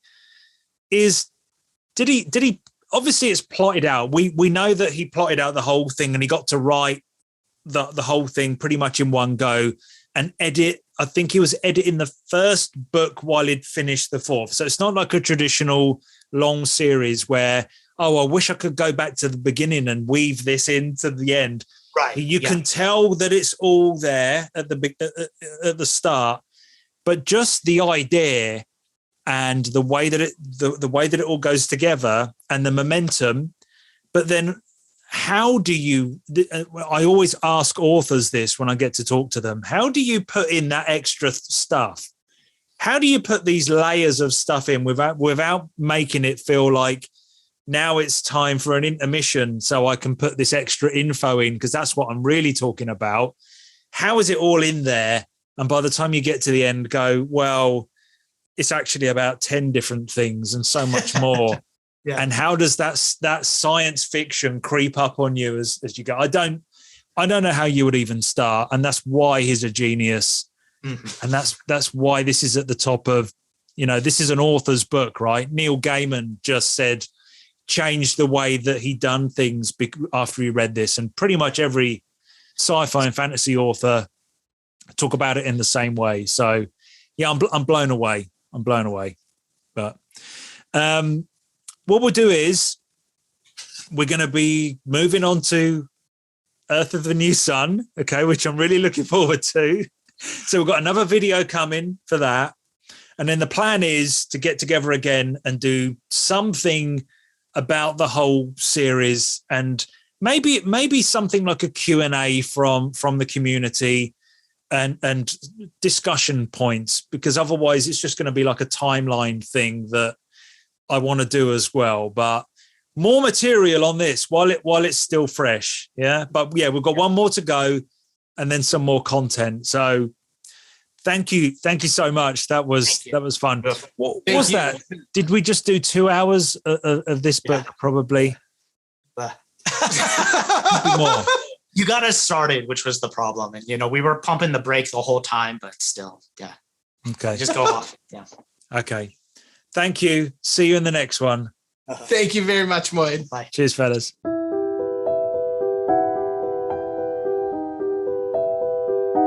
Lads, we made it to the end. Well, it's kind of the end. I don't think there really is an end, but it's book 5, Urth of the New Sun.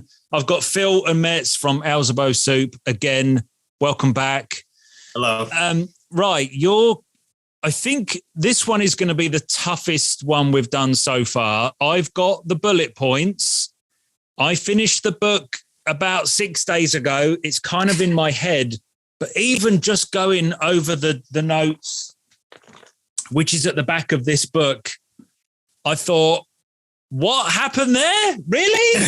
What? Serious? It's that kind of thing. So yeah. I think we can speed up. We can do our own slingshot ending to this podcast, because that is kind of what happens. The first 100 pages or so, you're like, do we really need to know what happened on this weird spaceship?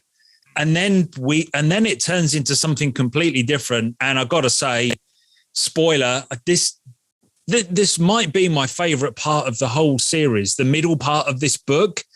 And then I still think the ending is something extra special. So I'm not sure how we're going to pick it apart, but why don't we just quickly set up how we got to this 5th book? I don't mean go over the other 4 books quickly. I mean, Gene Wolfe intended to write the Book of the New Sun as 4 books. That was the idea he had in his head, right?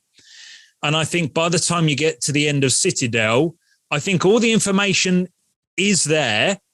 And because it was meant to be reread many times, if you just done the whole thing and talked to people and really looked into it, you pretty much have what we have at the end of Urth almost. Do you kind of agree? It's almost all there the whole time. Yeah. And so you're very close on the history. It was originally a trilogy, that because all fantasy science fiction books at the time that Wolfe was writing were kind of, you make a trilogy and that's how you sell 3 books, was the idea, right?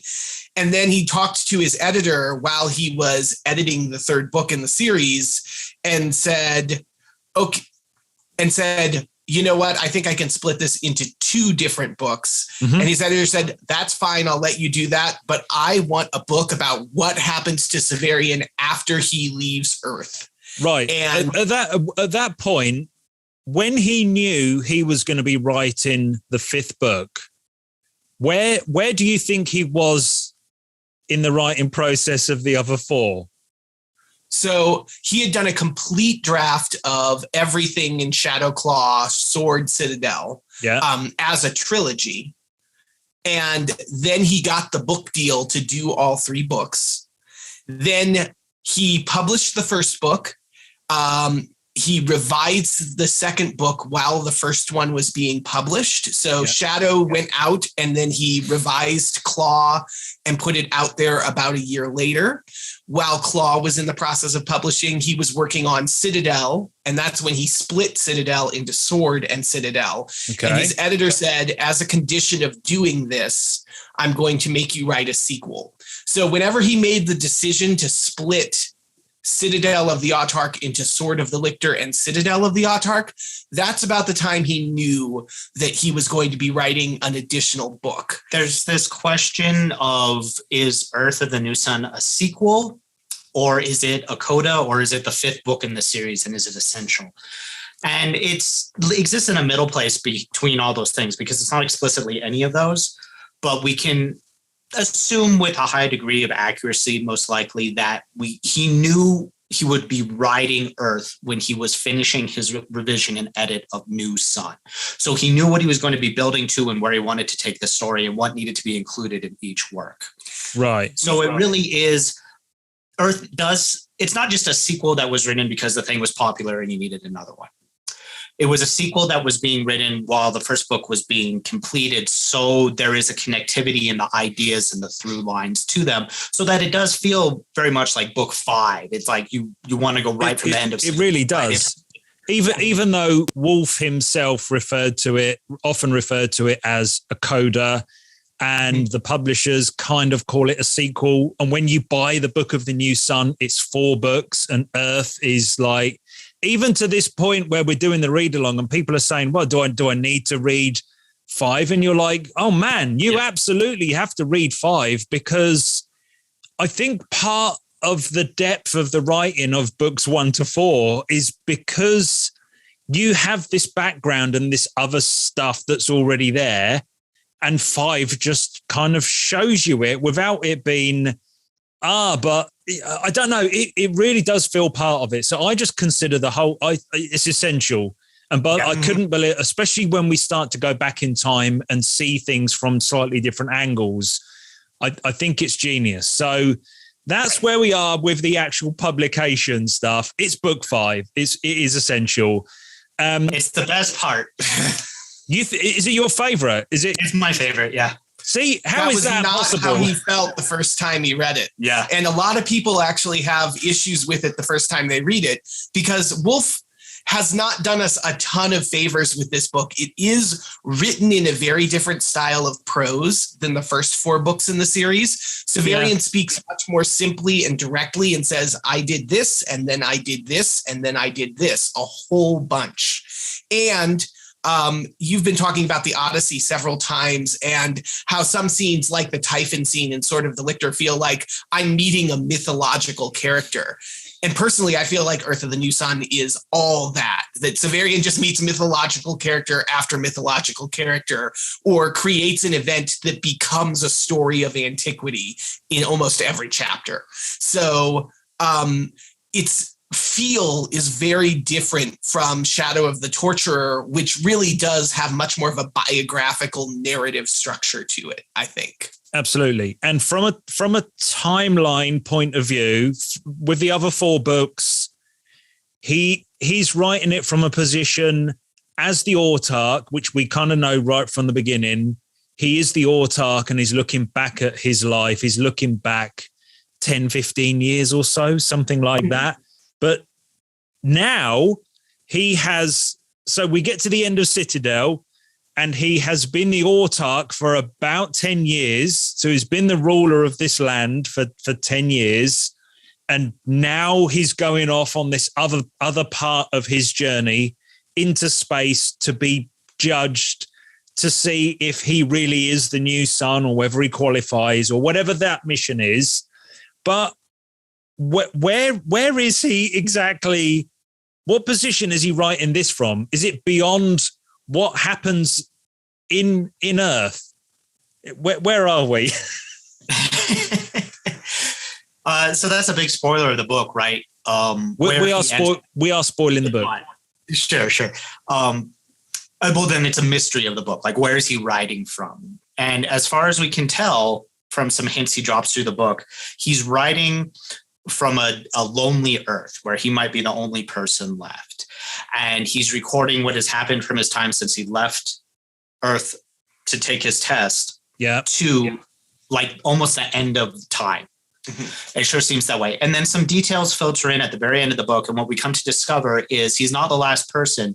There are some vestiges of humanity that have survived the new sun's coming. And Severian kind of sits in a position of goddom afterwards. He's a god of this new world. So just like Book of the New Sun ended with him writing as I am king, and this is my memoirs of how I got there, Urth and the New Sun is the book saying I am God, and this is how I ended up in this position. So this is after the end of the book. I know it's weird to say that, but this is after he has done the New Sun stuff. we don't kind of catch up with him and then continue the story. This is when it's all said and done, right? Yeah. Quite far in the future. There's slightly different universe, or just further in time after the Earth has been reborn. Right. It seems to be in the world of Ushas, which is what Severian calls Urth after the flood. Right. So he's telling the story about it. After the flood. Yeah. There you go. That was easy. Right. Page 1.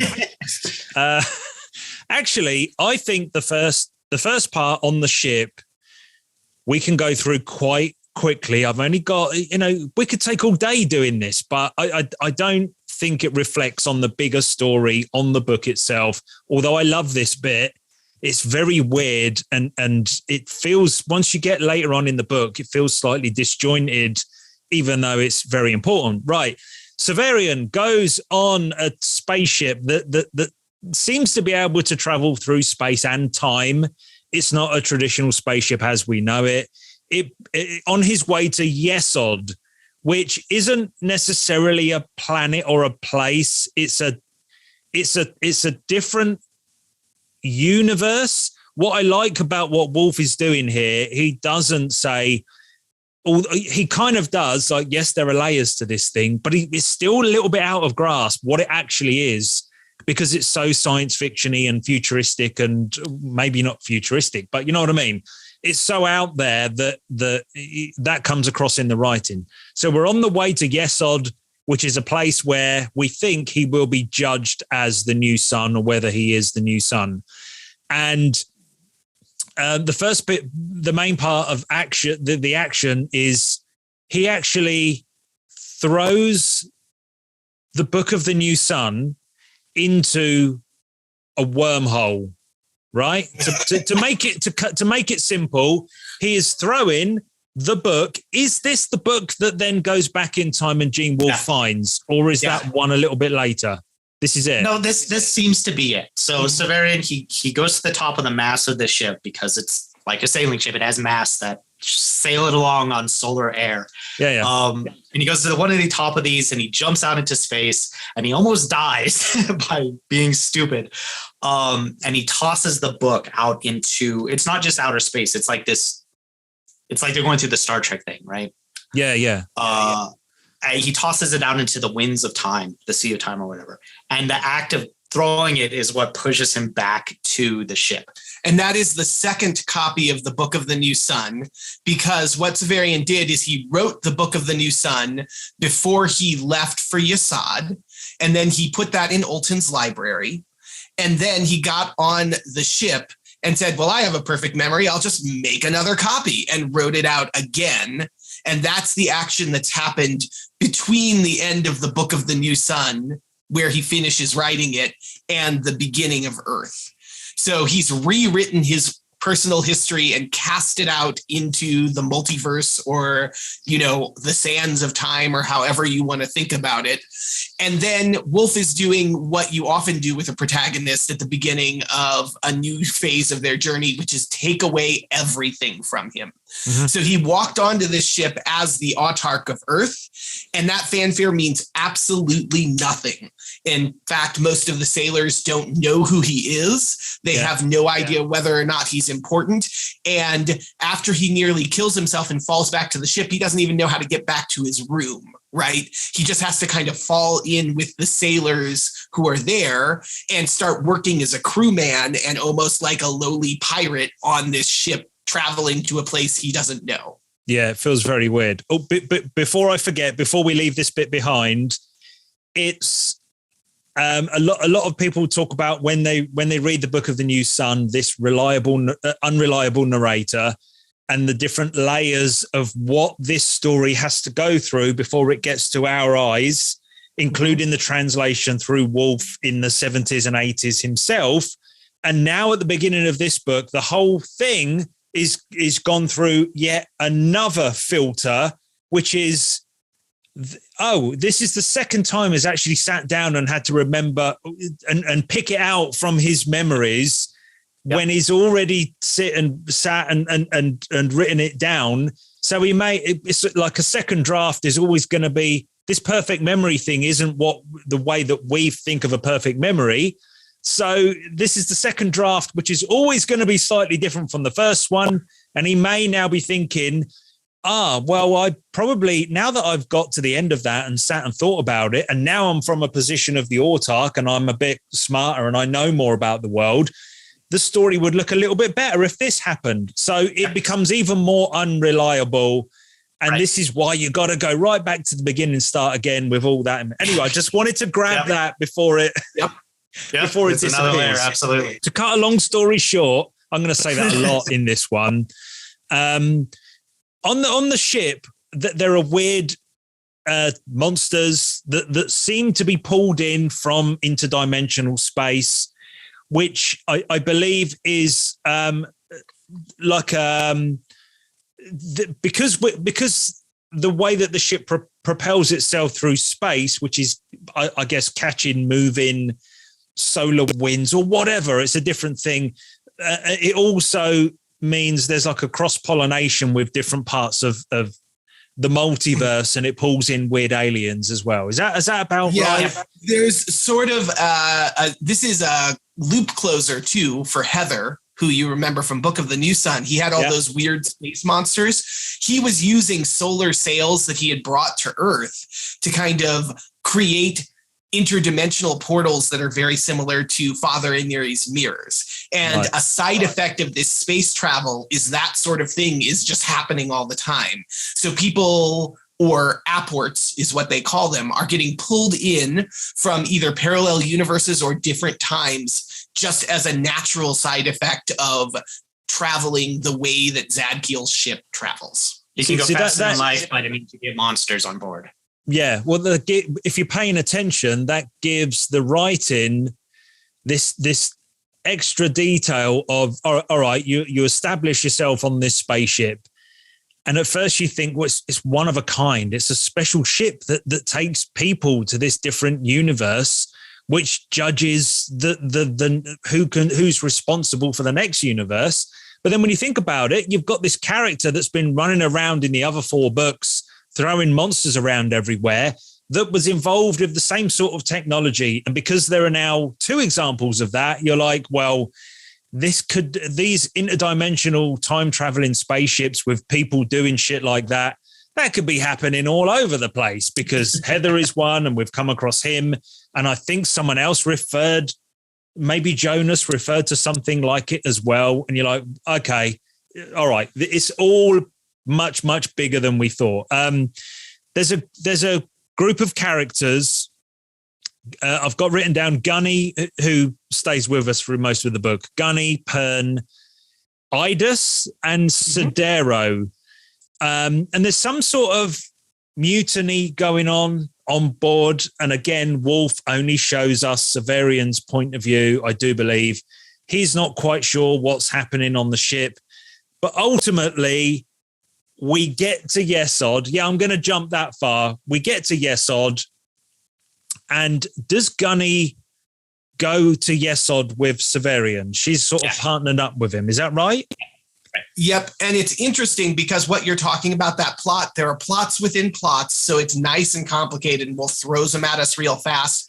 The big thing to understand is, even though the sailors don't know who Severian is as an individual or exactly who he is on the ship, there are factions on the ship who don't want the epitome of Urth, which is the title they're giving to the person who is about to be judged, to actually get to Yesod, because they're scared of the new sun coming. This is where it comes more forefront in the story, that there were hints of this in Book of the New Sun, but here it becomes really explicit. If the new sun is chosen, it's going to flood Earth. It will revitalize the sun. All the ice caps will melt, and it will destroy the entire planet. So Severian showing up in Yesod to take this test is a threat to humanity. And that's why there is this revolution, or this mutiny that occurs on the ship, because some soldiers are like, some sailors say to themselves, we can't let this happen, right? We have to stop it. And you have assassination attempts on Severian by the people who figure out who he is. And that turns out to be some of his friends, Idis and Pern specifically. They're introduced as friends, but they have ulterior motives where they want to kill Severian. And Gunny gets drawn into that and helps Idis in an assassination attempt that ultimately fails. Severian does forgive Gunny, but she kind of has this mark on her of, I did try to kill you when we were on the ship. And they are working for a buyer? Idis is. Yeah. Idis is a young Undine. So that big sea merwoman creature that tried to grab Severian at the end of Claw, she's a baby version of that. So she just looks like a regular person. Gotcha. She's not done yet. Yeah. I don't think I quite got. I understood that there was a connection there, but not quite. Okay, so again, every little thread we can kind of chase it back to stuff that's already happened, and it gets complicated. Okay, yeah. But an important thing that happens, to get back to your question, is during this revolution, we first learned that Gunny was an assistant in that assassination attempt, but after that, and Severian forgives her, they have sex. Like, they become romantically involved. And now Gunny becomes Severian's new girlfriend. And yes, she joins him as he goes down to Yesod, which is this ocean planet, to an island where they're actually going to have the test. So she joins him on that journey and becomes like Dorcas was, like Aegea was, like these other relationships he's had. And the other character that's important that joins them on that trip is Zach. Zach is this apport, one of these creatures from another world that seems to go through a series of evolutions as Severian meets him. We meet him 4 or 5 times on this journey to Yesod, and each time he starts almost as like this hairy creature and then into this weird sort of hairy dwarf man thing. He's a caveman. Yeah. And then to more of a human thing. And by the time we're headed to Yesod, instead of Severian being captured as the epitome of Urth, it turns out that Zach has been captured and is either falsely assumed to be the epitome of Urth or is intentionally posing as the epitome of Urth to take the heat off Severian. It's a little ambiguous. So where was he caught on Urth? They find him in a like a storage room, which on Zakiel's ship is like this huge, massive like warehouse. But they're hunting for these monsters, these apports in there, and that's when they stumble across Zach when he's still in his most like primal. I remember that. Form. So as time goes forward on the ship, he keeps coming back. Where does his story eventually? If we need to jump forward, so is he? He's not the pretender. He's not the pretend autarch when we get onto Yesod, is he? Yeah. He is. He is. Okay. By that point, he's like a full Adonis. He's like, all vestiges of an animalness has fallen away from him. The problem is you've got to be paying attention there. There's a lot going. There's a lot going on there. Yeah. It is not your fault because every time we see this character, he's evolved to the next phase of his existence. And the only reason we know he's Zach is because Severian says, "Oh, Zach, I recognize you," again and again and again. And every time Severian says, "I recognize you, Zach," Zach gets freaked out and runs away.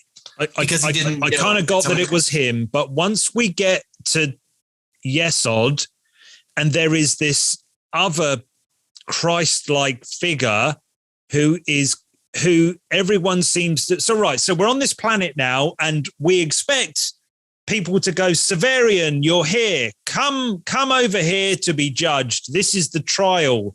I expected some sort of alien courtroom or whatever, and instead, this pretend autarch is in his place, and it's quite confusing. Again, it's all there, but I'm like, what? Why? Why is that happening? And then Severian claims to be the actual representative of Urth. I'm the autarch. I'm the one that should be here to be judged.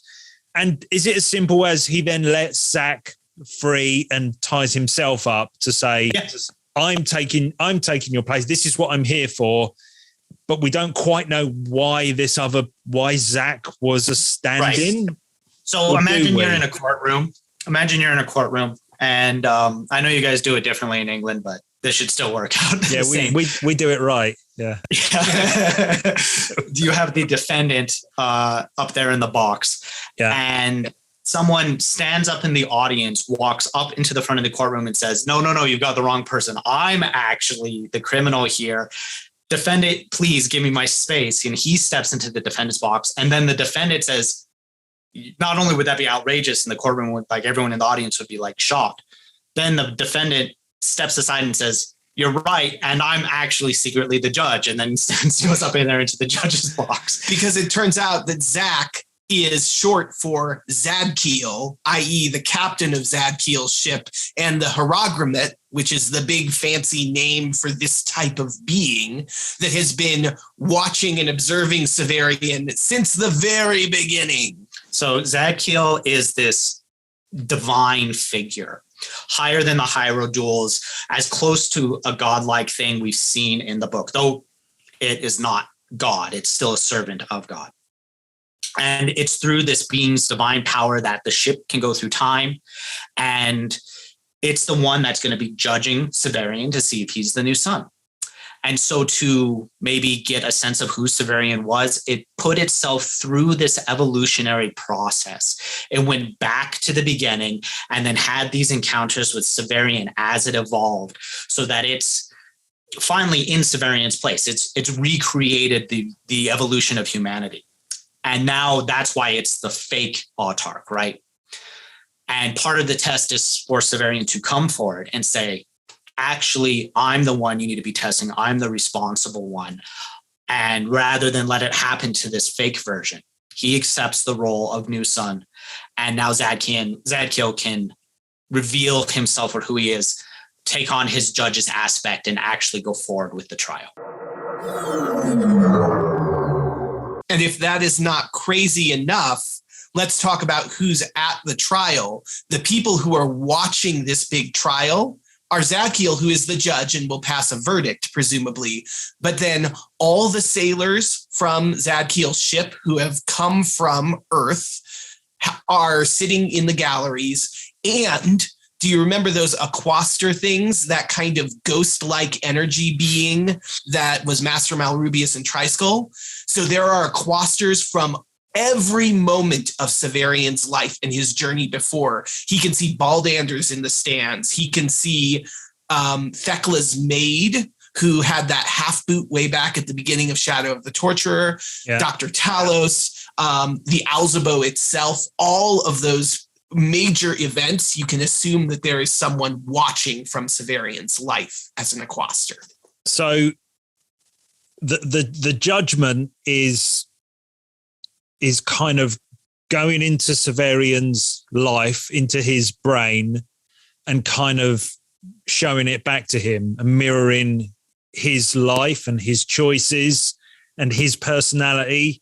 Kind of, is he supposed to kind of look at, I'm not expecting a straight answer, but is the idea, and I don't think we ever really understand if the judgment has happened. Nobody comes to say, yes, you've passed or you've failed. Right. But it's the idea that this judgment is kind of happening all the time, maybe throughout his whole life. It gets very weird. Yeah. Not just weird in the way that we're expecting so far, but it goes up a level of, I'm not even sure why things are.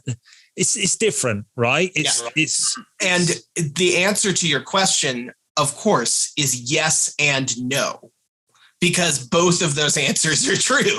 I'm not even sure what my question is. Exactly. So Severian puts himself up in chains and yells out at this crowd who is supposed to be questioning him. He thinks, "What do you want from me? I was trying to be just. I wanted to act with justice. So even if I hurt you, I was doing it in the interests of justice."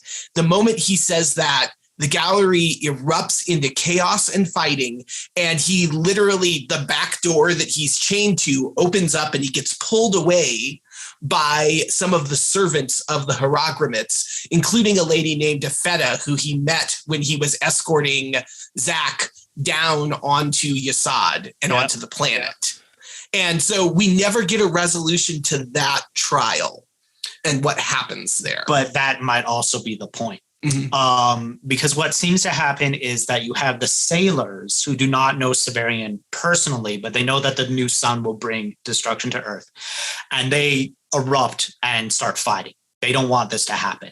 So they represent an aspect of humanity that wants to preserve the world. Makes perfect sense. And then you have all the Aquasters, which are fake beings, but they're actually conjured up as dust. They're like physically present. And they're all the people from Severian's life. They're all the characters we've read in the book. And they represent the people of Earth who have had firsthand contact with Severian.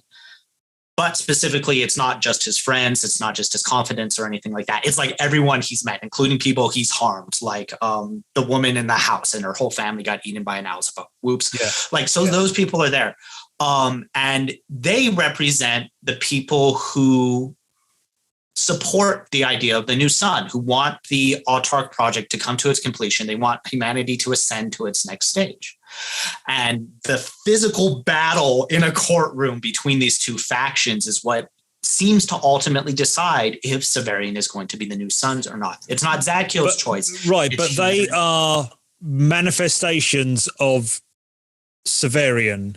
Is what I'm getting from it is, right, and don't forget, this video is called Urth of the New Sun Explained, okay? So he goes to Yesod to be judged, and I think the whole thing is kind of a mirror of who he is, and maybe he was always supposed to be the Urth of the New Sun, a godlike character, it turns out, by the end of the book, probably. And I think when he's there, it's almost as though he is being shown the judgment. I don't think it's like judgment like we normally think of it as such. Right. Yeah. So Urth of the New Sun Explained, judgment is, he comes away from there knowing that, yes, he will indeed be the Urth of the New Sun. He has passed whatever test it is. Correct? And you're very right. It's like, why is he the new sun? Well, he is because he has to be, it's divine providence or what have you. And likewise, he was never not going to pass the trial. It's part of his journey. It's part of the whole thing. And because he is the new sun, he will succeed. He is the new sun, right? So you're correct when you're saying it's almost like it's being shown to him, the decision. And now he has to deal with the consequences. A lot of the book from this point forward is now the consequence of this. Not only of Severian being this apocalyptic figure who destroys the world, but also someone who now is imbued with divine godlike powers. And he has to learn, how do I live in this new state? So you think at this point in the book, he is physically given godlike powers? He's either given them or he discovers he had them all along. Or he creates but when we're talking time travel, this is the complicated bit. Did he have those powers all along? But that's just how it seemed, because at this point in his circular story, this is where he is given the powers, and of course he now goes back in time with did he? Again, I'm not quite sure what I'm asking, but at this point in the book, we can kind of draw a line under, yes, he will become the new sun, and we move on with the story. And my next bullet point. So there's one little important event that we haven't talked about in here. It's more complicated than we thought. Absolutely. Yeah.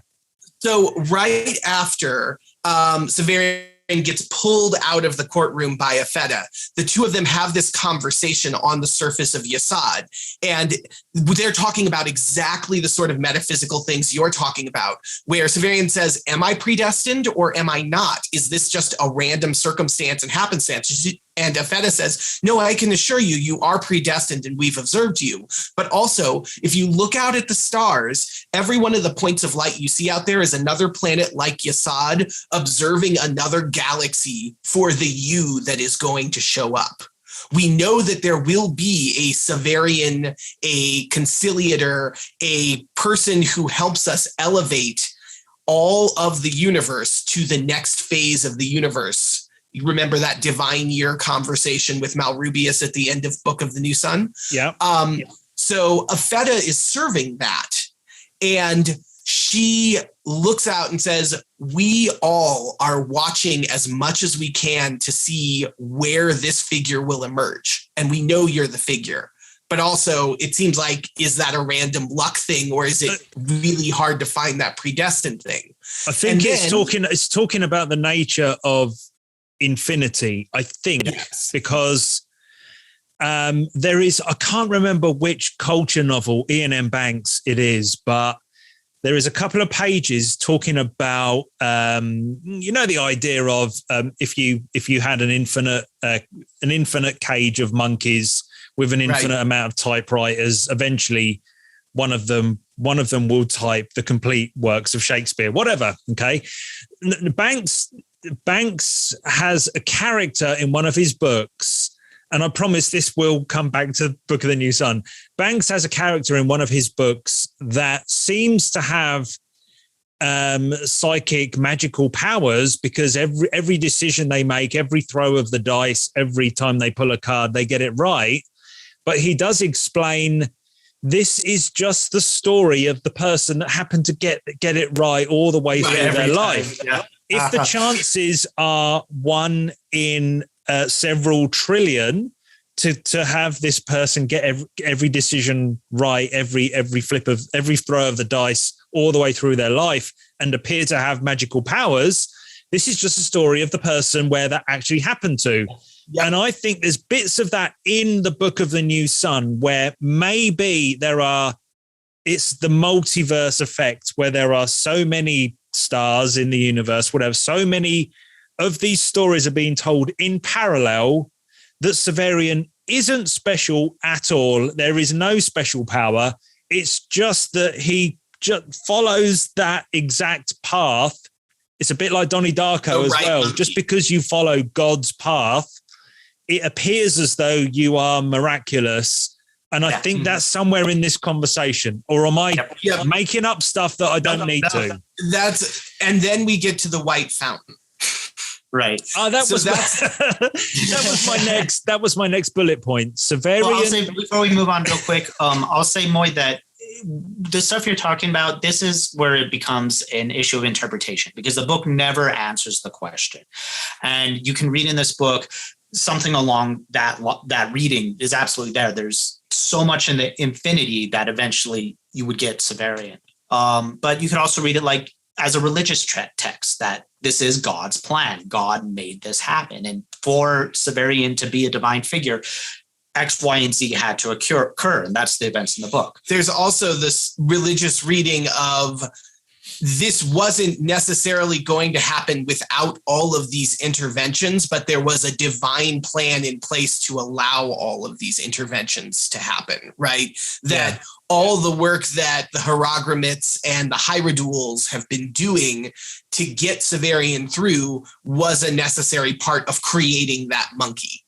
And so you have to wonder, all right, if you're going to put a divine interpretation spin on this, how heavy is the hand of the divine in pushing Severian toward his destiny? Yeah. And that's a question that is at the core and is essential to what the book is about.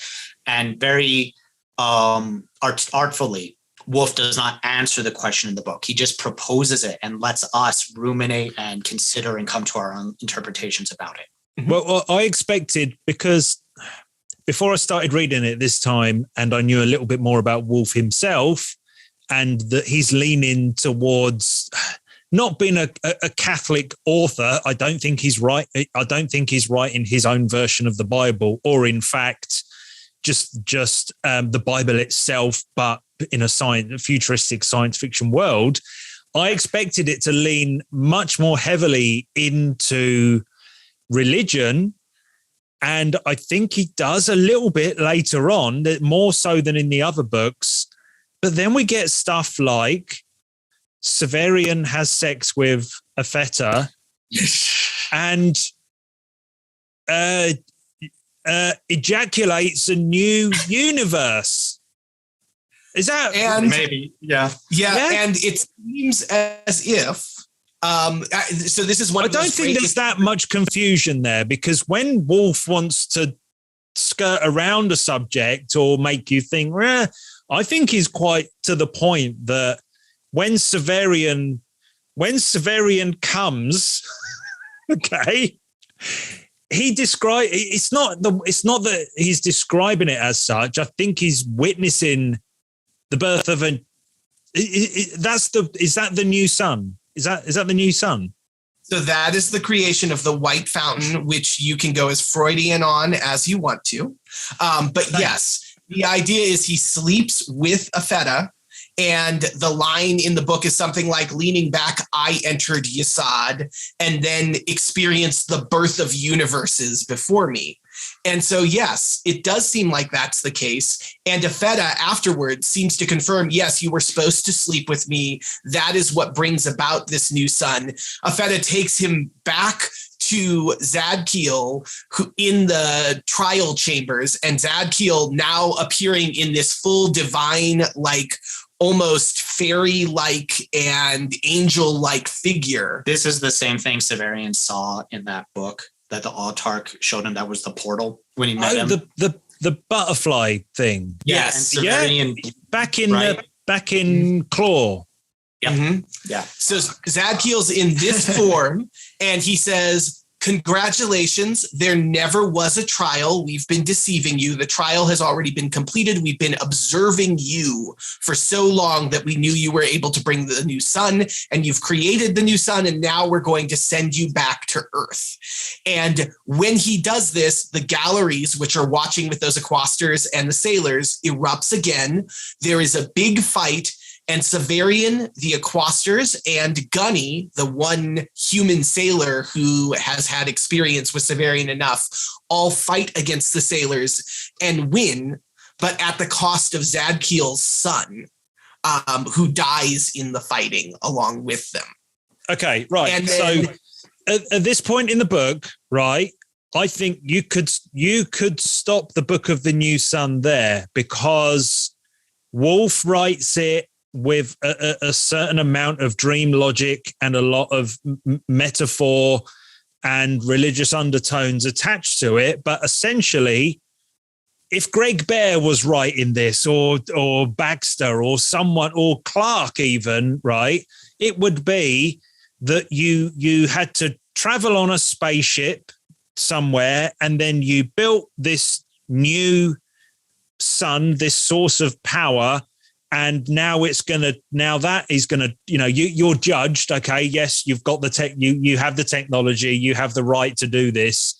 Whoever rules the galaxy, the universe, whatever, you create the new sun, a physical thing, like another mini Big Bang or whatever, and then it's going to take a certain amount of years to physically get to Earth and replenish. Okay, you could tie it down into hard science fiction and say, job complete. Now that's the end of the story of this universe. That's the end of the Book of the New Sun. This guy kind of was the representative for that to happen. Okay, but Wolfe turns it into this parallel mind dimension where a person represents the fate of what's happening and the birth of this new sun, which is why, although it is written there and we all kind of agree, he seems to give birth to it himself, that might not actually be happening in a physical sense. Right. Is that right? Mm-hmm. Well, we could draw a line under the story right there. Yeah. But this is where the book changes gears and goes in a unexpected but awesome direction. And we go. Do we go? I know we do get quite a bit of. There's a lot of heaven and hell imagery, and I think we're still probably in Severian or in some sort of weird mind place where Yesod is kind of shown the different sides. Gets quite religious there. There's a lot of hell imagery. And then we go back to this kind of middle ground, transported back to the, is that the Brook Mandragot? Is that before we get back to Urth? Yeah. Mm-hmm. And then a lot happens in the middle here that I think is important for the rest of the book. But I think the book doesn't really kick up a gear until we get to the Gospel of Severian, which is I call it. So what about that? Yeah, so that spongy middle bit before we get back on Urth? Right. There's a little bit of action that occurs during it, but there's a lot of big revelations. But I think the important takeaways to understand is there is a hard science fiction mechanism that's going on here. Like you described, we would see in a Barker or Clark or whatever. But Wolfe, of course, keeps most of it off the page and it appears miraculous. But essentially, they have created this new power source, the new sun, and they are now going to send it back to Urth where it will join with the old sun and revitalize it with power. And to do so, it actually has to physically travel through space. So from this point forward, there is a star that is flying through space at millions of billions of miles per hour, but it's still physically traveling, which means it's going to take millennia for it to reach Yesod and get to Urth. And it is linked to Severian, both in the sense that Severian can look up at the skies and say, there it is, that's me, right? He identifies with me and the star are the same thing. And also, these powers you've been talking about, they seem to come from the energy that this new sun is able to create. So whenever we start seeing him performing miracles, which will happen in this next phase of the book, what's really happening is he has learned or has become able to harness the power of his new sun in order to make miraculous things happen. And he's always been able to do this. What we discover is because Yesod is outside of time. It's a different universe. They started sending the sun, the new sun, towards Urth because it's going to take millions of years to get there. They started sending it way back in the past so that it can arrive now that Severian has passed the trial and become the new sun. It will arrive right on time. So this star has been in the sky throughout the whole book, and Severian has been able to tap into its energy unconsciously. And that is what has allowed him to resurrect Triskull and Dorcas and that soldier that he called Jonas. Yeah, you remember that Claw of the Conciliator? It was all a ruse. None of it mattered. It was never the thing that did anything. It's so all 100% confirmed. The relic, the Claw of the Conciliator has no power. I know. Again, it's there in the other books. Okay, when I'm assuming when he finds the rose bush covered in thorns, isn't that to say there's just like all the other ones, or sometimes so he always had the power. Dumbo's feather all along. Well, it is that, but it's also, it has been anointed in his blood. Like that's how he discovered it. It pricked him and he said, oh, look, I got pricked by a thorn. Wait, this is the claw. And it coming in contact with his physicality has maybe endued it with a special nature or a type of mystical power or something. And then it gets time traveled back in time, becomes the Claw of the Conciliator. And when Severian finds it again, maybe it's what awakens him to aspects of his own being. We don't know. We do know he was able to resurrect Triskull before he found the claw, but that's the only example of that happening. Well, until we go into this next part of the book. Right. So this is what I was talking about earlier. When Wolfe is writing this book, when Wolfe is sitting down and he's starting the beginning of Shadow or whatever his method is, he knows that this star is on its way. He does, right? He knows that it's on it. Of course he does. I'm sort of thinking, oh, does he? Well, yes, because you can't write the beginning until you know the end. This is the most fascinating bit. It's like he had all the pieces, and by removing the really clinical, actual harder sci-fi elements from it and wrapping this whole story up in a certain perspective, it seems more magical and it seems weirder but he knew all of these details right from. Of course, he did. When we haven't even gotten to Apu Punchow yet. And he's like, well, it makes sense. It makes sense to Wolfe because he knows the story of the stone town. I'm getting ahead of myself, but he knows all this, right? Before we. But yeah, if you think about it, if we had not had Urth of the New Sun, there would be zero confirmation of any of this. Severian created the New Sun, which was literally physically creating something that traveled through time, and that there was a power exchange between those things.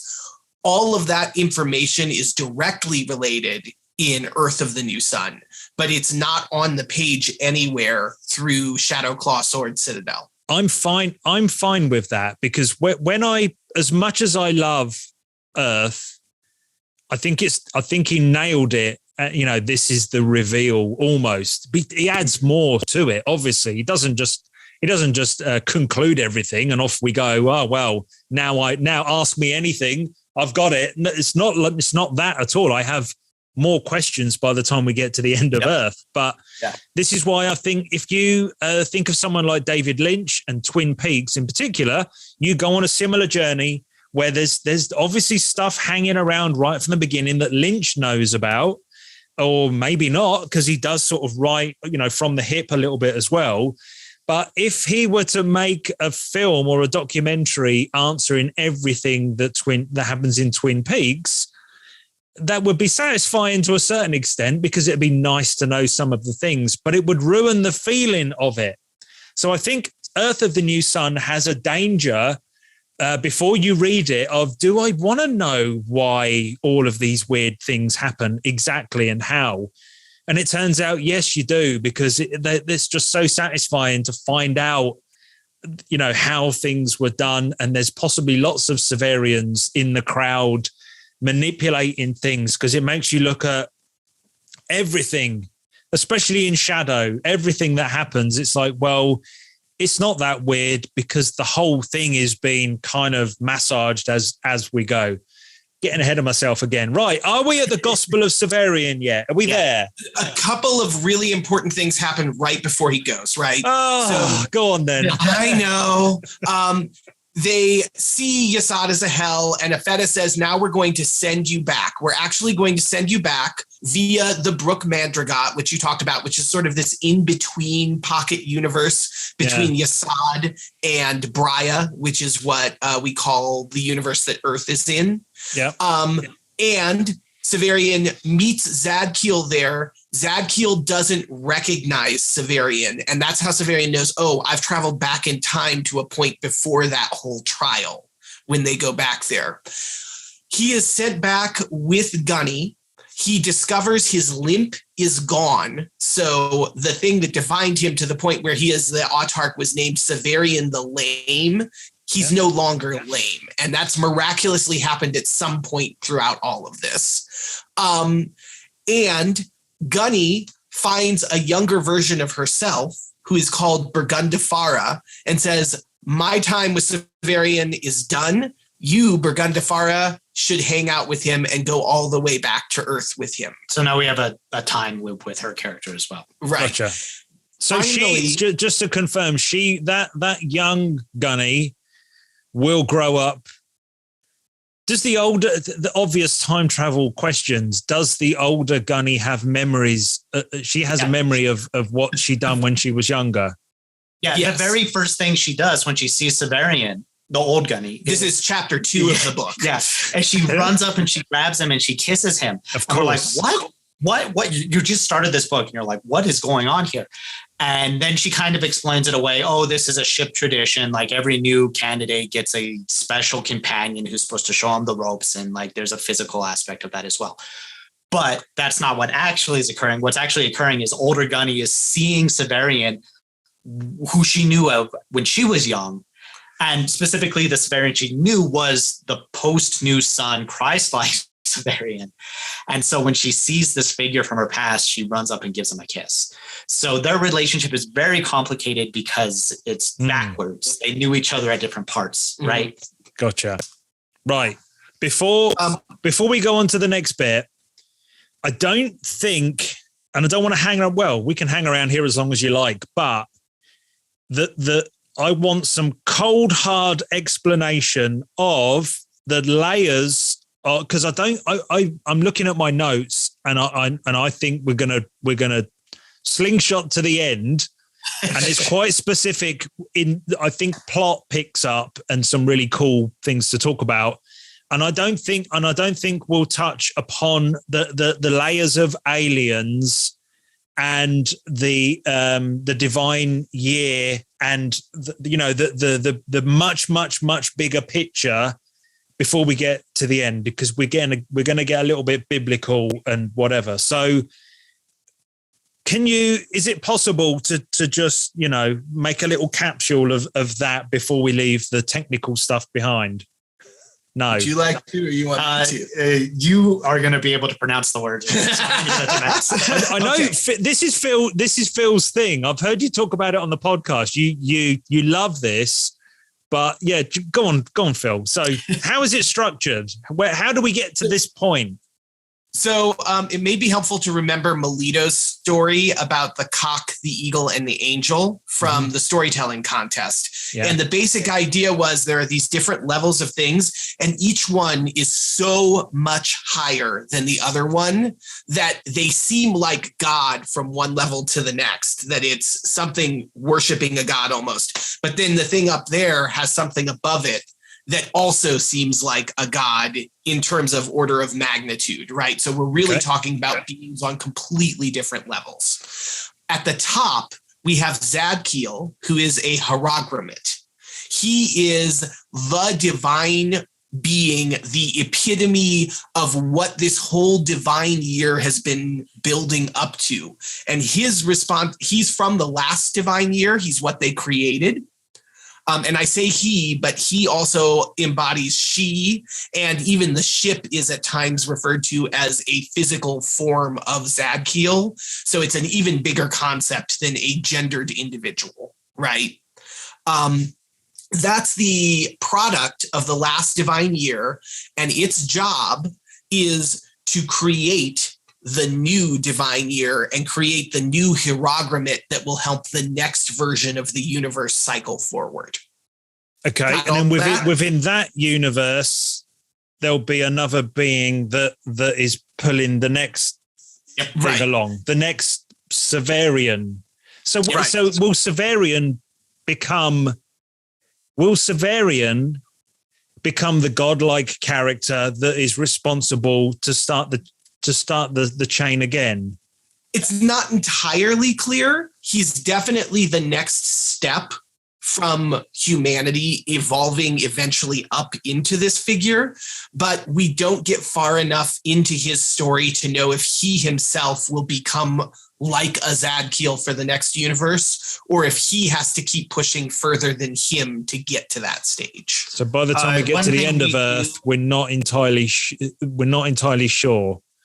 Yeah, because I think we reflect back on humanity and the Earth again, don't we? The book almost says, "Fuck all that, be excellent to each other." Yeah. Just it almost says that just let's go right back to the beginning again, kind of thing. Right, and I think that's really hitting the nail on the head, because Severian seems outside of that process to a degree, in that, like a fetish, he says, like, I will become like Zadkiel someday, but like I'm a larval form, I'm still growing into that. And that is made very distinct from humans. Like, humans are their own thing. And where we end the story, we really see Severian in that aspect of the god of humanity. So if we're thinking about the hierarchy, there's like true God up here that no one understands. And then somewhere down here, we have like Zadkiel, who is like the physical manifestation of something akin to true God in this universe. And then Severian down here is like a true God for Earth and humanity specifically. And then we have a couple other types of beings that get woven in there. We have a Feta, who is the larval baby form of a Zadkiel, of a hierogrammet. And we see a couple of those. And then we also, they are called hierarchs, technically, the few times they're referred to. And then we also have the hierodules, and we've seen them in both. So they're in between. They're in between humans and they're the servants of the gods. Yeah, they're the servants of Zadkiel. Their name literally translates as holy slave. And they're the ones who move backward through time. So they start at the end and they move to the beginning. We see Alzebo, Barbatus, and Famolimus. And we've actually seen them twice at this point in the story of Urth as well. They meet Severian briefly in the cabin and tell him, pay attention and serve Zadkiel when you see him. And then right before they get sent back, Burgundafara and Severian to begin the Gospel of Severian section.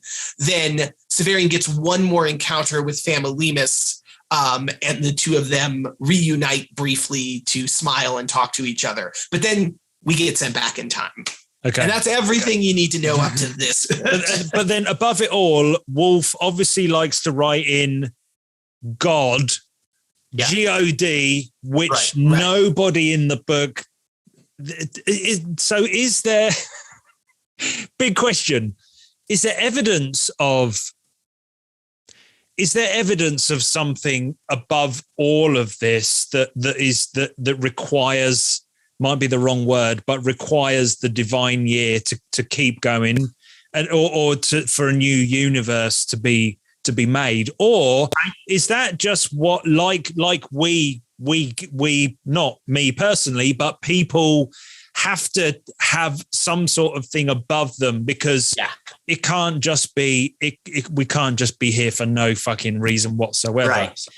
I think those are all great questions that the book asks. And for me, at least, I think we understand God in the book not as something that has to actually exist in order to make all the rest of the part happen, but more like we conceive of him in the real world, where there's an idea of a highest being, and whether that being actually exists or not, our relationship with that idea drives a lot of our behavior. And likewise in the book, even though we have beings who are higher on that hierarchy, even Zadkiel has never met the true God.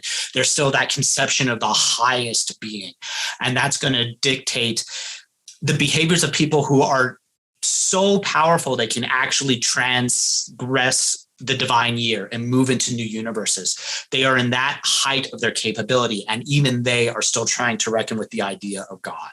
Okay, so it is still, even in this, as far as we can tell, even in these books, God is still a concept, an idea, a religion. It's still it's just a thing, yeah.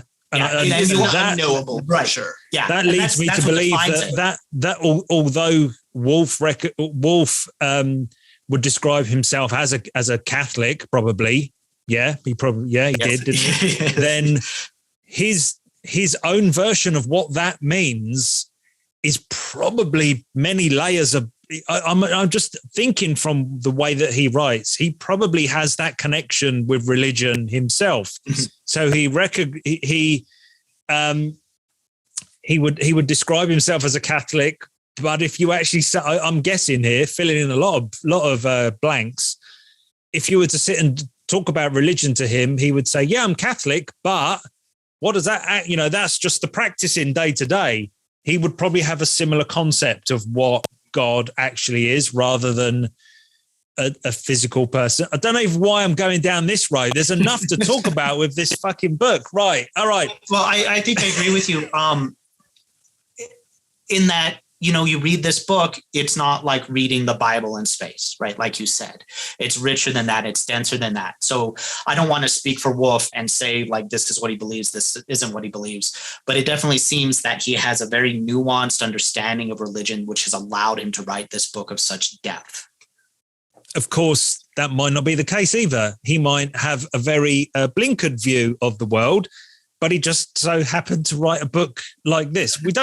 I doubt it, because I don't think again, we're going off the rails here, but I don't think someone with a small mind would write fiction like this. It feels like it comes from a deeper place, doesn't it? Yeah. Okay, the Gospel of Severian. Severian and Gunny, the young Gunny, go back to Urth.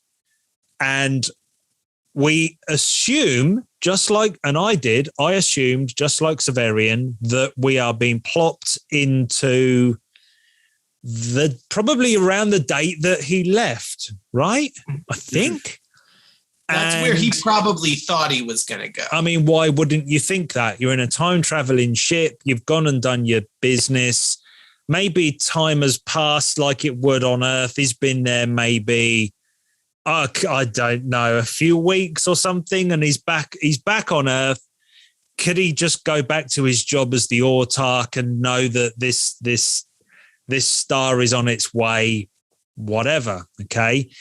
And don't forget, we're explaining this. We can jump ahead. So it turns out he's actually 1,000 years, maybe roughly. So he goes back to the time of the first Autarch. So all of these Autarch memories that he has in his head started with the first one, correct? Yep. Do we know that for sure, by the way? Did it start with the first one? Yeah. So what we have, it's actually slightly before the first Autarch, right? We are in the twilight of Typhon's reign. Because we meet the first Autarch when he's a kid. Yep. Right. And the whole point of this next passage of the book, it just blows my mind that I can't believe Wolfe is doing this. He is triggering. What's he doing here? He is the things that happen in the future. Severian is actually triggering. He's starting off fate. He's starting off a process of events.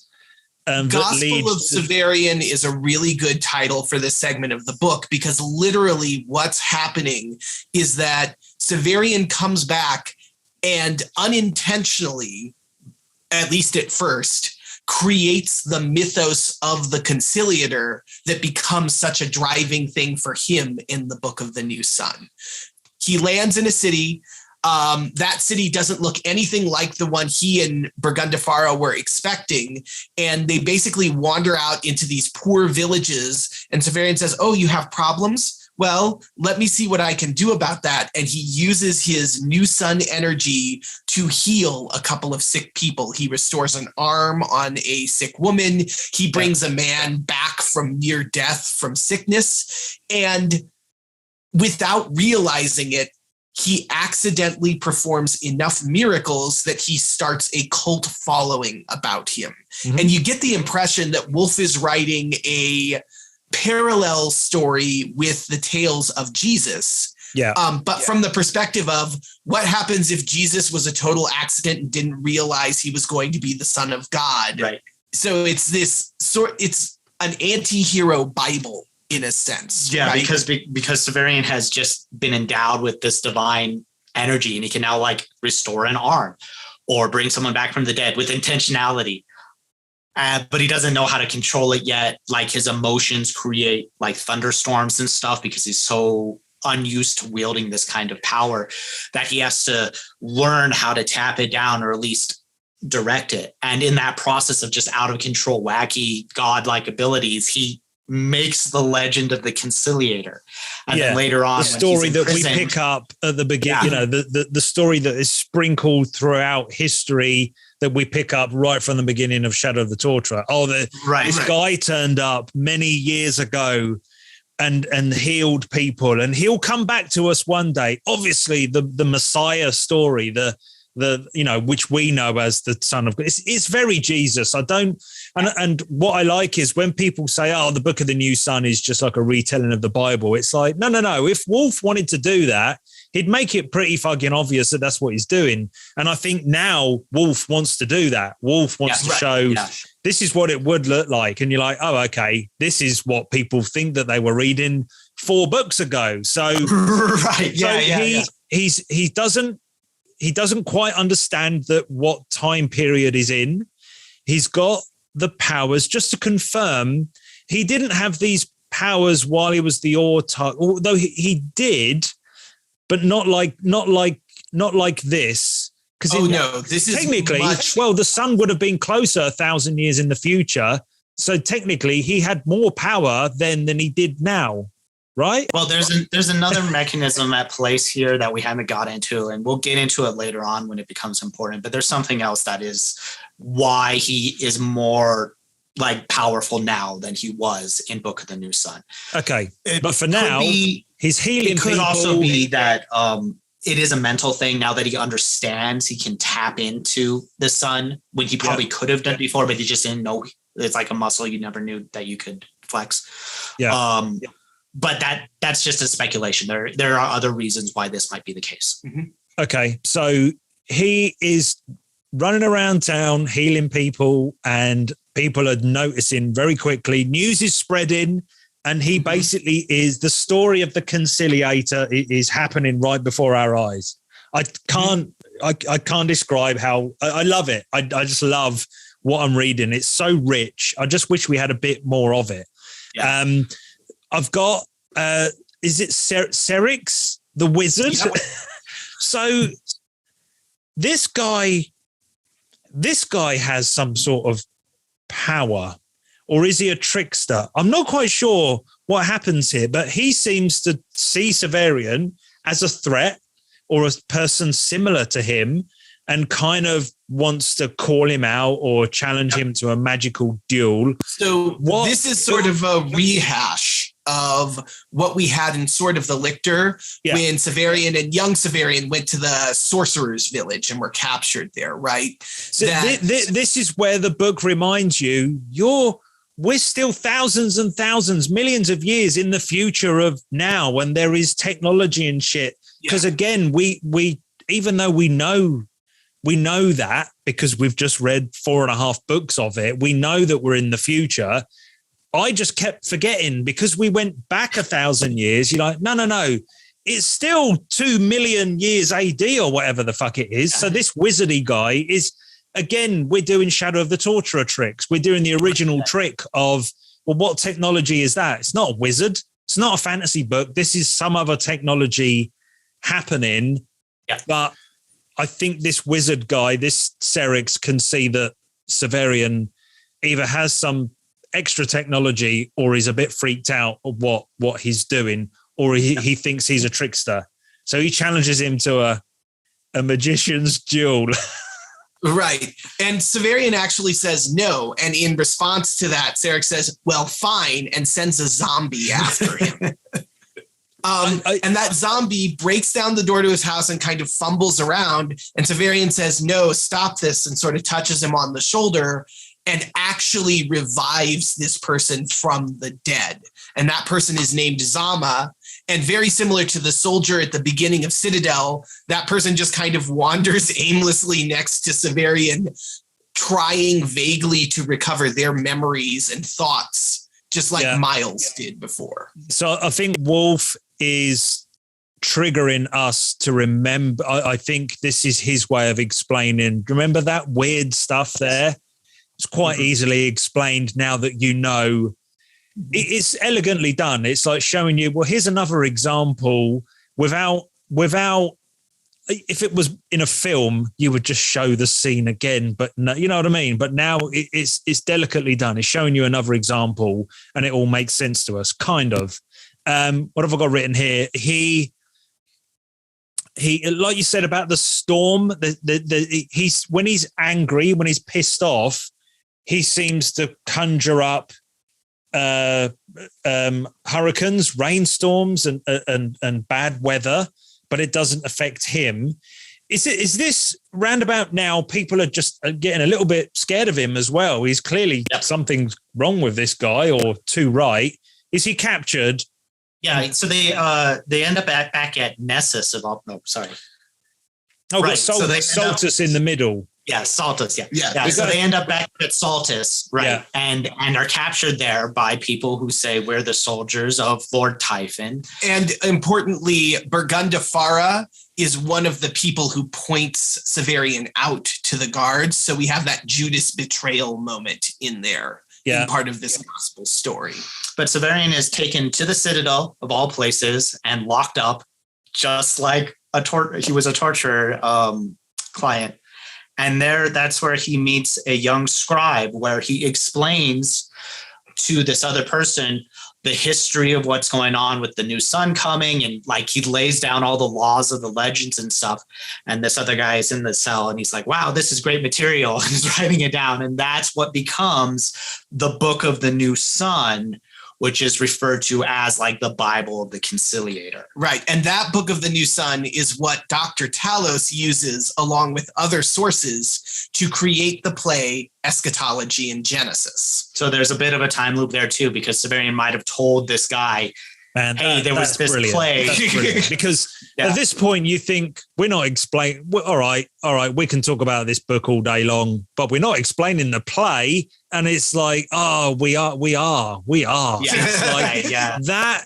Now think of the video that we already recorded, and I almost feel like an idiot saying, this play, do you guys think that it's like a smaller version of the actual Book of the New Sun? And it's like, and you're like, no, Moid, not really. It kind of is. And we moved on. And now it is, because it's Severian telling the story that we've just read in the book.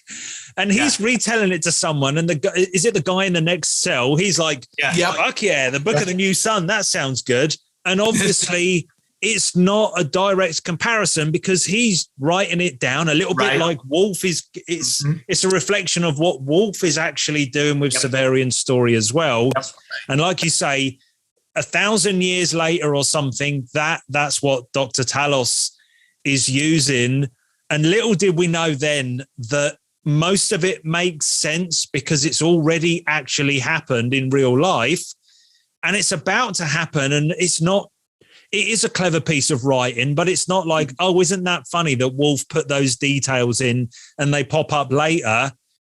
Because they have happened. It's a time loop. It's gone back. Right. Yeah. And that's so not good. the only It's so good. It's fucking annoying. It's what it is. Right. And the other one that's really fun in there is that Severian has this little boy who is a torturer's apprentice, more or less. They don't call him torturers yet because the guild hasn't been formed, but he's this cell keeper called Ricci. And the two of them talk and develop a little bit of relationship while Severian's imprisoned. Right before Severian gets taken to see the leader, who turns out to be Typhon, Ricci says, oh, well, Ricci isn't really my real name. My real name is Yamar, which we will remember is Yamar the Almost Just, the first autarch, who was like a torturer. And there are all sorts of fun little Easter eggs in there. Like, for example, Yamar the Almost Just banned women from being torturers because he thought that they would be too cruel. Well, it turns out the leader of this jail right now is a woman that everyone says, oh, she is awful. She is cruel. And Severian, in a display of his own magical powers, actually kills her right at the beginning of this. But obviously that whole event and how terrible she was had a huge impact on little Ricci, the cell keeper, who somehow rises to become the autarch. We don't find out how, but remembers her so well that he says, women cannot be torturers. Well, he also would have known that the Conciliator killed her, right? Because he'll know that Severian ended up being, he knows that in his own time, right? Yep. So it all it's brilliant. And then we go and they took to the king, the leader, which is Typhon, which again. And now he's King Herod in this iteration, right? He's seeing the so-called Messiah that has been brought to him, and he's just as bad as he was the first time we saw him. And just like the first time, we get to see him for about 2 pages. But this time, this Typhon doesn't know the Conciliator. And instead sees him come in and says, wow, you're the person that they've been talking about. This is crazy. And Severian gets a little offended by this and says, would you like to see me kill a man right in front of you? And Typhon laughs a little bit and says, sure, go ahead. And he pulls a knife out of his boot and stabs it into the table, proving that he wasn't searched thoroughly enough and condemning the guards who brought him into the emperor's chambers to death. Right. Yeah, it's such a good moment. Severian also gets to say to Typhon too, like, oh, I'm going to kill you. Like 1,000 years from now, you'll see me again, and that will be your doom. So back into Sword of the Lictor, when Typhon wakes up, presumably because Severian showed up and accidentally resurrected him, Typhon now recognizes, though younger, the same person he had just met a few days before his body mummified. And now how long between now and Typhon being put into the sleep chamber? Probably pretty quickly, because Severian accidentally or falls into a revolutionary role, and he inspires the uprising that will take down Typhon. My only weird continuity question is, at this point, the mountain range isn't covered in sculptures, right? That's I don't know if it is or it isn't. I don't think it matters, because if Typhon, if very shortly after they're actually yes. making. I'm not suggesting Wolfe got it wrong, but I think it's stated in the book that he recognizes the place, he knows where he's going, but all the mountaintops are not of Typhon. Were they of all the different autarchs? They might have been, yeah. Historically, what happened? All right, we've got 1,000 years or however many years to build. I got it. I just thought that they were all Typhon. That was Typhon's work. So then but then again, we don't know how quickly these things can be built. No. He might only need. Forget that. But Typhon started a trend, is really what happened. This is the original. And then everyone else said, well, if that emperor has a mountain, I'm getting a mountain. That's what I figure. Yeah, that explains it. So the important part of the timeline is that Severian shows up in the past, causes this revolution, which ends Typhon's reign. Yeah. And presumably at that time, Typhon went into a sleep chamber, or his body died and mummified or what have you. And then the 1,000 years passed, and young Severian shows up and resurrects Typhon and then kills him just a few moments later. So Typhon had this, from his perspective, it was probably only a couple of days from when he met older Severian and then younger Severian. But in the meantime, we have this 1,000-year time loop. And again, I can't, this doesn't feel added on. This just explains a lot more. It makes the context of what Wolfe has already written in Sword of the Lictor so much deeper and nicer to read if you go back and read it now, because it's like, he's a bit foggy. He's not quite sure. He asks him weird questions. And I find it hard to believe that Wolfe may never have told us the context of it until we get 2/3 of the way through Urth of the New Sun. It's I've got to stop doing that. We have all 5 books. Let it go. We have them. Right. So what we get after this is Typhon imprisons Severian best they can, which is basically putting him in the palm of Mountain Typhon's hand. And he gets to watch the guard or the captain that allowed him to bring the knife in be sort of teased and held up on a pole so that a hungry tiger can try and kill him. Severian doesn't like what he's seeing, goes over, uses his magical conciliator powers to tame the cat and also free the captain. When he frees the captain says, "You are so kind. I was wrong about you. I'm going to go start a rebellion." And that's the rebellion that Phil's talking about. And then before Typhon's soldiers can come attack Severian, this is where the book kind of gets weird, if it hasn't been already. And he says, "I don't want to deal with that," and turns to the side and walks through the corridors of time back to the Brook Madrigal. Okay. And then I think we start almost the slingshot ending, certainly the final act of the book. Severian goes back to his own time, or the time that we predicted that he would come back to, like we said about half an hour ago. When he come back from Yesod, we would expect him to come back to just, a few weeks after he left. So it's his own time that he recognizes. Yeah. Well, specifically, it's a little bit. It's a bit after, right? It's a bit after. Yeah. He comes back to when the new sun is arriving. He's coming back to that cataclysmic moment where the new sun's going to come into the solar system and the ice caps are going to melt and the seas are going to rise. Because he wanted to witness it, or? Well, he's kind of not in control of his time travel ability yet. And this is where he ends up.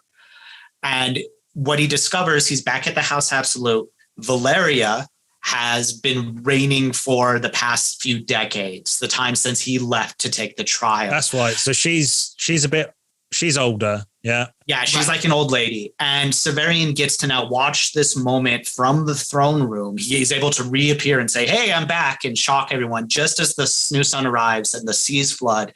And an Undyne bursts into the throne room and bells are ringing. And this is it, Moid. This is finally the moment that is depicted in the play. Right. And we even have Baldanders reprising his role as Nod, but also as Baldanders walking back into the room.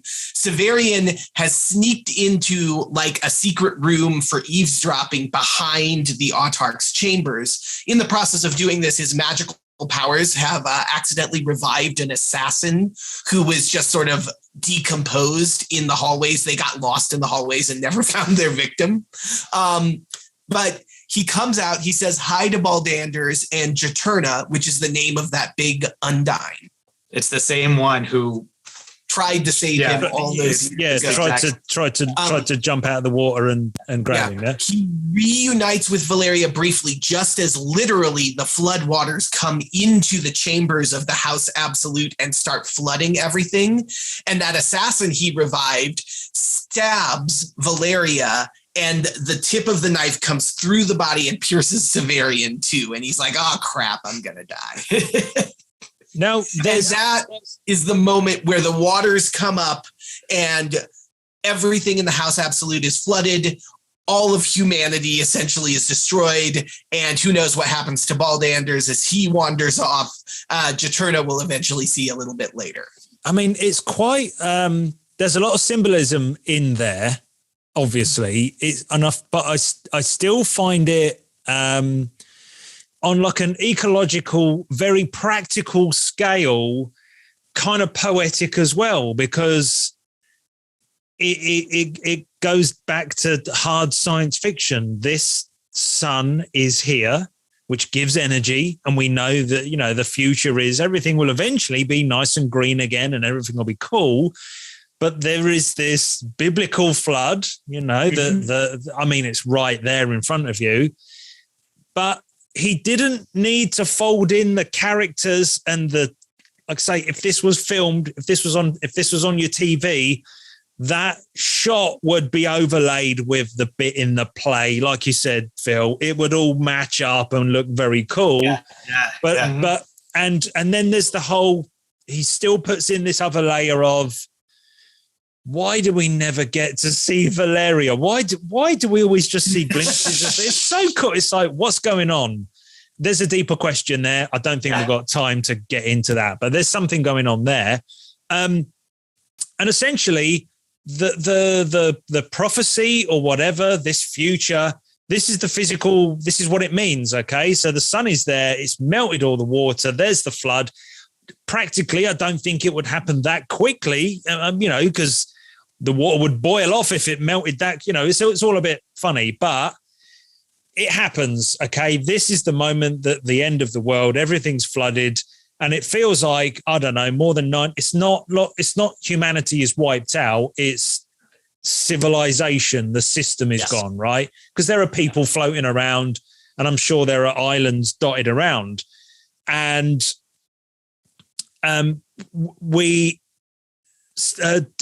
what happens right after? Severian survives. Right. He gathers a few survivors together. He realizes that his powers mean he can swim underwater and do whatever he wants. And then he snaps out of time again, right? He goes... He has this moment. So you're right. He does meet a few survivors, and very importantly, there are 4 of them, and they kind of represent like the whole spectrum of social society. Like we have the high level, like socialites, and then like the low level peasants. So like a little bit of all of humanity has been survived. And in the what's the idea there that when they repopulate, you've got like a feudal system ready to go?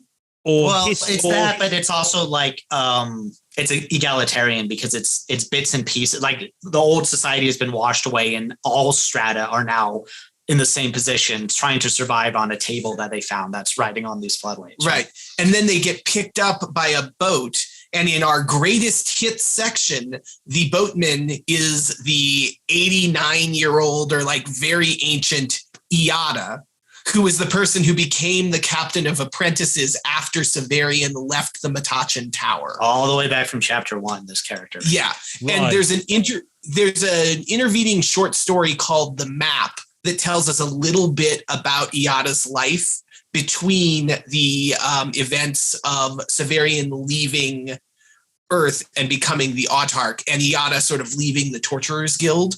But essentially, he left the guild. He became a boatman. He was like that for decades, and he recognizes Severian on the boat. And it's this reunion moment between the two of them where Severian says, "My old friend." And Iada's like, "How the hell do you do all this crap?" And again, we are at a point in this 5-book saga where I think we could draw a line under it again right here. Mm-hmm. Okay. Severian came back. He started the whole story of the Conciliator and kind of built the structure of the next 1,000 years because of his mythos and all of this shit. And we got to see some of the cool greatest hits and, oh, look, that explains that. That explains that. We see the flood, and this is going to be the future of humanity. In a way, that is the furthest forward we see in that timeline, right? So we could just go, absolutely fine. Wolfe could leave it there, and I would have been very happy. But instead, he decides to explain the Apu Panchal story instead, which is it's bold. You know, so Severian does the snap out of time thing again, and so goes. How far back is he going here? Yeah, so he's tired of this desolated future, and that Undyne tells him, you know, with your power, you can go anywhere you want. You can walk the corridors of time. So he goes all the way back as far as he can go to when the star was first sent out from Yesod. Hang on, but he knows he can't go back and change anything. It's not like, oh, I've failed, I don't want. It's just okay. What is it like? Well, I can't. Am I a godlike figure? I can't die. I just don't want to hang around here. Mm-hmm. He doesn't quite know himself. It's like mission accomplished. What do I do now? Right. So he's in mourning for the future too. Like he's trying to reconcile with himself the fact that he's this vision of death. He destroyed the entire world. So it's an escape, and he goes as far as he can go.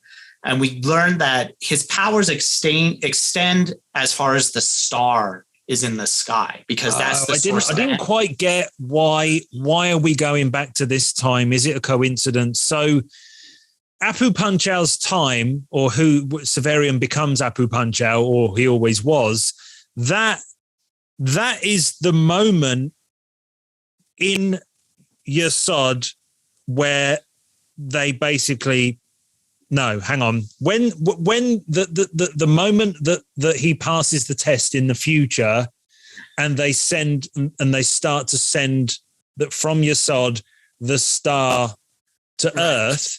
It's actually a long time in the past, because that's how long the new sun is going to take to physically travel to Earth, right? And that happens to be the time of Apu Panchal. Yeah, we're in prehistory mode, right? So this is the first time to us. Yeah, to us. Yeah, right. Right. So he's back in like an ancient proto-Mayan or Aztec society, but before even those things were formulated. This is back when people were very first starting to build houses and live in communities and stuff. Right. So, but we can say it's about 1,500 years ago. 1,000 years ago from us today. So like if we look at the timeline, right, we have Apu Panchal is the very first thing that happens in the history of this. And then somewhere in the 1970s, Gene Wolfe discovers the Book of the New Sun. Yeah. And then says, hey, this would be a great thing to publish in our time.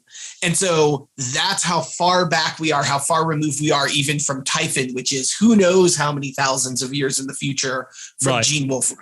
So we've gone back to, I'm just saying, we can look at when those civilizations in South America were knocking around. It's not it's not as far back as Egyptians or Babylonians, is it? It's like 600-700 years. It's not as far back, is it? It's about 1,000 years. My history isn't that great when we come to this bit. I'm not familiar at all the timeline of the development of civilization. Montezuma, the Aztecs, or whatever. It's before that. Yeah, thematically, we should understand, though, regardless of whatever year it actually is, this is a period where humanity is just starting to develop civilization. And that's important for Severian's character, that this should be the start. Gotcha. Okay. And part of what happens is he walks into this village and there's some culture clash as everyone looks at this stranger who appeared out of nowhere, but he kind of like integrates himself and he's looking for something to do. And he decides to fix the hut that he's been staying in. It's not well constructed. So he does some work with the wood and the reeds on the top, and knowing his, and with some knowledge of archaeology, he's able to make a stronger structure.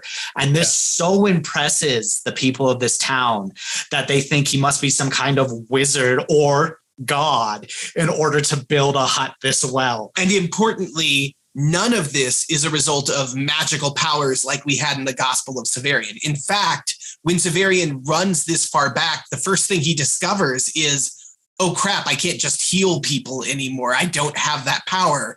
My new son is so far away from me that I only have the tiniest motes of abilities. And so he's also trapped in this time because he doesn't have the energy from his new son to walk the corridors of time again. Right. But Wolfe still wants this character to go on this journey and learn more about himself and do the right thing or do something with his brain. And now he's having to do it without the actual power and technology. It's just knowledge, right? It's just the stuff that he's learned throughout his journey. Yeah, that's good stuff. That's really good. And the thing is, you get that as well. Well, you don't really have to pick that apart. It's like, oh, okay, he's doing it again, but now he's got to do it from a different angle, and it's probably, I don't know, more virtuous. I guess that's what Wolfe is saying. It's not heavy-handed, but it's a little bit obvious to what the other stuff is doing. So he teaches them how to use basically a keystone, how to build arches, and essentially the town is the stone town that we find near the end of Claw, correct? Yeah. So he actually built this weird town, not weird in Claw because it's an old ruin, but at the time of Apu Panchal, this would have been like high technology. Right. So the people start to see him as some sort of godlike character. And is this, do they start to fear him? They start, or do they get a bit superstitious because obviously they would have had some sort of, would they have had their own religions ingrained? Yeah. Like Right. So what actually happens is because he's become this god king figure, and he gets tired of the lifestyle and he decides to leave. So he goes back to the place where he like physically emerged from and tries to re-enter the quarters of time. But he does live in this town as the leader. He does kind of for a while, and in fact, there is a point too where the Arch does freak out. I wouldn't say a local shaman of some sort, right? And the shamans say, oh, you're saying you're a god, because he does start speaking in the language and trying to explain who he is. He's trying to be like, oh, I'm a messianic figure. Eventually I'm going to flood the world, blah, blah, blah, right? So he seems to be telling a mythology. And that does freak out the shaman. He says, okay, well, if you're a god, prove it right now, or we'll kill you on sunup. And so Apu Panchal, as his name has come to be known, becomes Apu Panchal because Severian's sitting there and the sun is supposed to rise, but there's an eclipse. And that eclipse freaks everybody out and they go, oh my gosh, you're taking the sun away. Okay, please let the sun come back. And the eclipse ends and the sun comes back and he becomes the bringer of the sun, the bringer of day, Apu Panchal. Yeah, he becomes their king for couple of decades, a while. So to clarify, he's not using any power, and he didn't have prior knowledge of an eclipse because we've heard fables of that kind of thing before. We got really dumb lucky. Yeah. He either got lucky or Wolfe is doing the whole, but this had to be this way. Is it? Right. So, because is this alluding to someone else keeping an eye on Severian back then? Something happened, right? We can't just say it's dumb luck. It doesn't fit with the book, does it? Or does it? Jumping ahead to the appendix, that's the last 2 pages of the book. Oh, we'll do that in a minute. So Wolfe suggests something. Yeah. Okay. But anyway, so Severian, he's the king, and he decides he's tired of the life. He doesn't want to do anymore. He leaves the town. He's unable to regain the corridors of time. And then the guards of the town show up and arrest him because their god king just was like, bye, I'm not going to be your king anymore. And that freaked him out. So they arrest him and they throw him into this tomb, it's like his own tomb. It's sealed up. What do you mean it's his own? What do you mean it's his own tomb? It's like this tomb that was built for him. Right. This isn't the tomb. Is this the tomb? Is this the So it was built for him. He wakes up in it and he says to himself, oh, they must have imprisoned me in here. But then Alzebo and Famalimus show up and they explain to him, no, you were killed. They were worried you were going to leave and that their society would fall apart. So you were sacrificed and you were entombed here. This is your grave. We have resurrected an equaster of you. That's who we're talking to now. This is a fake version we are making so that we can have this conversation. There's a great moment where they say, over there, you can see your corpse. Those bones, those are you. You probably shouldn't touch them because if you do, it's going to create a paradox issue and you're going to be subsumed by the bones of your former self. Okay. So he's dead. He's dead in the past, but the hierodules have made a ghost of him. Yeah. To communicate. Just so that they can communicate with him. Well, so what we learn in this scene, and this is where it gets really crazy, is all throughout Book of the New Sun, every time we thought Severian might have been in peril or lived through a life-threatening situation, he most likely died. But because the star was in the sky, he was able to come back to life over and over and over again, unintentionally. And we saw that when he was right. Come back to life, or what? Or another copy of himself was created. It appears to be like coming back to life. Like so when he dies in the Avon duel, right? Whatever. Yeah, right. He just comes back to life as we thought we were reading it. Right. And when he falls off mountains, when he drowns, now I'm going back over the book. Hang on, he must have died out 15 times or something. Right. Yeah. He's immortal and he doesn't comes back to life. This is all tying into that predestination thing, right? The reason that he can't fail at the new sun is because since he brought the new sun in Yesod in the future and they sent it back in the past, now the new sun's power keeps Severian alive no matter how dumb he is and no matter how many times he kills himself. Yeah, it's just automatic. But I mean, this is Wolfe attacking like time travel more than anything. You know, when you really think about it, it's like it's a fucking time travel story. Yes.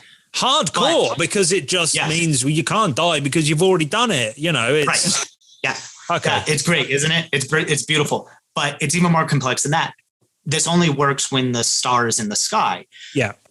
And when Severian was on Zadkiel's ship, they were in this like wormhole space, this Doctor Who, time tunnel. And he no longer was connected to the star during that time. And there is a moment where during the uprising of the sailors, he falls down an air shaft and dies. And because he doesn't have connection to the star anymore, this is the time where he really, truly dies. Severian dies. He's dead. But this is before the trial. We don't... You're saying that once you've got to the end of the book and you figured it out. I didn't miss that when we as in, it's not like and Severian died, and then No, it's not like that. Yeah. Gotcha. Right. Right. It's Well, sort of. Yeah. Because if you read closely, he's in Sidero as a suit of armor, which we didn't really talk about in the beginning, fighting this thing, some Zadkiel-like being, as they both fall down a corridor. He dies, and then you get this vision of, I stood up and looked, and there was a corpse over there. Oh, man. Is that what that was? Uh-huh. It's probably the most confusing moment in the entire book. All 5 books. You know, God, Wolfe really trusts his readers, doesn't he? Yeah. He really, you know. Well, but you need to get to the end. You need to get to this point where he's in the tomb and it's revealed that they can make Aquasters, because in that moment when he died on the ship, he hadn't gone through the trial yet. He couldn't die. It would ruin all the plans. So Zadkiel made an Aquaster of him on the ship to replace him. And that Aquaster is the character we've been following through the trial, through the Gospel of Severian, through Apu Punch-Out, back to this moment. And we get the little bit of information that an Aquaster is an energy being creation, but if it survives and persists for long enough, if it does things like eat foods, it subsumes that material into itself and eventually builds itself into a corporeal form that can exist independently. So all the Aquasters that we have seen, like Master Malrubius, who says, I'm going to die when the ship, or I'm going to vanish when the ship gets too far away to maintain my energy field. The real problem was it didn't let him hang around for a few months to get a body established. So they could all become the real people again. Right. And that's what's happened to Severian. Now, because Wolfe has told us this at the end, and you're claiming that there's evidence that it happened on the ship once, has it happened again? Did it happen at any other point in the book? These are the ones we know. We know the one happened on the ship. We know the one happened to Apu Punch-Out. So now there's a third Severian made. This is the Aquaster that Barbotus and Famalimis and Alzebo made. It happened on the ship because the star was outside of the universe, the time bubble that they were traveling. It happened to Apu Punch-Out at the one we've just seen. Yep. But for what reason? Because the star was so far away that he lost all his powers, right? It was actually too distant for him to walk the corridors. So there has to be a version of Severian alive throughout the existence of the star. Yes. And if anything fucks up in there, these guys come in and go, right, we're good. Like a video game. Most of the time they don't need to do that. Fly in and sort it out. Right. Yeah. Now, most of the time they don't have to do it because the star will do it automatically. But so, right. So does he have to actually witness them? I guess that's the question, isn't it? We can go back over the book and say he had no fucking clue he had any power. So, but here's when the other taxi moment. crashes, when he gets killed, the claw's got fuck all to do with it. However many times he drowns, falls off mountains.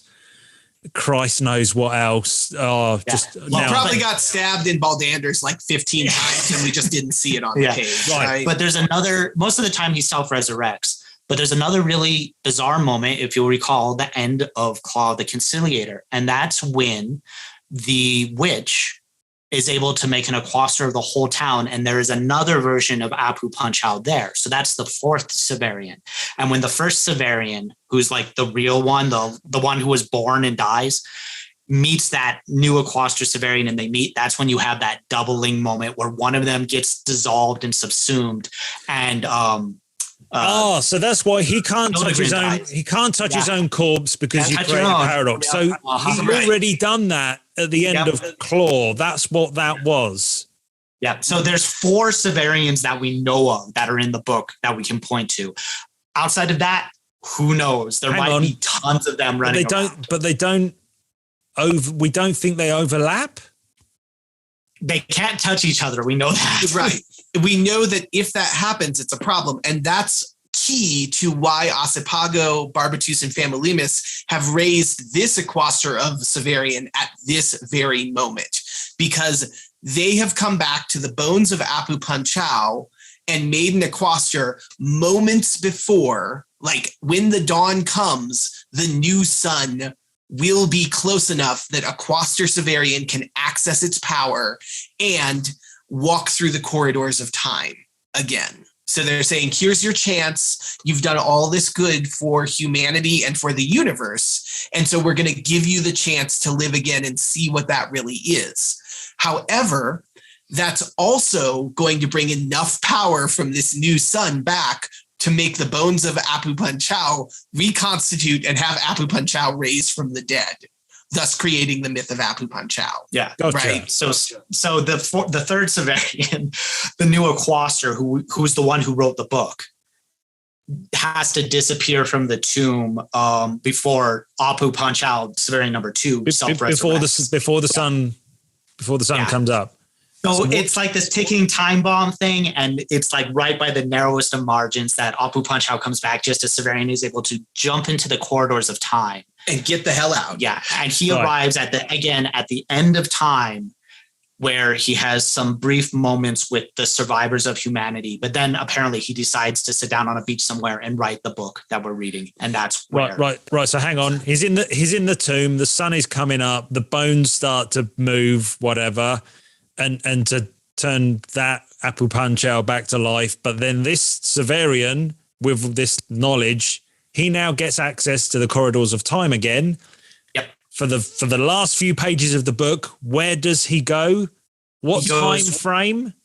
Way into the future, past the flooding. The new universe, which we call Usha. What's it called?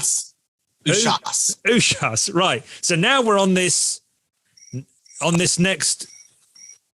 My phone's ringing. We're nearly done, and my phone's ringing. Sorry. We'll cut. Keep recording. We'll cut. Right. We're so close. We'll keep that in. It's good. It's good video. Right.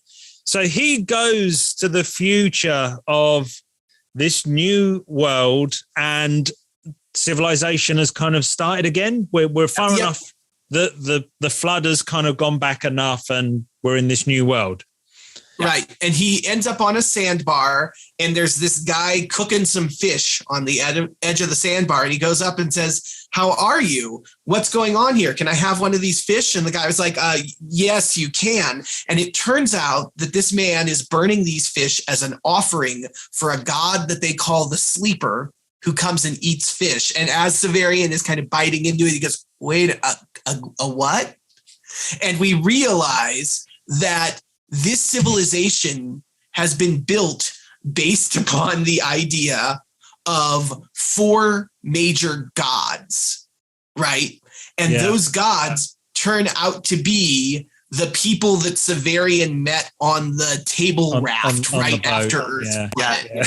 And Severian has occupied the position of this Sleeper, the Sleeper who is a kind god, a great god, but is known to flood the world when he wakes up. So there were like 5 gods. 4 of them are accounted for. The 5th one is the Sleeper, which is actually Severian. Right. But the other 4, they're just people, but they've been woven into the myth of this world. Right. Yeah. But Severian is actually the living god, and he pops up in a similar position as he has during the gospel and the Apu Panchao stuff.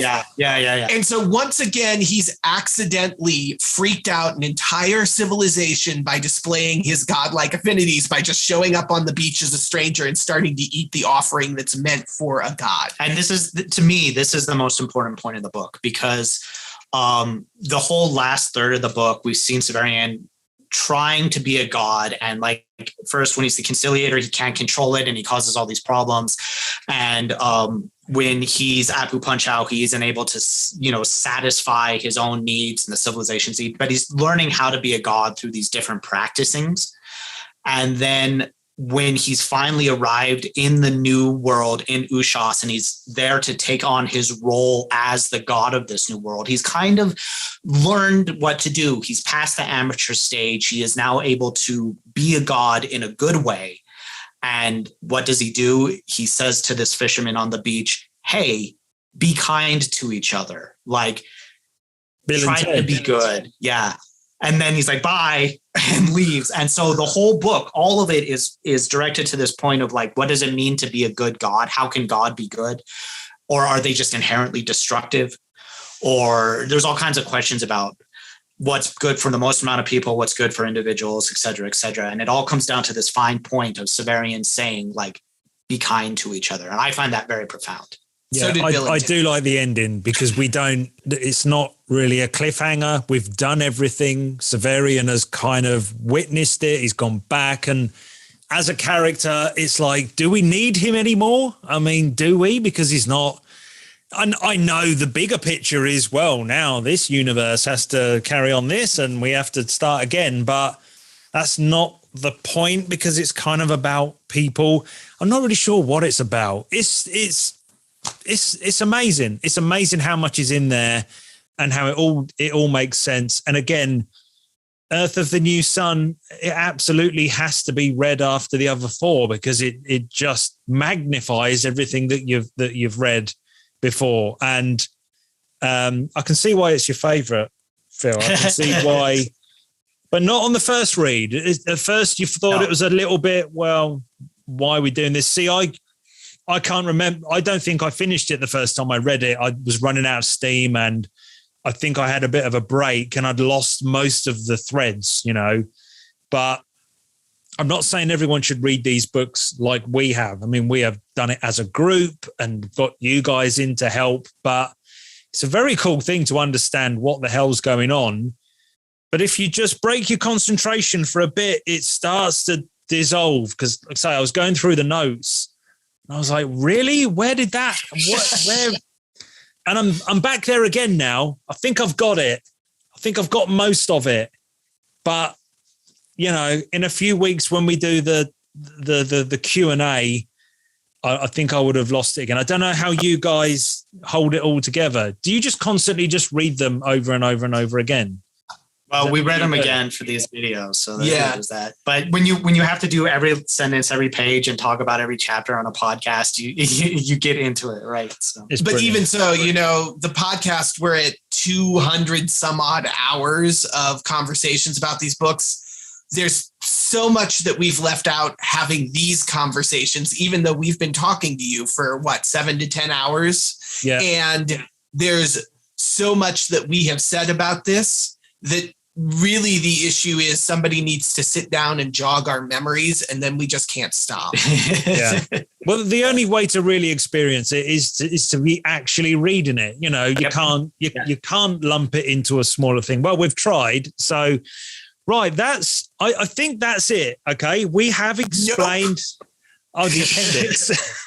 Yep. We got that little appendix. And that is the question you were asking about. The eclipse that happens that proves Apu Panchao is a god to the people who are watching him, right? And it is a random chance circumstance. Oh gosh, it's a good thing that happened. But Wolfe points out to us in his appendix, you may wonder how that miracle was performed. Well, we do know of one big sort of celestial object that's out there that might be big enough to cause something like an eclipse at an unscheduled point. And he never says directly, but the oblique suggestion is that Zadkiel's ship passes in front of the sun at just the right point to allow this eclipse to occur. So you have to decide, okay, is that really what might have happened here? Is this like the Hierodules resurrecting Severian at just the right moment to make sure the story gets fully completed? Or is this just a random happenstance? Or is it the God's divine plan yet again? Or is it Severian himself writing his predestination into this story, which just like the Book of the New Sun, he apparently sat down on this sandbar and grabbed whatever bark or what he can turn into parchment to go ahead and say, here's my narrative about what I did afterward. Because he's still writing his own story as the god of Ushas. Yep. Right. Well, that's why it's perfect, because it could be Severian is on that ship in the future, but it's not really in the future. You know what I mean? It's like, now that we know that, so it can be that, it can be someone helping, it can be God, because God has to make these, you know, he moves in mysterious ways after all, you know, or it could be a fluke saying that sometimes the universe does just work in coincidental ways, or like you say, it's gone through so many layers and people writing this down and making it sound a lot cooler than it actually was. It maybe never, ever happened.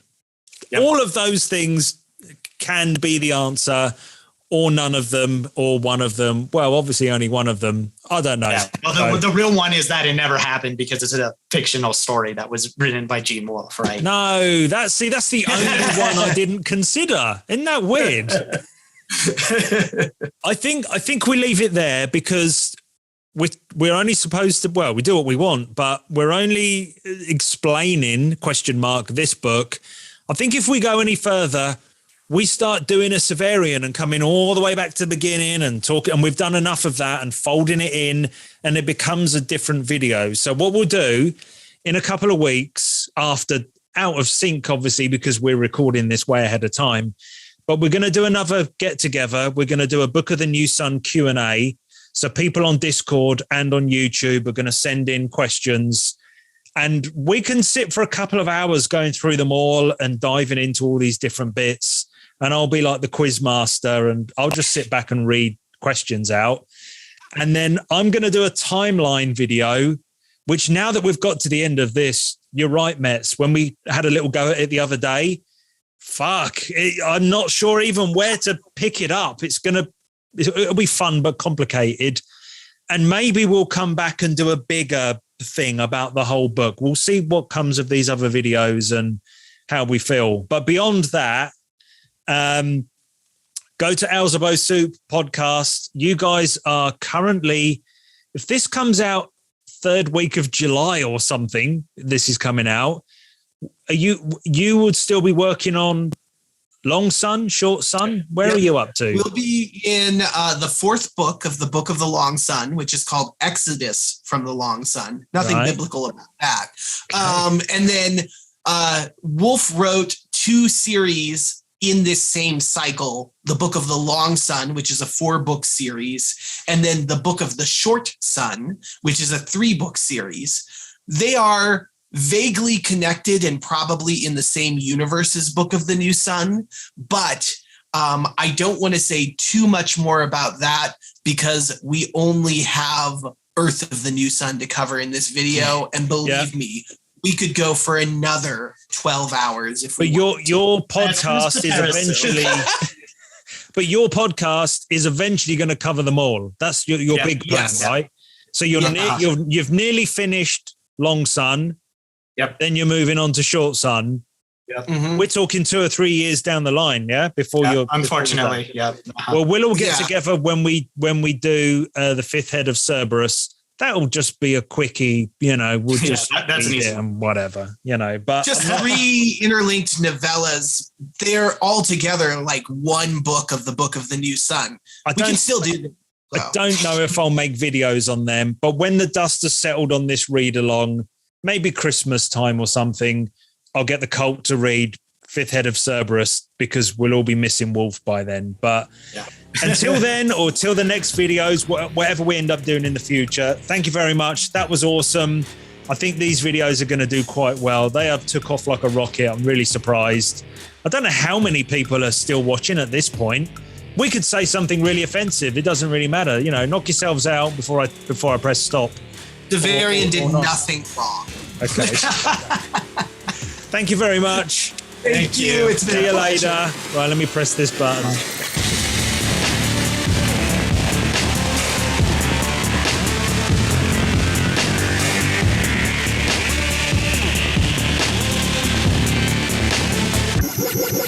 Alzebo Soup, welcome back. Hello. It has actually been a couple of months this time. Has it? Is it really? I feel like we did our Urth Explained video back in May. Is that right? It's been a couple months for sure. See, I don't feel that, because I obviously edit it, and then it's in my brain all over again, and then I check it a couple of times. It's a fucking nightmare seeing you guys looking at me talking about this book over and over again. So it wasn't a couple of months for me, but yeah, it's all good. Right. We're going to go through some questions. I'm going to try and do all of them that the community left for us. Basically, we failed in our mission, 10 hours of talking about these books. We're supposed to be explaining them. And we you failed. It wasn't me. You're supposed to be the experts. I'm just the host. You failed. So people still have some questions and queries. Okay. I'll read them out. I'll be the quiz master. You do your best. And if you need any help, just call. All right. And I'll be there to fill in the gaps. Question 1 from Stuart Gale. If Wolfe could give you a definitive answer on any of the mysteries in the series, which would you want answered? You're supposed to answer. We're trying to decide who gets to go first with that one. It's going well. So here's what I would say. Big picture, I'm not sure that I would actually want definitive answers from Wolfe about a lot of things in the stories themselves, because I like the fact that the book is open-ended and it vibrates and allows you to think about different possibilities for it. So for me personally, I'm not sure I'd go to him and I'd say, what is the real meaning of the Equasters? Are they ghosts? Are they created by this machine? Is there something spiritual about them? Like, that is an open question that you can ask yourself. But I have a lot more fun asking that question and thinking about it than I do. But that's more about interpretation and the meaning and the bigger things. Is there anything, one thing, like, I wonder what that was, in particular? Is there no? Because I would like to know where Jonas went. I would like to know a little bit more about some of the weirder stuff in the middle of the first book. Like, the answers are probably there, right? I'm not sure. I think I agree. I don't want to know anything. What about you, Phil? I have a definite one. I want to know what the hell is up with that soldier that Severian resurrects, and then he turns into Jonas. And that part of the book is still one that I have no idea what's going on there. And I would want Gene to say, this is what happened. That's a good one. Yeah. I also think that, without being too snarky, a lot of the stories from the Brown book, or the stories that one person relays to another, like, we get this story from Jonas at the end of Shadow of the Torturer about a woman who said she was going to cast 17 beings into the sea. And then that all gets cut off because there's the commotion at the gate of Nessus. I would love to hear the end of that story, because I bet there was... What happens at the very end of Shadow? What kicks off at the gate? Because I think Wolfe is pointing at something quite specific, and we're like, oh, that was handy, because now there's a distraction. But what was it? And the way that he writes it, it's as though something quite important is happening. And then when we get to the next book, it's like, 2 weeks later, and we never. No one cares about that. I got another one. What is? There might be answers here as well. God, this first question's taking 10 minutes, right? The rumbling, when he goes in the cave with the apes, that's a mystery as well. Yeah. And he kind of legs it out of there. Or is that explained? Is everything explained? It's pretty big, yeah. But I think all of these point to, there is this floating concept of the Megatherians out there, where we hear about creatures like Erebus and Abaya that are not Erebus and Abaya, but also some sort of Lovecraftian horror style thing. Yeah, and we get very little information about them in true Lovecraftian style.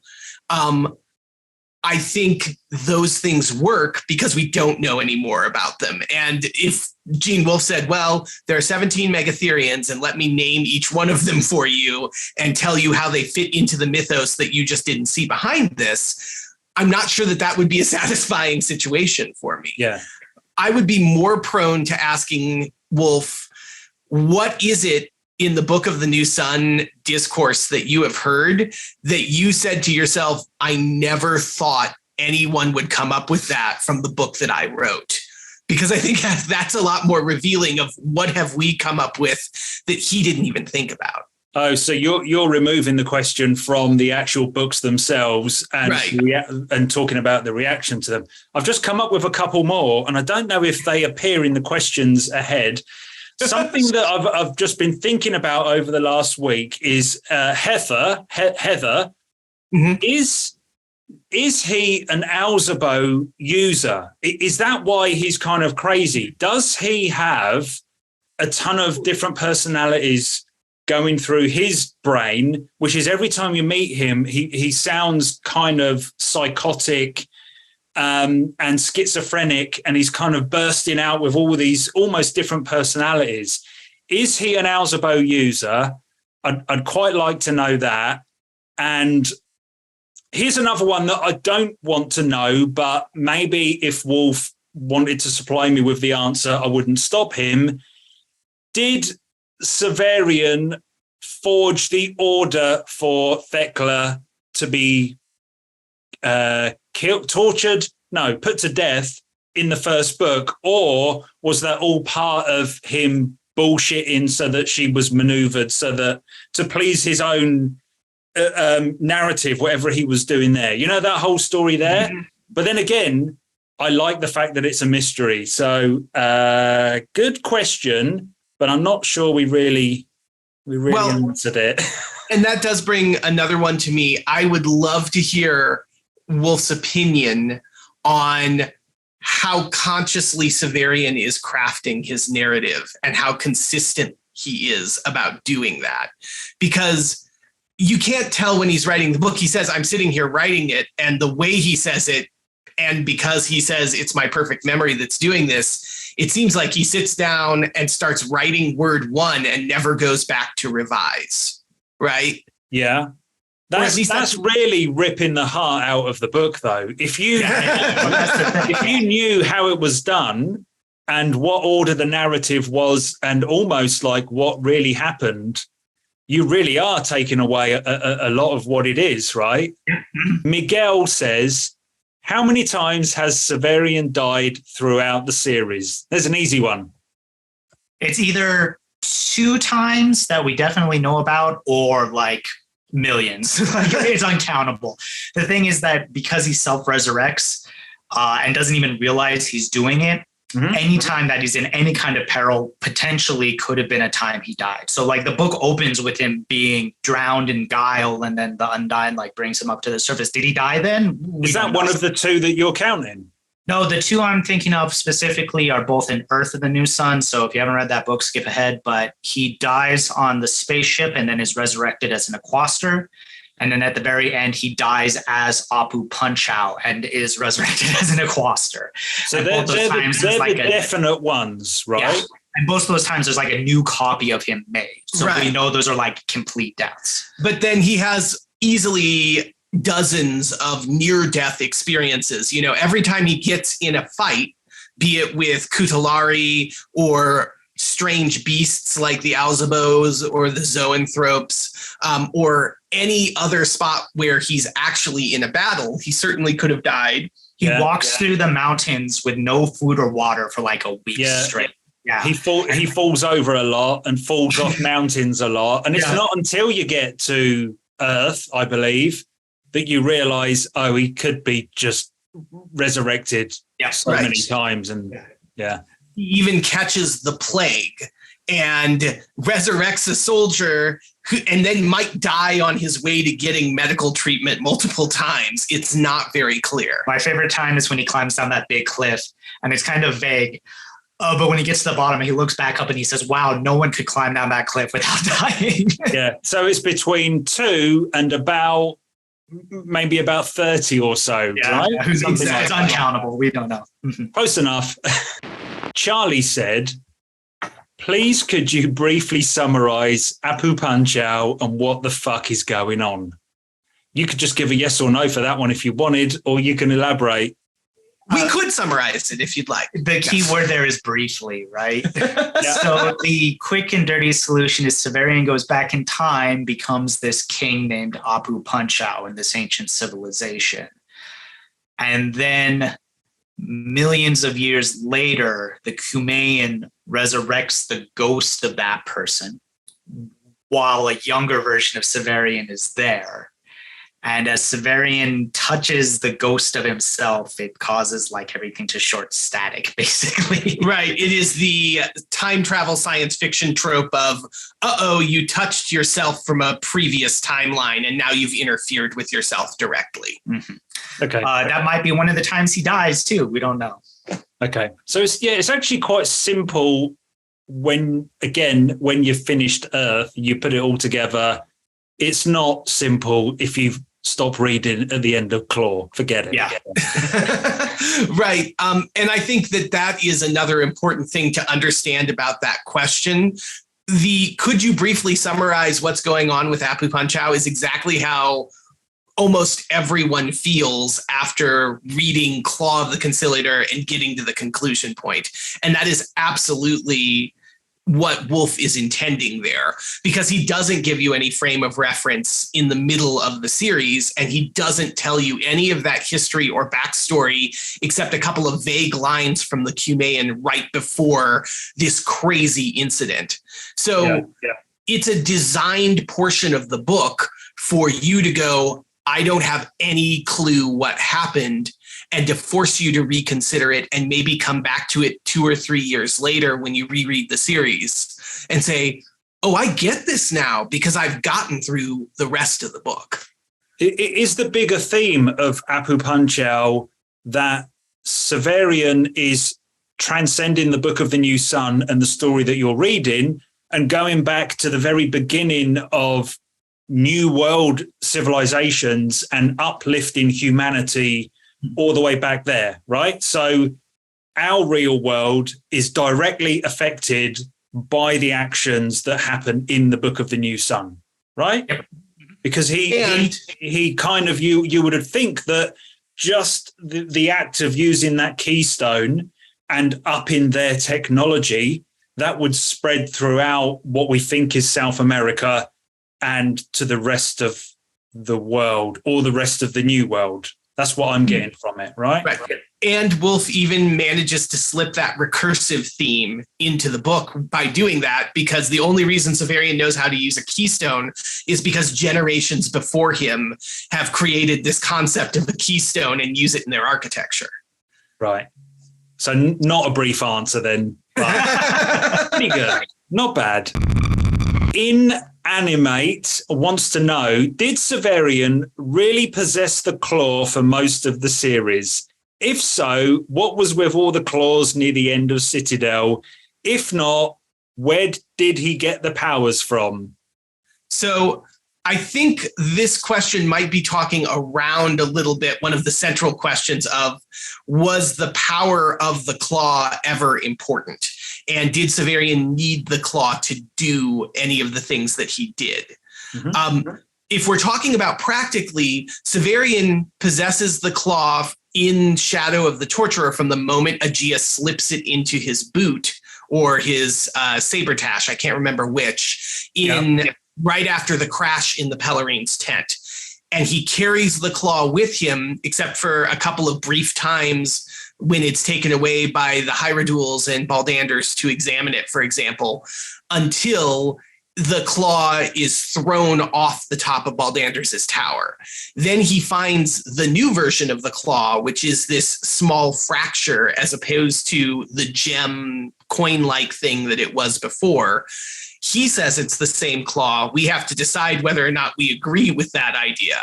And he gets to keep that until he puts it in the Pellarine's altar in the middle of Citadel. Then he doesn't have the claw itself anymore until he finds something on the beach that he decides is the claw again and recognizes it. Right. So it's a double bluff, right? Because I think it's written in book 1 and I think going into book 2 that the claw is the source of power. And when we figure out, oh, that's how Dorcas was resurrected, that's why this happened, that's why he has the power, we feel really smart because we've figured it out. Little do we know that that's not actually the answer to that. It's actually the power coming from the new sun. And as it gets closer to Earth, he gets more powerful, right? Or as he goes through his story, he understands that he had the power all along. Is that right? Yeah, that's how I read it, is that he always had the power, but he didn't really know how to tap it. Mm-hmm. I described it earlier to Metz, like he didn't know how to flex a certain muscle, and he can do it involuntarily, but he doesn't really realize he's doing it. But that's not to say that the claw wasn't real, because in Citadel, when he gets pricked by the thorn and his blood covers it, it starts to shine just like the claw was. So he imbues this claw with his power, supposedly, and that's the same claw that will go back in time and get turned into the actual gem that he then picks up. So I think it's both. He always had the power, but that's not to say that the artifact wasn't powerful too. So it's both and neither, I guess, is the answer. So it's a triple bluff, because we think we figured out that's the source of the power, then we know it's not, but then also it's used as a relic, as a source of the power going back in time and then being pulled forward into the story. And there's a couple of other fun things in there. First one is there are times when Severian uses his powers at the beginning of Shadow, potentially, both when he drowns in the Guile in chapter 2 and when Triskull, his dog, he finds, and he says in the text, Triskull was the smallest of the dead animals in front of me. And then Triskull suddenly comes back to life and he nurses it back to health, right? It's subtle. It could be a descriptor, or it could be Severian saying this was actually a dead dog and I did use magical powers to resurrect it. And just being it's a magic dog. That's easy. Yeah. But there's definitely a Dumbo's feather aspect to the claw of whether or not the power was within Severian all along, or maybe he needed that crutch, because there are certainly times when he is convinced that the only reason these things are happening is because he has this relic with him. This one's from Joel. My question: you've alluded in your reviews to the postmodernism elements of the series and how that was relatively new for SFF at the time. Could you give some context and background on Book of the New Sun in terms of where it sits in Wolfe's career, as well as the SFF milieu of the early mid-1980s, and thus what makes the series stand out relative to its contemporaries? I'm going to let you guys answer that one. Do you want to talk a little bit about new wave science fiction and the contrast there? Because I think this is really important, that Wolfe is very much writing from his inspirations and from what he admired about contemporary writers at the time he was writing. It'd be hard to answer this question without going on and on about the history of the genre. Oh God, don't do that, Phil. No. Yeah, essentially we have the emergence of the new wave in the 60s and 70s, which is science fiction taking more social issues at hand as opposed to like ray guns and spaceships, right? Mm-hmm. And then in the 80s, we have a flourishing of science fantasy, where Wolfe is not so much writing in the new wave so much, but he's taking the idea of a more socially conscious approach to the genre and then reintroducing things like sword and sorcery or a heroic journey into those narratives. And then we have the meta aspect too. And I really can't think of a science fiction book that really operates on that like self-referential nature before that. I could be missing an obvious one, but if so, I apologize. But up to that point, you really don't have the idea of like Severian's writing this book and we need to be looking at it as a product that exists within itself, right? Mm-hmm. And that Severian or Wolfe is using all these techniques of the unreliable narrator or the way the book references certain things and hides others to craft parts of its story. In terms of Wolfe's own bibliography, though. We see him approaching that kind of stuff in the Fetes Cerebus and Peace, especially too, which were the run-up novels before this one. So this is really a continuation of his development of his style, and it's done with such aplomb that we can really see why it's his most famous book and why it's the one he's remembered for. Mm-hmm. I think that covers a lot of what I would have said. Yeah, me too. Yeah, that's what I was going to say. Just to highlight too, for folks who aren't that familiar with postmodernism, I think the key things in the text that make it something I would call postmodern are, first off, that it is a text that asks you to actively read it and question it. It says in the text, I am writing this, I have a perfect memory. And then you start seeing spots where maybe that's not quite true, or it's not quite what you expected when you first heard the term, I have a perfect memory. And so you have to, as a reader, say, what about this text doesn't make sense within itself? It also has the position that an absolute truth may or may not be fully knowable. And that's something that you kind of have to accept with the work, that you are not getting the complete story, and that you as a reader are imposing things upon the book when you take the opportunity to try and analyze or interpret it. Show off. Hanswurst. Do the many convenient coincidences basically make the book a religious, chosen one following his destiny story, or did Severian just luck out on becoming the Autarch? That's one of the key providence, right? Is someone controlling this from the top? I think there's a lot of manipulation. It's whether you think everything, whether he couldn't fail right from the beginning, or whether the interesting idea that I like to think about is Severian's story is probably happening thousands and thousands of times across space and time. And this just so happens to be the one story where it all works out. So he happens to be the chosen one because this is the one that made it through all of the different things. Does that make sense? So he could have fucked up along the way, but then the book wouldn't have been written. So there were many chances of this happening, because if it's not him, we can move on to the next Autarch or a different planet where the same thing is happening. And the one that manages to get through all the luck and all the things that happen with some manipulation is classed as what we see as the chosen one. Yeah. Do you need to add any more to that? Because I thought that was quite good. You did a great job. Well, I would push back on this question a little bit, because who is it who's asked it? Hanswurst, I think. Yeah. So Hans asked, like, is it just a chosen one story? Like reducing it like, oh, it's like a cheap fantasy paperback or something where the hero is prophesized at the beginning to win and then he does, right? And if you look at the time travel constructs of this book, like, yes, Severian absolutely has to be the new sun because he already is. Like that, he goes back in time a million years. So like it's going to work out.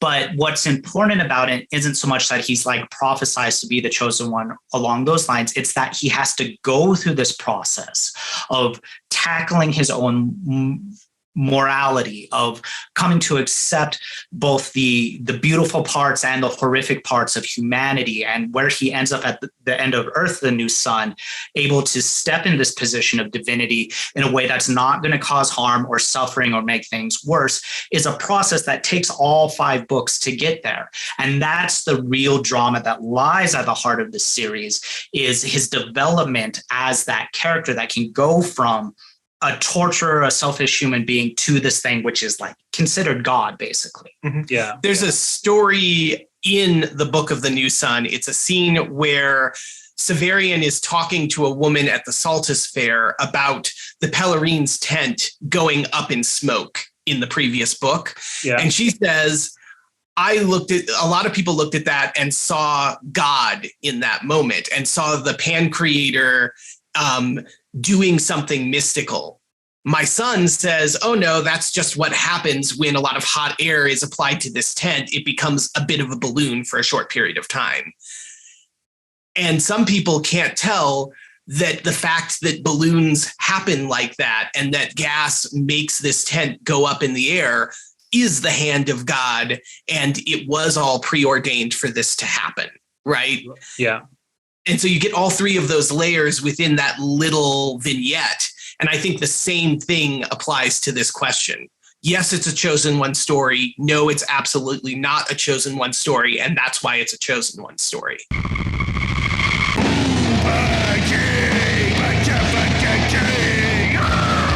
Matt Ryder, are wolf stories such as The Cat, The Map, Empires of Foliage and Flower, and The Garden Is Man worth seeking out for a richer understanding of Book of the New Sun? I fluffed the name of the book there. Book of the New Sun, it's called. If so, which are your favorites and why?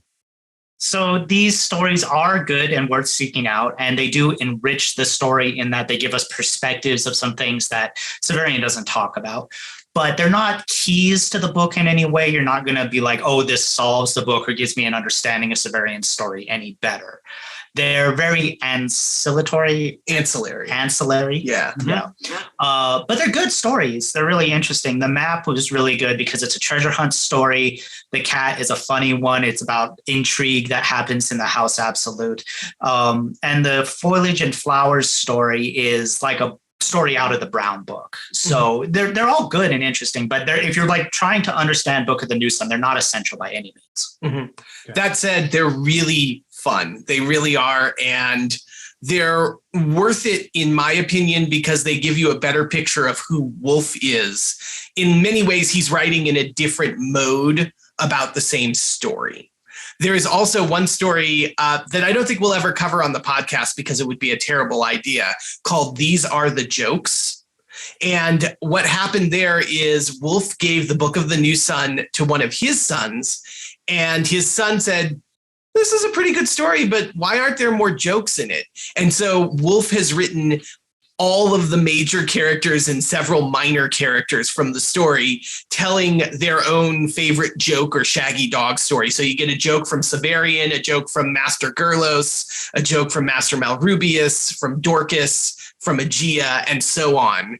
And it's a joke from Dorcas. Yeah. Yes. That's not the joking type. What's going on? Well, some of these jokes too, you read them and you go, that's not funny. But it's a really fun story because it gives you an insight into each one of the characters and how Wolfe sees them that you don't get from reading about them from Severian's perspective. Billy Ghost, there's 4 questions here. Let's have a go. Do you think the Autarch project was planned out from the start to finish in a super granular fashion? The plan all along was for a beekeeper to be the penultimate ruler and a torturer the ultimate ruler, with first, second, third, fourth, etc., all lined up for a specific purpose. I think you talk about that in the pod. Phil, you're really into that kind of thing, aren't you? What the big Autarch program versus the other method of running the Commonwealth, right? Yeah, well, and then there's this idea that the Megatherians and Abaya under the ocean, he's creating the Asian country where all the people are the same. And that seems to be his approach. It's like, we're gonna make all of humanity the same, and that's how we're gonna elevate humans. Whereas the Autarch project is, we're going to put all of humanity into one person and make that person the best example of everything that humanity can be. Yeah. So that's a bit Star Wars, isn't it? It's like the clone army versus the rebel army, who are all different sizes and colors and different aliens. Yeah. Yep. Gene Wolfe is a hack. Yeah. The question specifically, like, is there an ordained pattern? It's hard to say. We know that Severian was specifically going to be the next one because the Hieroduals appear before Appian and say that guy's going to be the next Autarch. But we also know that Severian is going to be the last one because of the predestined stuff. Because he's a torturer? Well, also because he's the new son. Like, he was always going to be that no matter what. No, but is he the chosen one because he's a torturer? Is it specifically because of what he is? I think so. I don't know if like there was a planned order so much, but I do think that in this project to encapsulate all of humanity, you do need everything. You need the beekeeper, you need the prostitute, you need the soldier, you need the merchant, right? And at throughout the history, they are incorporating all these memories. And at some point, you are going to need this person who was raised to be a torturer, who has only been taught how to hurt people, who sees other humans as things to break. And that darkness, that, like I describe it as the lowest of the low, that societal pariah is an important part. Does it need to be the last part? Not necessarily, but maybe it was like, we're going to hold that off till the end because we don't want to introduce it any earlier. You can also come at this question from an even bigger angle by looking at the divine year and whether or not Apheta and the other Hierogrammates and Zadkiel, the hierarch, right? Yeah. If all of them have been meticulously planning for the history of the universe building up to this point, or if they are looking out at a galaxy so huge that there's infinite possibilities and focusing down until they find the possibility that they want. Oh, that's going back to what I was alluding to earlier, that they could have their eye on many other strings of people and layouts of strings of autarchs. And this is the one that they've chosen. They said, oh, this is the one that's got all the way from prostitute and beekeeper to torturer. This is the perfect example. Let's go with this one. Right. And they may even have a blueprint of, in the last divine year, it went in this order. So this is the order we're looking for. Right. So, yes, it could all be preordained. No, it's probably not preordained at all. It's just random. And that's why it's preordained. If we're dealing with infinity, right, that's what we're talking about, right? If we're talking about an infinite universe, but not an infinite time frame, then yes, there could be another string of autarchs somewhere else, or there is an infinite string of autarchs somewhere in the universe. And this is just the perfect. So maybe it is not planned, but it's the one that just so happens to be in the right order and the perfect example. See, this is the bit I love most about these books.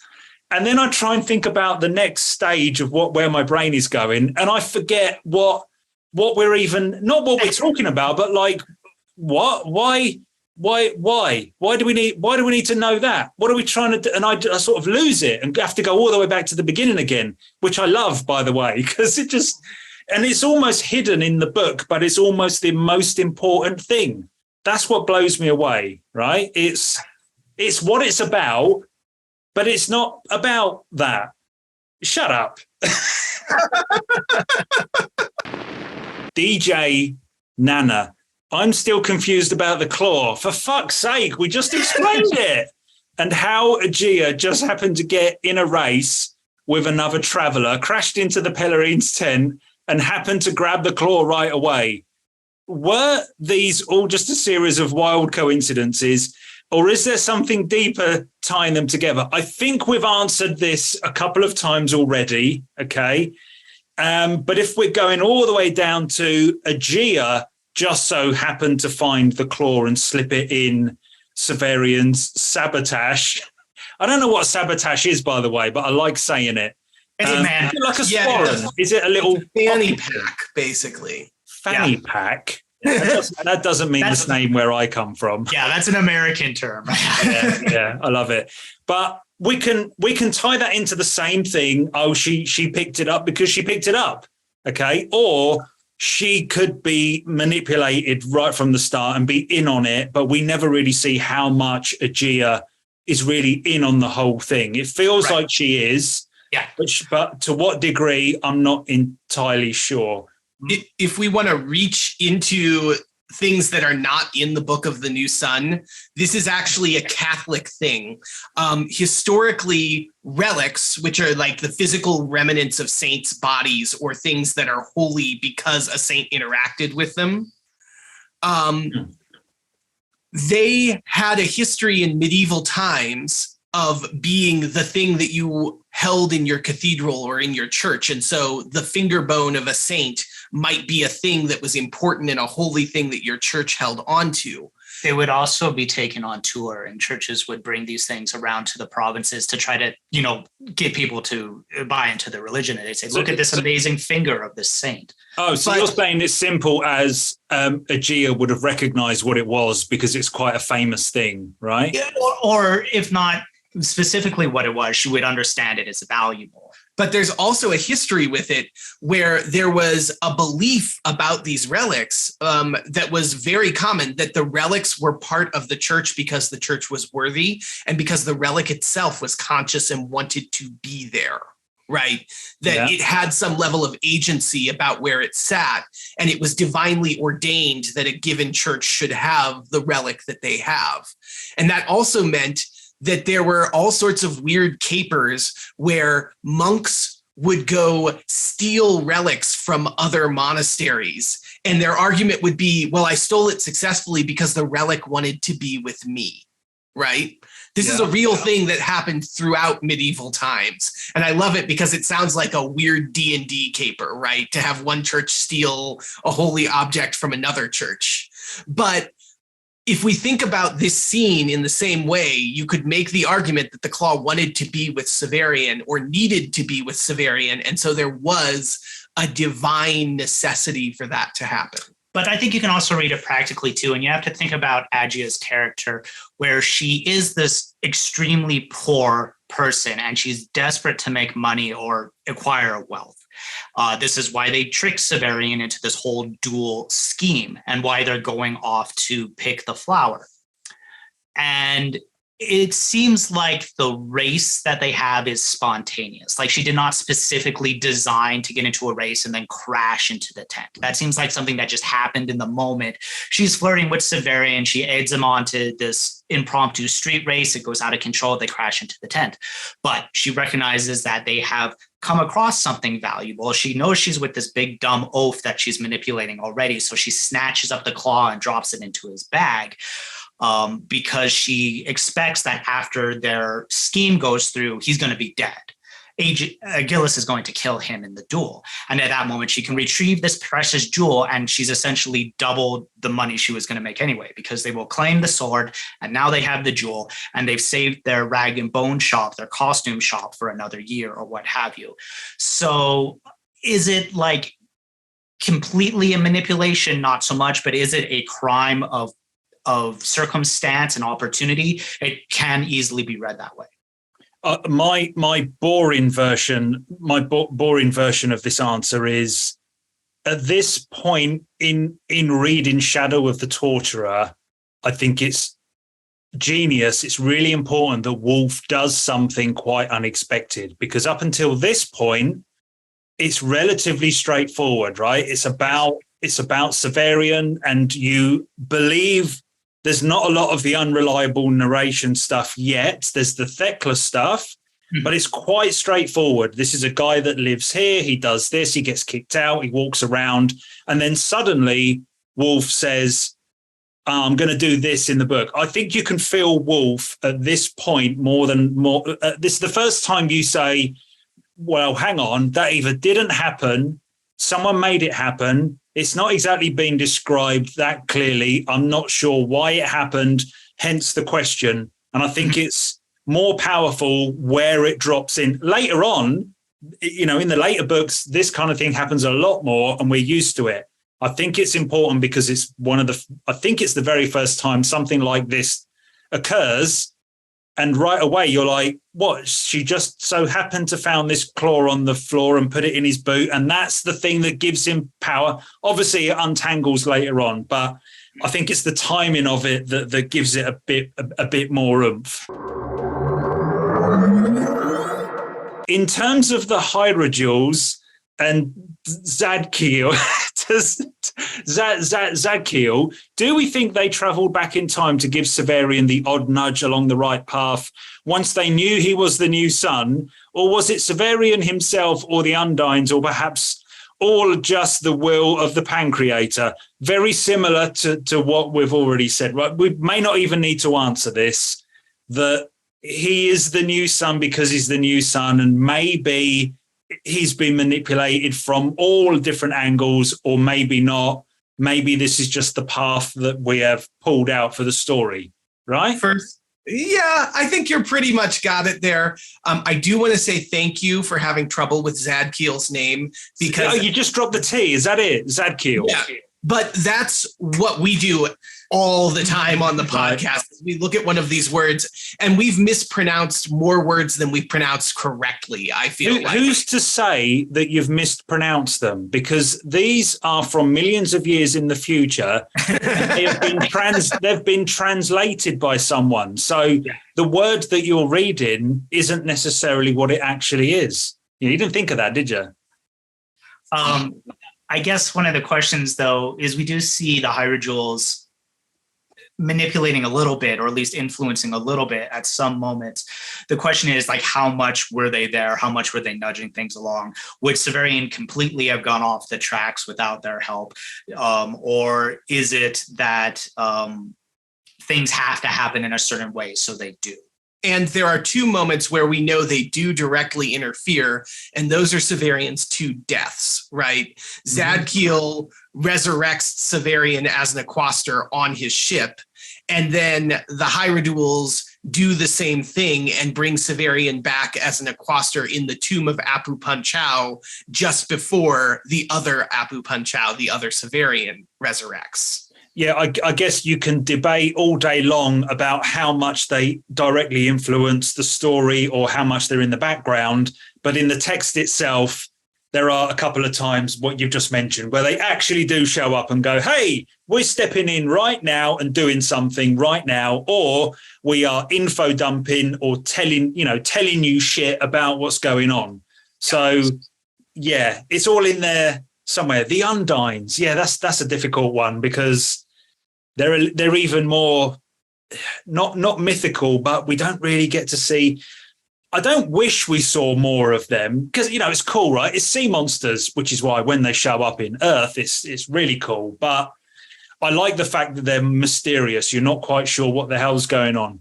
Earlier on, when you said, and 7 seeds were dropped in the sea, so did only 2 of them bloom, or are there 7 Lovecraftian monsters around the world? And even on Urth, the story that we're being told is just this little corner of the Commonwealth. I often forget that as well. There's probably some mad shit going on the other side of the planet with different sea monsters, right? Right, for sure. Blob. Blob is the owner of, he won the competition that we were running for a folio edition of the Book of the New Sun. He won by writing his own analysis of the Book of the New Sun in the style of Gene Wolfe, talking about us and Media Death Cult in general. And then he recorded a fake, although it's not fake, he did actually release it. He recorded a podcast in the style of Alzebo Soup, playing both of you guys, a meta version of them, analyzing just the way that you do, analyzing what we're doing now and us reading. That's fucking genius. Anyway, that's Blob. Did you get a chance? I definitely deserve that. And did you watch it? Listen to it? I did listen to it. I thought he nailed Phil, but he really had a problem getting me right. Yeah, that's true. Do it again, Blob. Do it better next time. Absolute fucking genius. Well deserved. He really wanted to win, didn't he? He really needed that book. I hope it looks great on his shelf. It was awesome. His question is, I've learned that Book of the New Sun has a lot of biblical allegories. Having not read the Bible, in which chapter does Jesus bang his gran? Matthew 17, I think. Yeah, I think so. Yeah. So he's referring to the fact that by the end of Citadel, we learn that Dorcas is 99% likely to be Severian's grandmother. And obviously he's been diddling her and breaking up with her and making her sad, making her happy. All the things you shouldn't do to your grandma. Let's just move on, right? Let's move on. I do think that what this talks around a little bit, the serious bit in here, is that it's very dangerous to read this book and say Severian is Jesus, because that's not actually what Gene Wolfe is writing, right? Mm-hmm. He is not saying, here is the Bible retold as a science fantasy story. Instead, he's saying, what happens if I take a classic story like the Jesus story and re-envision it and find the humanity of the characters within it that, you know, for better or for worse, gets reduced when the Bible becomes a holy text itself. There's another double bluff there, though, isn't there? Because when you get into the second or third book, I did anyway, you can't help but think, oh, okay, this is a Bible metaphor. This is an allegory of the Bible, of Christianity, right? That's what Wolfe wants us to think. And then maybe with a bit of the Odyssey sprinkled in there as well. But then by the time you get to the end, Wolfe is saying, it's not that, but it's important that we think that at some point when we're reading it. That's what I got anyway. Yeah. The same thing as it's important that you think the claw is the source of power. It's important that you think this is very, very biblical because there are so many clues. And it is a story about a Messiah figure, clearly. But then by the time you get to the end, it's like, no, that was I think it's another bluff because that's not what he's talking about, but he kind of is. Yeah, it is and it isn't. Right. And to understand Severian, his journey, it's important to recognize him as that Messiah, but then see his distinction from Jesus, where Jesus is God personified in man. We have the reverse with Severian. He's man who then ascends to godhood. And it's important to understand that he represents humanity in that state. And humanity is not a perfect creature. If it was, that journey wouldn't be necessary. And so in Severian, we have to have the liar, the murderer, the person who transcends, who makes mistakes and isn't perfect. Now, he's very heroic and empathetic many times. Like, he's both good and bad. According to Severian himself. Yeah. Well, and the part that he has a desire to present himself as heroic and good is part of that too. So in Severian, we have the human creature encapsulated. And that's why it's important to recognize there is a process to divinity, but it requires work, it requires dedication, it requires a focus. And it's not as simple as, God bringing himself down to earth in the form of a human that Jesus is, because Jesus can do no wrong in the Bible. He's authority because he says, I'm the Son of God, right? Severian is the exact opposite of that. And the trials that come with that makes up the drama of the book and makes it a good story. It's the narrative. And that's, if it was as simple as Severian is Jesus, it wouldn't be as enriched. It wouldn't be so filling. It wouldn't be such a philosophical feast that it is. And despite all of that, of course, the entire series ends with the simplest, most basic message of be as good as you can to other people and be the best being you can be. I think it's actually be excellent to each other. Very much, right? Which you could argue is the encapsulation of Christianity as well. Yeah. The message trying to be delivered. In his defense, he didn't know that it was his grandmother. Yeah, fair enough. What significance does Valeria have? She is barely in the book, but seems to be a key character. Also, maybe I missed it, but do we get an actual insight into what the Witches Guild does and what their purpose is? Right, Valeria, the character that is in it for a couple of pages in book one. She's mentioned 2 or 3 times, but you don't even notice because he doesn't get into any depth. But he ends up with her, choosing her as his wife at the end of Citadel, and she ends up being his wife and taking over as the autarch. Is that correct? She takes over as the autarch when he leaves to be judged, and when he comes back from the future, whatever, she's an old lady and she's been the autarch for 30 years or something like that, right? However long he's been gone. So my take on Valeria is there was so much more going on with her off the page. He purposely left her out. Whether there's a lot of guilt there, whether he just doesn't want to talk about it, or whether she is insignificant up to that point, I'm not really sure. I think it's one of the greatest things that he does in this book by not talking about her, because it's all about what he keeps out of the Book of the New Sun. Sorry, I'm rambling. It's as much about what he leaves out so that we fill the gaps. But by taking the character that he ends up actually marrying and being his companion and being extremely important to him, and yet we don't get anything until we get to Urth of the New Sun. And even then, we just see the end of Valeria. So what's her significance? Yeah, I think you hit it on the head. There is a tendency to want to read more into her because she is so mysterious, because as a reader, you recognize her absence. And we get so much about Agia and Dorcas and these other women that Severian has romantic relationships with. And then to have the most prominent one not be there, it invites the mystery. And you want to say, oh, she must be more important than she is. And of course, the Atrium of Time is this super mysterious place. And Wolfe writes into this book these metaphysical aspects where Severian like literally flies over the Citadel looking for it and he can't find it. So it seems to exist outside of time. So you say, oh, there must be something more going on here.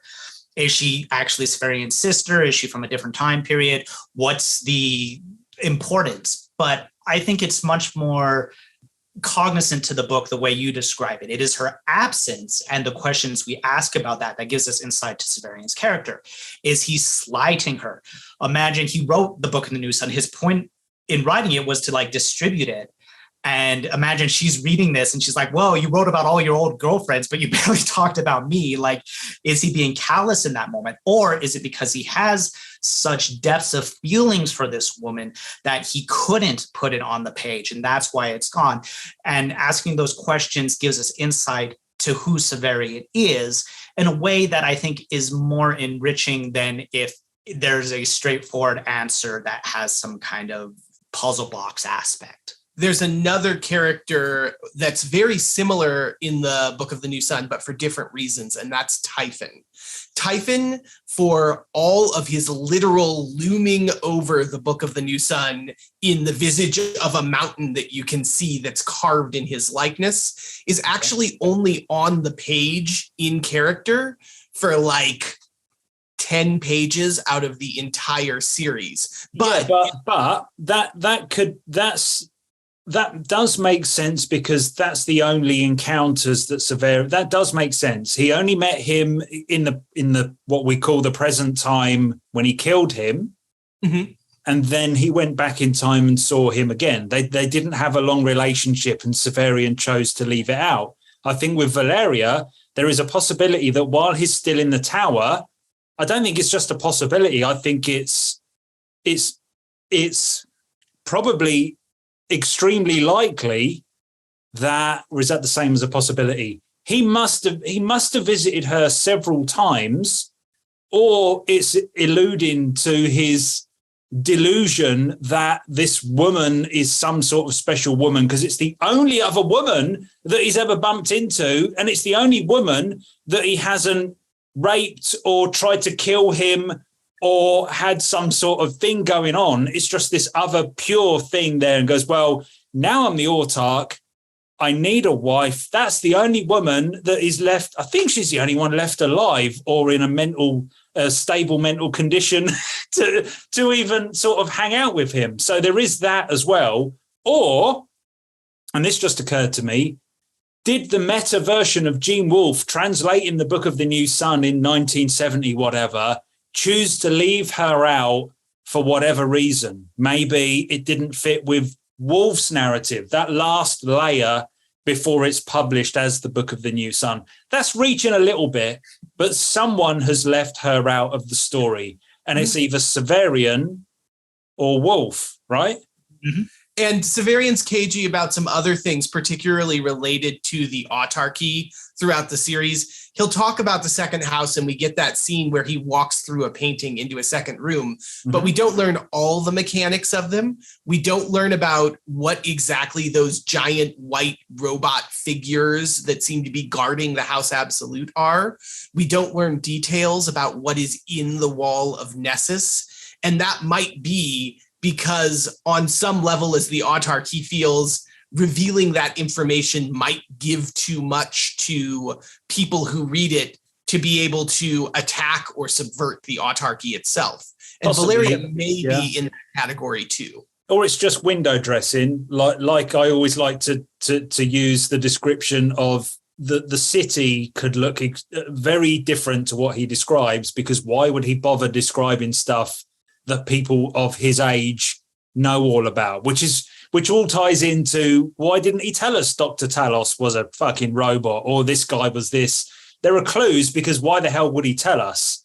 Valeria is the example that's very different in my eyes, because that's the character that he ends up with. And at the end of Citadel, it's like, and my true love, Valeria. And you're like, no, you idiot. What? Well, maybe it was, but it's not on the page. I find that extremely interesting. What was the other bit? Also, Hans asked, I may have missed it, but what is an actual insight into what the Witches Guild does and what their purpose is? I don't have any. They barely registered with me who the witches are and what they do. What are your take on the witches? On a practical level, they do seem to be the female equivalent of the Torturers Guild in that they accept orphans and raise them in the Citadel. So there's a societal purpose there. Of course, the fact that they're witches, it's shrouded in mystery. We do know that the Cumaean is the head witch, though, and she is actually this alien being who is disguised as a human. So they might be indoctrinated into some of the mysteries of alien technology. But beyond that, there's not really any texture in the book to grab more out of it, I don't think. The only thing is a possible origin for the Witches Guild might be that the first autarch, Yamar, who we meet as Ricci in Urth of the New Sun, decided that women were too cruel to be in the Torturers Guild. And we know that Severian kills the female head jailer in Urth of the New Sun when he is brought to the Citadel. And it is possible that when Yamar made his decree that women could no longer be part of this guild, that they were shunted off into the new Witches Guild that was formed as a result. Kamikaze 152. What are some of the more important, significant to the story, personally meaningful themes that all three of you, see in the story? If there really are any, I'm curious to hear all of your perspectives on that. That's putting us on the spot. So we have to say meaningful themes in the book itself. Again, I think we've kind of talked about it. For me, it does come down to a kind of semi-Christian message, right? Of I think bigger things are out of our control. So when it comes down to it, person to person, be excellent to each other. Mm-hmm. I think that's why the fifth book ends on that. And it does make a point of spanning the what's the galactic year called? The what?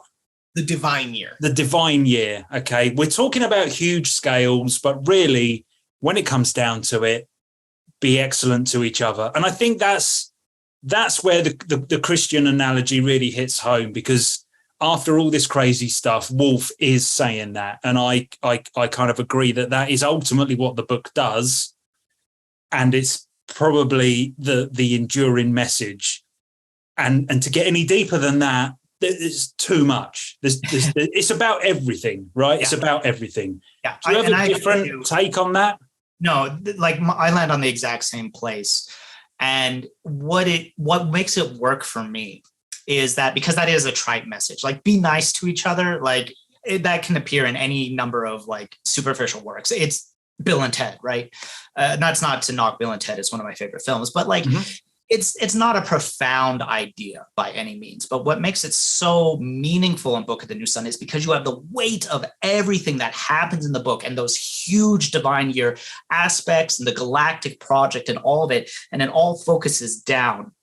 And because it has Severian becoming a divine figure and then messing up, and then he has to retry over and over and like learn what it means and what divinity actually entails, is this very fraught thing where by accident he can destroy entire civilizations and not even realize he's doing it. And so to be that Godhead, he has to come to this realization that you have to have a light touch. You have to have an almost unpresence. And that's why the Increate in the Book of the New Sun is described as this super high thing that even angels can't understand, that even Zadkiel can't understand. It's so far removed, because if God was any closer, then he wouldn't have those aspects of good, of pure goodness. And so that Severian at the very end of Urth says as his one doctrine, like, be excellent to each other, it really has a lot of thrust behind it that gives it a poignancy that allows me to take it into my own life and adopt it as a method for transversing my own travails, my own way of living in the world. And it's no longer trite at that point. It's just full and enriched and meaningful and valuable. Here's the thing though, before you read the last few pages of Urth, right? Before Wolfe says it out loud, were you thinking be excellent to each other? That's something that, all right, he leaves us with that. And it's like, oh, of course that's the message. But do you get that before Wolfe tells you that that's the final message? No, I don't think so. And in fact, it took 2 or 3 reads before it really made sense. That scares me a little bit because if he doesn't tell us that at the very end, we're either dumb, we haven't figured that out reading these 5 books, or it's not really about that. Wolfe is just flipping it right at the end and going, oh, just be nice. That's what it is. That's what it really means. Oh, okay, Gene. Thanks for explaining it all. It's like, I don't know if it's there. I've only read it through 1.5 times, so I don't know. Is it there, Metz? Is it there in the other books? Not, is it? Well, I would say it is, and I take a little bit of a different approach than both of you for a meaningful theme that comes out to me in this book. And that is, throughout the whole series, nothing is ever simple. There's a surface meaning to almost everything that happens in the book. And if you look closer, there is always going to be more complexity or more detail or more complications than you saw at your first glance. Severian himself is a really good example of this, right? At first, you feel like you probably should trust him because he's the narrator. Then you go, maybe I shouldn't trust you because you're the narrator. Then you look and say, but this person is ultimately trying to be as good of a person as they can be. But this person also has an incredibly flawed methodology for that because they were literally raised to torture and maim other people. But he's moving past that, except time and again, he doesn't move past that. After he does really nice things, he continues to do really awful things, but then he does nice things again. And then by the time he's lived through an entire lifetime, he gets to this, we have to be the best we can be, which sounds really trite, but it's a lot harder than it sounds because we've seen him try so hard to do that and fail over and over again, and yet still try. And we have that try, fail, try feeling. None of that is what you think of on the surface when you think of the guy in black with no shirt and a sword, right? Yeah. And both of those elements are in there, but to reduce Severian to the black torturer with a sword is to take away all of the complexity that Wolfe has managed to put in there about who he is and what he is. But we still do it. And he does it himself. He says, we want symbols so badly to be a thing we create, but they actually impose themselves on us. And we become symbols whether or not we like it. So even though Severian is way more complex than the idea of the topless, black-cloaked figure with a sword, he is also exactly that and everything it represents, even as he casts those things off throughout the series. And that's your answer. That's what all you're of that going can with. be contained within a story, and that theme can be seen in so many different places, not just with Severian himself, but so many other parts of the book. That's what makes this a masterwork to me. I think it's still a very Christian message, right? Everything, there's so much out there. We're talking universal scale, multiverse scale, and eternity, beyond eternity, if that's possible. And yet humans are, I guess we're divine, we're special in this version of the universe. And it does just come down to how we interact with each other. It does take the chaos of the universe and boil it down to be nice to each other. He does manage that. Yeah. And also that you are going to try and you are going to fail, right? That you can't be perfect inherently. That's another thing that's baked into a Judeo-Christian worldview, that there's an inherent level of sinfulness in a person, right? Yeah. And that no matter how hard we try, we can't be perfect, but that doesn't mean we shouldn't try as hard as we can to be as perfect as we can.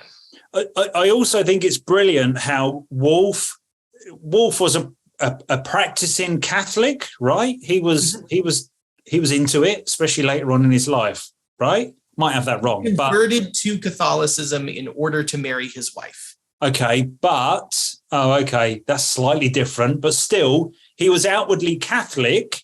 Mm-hmm. And there is that message here, but me, as an atheist, I understand the message and I like it, and I enjoy how it's portrayed in this book, and I agree with it. Do you think Gene Wolfe's work should be taught in university, college? Number 2, do you think anyone could adapt Gene Wolfe's work like how previously it was impossible to adapt Dune as either a movie or TV series? Do you think Gene Wolfe's work should be taught in a university? I guess side by side with the great literature. I think absolutely, because it's very interesting writing, and why wouldn't you want to study it? What do you think of that one? You could talk about it for 15 hours like this. Yep. Then I'm confident you could do a university seminar class on the books. And you could probably do lots of shorter classes on 1 or 2 of his short stories too. This literary quality is not unique to the Book of the New Sun in his writing. There are so many other stories that you can dig into. I don't know if I would put it like in a literature 101 class. Like, I don't know if it would be worth, bumping Moby Dick or something for this book, because those classes are about understanding a history of the, development of literature and about learning how to read. But you do see these classes in college settings that are like specifically focused on science fiction. And it baffles me that this book is not included in those curriculums. It seems like of all science fiction, this would be where you would want to go first. What science fiction is included? You see like great works, certainly like Delaney or Le Guin, that kind of stuff. The fact that this one gets ignored, maybe because it is a science fantasy, maybe because it has more of that heroic narrative, but it's so enriched. It's so valuable as a philosophical piece that it absolutely would fit in a college setting. It might be that it's still a little obscure, though it does seem like in the past 5-10 years, it is getting more reputation, more people are talking about it. So maybe, 10, 15, 50 years from now, it will be something that is focused a lot on in curriculums. But right now, it is strange to me that you don't see a more academic approach to it. Isn't it weird to think that if it was picked up by universities because it became more popular, it's because of us three, right? Yeah, right. Yeah. Dominating YouTube, the best Gene Wolfe podcast in the world. It's not funny. It's not funny. I don't know why you're laughing. I'm being totally serious. Right. The second part, let me go first on this. Do you think anyone could adapt Gene Wolfe's work like how previously it was impossible to adapt Dune? It wasn't impossible to adapt Dune, right? My opinion on adaptations, I'm quite vocal about it. It doesn't need to be exactly the same as the book. I don't judge adaptations because they change the book slightly. A film and a TV series and a play are very, very different things to a book. You cannot do exactly the same thing unless the book is kind of flimsy and you just film it and who cares, right? So Dune isn't unfilmable because it has been done. And I don't have a lot of time for the argument that, well, that was a shit adaptation because it was ever so slightly different. However, if you're adapting the Book of the New Sun into a film, I think it would be awesome, but I can't see how you can capture that slightly out of reach, weird, cloudy feeling, because a lot of it is about obscuring stuff from the audience. Okay. So if you were to film it, you have to film something, right? You have to film a guy walking around a city. And if you go to Dubrovnik to film it, then you've got something on screen, unless you make it all wobbly and weird. So I think you can adapt it. Whether or not you'll get any of the message or the deeper layers into that film, let's say, or TV series, the film medium, I don't think it will fail, but I think it will be very, very different. I hope somebody takes it on. Yeah, I think if you're trying to capture Gene Wolfe in there, I think you've got to go animation. I think you've got to remove it from real life. Animation, I think, would work. We've talked about this on I'm sure we've talked about this off camera or somewhere. I think a play would be awesome because you're into this, aren't you, Metz? Is this your job, by the way? I do some theatrical design, yes. Yeah, so if you were doing the Book of the New Sun on stage, it's obviously a representation of the book and of real life to begin with. You're sitting there watching it. So you can have metaphorical images and stuff that you're not quite sure what that is meant to be. And I think you could get closer to it. So is it possible to adapt it? Absolutely. Someone have a go at it. I'd be very interested to see what pops out. It could be shit. It could be absolutely awesome.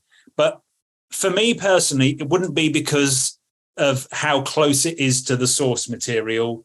But I think animation or a stage play is the way to go if we want to capture some Wolfisms.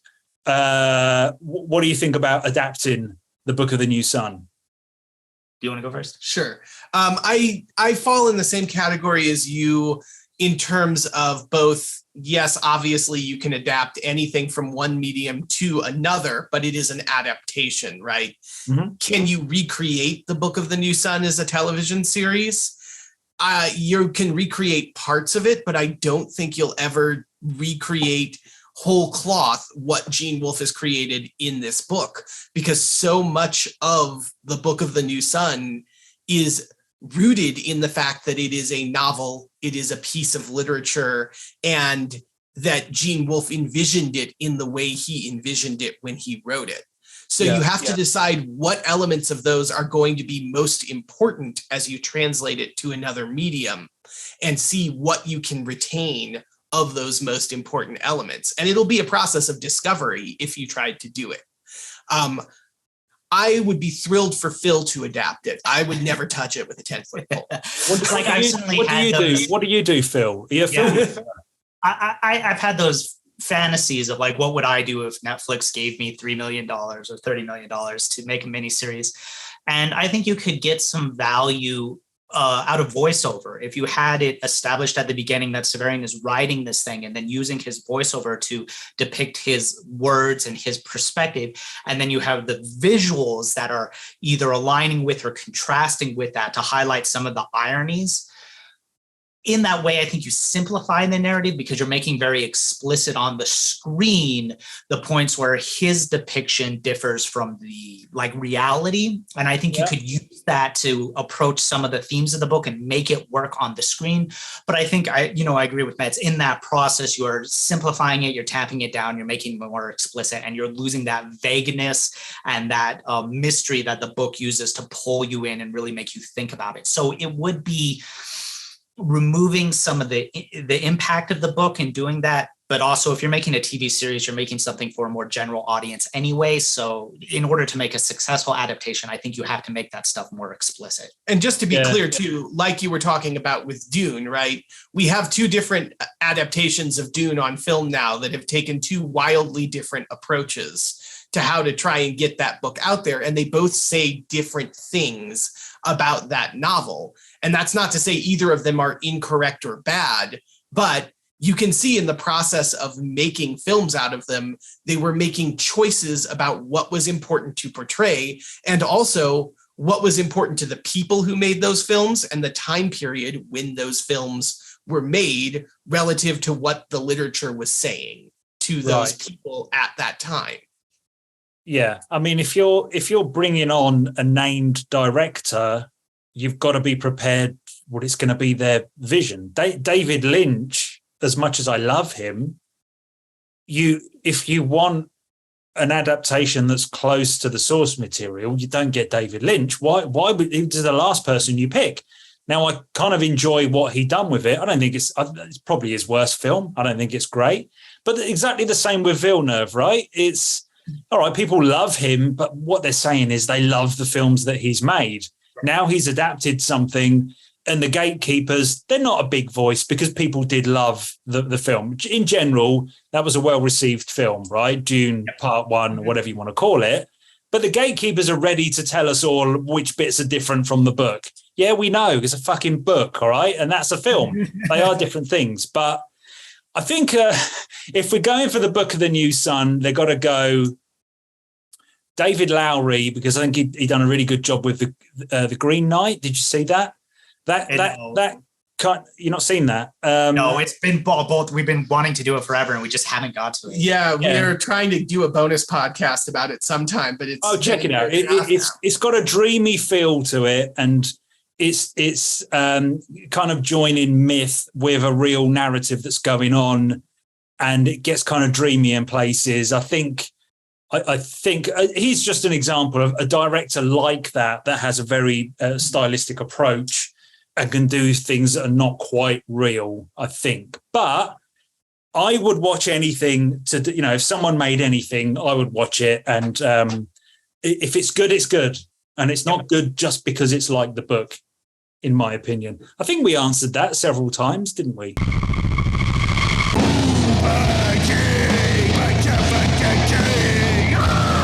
When Severian is restored by Zadkiel, and then again by the Hierodules, he retains his memories, personalities from the Alzabo and Autarch's potion. What do you think this signifies in terms of Wolfe's position on minds versus bodies and the immortal soul? There you go. A nice quick one for you.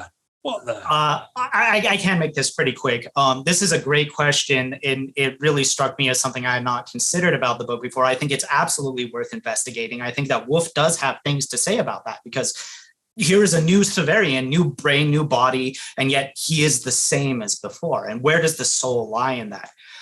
In Book of the Long Sun, we come to see that there are robots and they're made in factories. And the factory worker says, like, yeah, we build them here, but we don't give them their personality. We don't give them their soul. That is granted by some divinity, some god. So we see that throughout the whole solar cycle. It's definitely an idea that Wolfe is interested in, that he wants to approach, and he wants us to think about it. I think it's absolutely worth considering. And I'm kind of kicking myself that we never addressed it during the podcast, because it's there. Great question. Sodomizer, good name. Upon his return to Earth, how does Severian gain the ability to time travel at will? And why did Severian time travel to the Apu Punch-Out era? Was it just random? So to answer this as succinctly as possible, right after he is judged in the trial and proven worthy, and they say, you're the new son, there was no actual test. He goes to Yesod. He comes back through a wormhole with Gunny, right? Yeah. And they go back and they have that whole Gospel of Severian sequence. Yes. And at the end of the Gospel of Severian sequence, Severian encounters Typhon again. And at Typhon's camp, there are people charging towards him. And he says, I don't want to be here, and sort of turns to the right and runs through time. Okay. And that's the first time he voluntarily, of his own volition, travels through time. He jumps on his own. He's like, I need to get the fuck out of here. And he goes. So the question is, how does he gain the ability to do that? So that is a function of the White Fountain, and that he actually had that power all along, but he may not have realized it. And even in that moment, he discovers it as almost an involuntary reflex of, I need to leave, so I'm going to leave through time. Okay. Again, it's like having a muscle but not knowing how to move it, and then he learns how to do that, and now he can activate it at will. So But he always had the power, or he only had the power after Yesod? No, he always had the power, because the idea is that Yesod sends the White Fountain from the other universe to Earth, and it's going to take millions of years because it's such a long journey. But as long as the energy of that star is in the sky, Severian can tap it and use it. And that star first appears in Apu Punchow's time and then goes all the way till it arrives at Earth with the flooding of the world. So the second part of the question, why did Severian time travel to the Apu Punchow era, is because that is the furthest place that he could travel to, right, where he had a tiny, where the power was influencing what he could do. Yes. So it's just right to the boundary of where he could travel in time. Yeah. So he couldn't go back to the dinosaurs because the fountain didn't exist, right? Yeah. At some point. But there is a little bit of a complication there, in that he seems to have the momentum in his time travel to travel all the way back there. But once he gets there, the White Fountain is either not strong enough or not, he overshoots to a little bit of time before that happens. And that's why he can't leave Apu Punchow's era. Until the star appears in the sky. And then when it does, he's like, peace, I'm out. Yeah. So what's really interesting is that the proximity of the star seems to line up with this idea of civilization. Like, Severian comes back into the past. He helps them build their houses with this keystone. He's introducing the idea of like true civilization on Earth. And then it goes all the way to the end of civilization when the flood comes in. So since the star's length is that time, Severian's lifetime, quote unquote, is that time, he is essentially the god of human civilization. Oh my God. It's happening. Oh my God. He is present at the first day and the last day of civilization. He influences everything from beginning to end. All right. Like the Alpha and the Omega, which is not a religious metaphor at all. No, I don't believe a word of it. Hassan, is Nessus a representation of a future Buenos Aires? Easy. Is it Buenos Aires? Probably not. What do you guys think? I think there's many clues that it's that part of the world. It's pretty obvious, the plants and animals. But if we're talking millions of years in the future, which we are, it's not likely to have been actually Buenos Aires that is now actually Nessus. In that far in the future, I believe it's a whole new town that's sprung up or swallowed 3 or 4 because it's massive, right? Mm-hmm. And I think it's on the wrong coast for Buenos Aires, I do believe. What do you think of that? I think that when we get into this, there's a lot of like, Ashians are from North America, and you try and figure out and puzzle through the geography of how does this work with our understanding of Earth in URTH Earth, and how much do they actually align with one another. I prefer not to delve too much into the details of what we can factually learn, because like you, I think we are so far in the future. And frankly, we understand things about geology now that Gene Wolfe didn't know at the time that he was writing the Book of the New Sun, just as an example. So plate tectonics could come into it, right? Right. So like, we don't necessarily know that Gene Wolfe, even if he was trying to be accurate, would have information that we have now about how the future might develop, right? Yeah. I think a lot of people try and line up, if the sun was this color, that's X millions of years in the future, therefore it can't be South America as we know it. It can't be Buenos Aires, because that many millions of years means plate tectonics means this would be over here and whatever. Right.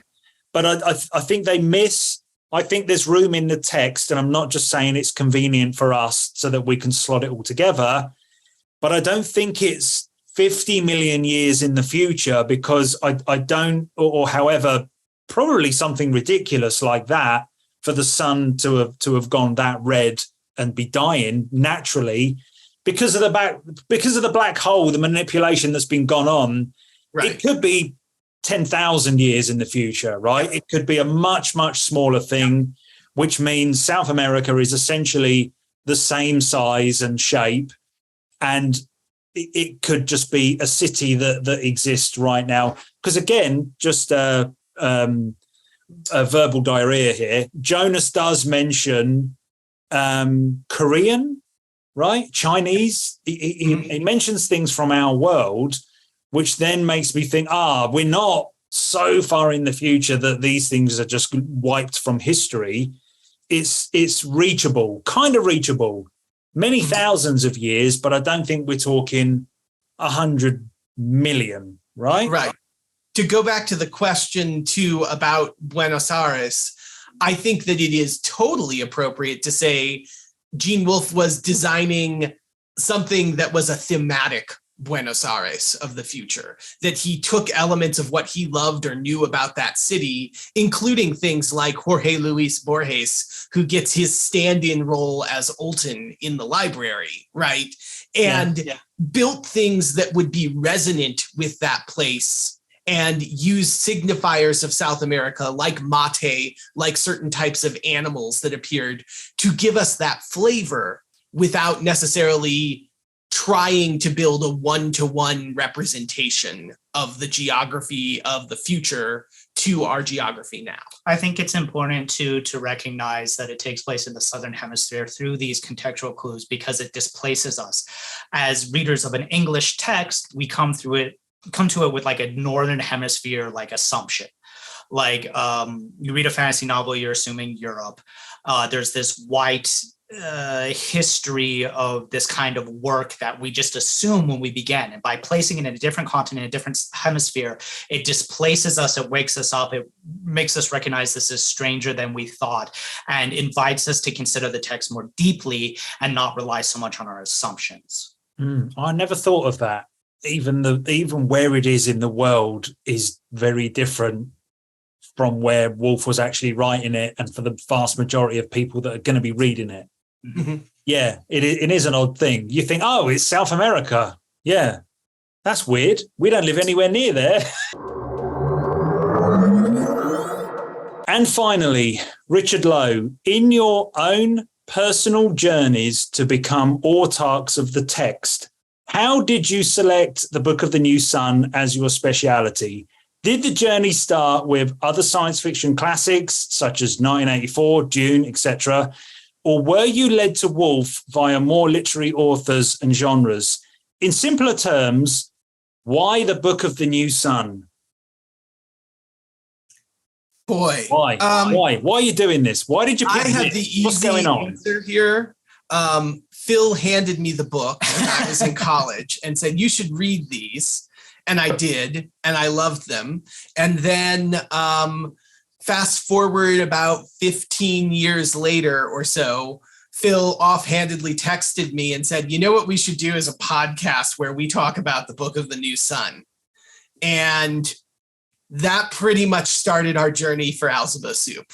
So for me, very much it's Phil's origin for a lot of that. And I will say I have read tons of other things, obviously. I read across lots of different genres, but I've always had a soft spot for sci-fi fantasy. I don't know, I'm obviously informed by all of that, but I don't know that any of them, I would say, led me to Wolfe so much as somebody putting Wolfe in my hand directly. So simple as that. Phil gave it to you. You were blown away, and that's it. You just. Well, I wasn't blown away the first time I read it. The first time I read it, I had a response like many people do, which was, this is good and kind of weird. I'm definitely not getting it all. I may not finish this series. I don't know. And then I got to the end of it and was like, okay, that was pretty cool. And then a few years later, I read it again. And I was like, this was way more interesting than I thought it was.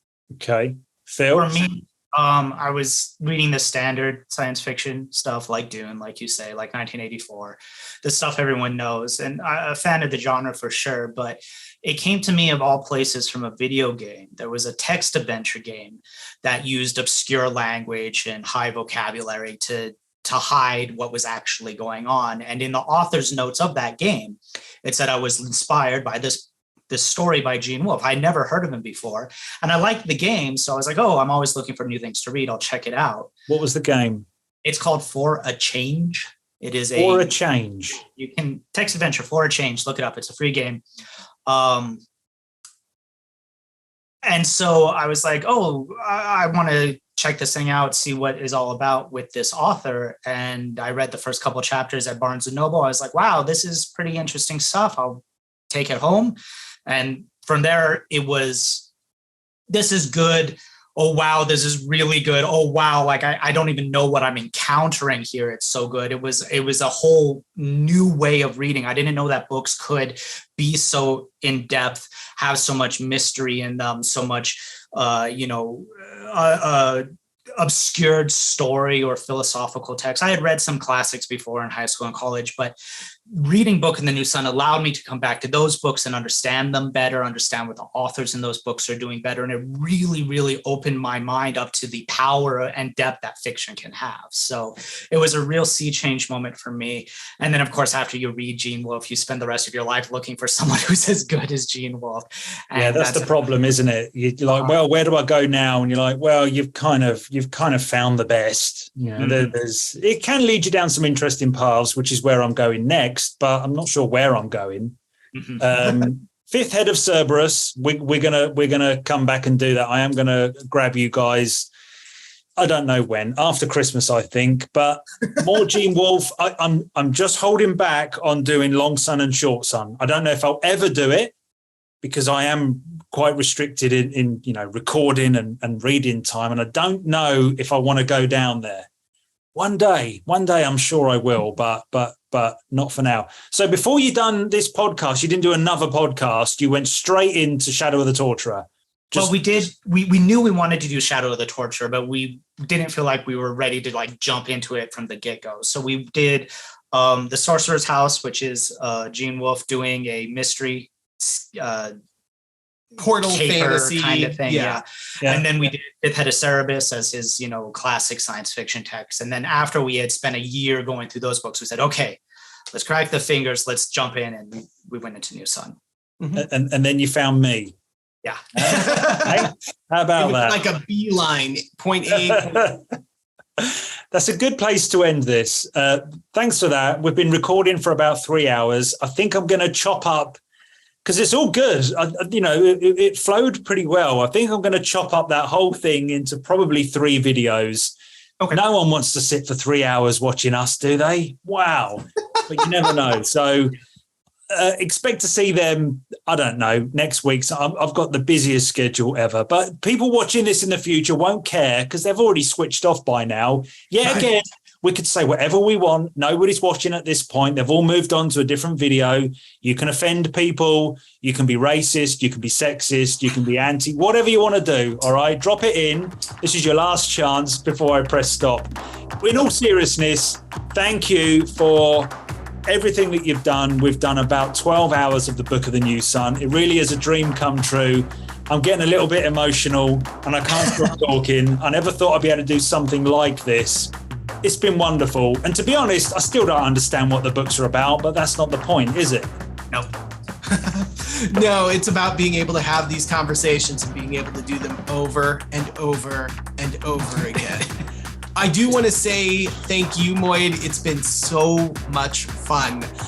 And it's been so exciting to be involved in a project this big. This is probably the biggest thing we've done since we decided to take on a podcast, and I had a blast with it. I loved being able to talk to your community, and I feel like I have learned a bunch from them. Hopefully, really? What did you learn from my community? What did they teach you? A lot about your mom.